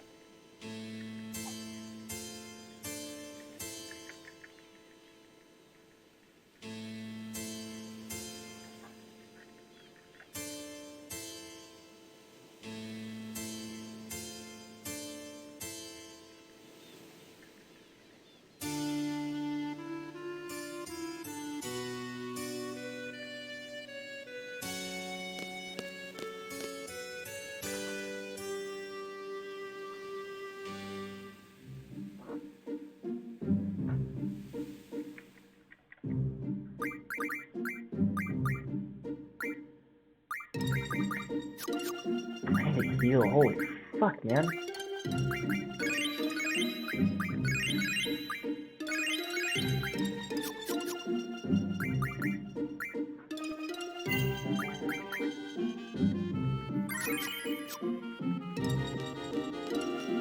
Make sure my levels are okay there. Back to S-Bar.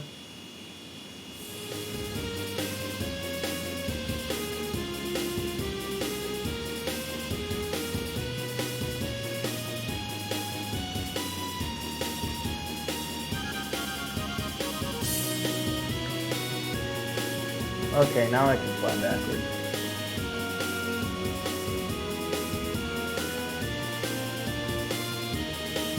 Get to the airship landing.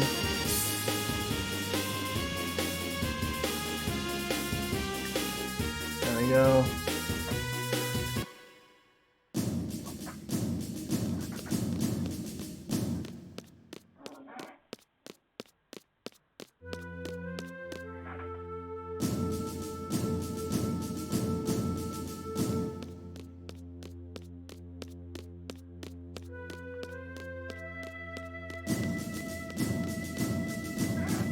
Right.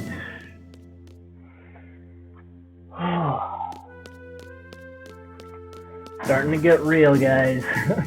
Getting in striking distance now. It's getting scary. Optimistic, but oh man. When I messed up on the Ultimecia fight last time, it was my fault because I didn't keep the second person alive. So I've got final party manip both times though, and got final party manip the 2 times before that. But I'm just like, I think maybe I've just been getting lucky, and I'm not gonna get it this time. It's so scary. Like I didn't get first try Zell Card manip. But I got it, but like I messed it up, and I've never messed that up. So I'm worried that I'm gonna do the same just from nerve. But hopefully I can just keep it together. We can finish this out.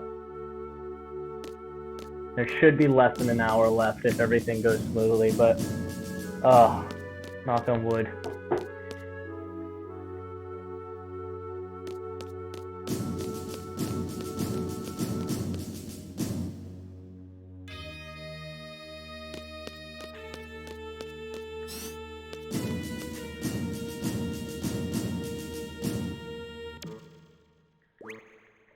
And we finally get to meet Laguna in real life.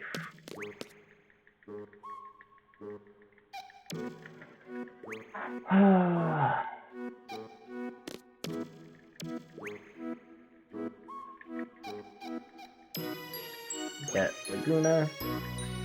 And with Laguna we can do first dialogue options, but Odine's going to come in and we're going to want to do the second option. He's going to ask us if we want to explain more about something, and if you're playing casually, it's actually a good idea because you get a ton of backstory on things from him, but it's a very long dialogue. But in this case, we're obviously going to want to not hear anything about that. Oh, talking to Irvin, trying to talk to Laguna. How is Irvin in the way there? I literally walked forward. Like, how is he even in the hitbox?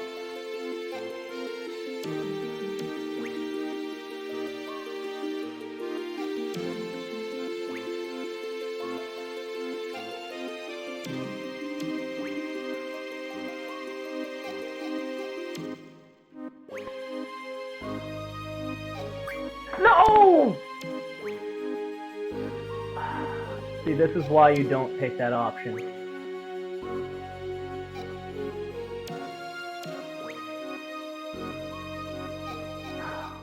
Please don't show a cutscene. Okay.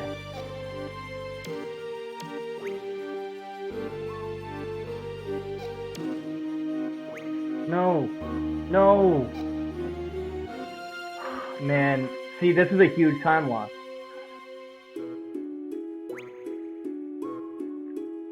I should have picked no, and then we would have been done.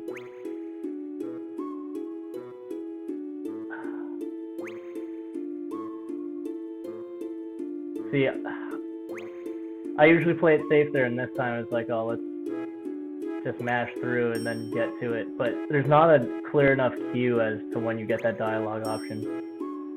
So I've wasted a ton of time here, and this is clearly a significant time loss.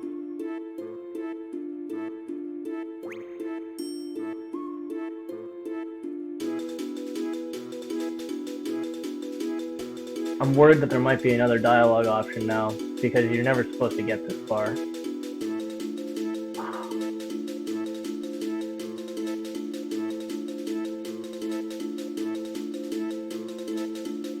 Can we be fucking done now? Alright.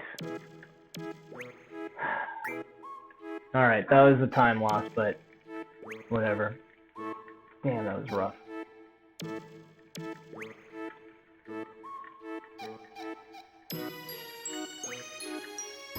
Alright, here we go.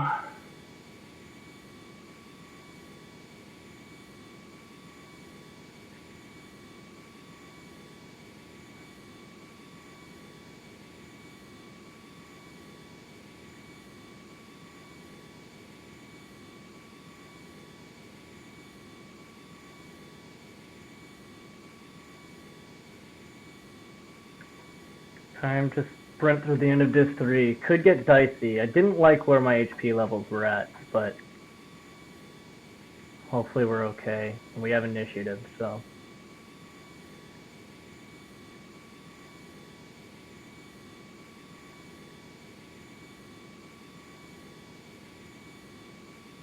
And telling us to think of the place to go to with time compression.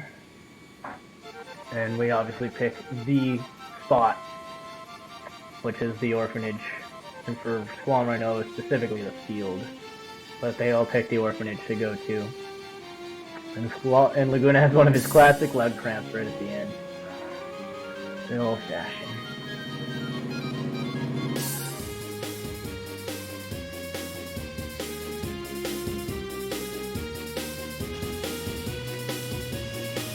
Alright, I need to go backwards. Where is it? I think it's over here. Oh. Yeah. We're gonna watch a really cool cutscene, and then we're gonna come back. We're gonna leave and come back because it's faster than running down through the ship to get on there, and once you come back it'll just place you inside.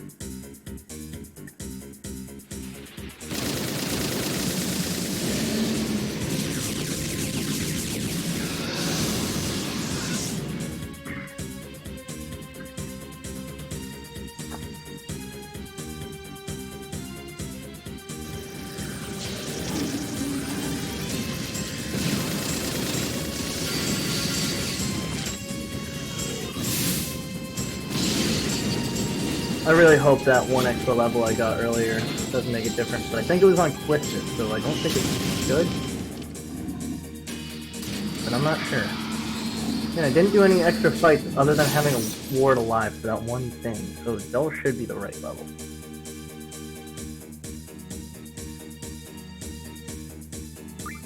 And then this should just be L1 square.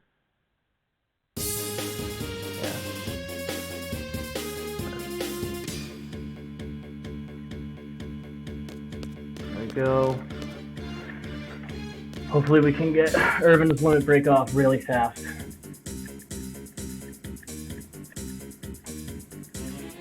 Battle speed should still be 0, so.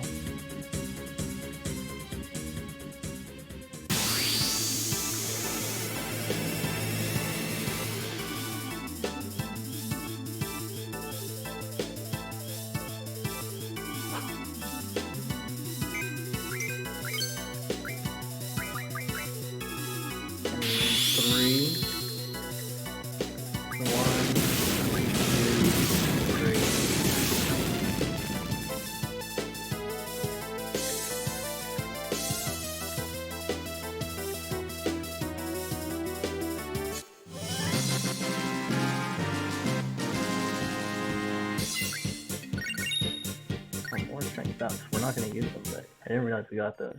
Maybe those are optional drops. Oh. Okay.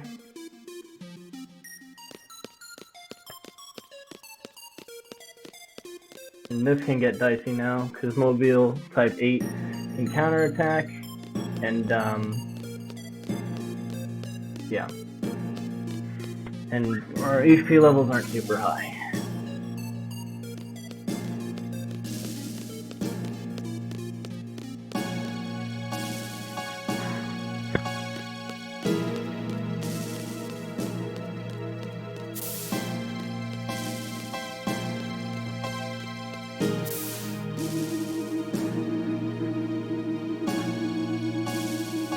So, if Irvin gets 4 demolition ammo off right away, then like we're okay. If he doesn't, then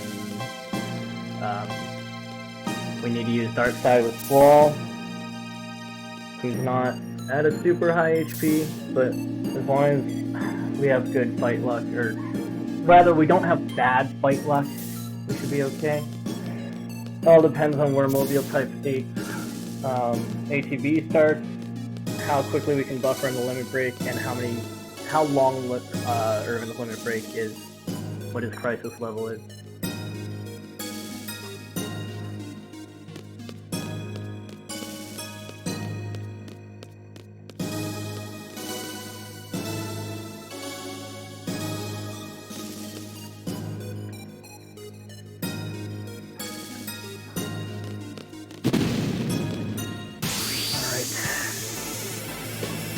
Here's to hoping.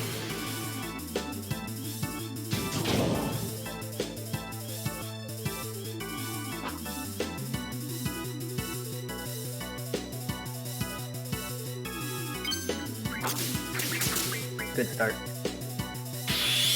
Step 4. 1, 2, 3, 4. That's good.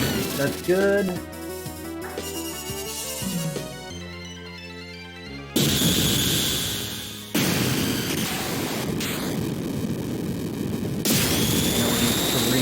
Cipher. And if we get through this smoothly, it will do a safety save at the end of this 3. Alright, looks like our levels are fine. For Adele, looks like I saw 16, 12, and 9, which is what we want.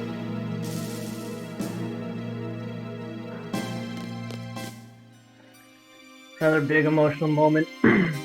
They, like Fujin, Rage, and Ev alone, they're doing Cypher's bid, and they're finally like, you know what, Cypher, we can't go along with you anymore. And you're not who you used to be. Like, we're out.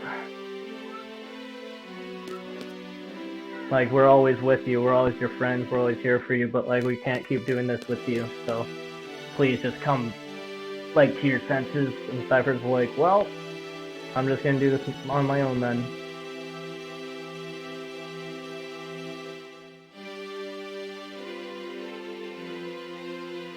And they have Ragin talk in normal text instead of all caps. Or Fujin. Forget, I don't know which one's which. I think it's Fujin. Is the girl and Ragin is the big guy.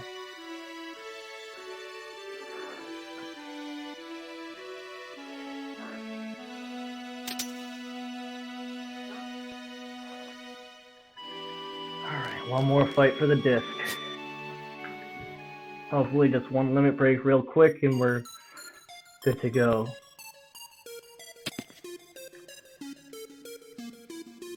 And this is if you were playing casually and you had gotten Odin before this point. At the start of this fight, Cypher would kill Odin. And you would get Gilgamesh by the end of it, and it's really cool cutscenes and stuff. But we don't have that, so we're just gonna fight.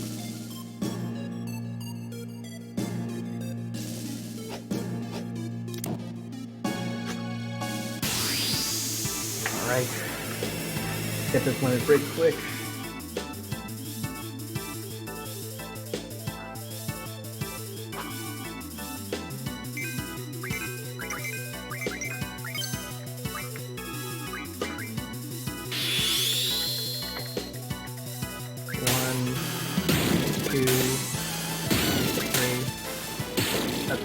So it was only 2 shots, but 23.5 minutes ahead, going into Disc 4.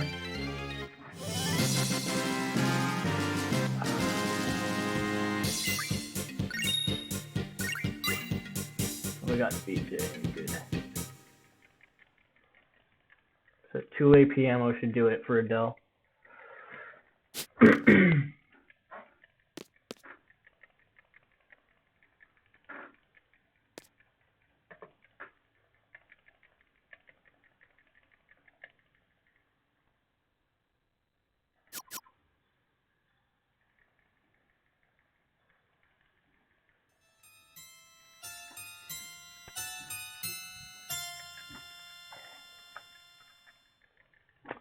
Getting nervous. The sorceress fights can be a little tricky, but I didn't do well on them last time because I was experimenting with my new route of it. Hopefully I can be quicker this time, but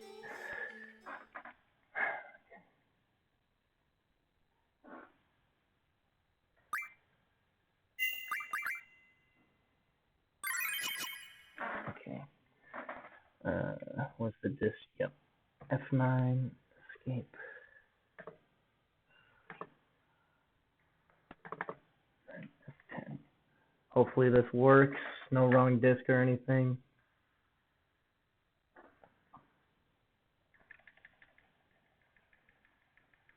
Well. Yep, alright. We seem to be good. Lead and fight right away against Adele. We're just gonna use 2 AP ammo. Hope to get that off quick. What? Why am I again? Navigation controls can be tricky. Go up the point here.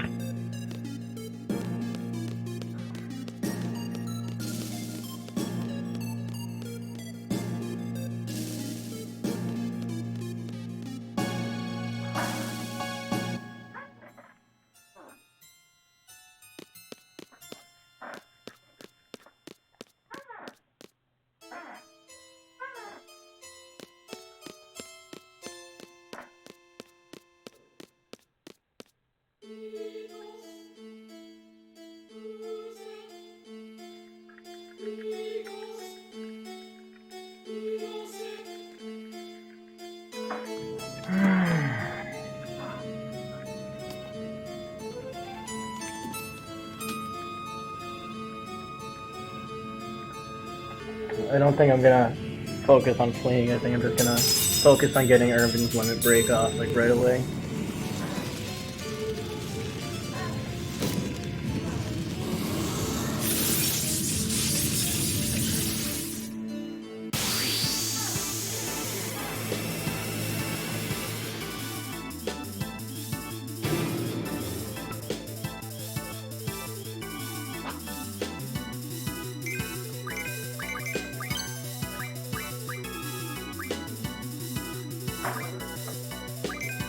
I needed to be on Adele first.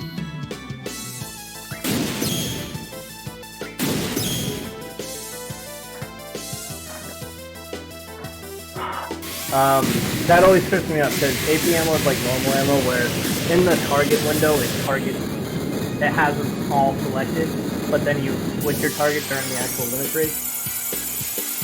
And that got me the last time. I know that if you just pick AP ammo and then just don't change target at all and just do the trigger, you'll get Adele. But It always freaks me out because if you kill Rinoa, it's a game over, so.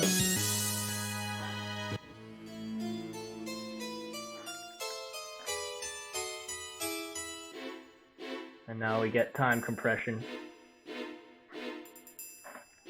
Oh man.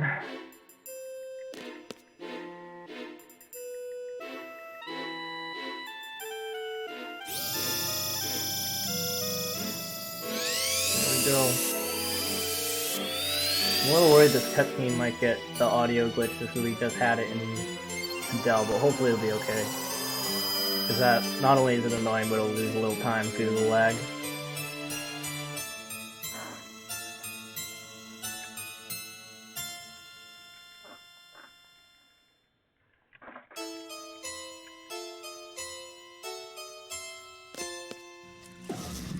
And I'm not going to try single segment Ultimacia manip. I'm going to just save and hard reset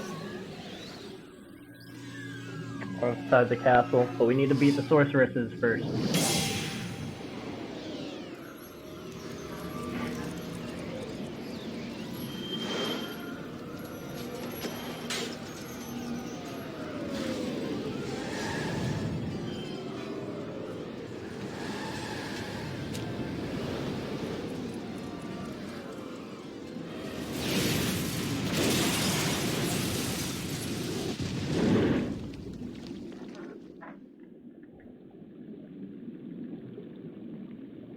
And here I'm gonna use AP ammo, 2 AP ammo on the sorceress here instead of 4 because of the PC and PS1 difference.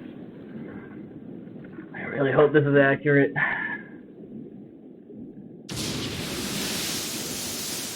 Because the rest of my run depends on it. I guess if I use 2 AP ammo and it doesn't kill her, I can probably then go back in to use demolition ammo to finish her. But the fight might get scary then. She'd probably use Ultima.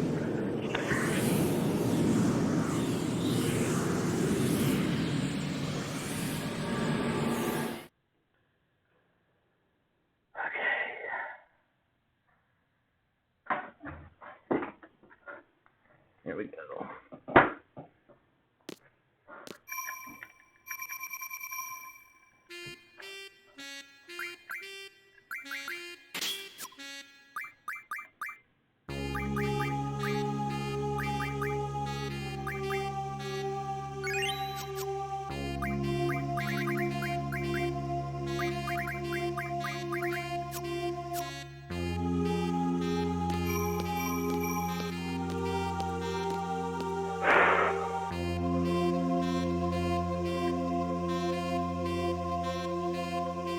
Go.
Could use fire ammo here, but rather than buffering the limit break, let's just get some attacks. Squall can kill the blue sorcerers with attacks as well, so we just use him to supplement Irvin's attacks. Once we get to the red sorcerers, it gets a little scarier. Don't attack Irvin. I just should one-shot everything until the final one. The big sorceresses, Squall would need to use Dark Side, so.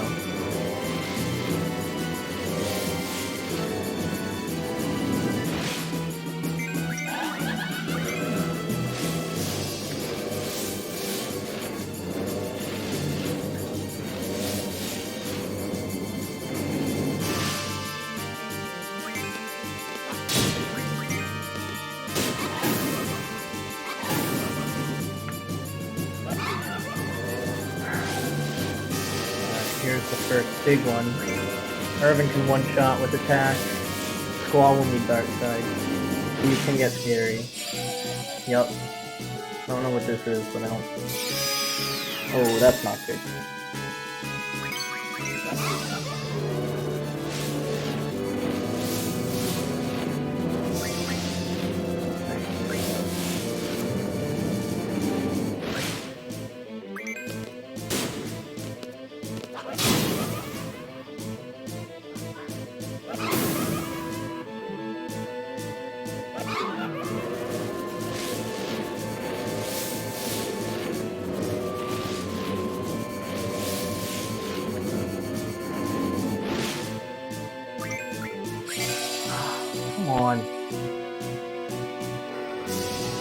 Oh, that's not good. That's really not good. Please don't kill anyone.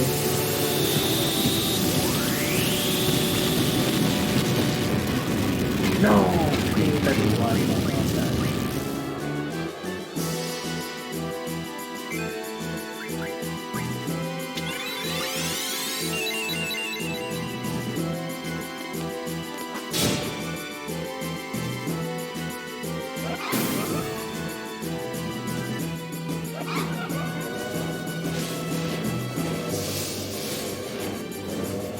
I'm gonna need to re-haste him.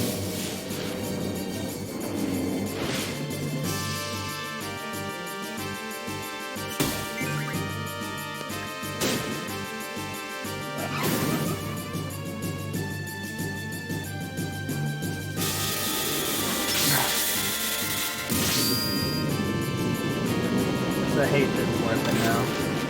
I'm just gonna wait for Irvin to have his limit break ready and queue it in.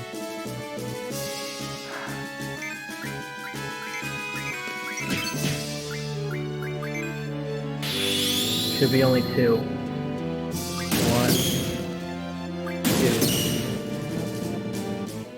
2. Yep, okay. We're good. Here it is, so it's gonna come down to Ultimate Castle. Oh, we're on a really good pace, even after that 5-minute time loss in the beginning. We're 24 minutes ahead now. Could be 30 minutes ahead if I didn't have that just stupid time loss at the beginning. So we're 24 minutes ahead.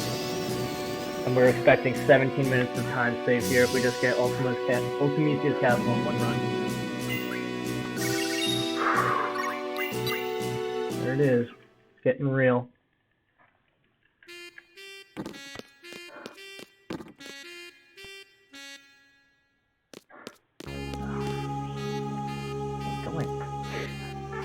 And we're gonna see the transition.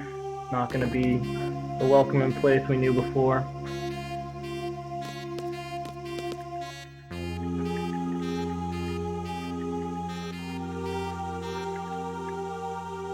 We're gonna see future Seeds, well, Seeds fighting through time, dying all over the place.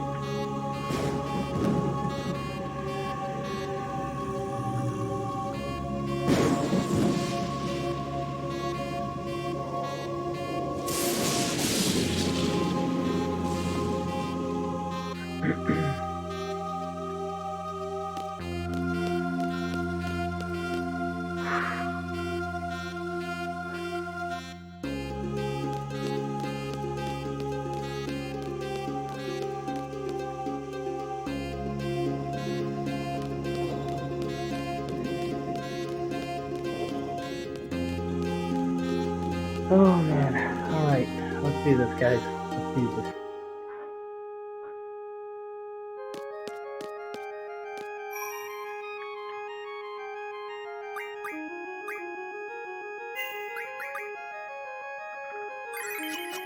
Alright.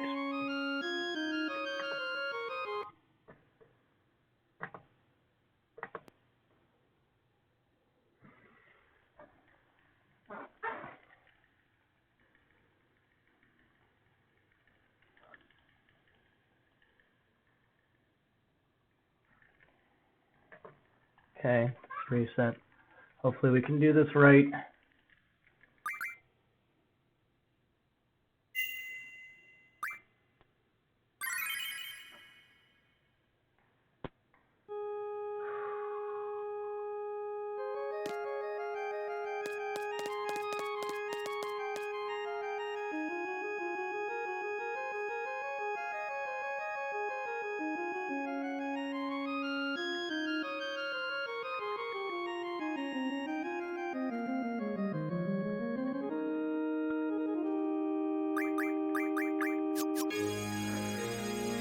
we go.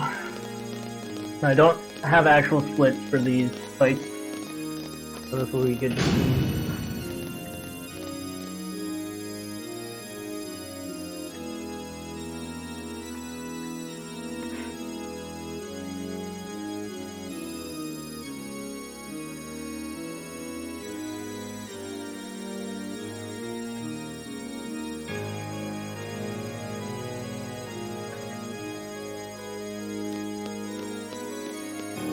Run by SingStar up here.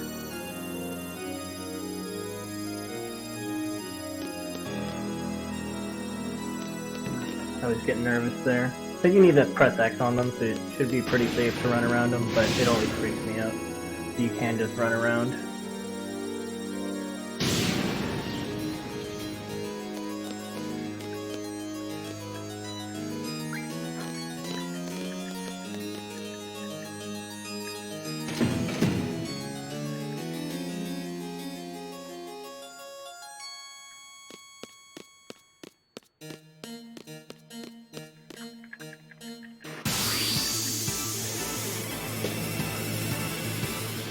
And we need to just do, right, can't run from these because you can escape, so we don't want to do that.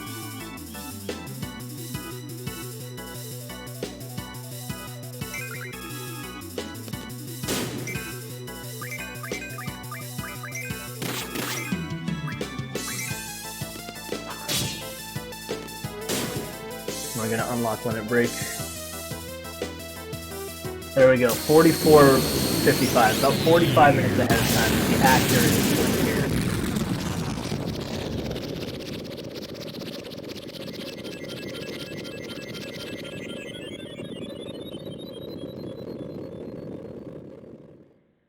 And need to get limit break here, so it won't match.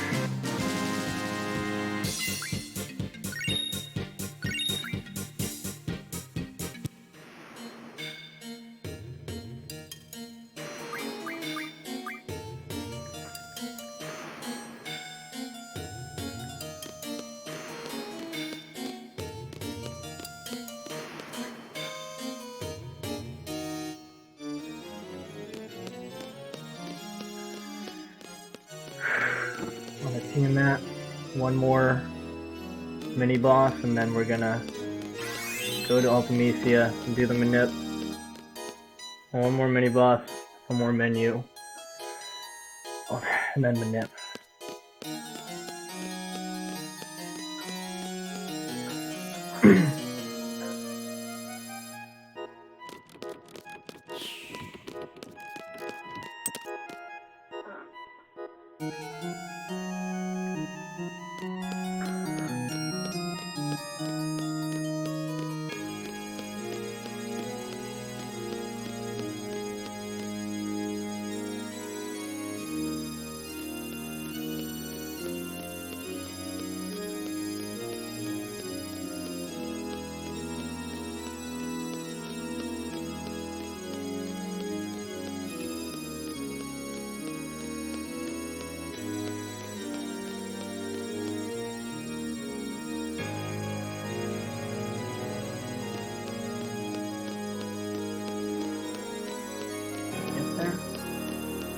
Ah, so close. You need to hold up right, not right.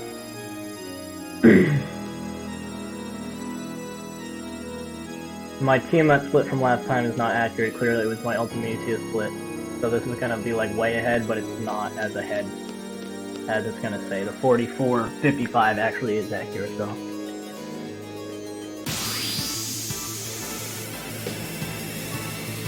And you just get 4 APM with Urban.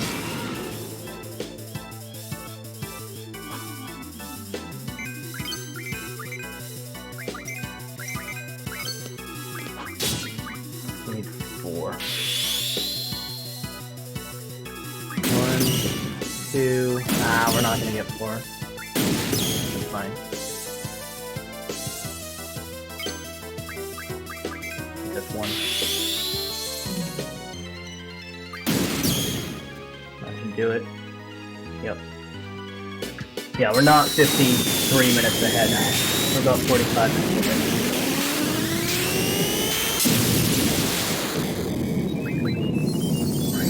item.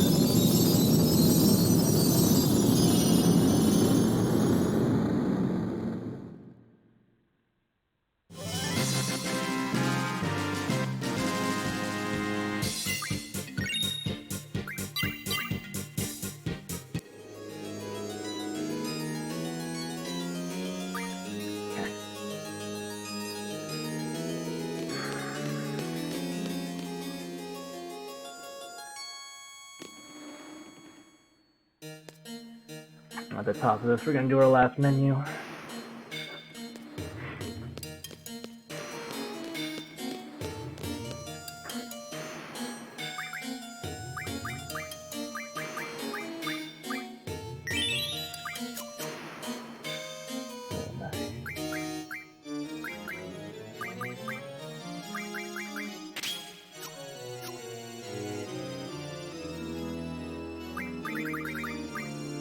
I'm going to put this all the way at 0 to be safe.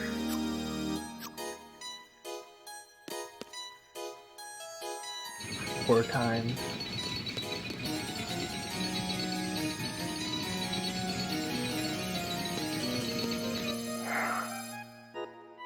There we go, this is it.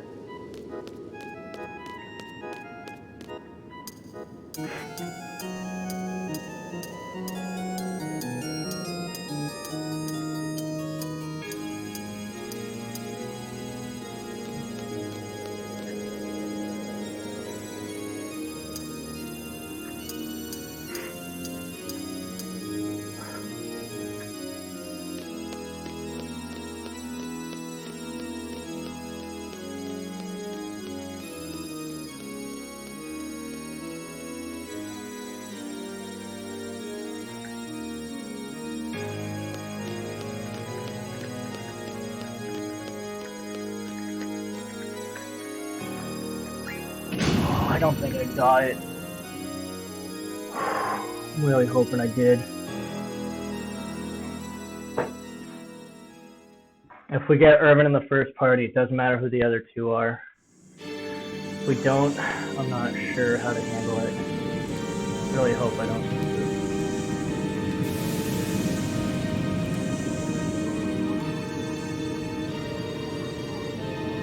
it. My heart's beating so fast.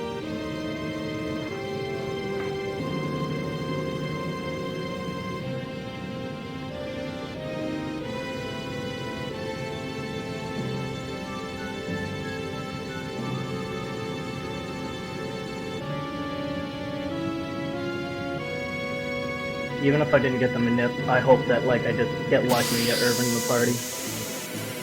I'm so scared, man.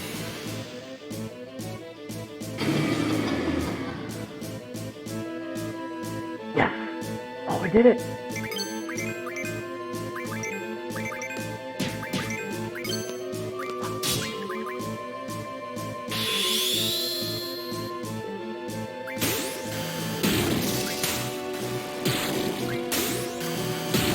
Alright, that was the actual manip. I got the exact party I wanted. That's awesome. But now it's the real challenge. I'm the only part that can actually, well, not the only part. Just, this is the most dangerous part. If Reaver casts Flare on Urban, I have to reset because I don't have resurrection.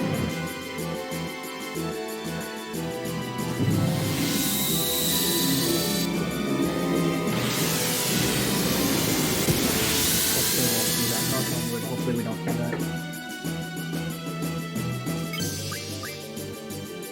I need to wait for their ATB to go. Don't cast Flare. Oh, that's not good. Okay.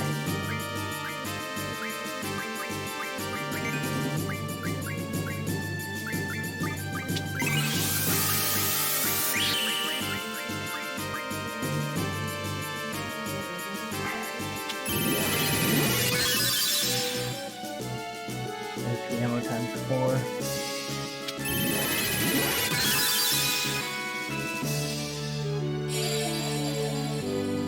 Should be okay now. Alright.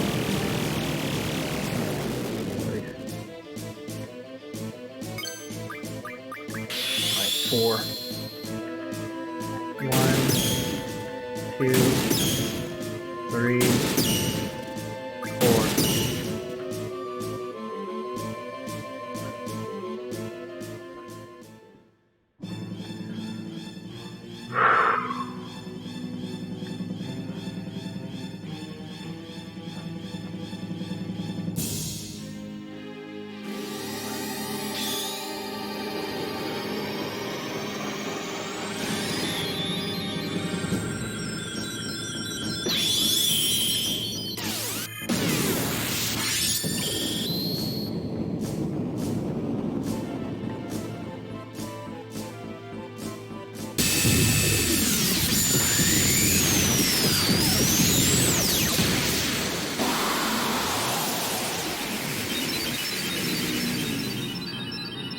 And then this is going to be demolition ammo, up to 8, but as low as 6. Probably 7.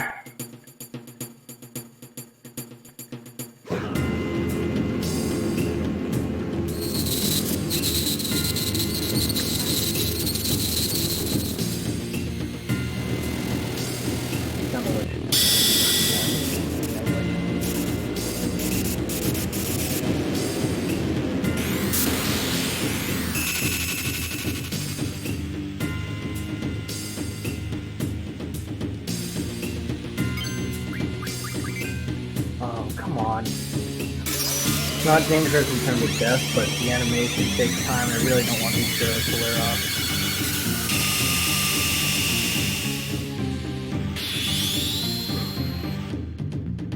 One, 2,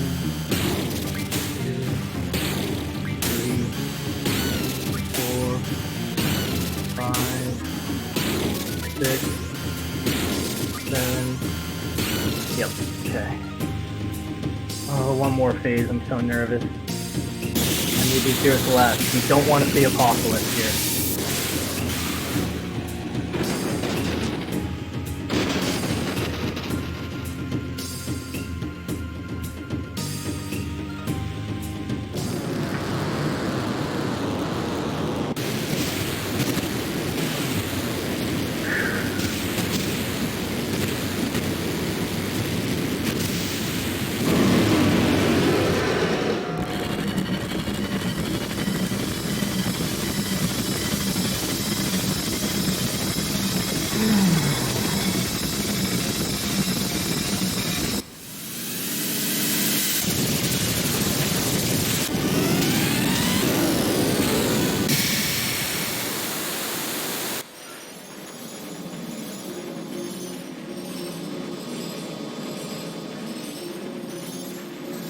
And keep Zell's ATB filled, so once the limit break goes off, if everything goes well, we can just start the attack cycle.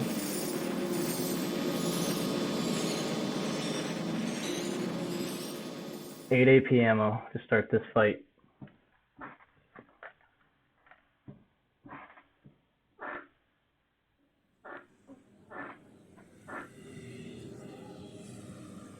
Also, the extreme, amazing final battle theme. I'd probably be talking more if I weren't so nervous right now. I lost my run on the final hit of Ultimecia last time, so I'm not going to be confident until I literally end the run.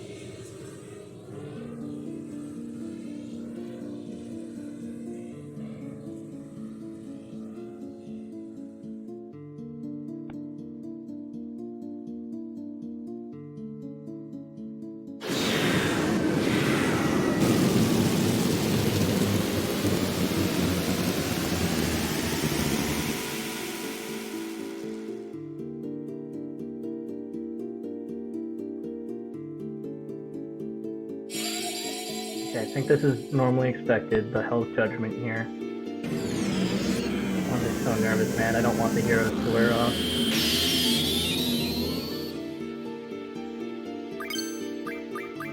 Alright, 8 shots. 1, 2, 3, 4, 5, 6, 7, 8. Okay. Here we go. Now it's all attacks. 5 attacks.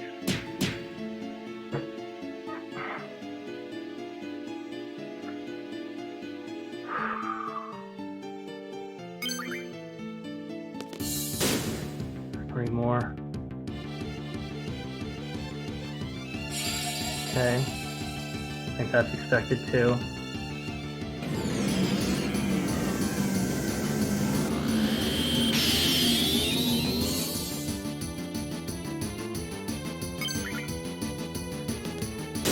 Two more.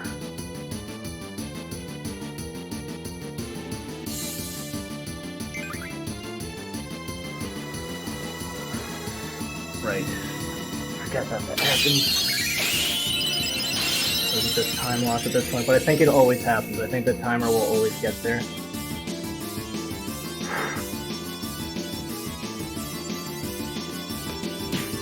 One more attack.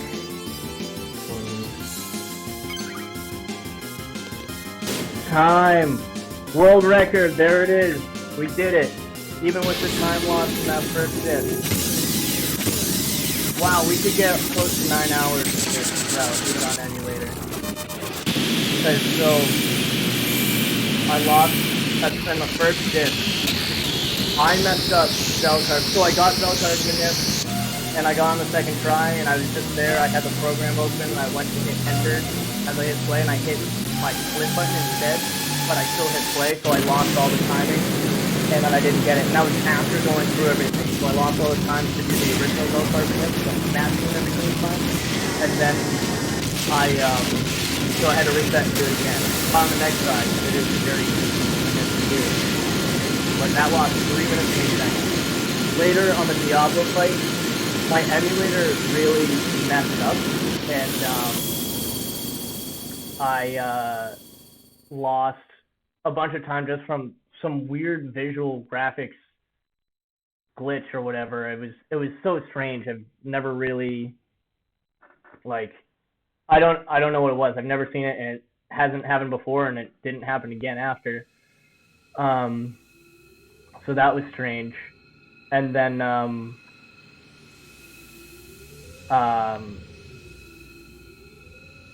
so I lost 2 minutes there, so I was 5 minutes behind in disc 1 from 2 simple things. The rest of the disc actually went really well.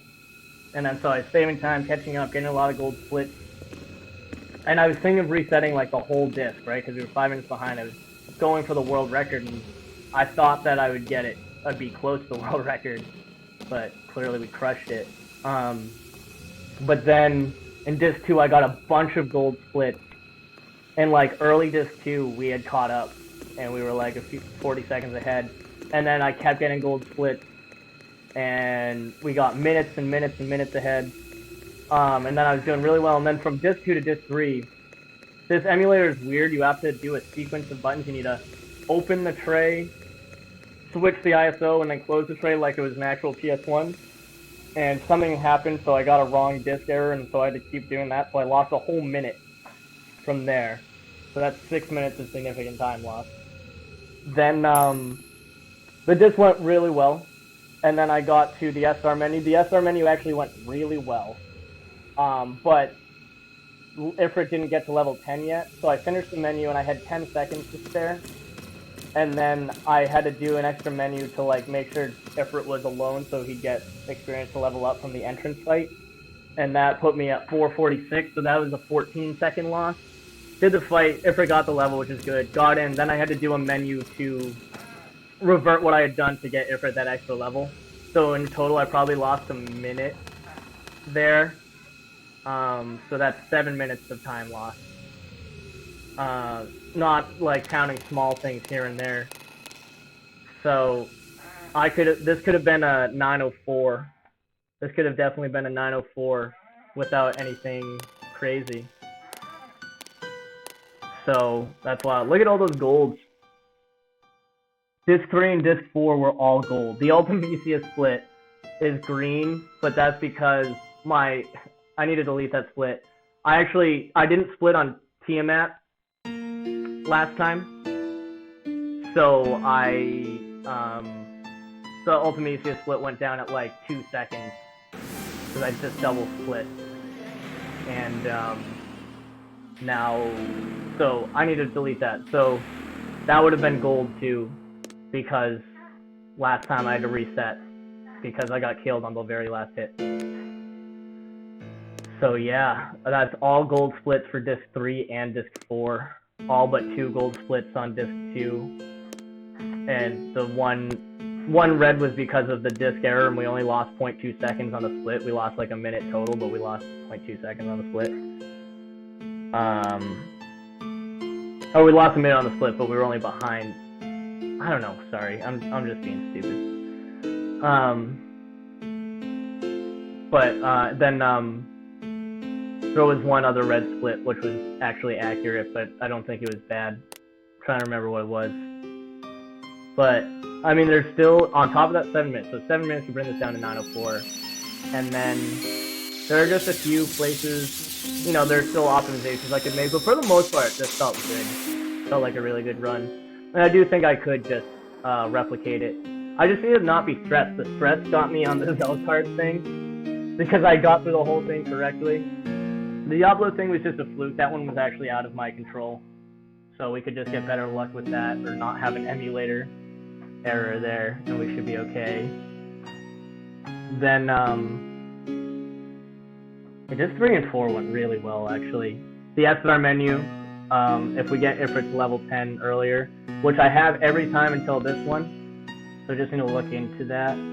If we get Ifrit to level 10. Because even when I was doing the full SR menu where I had encounters, because I routed out encounters from this one, when I had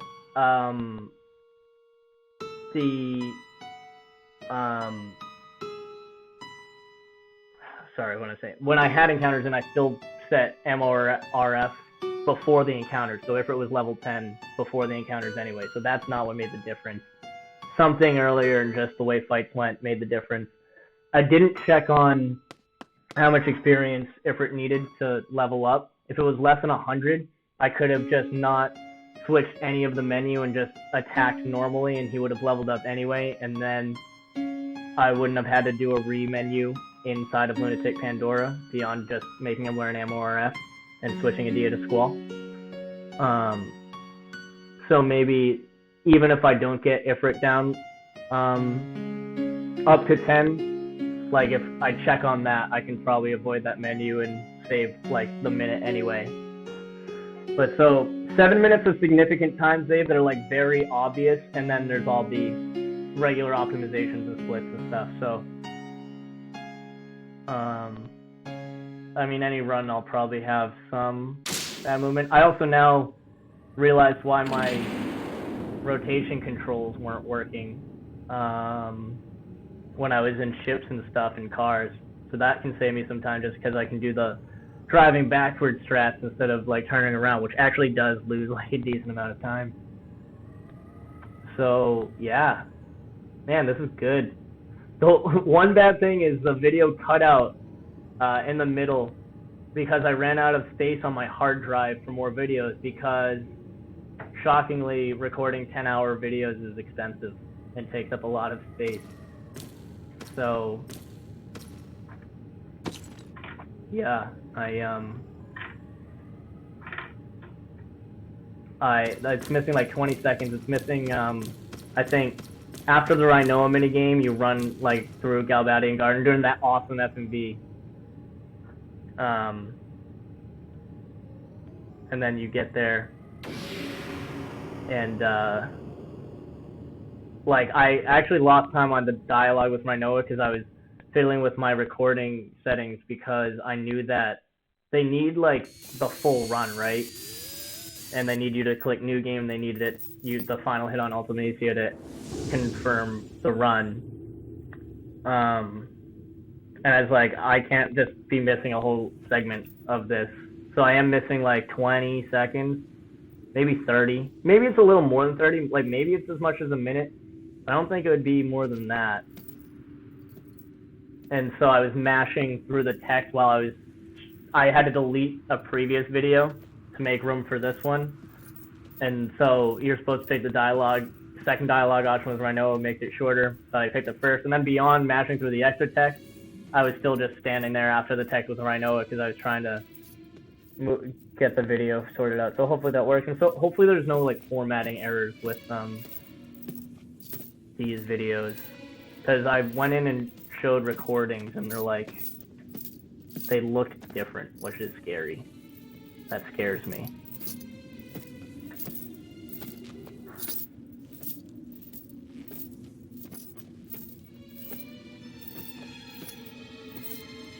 Okay.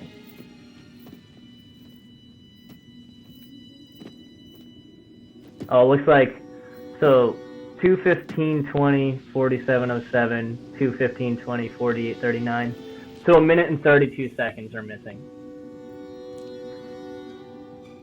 Hopefully that's fine. They can clearly see from this video that it's the same single segment stream, so I think we're okay. So now I have to sing Eyes on Me, which stinks because I have a terrible voice. I had pneumonia for a month, so I haven't sang or anything like that. And I have terrible sound quality due to my headphones. So I'm gonna look up the words and actually, I'm gonna sing it because I want to be part of this community. I want this run to be validated according to the community. And yeah, it's gonna be awful.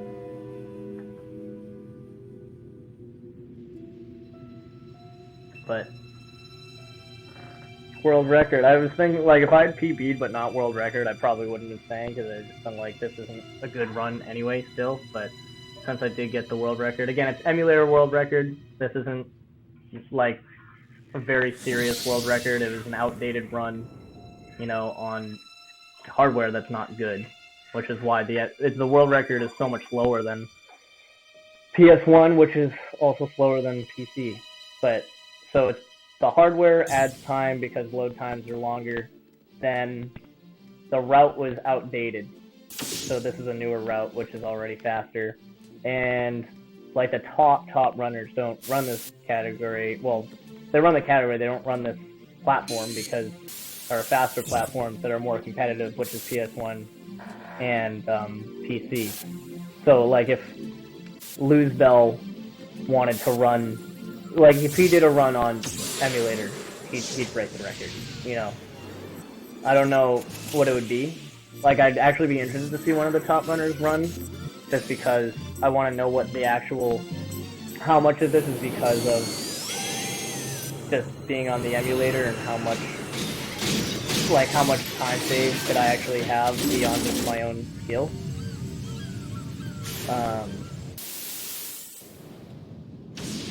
So yeah, but I might, so I kind of want to optimize this and get this down to like the 904 or 905, just because I know I can do it, and I like have it like an optimized run to my skill level right now.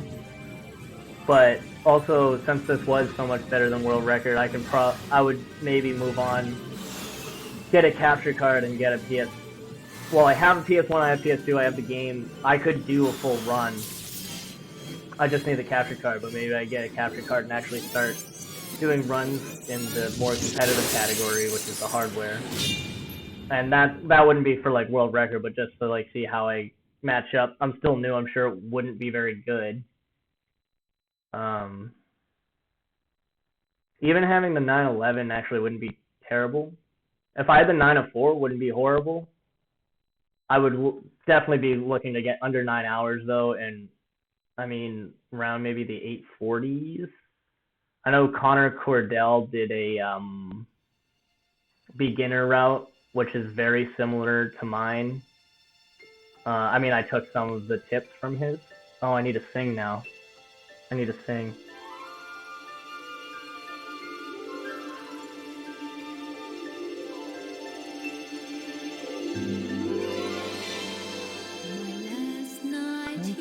With you. Old songs, just once more. My last night here with you. Maybe yes, maybe no. I kind of liked it your way. How you shyly placed your eyes on me. But did you ever know that I had mine on you? Darling, so there you are, with that look on your face, as if you're never hurt, as if you're never down. Shall I be the one for you, who pinches you softly but sure? If frown is shown, then I would know that you are no dreamer.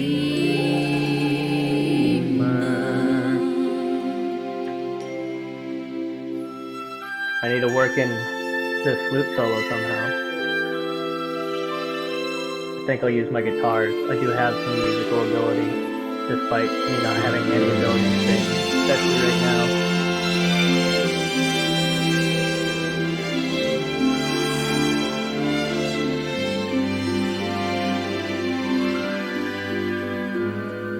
So let me come to you, close as I want to be, close enough for me to feel your heart beating fast, and stay there as I whisper how I love your peaceful eyes on me. Did you ever know that I had mine on you? Darling, so share with me your love if you have enough, your tears if you're holding back a pain that's what it is. How can I let you know I'm more than the dress and the warmth? Just reach me out, then you would know that you are not dreaming. Darling, so there you are, with that look on your face, as if you're never hurt, as if you're never down. Shall I be the one for you, who pinches you softly but sure? If frown is shown, then I would know that you are no dreamer.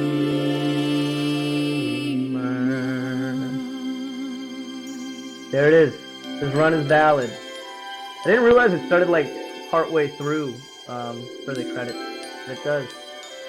Now I need a PB again, like come back and optimize in PB again without all that very easily avoidable time loss, just so I can improve my song, honestly, because I know there's a leaderboard for it, and that will be embarrassing to but you know, I'm proud of the run, so I'm happy about that.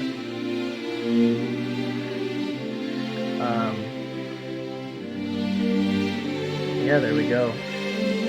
That's it. Final Fantasy VIII on emulator, 9 hours 11 minutes. I also, you know what? I set my battle speed to 0 for Ultimate. I usually don't do that. That was like super safety because I was worried about Griever. But since you have Aura on, like once you have Aura on and the heroes on, even with full battle speed, like it's pretty safe. So, but that beginning is a little frightening. But it worked out. Like I probably lost maybe even a minute, maybe more. I don't know how much that loses actually. To have battle speed at 0. I usually put it at 25 or 50. So next time I might do that. But if I make it through with like relatively the same splits and just making up for that 7 minutes of time save I already know of, I'd probably still put it to 0 and just play it safe because you don't want to waste over 9 hours in your life. So, yeah, the PS1 run at GDQ is actually a 9-10. They also fought Omega Weapon and made a couple mistakes. But it's nice to know that, like, on Emulator, I get close to that, even though they did go out of the way for Omega Weapon match. And again, I don't know what the actual hardware additions are. Like, in the post, back when, like, the last world record was, posted, it was, people were saying, like, 30 and now, and I wonder if that's still true. It would make sense, right, if it was that much, because then this run would be closer to the actual, like, you think 30 to 40 minutes top this, closer to the higher up time on the PS1 hardware. So, I mean, I don't think I would be at the same level of all of them. So I don't know, we'll have to see. That's why I kind of want to get a capture card and start running on hardware instead of doing this still. But I would like to get this record down more just so it's up there. But no one's really running it, and I've been on like the 928 for years.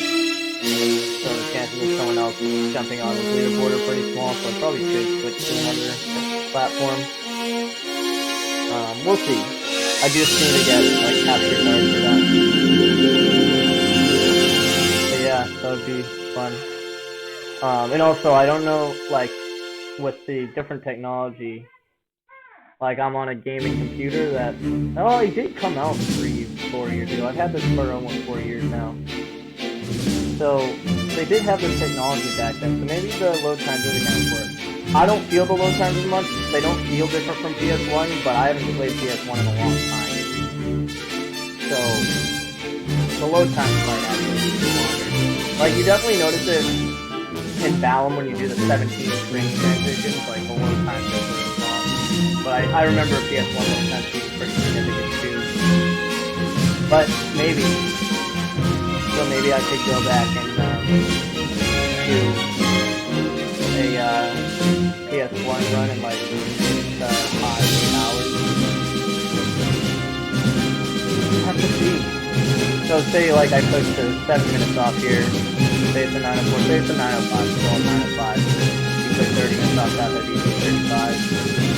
And Connor Cordell with his beginner rush is 832. Better than me. So my menus weren't that bad in this run. I think why I got a little more with it. Because I know the run so well now that I've like actually done it full. Like I'm able to menu quicker. Like I was actually, there were times I was saying around the run, I was like, did I do everything right? I feel like I missed something, but everything's working out. So I definitely forgot to set a TF to learn nothing at one point, and I didn't use any degree, so I was getting some like extra windows for GF learning, just like random abilities, and that started to scare me because it was happening like towards the end of this too, and I was like, nah, we shouldn't be getting any of this in this too. But I must have just forgot to make one GF learn nothing, and so they were getting that. It's not a significant time loss. It just made me worried that I had messed up a menu. But yeah, so. But I guess like 3 minutes from menus throughout the whole run, because the SR menu is one thing. The SR menu wouldn't be a time loss in that case because I'm accounting for that already, and that has like a set window on it. So maybe that's it, but I feel like he was probably just better in the run generally. I watched, I think, the full thing through. I didn't watch it all at once, which I do with like a lot of things like DDQ, but definitely did. I rerouted my ammo based on his run, and took the Casio greens out of my SR menu based on his run. And I thought, so my notes, I started with the Windows notes for PC that he had years ago, and so I had to adjust them for PS1 because they're a little different, particularly around the sorcerer fight, not needing as bad as RF and Diablo at all, which is super helpful because it lets me not need to do the encounters in S-Star. So yeah. Most good sources. So yeah, there it is. Emulator world record. No one cares. I care. I'm happy. I'm proud.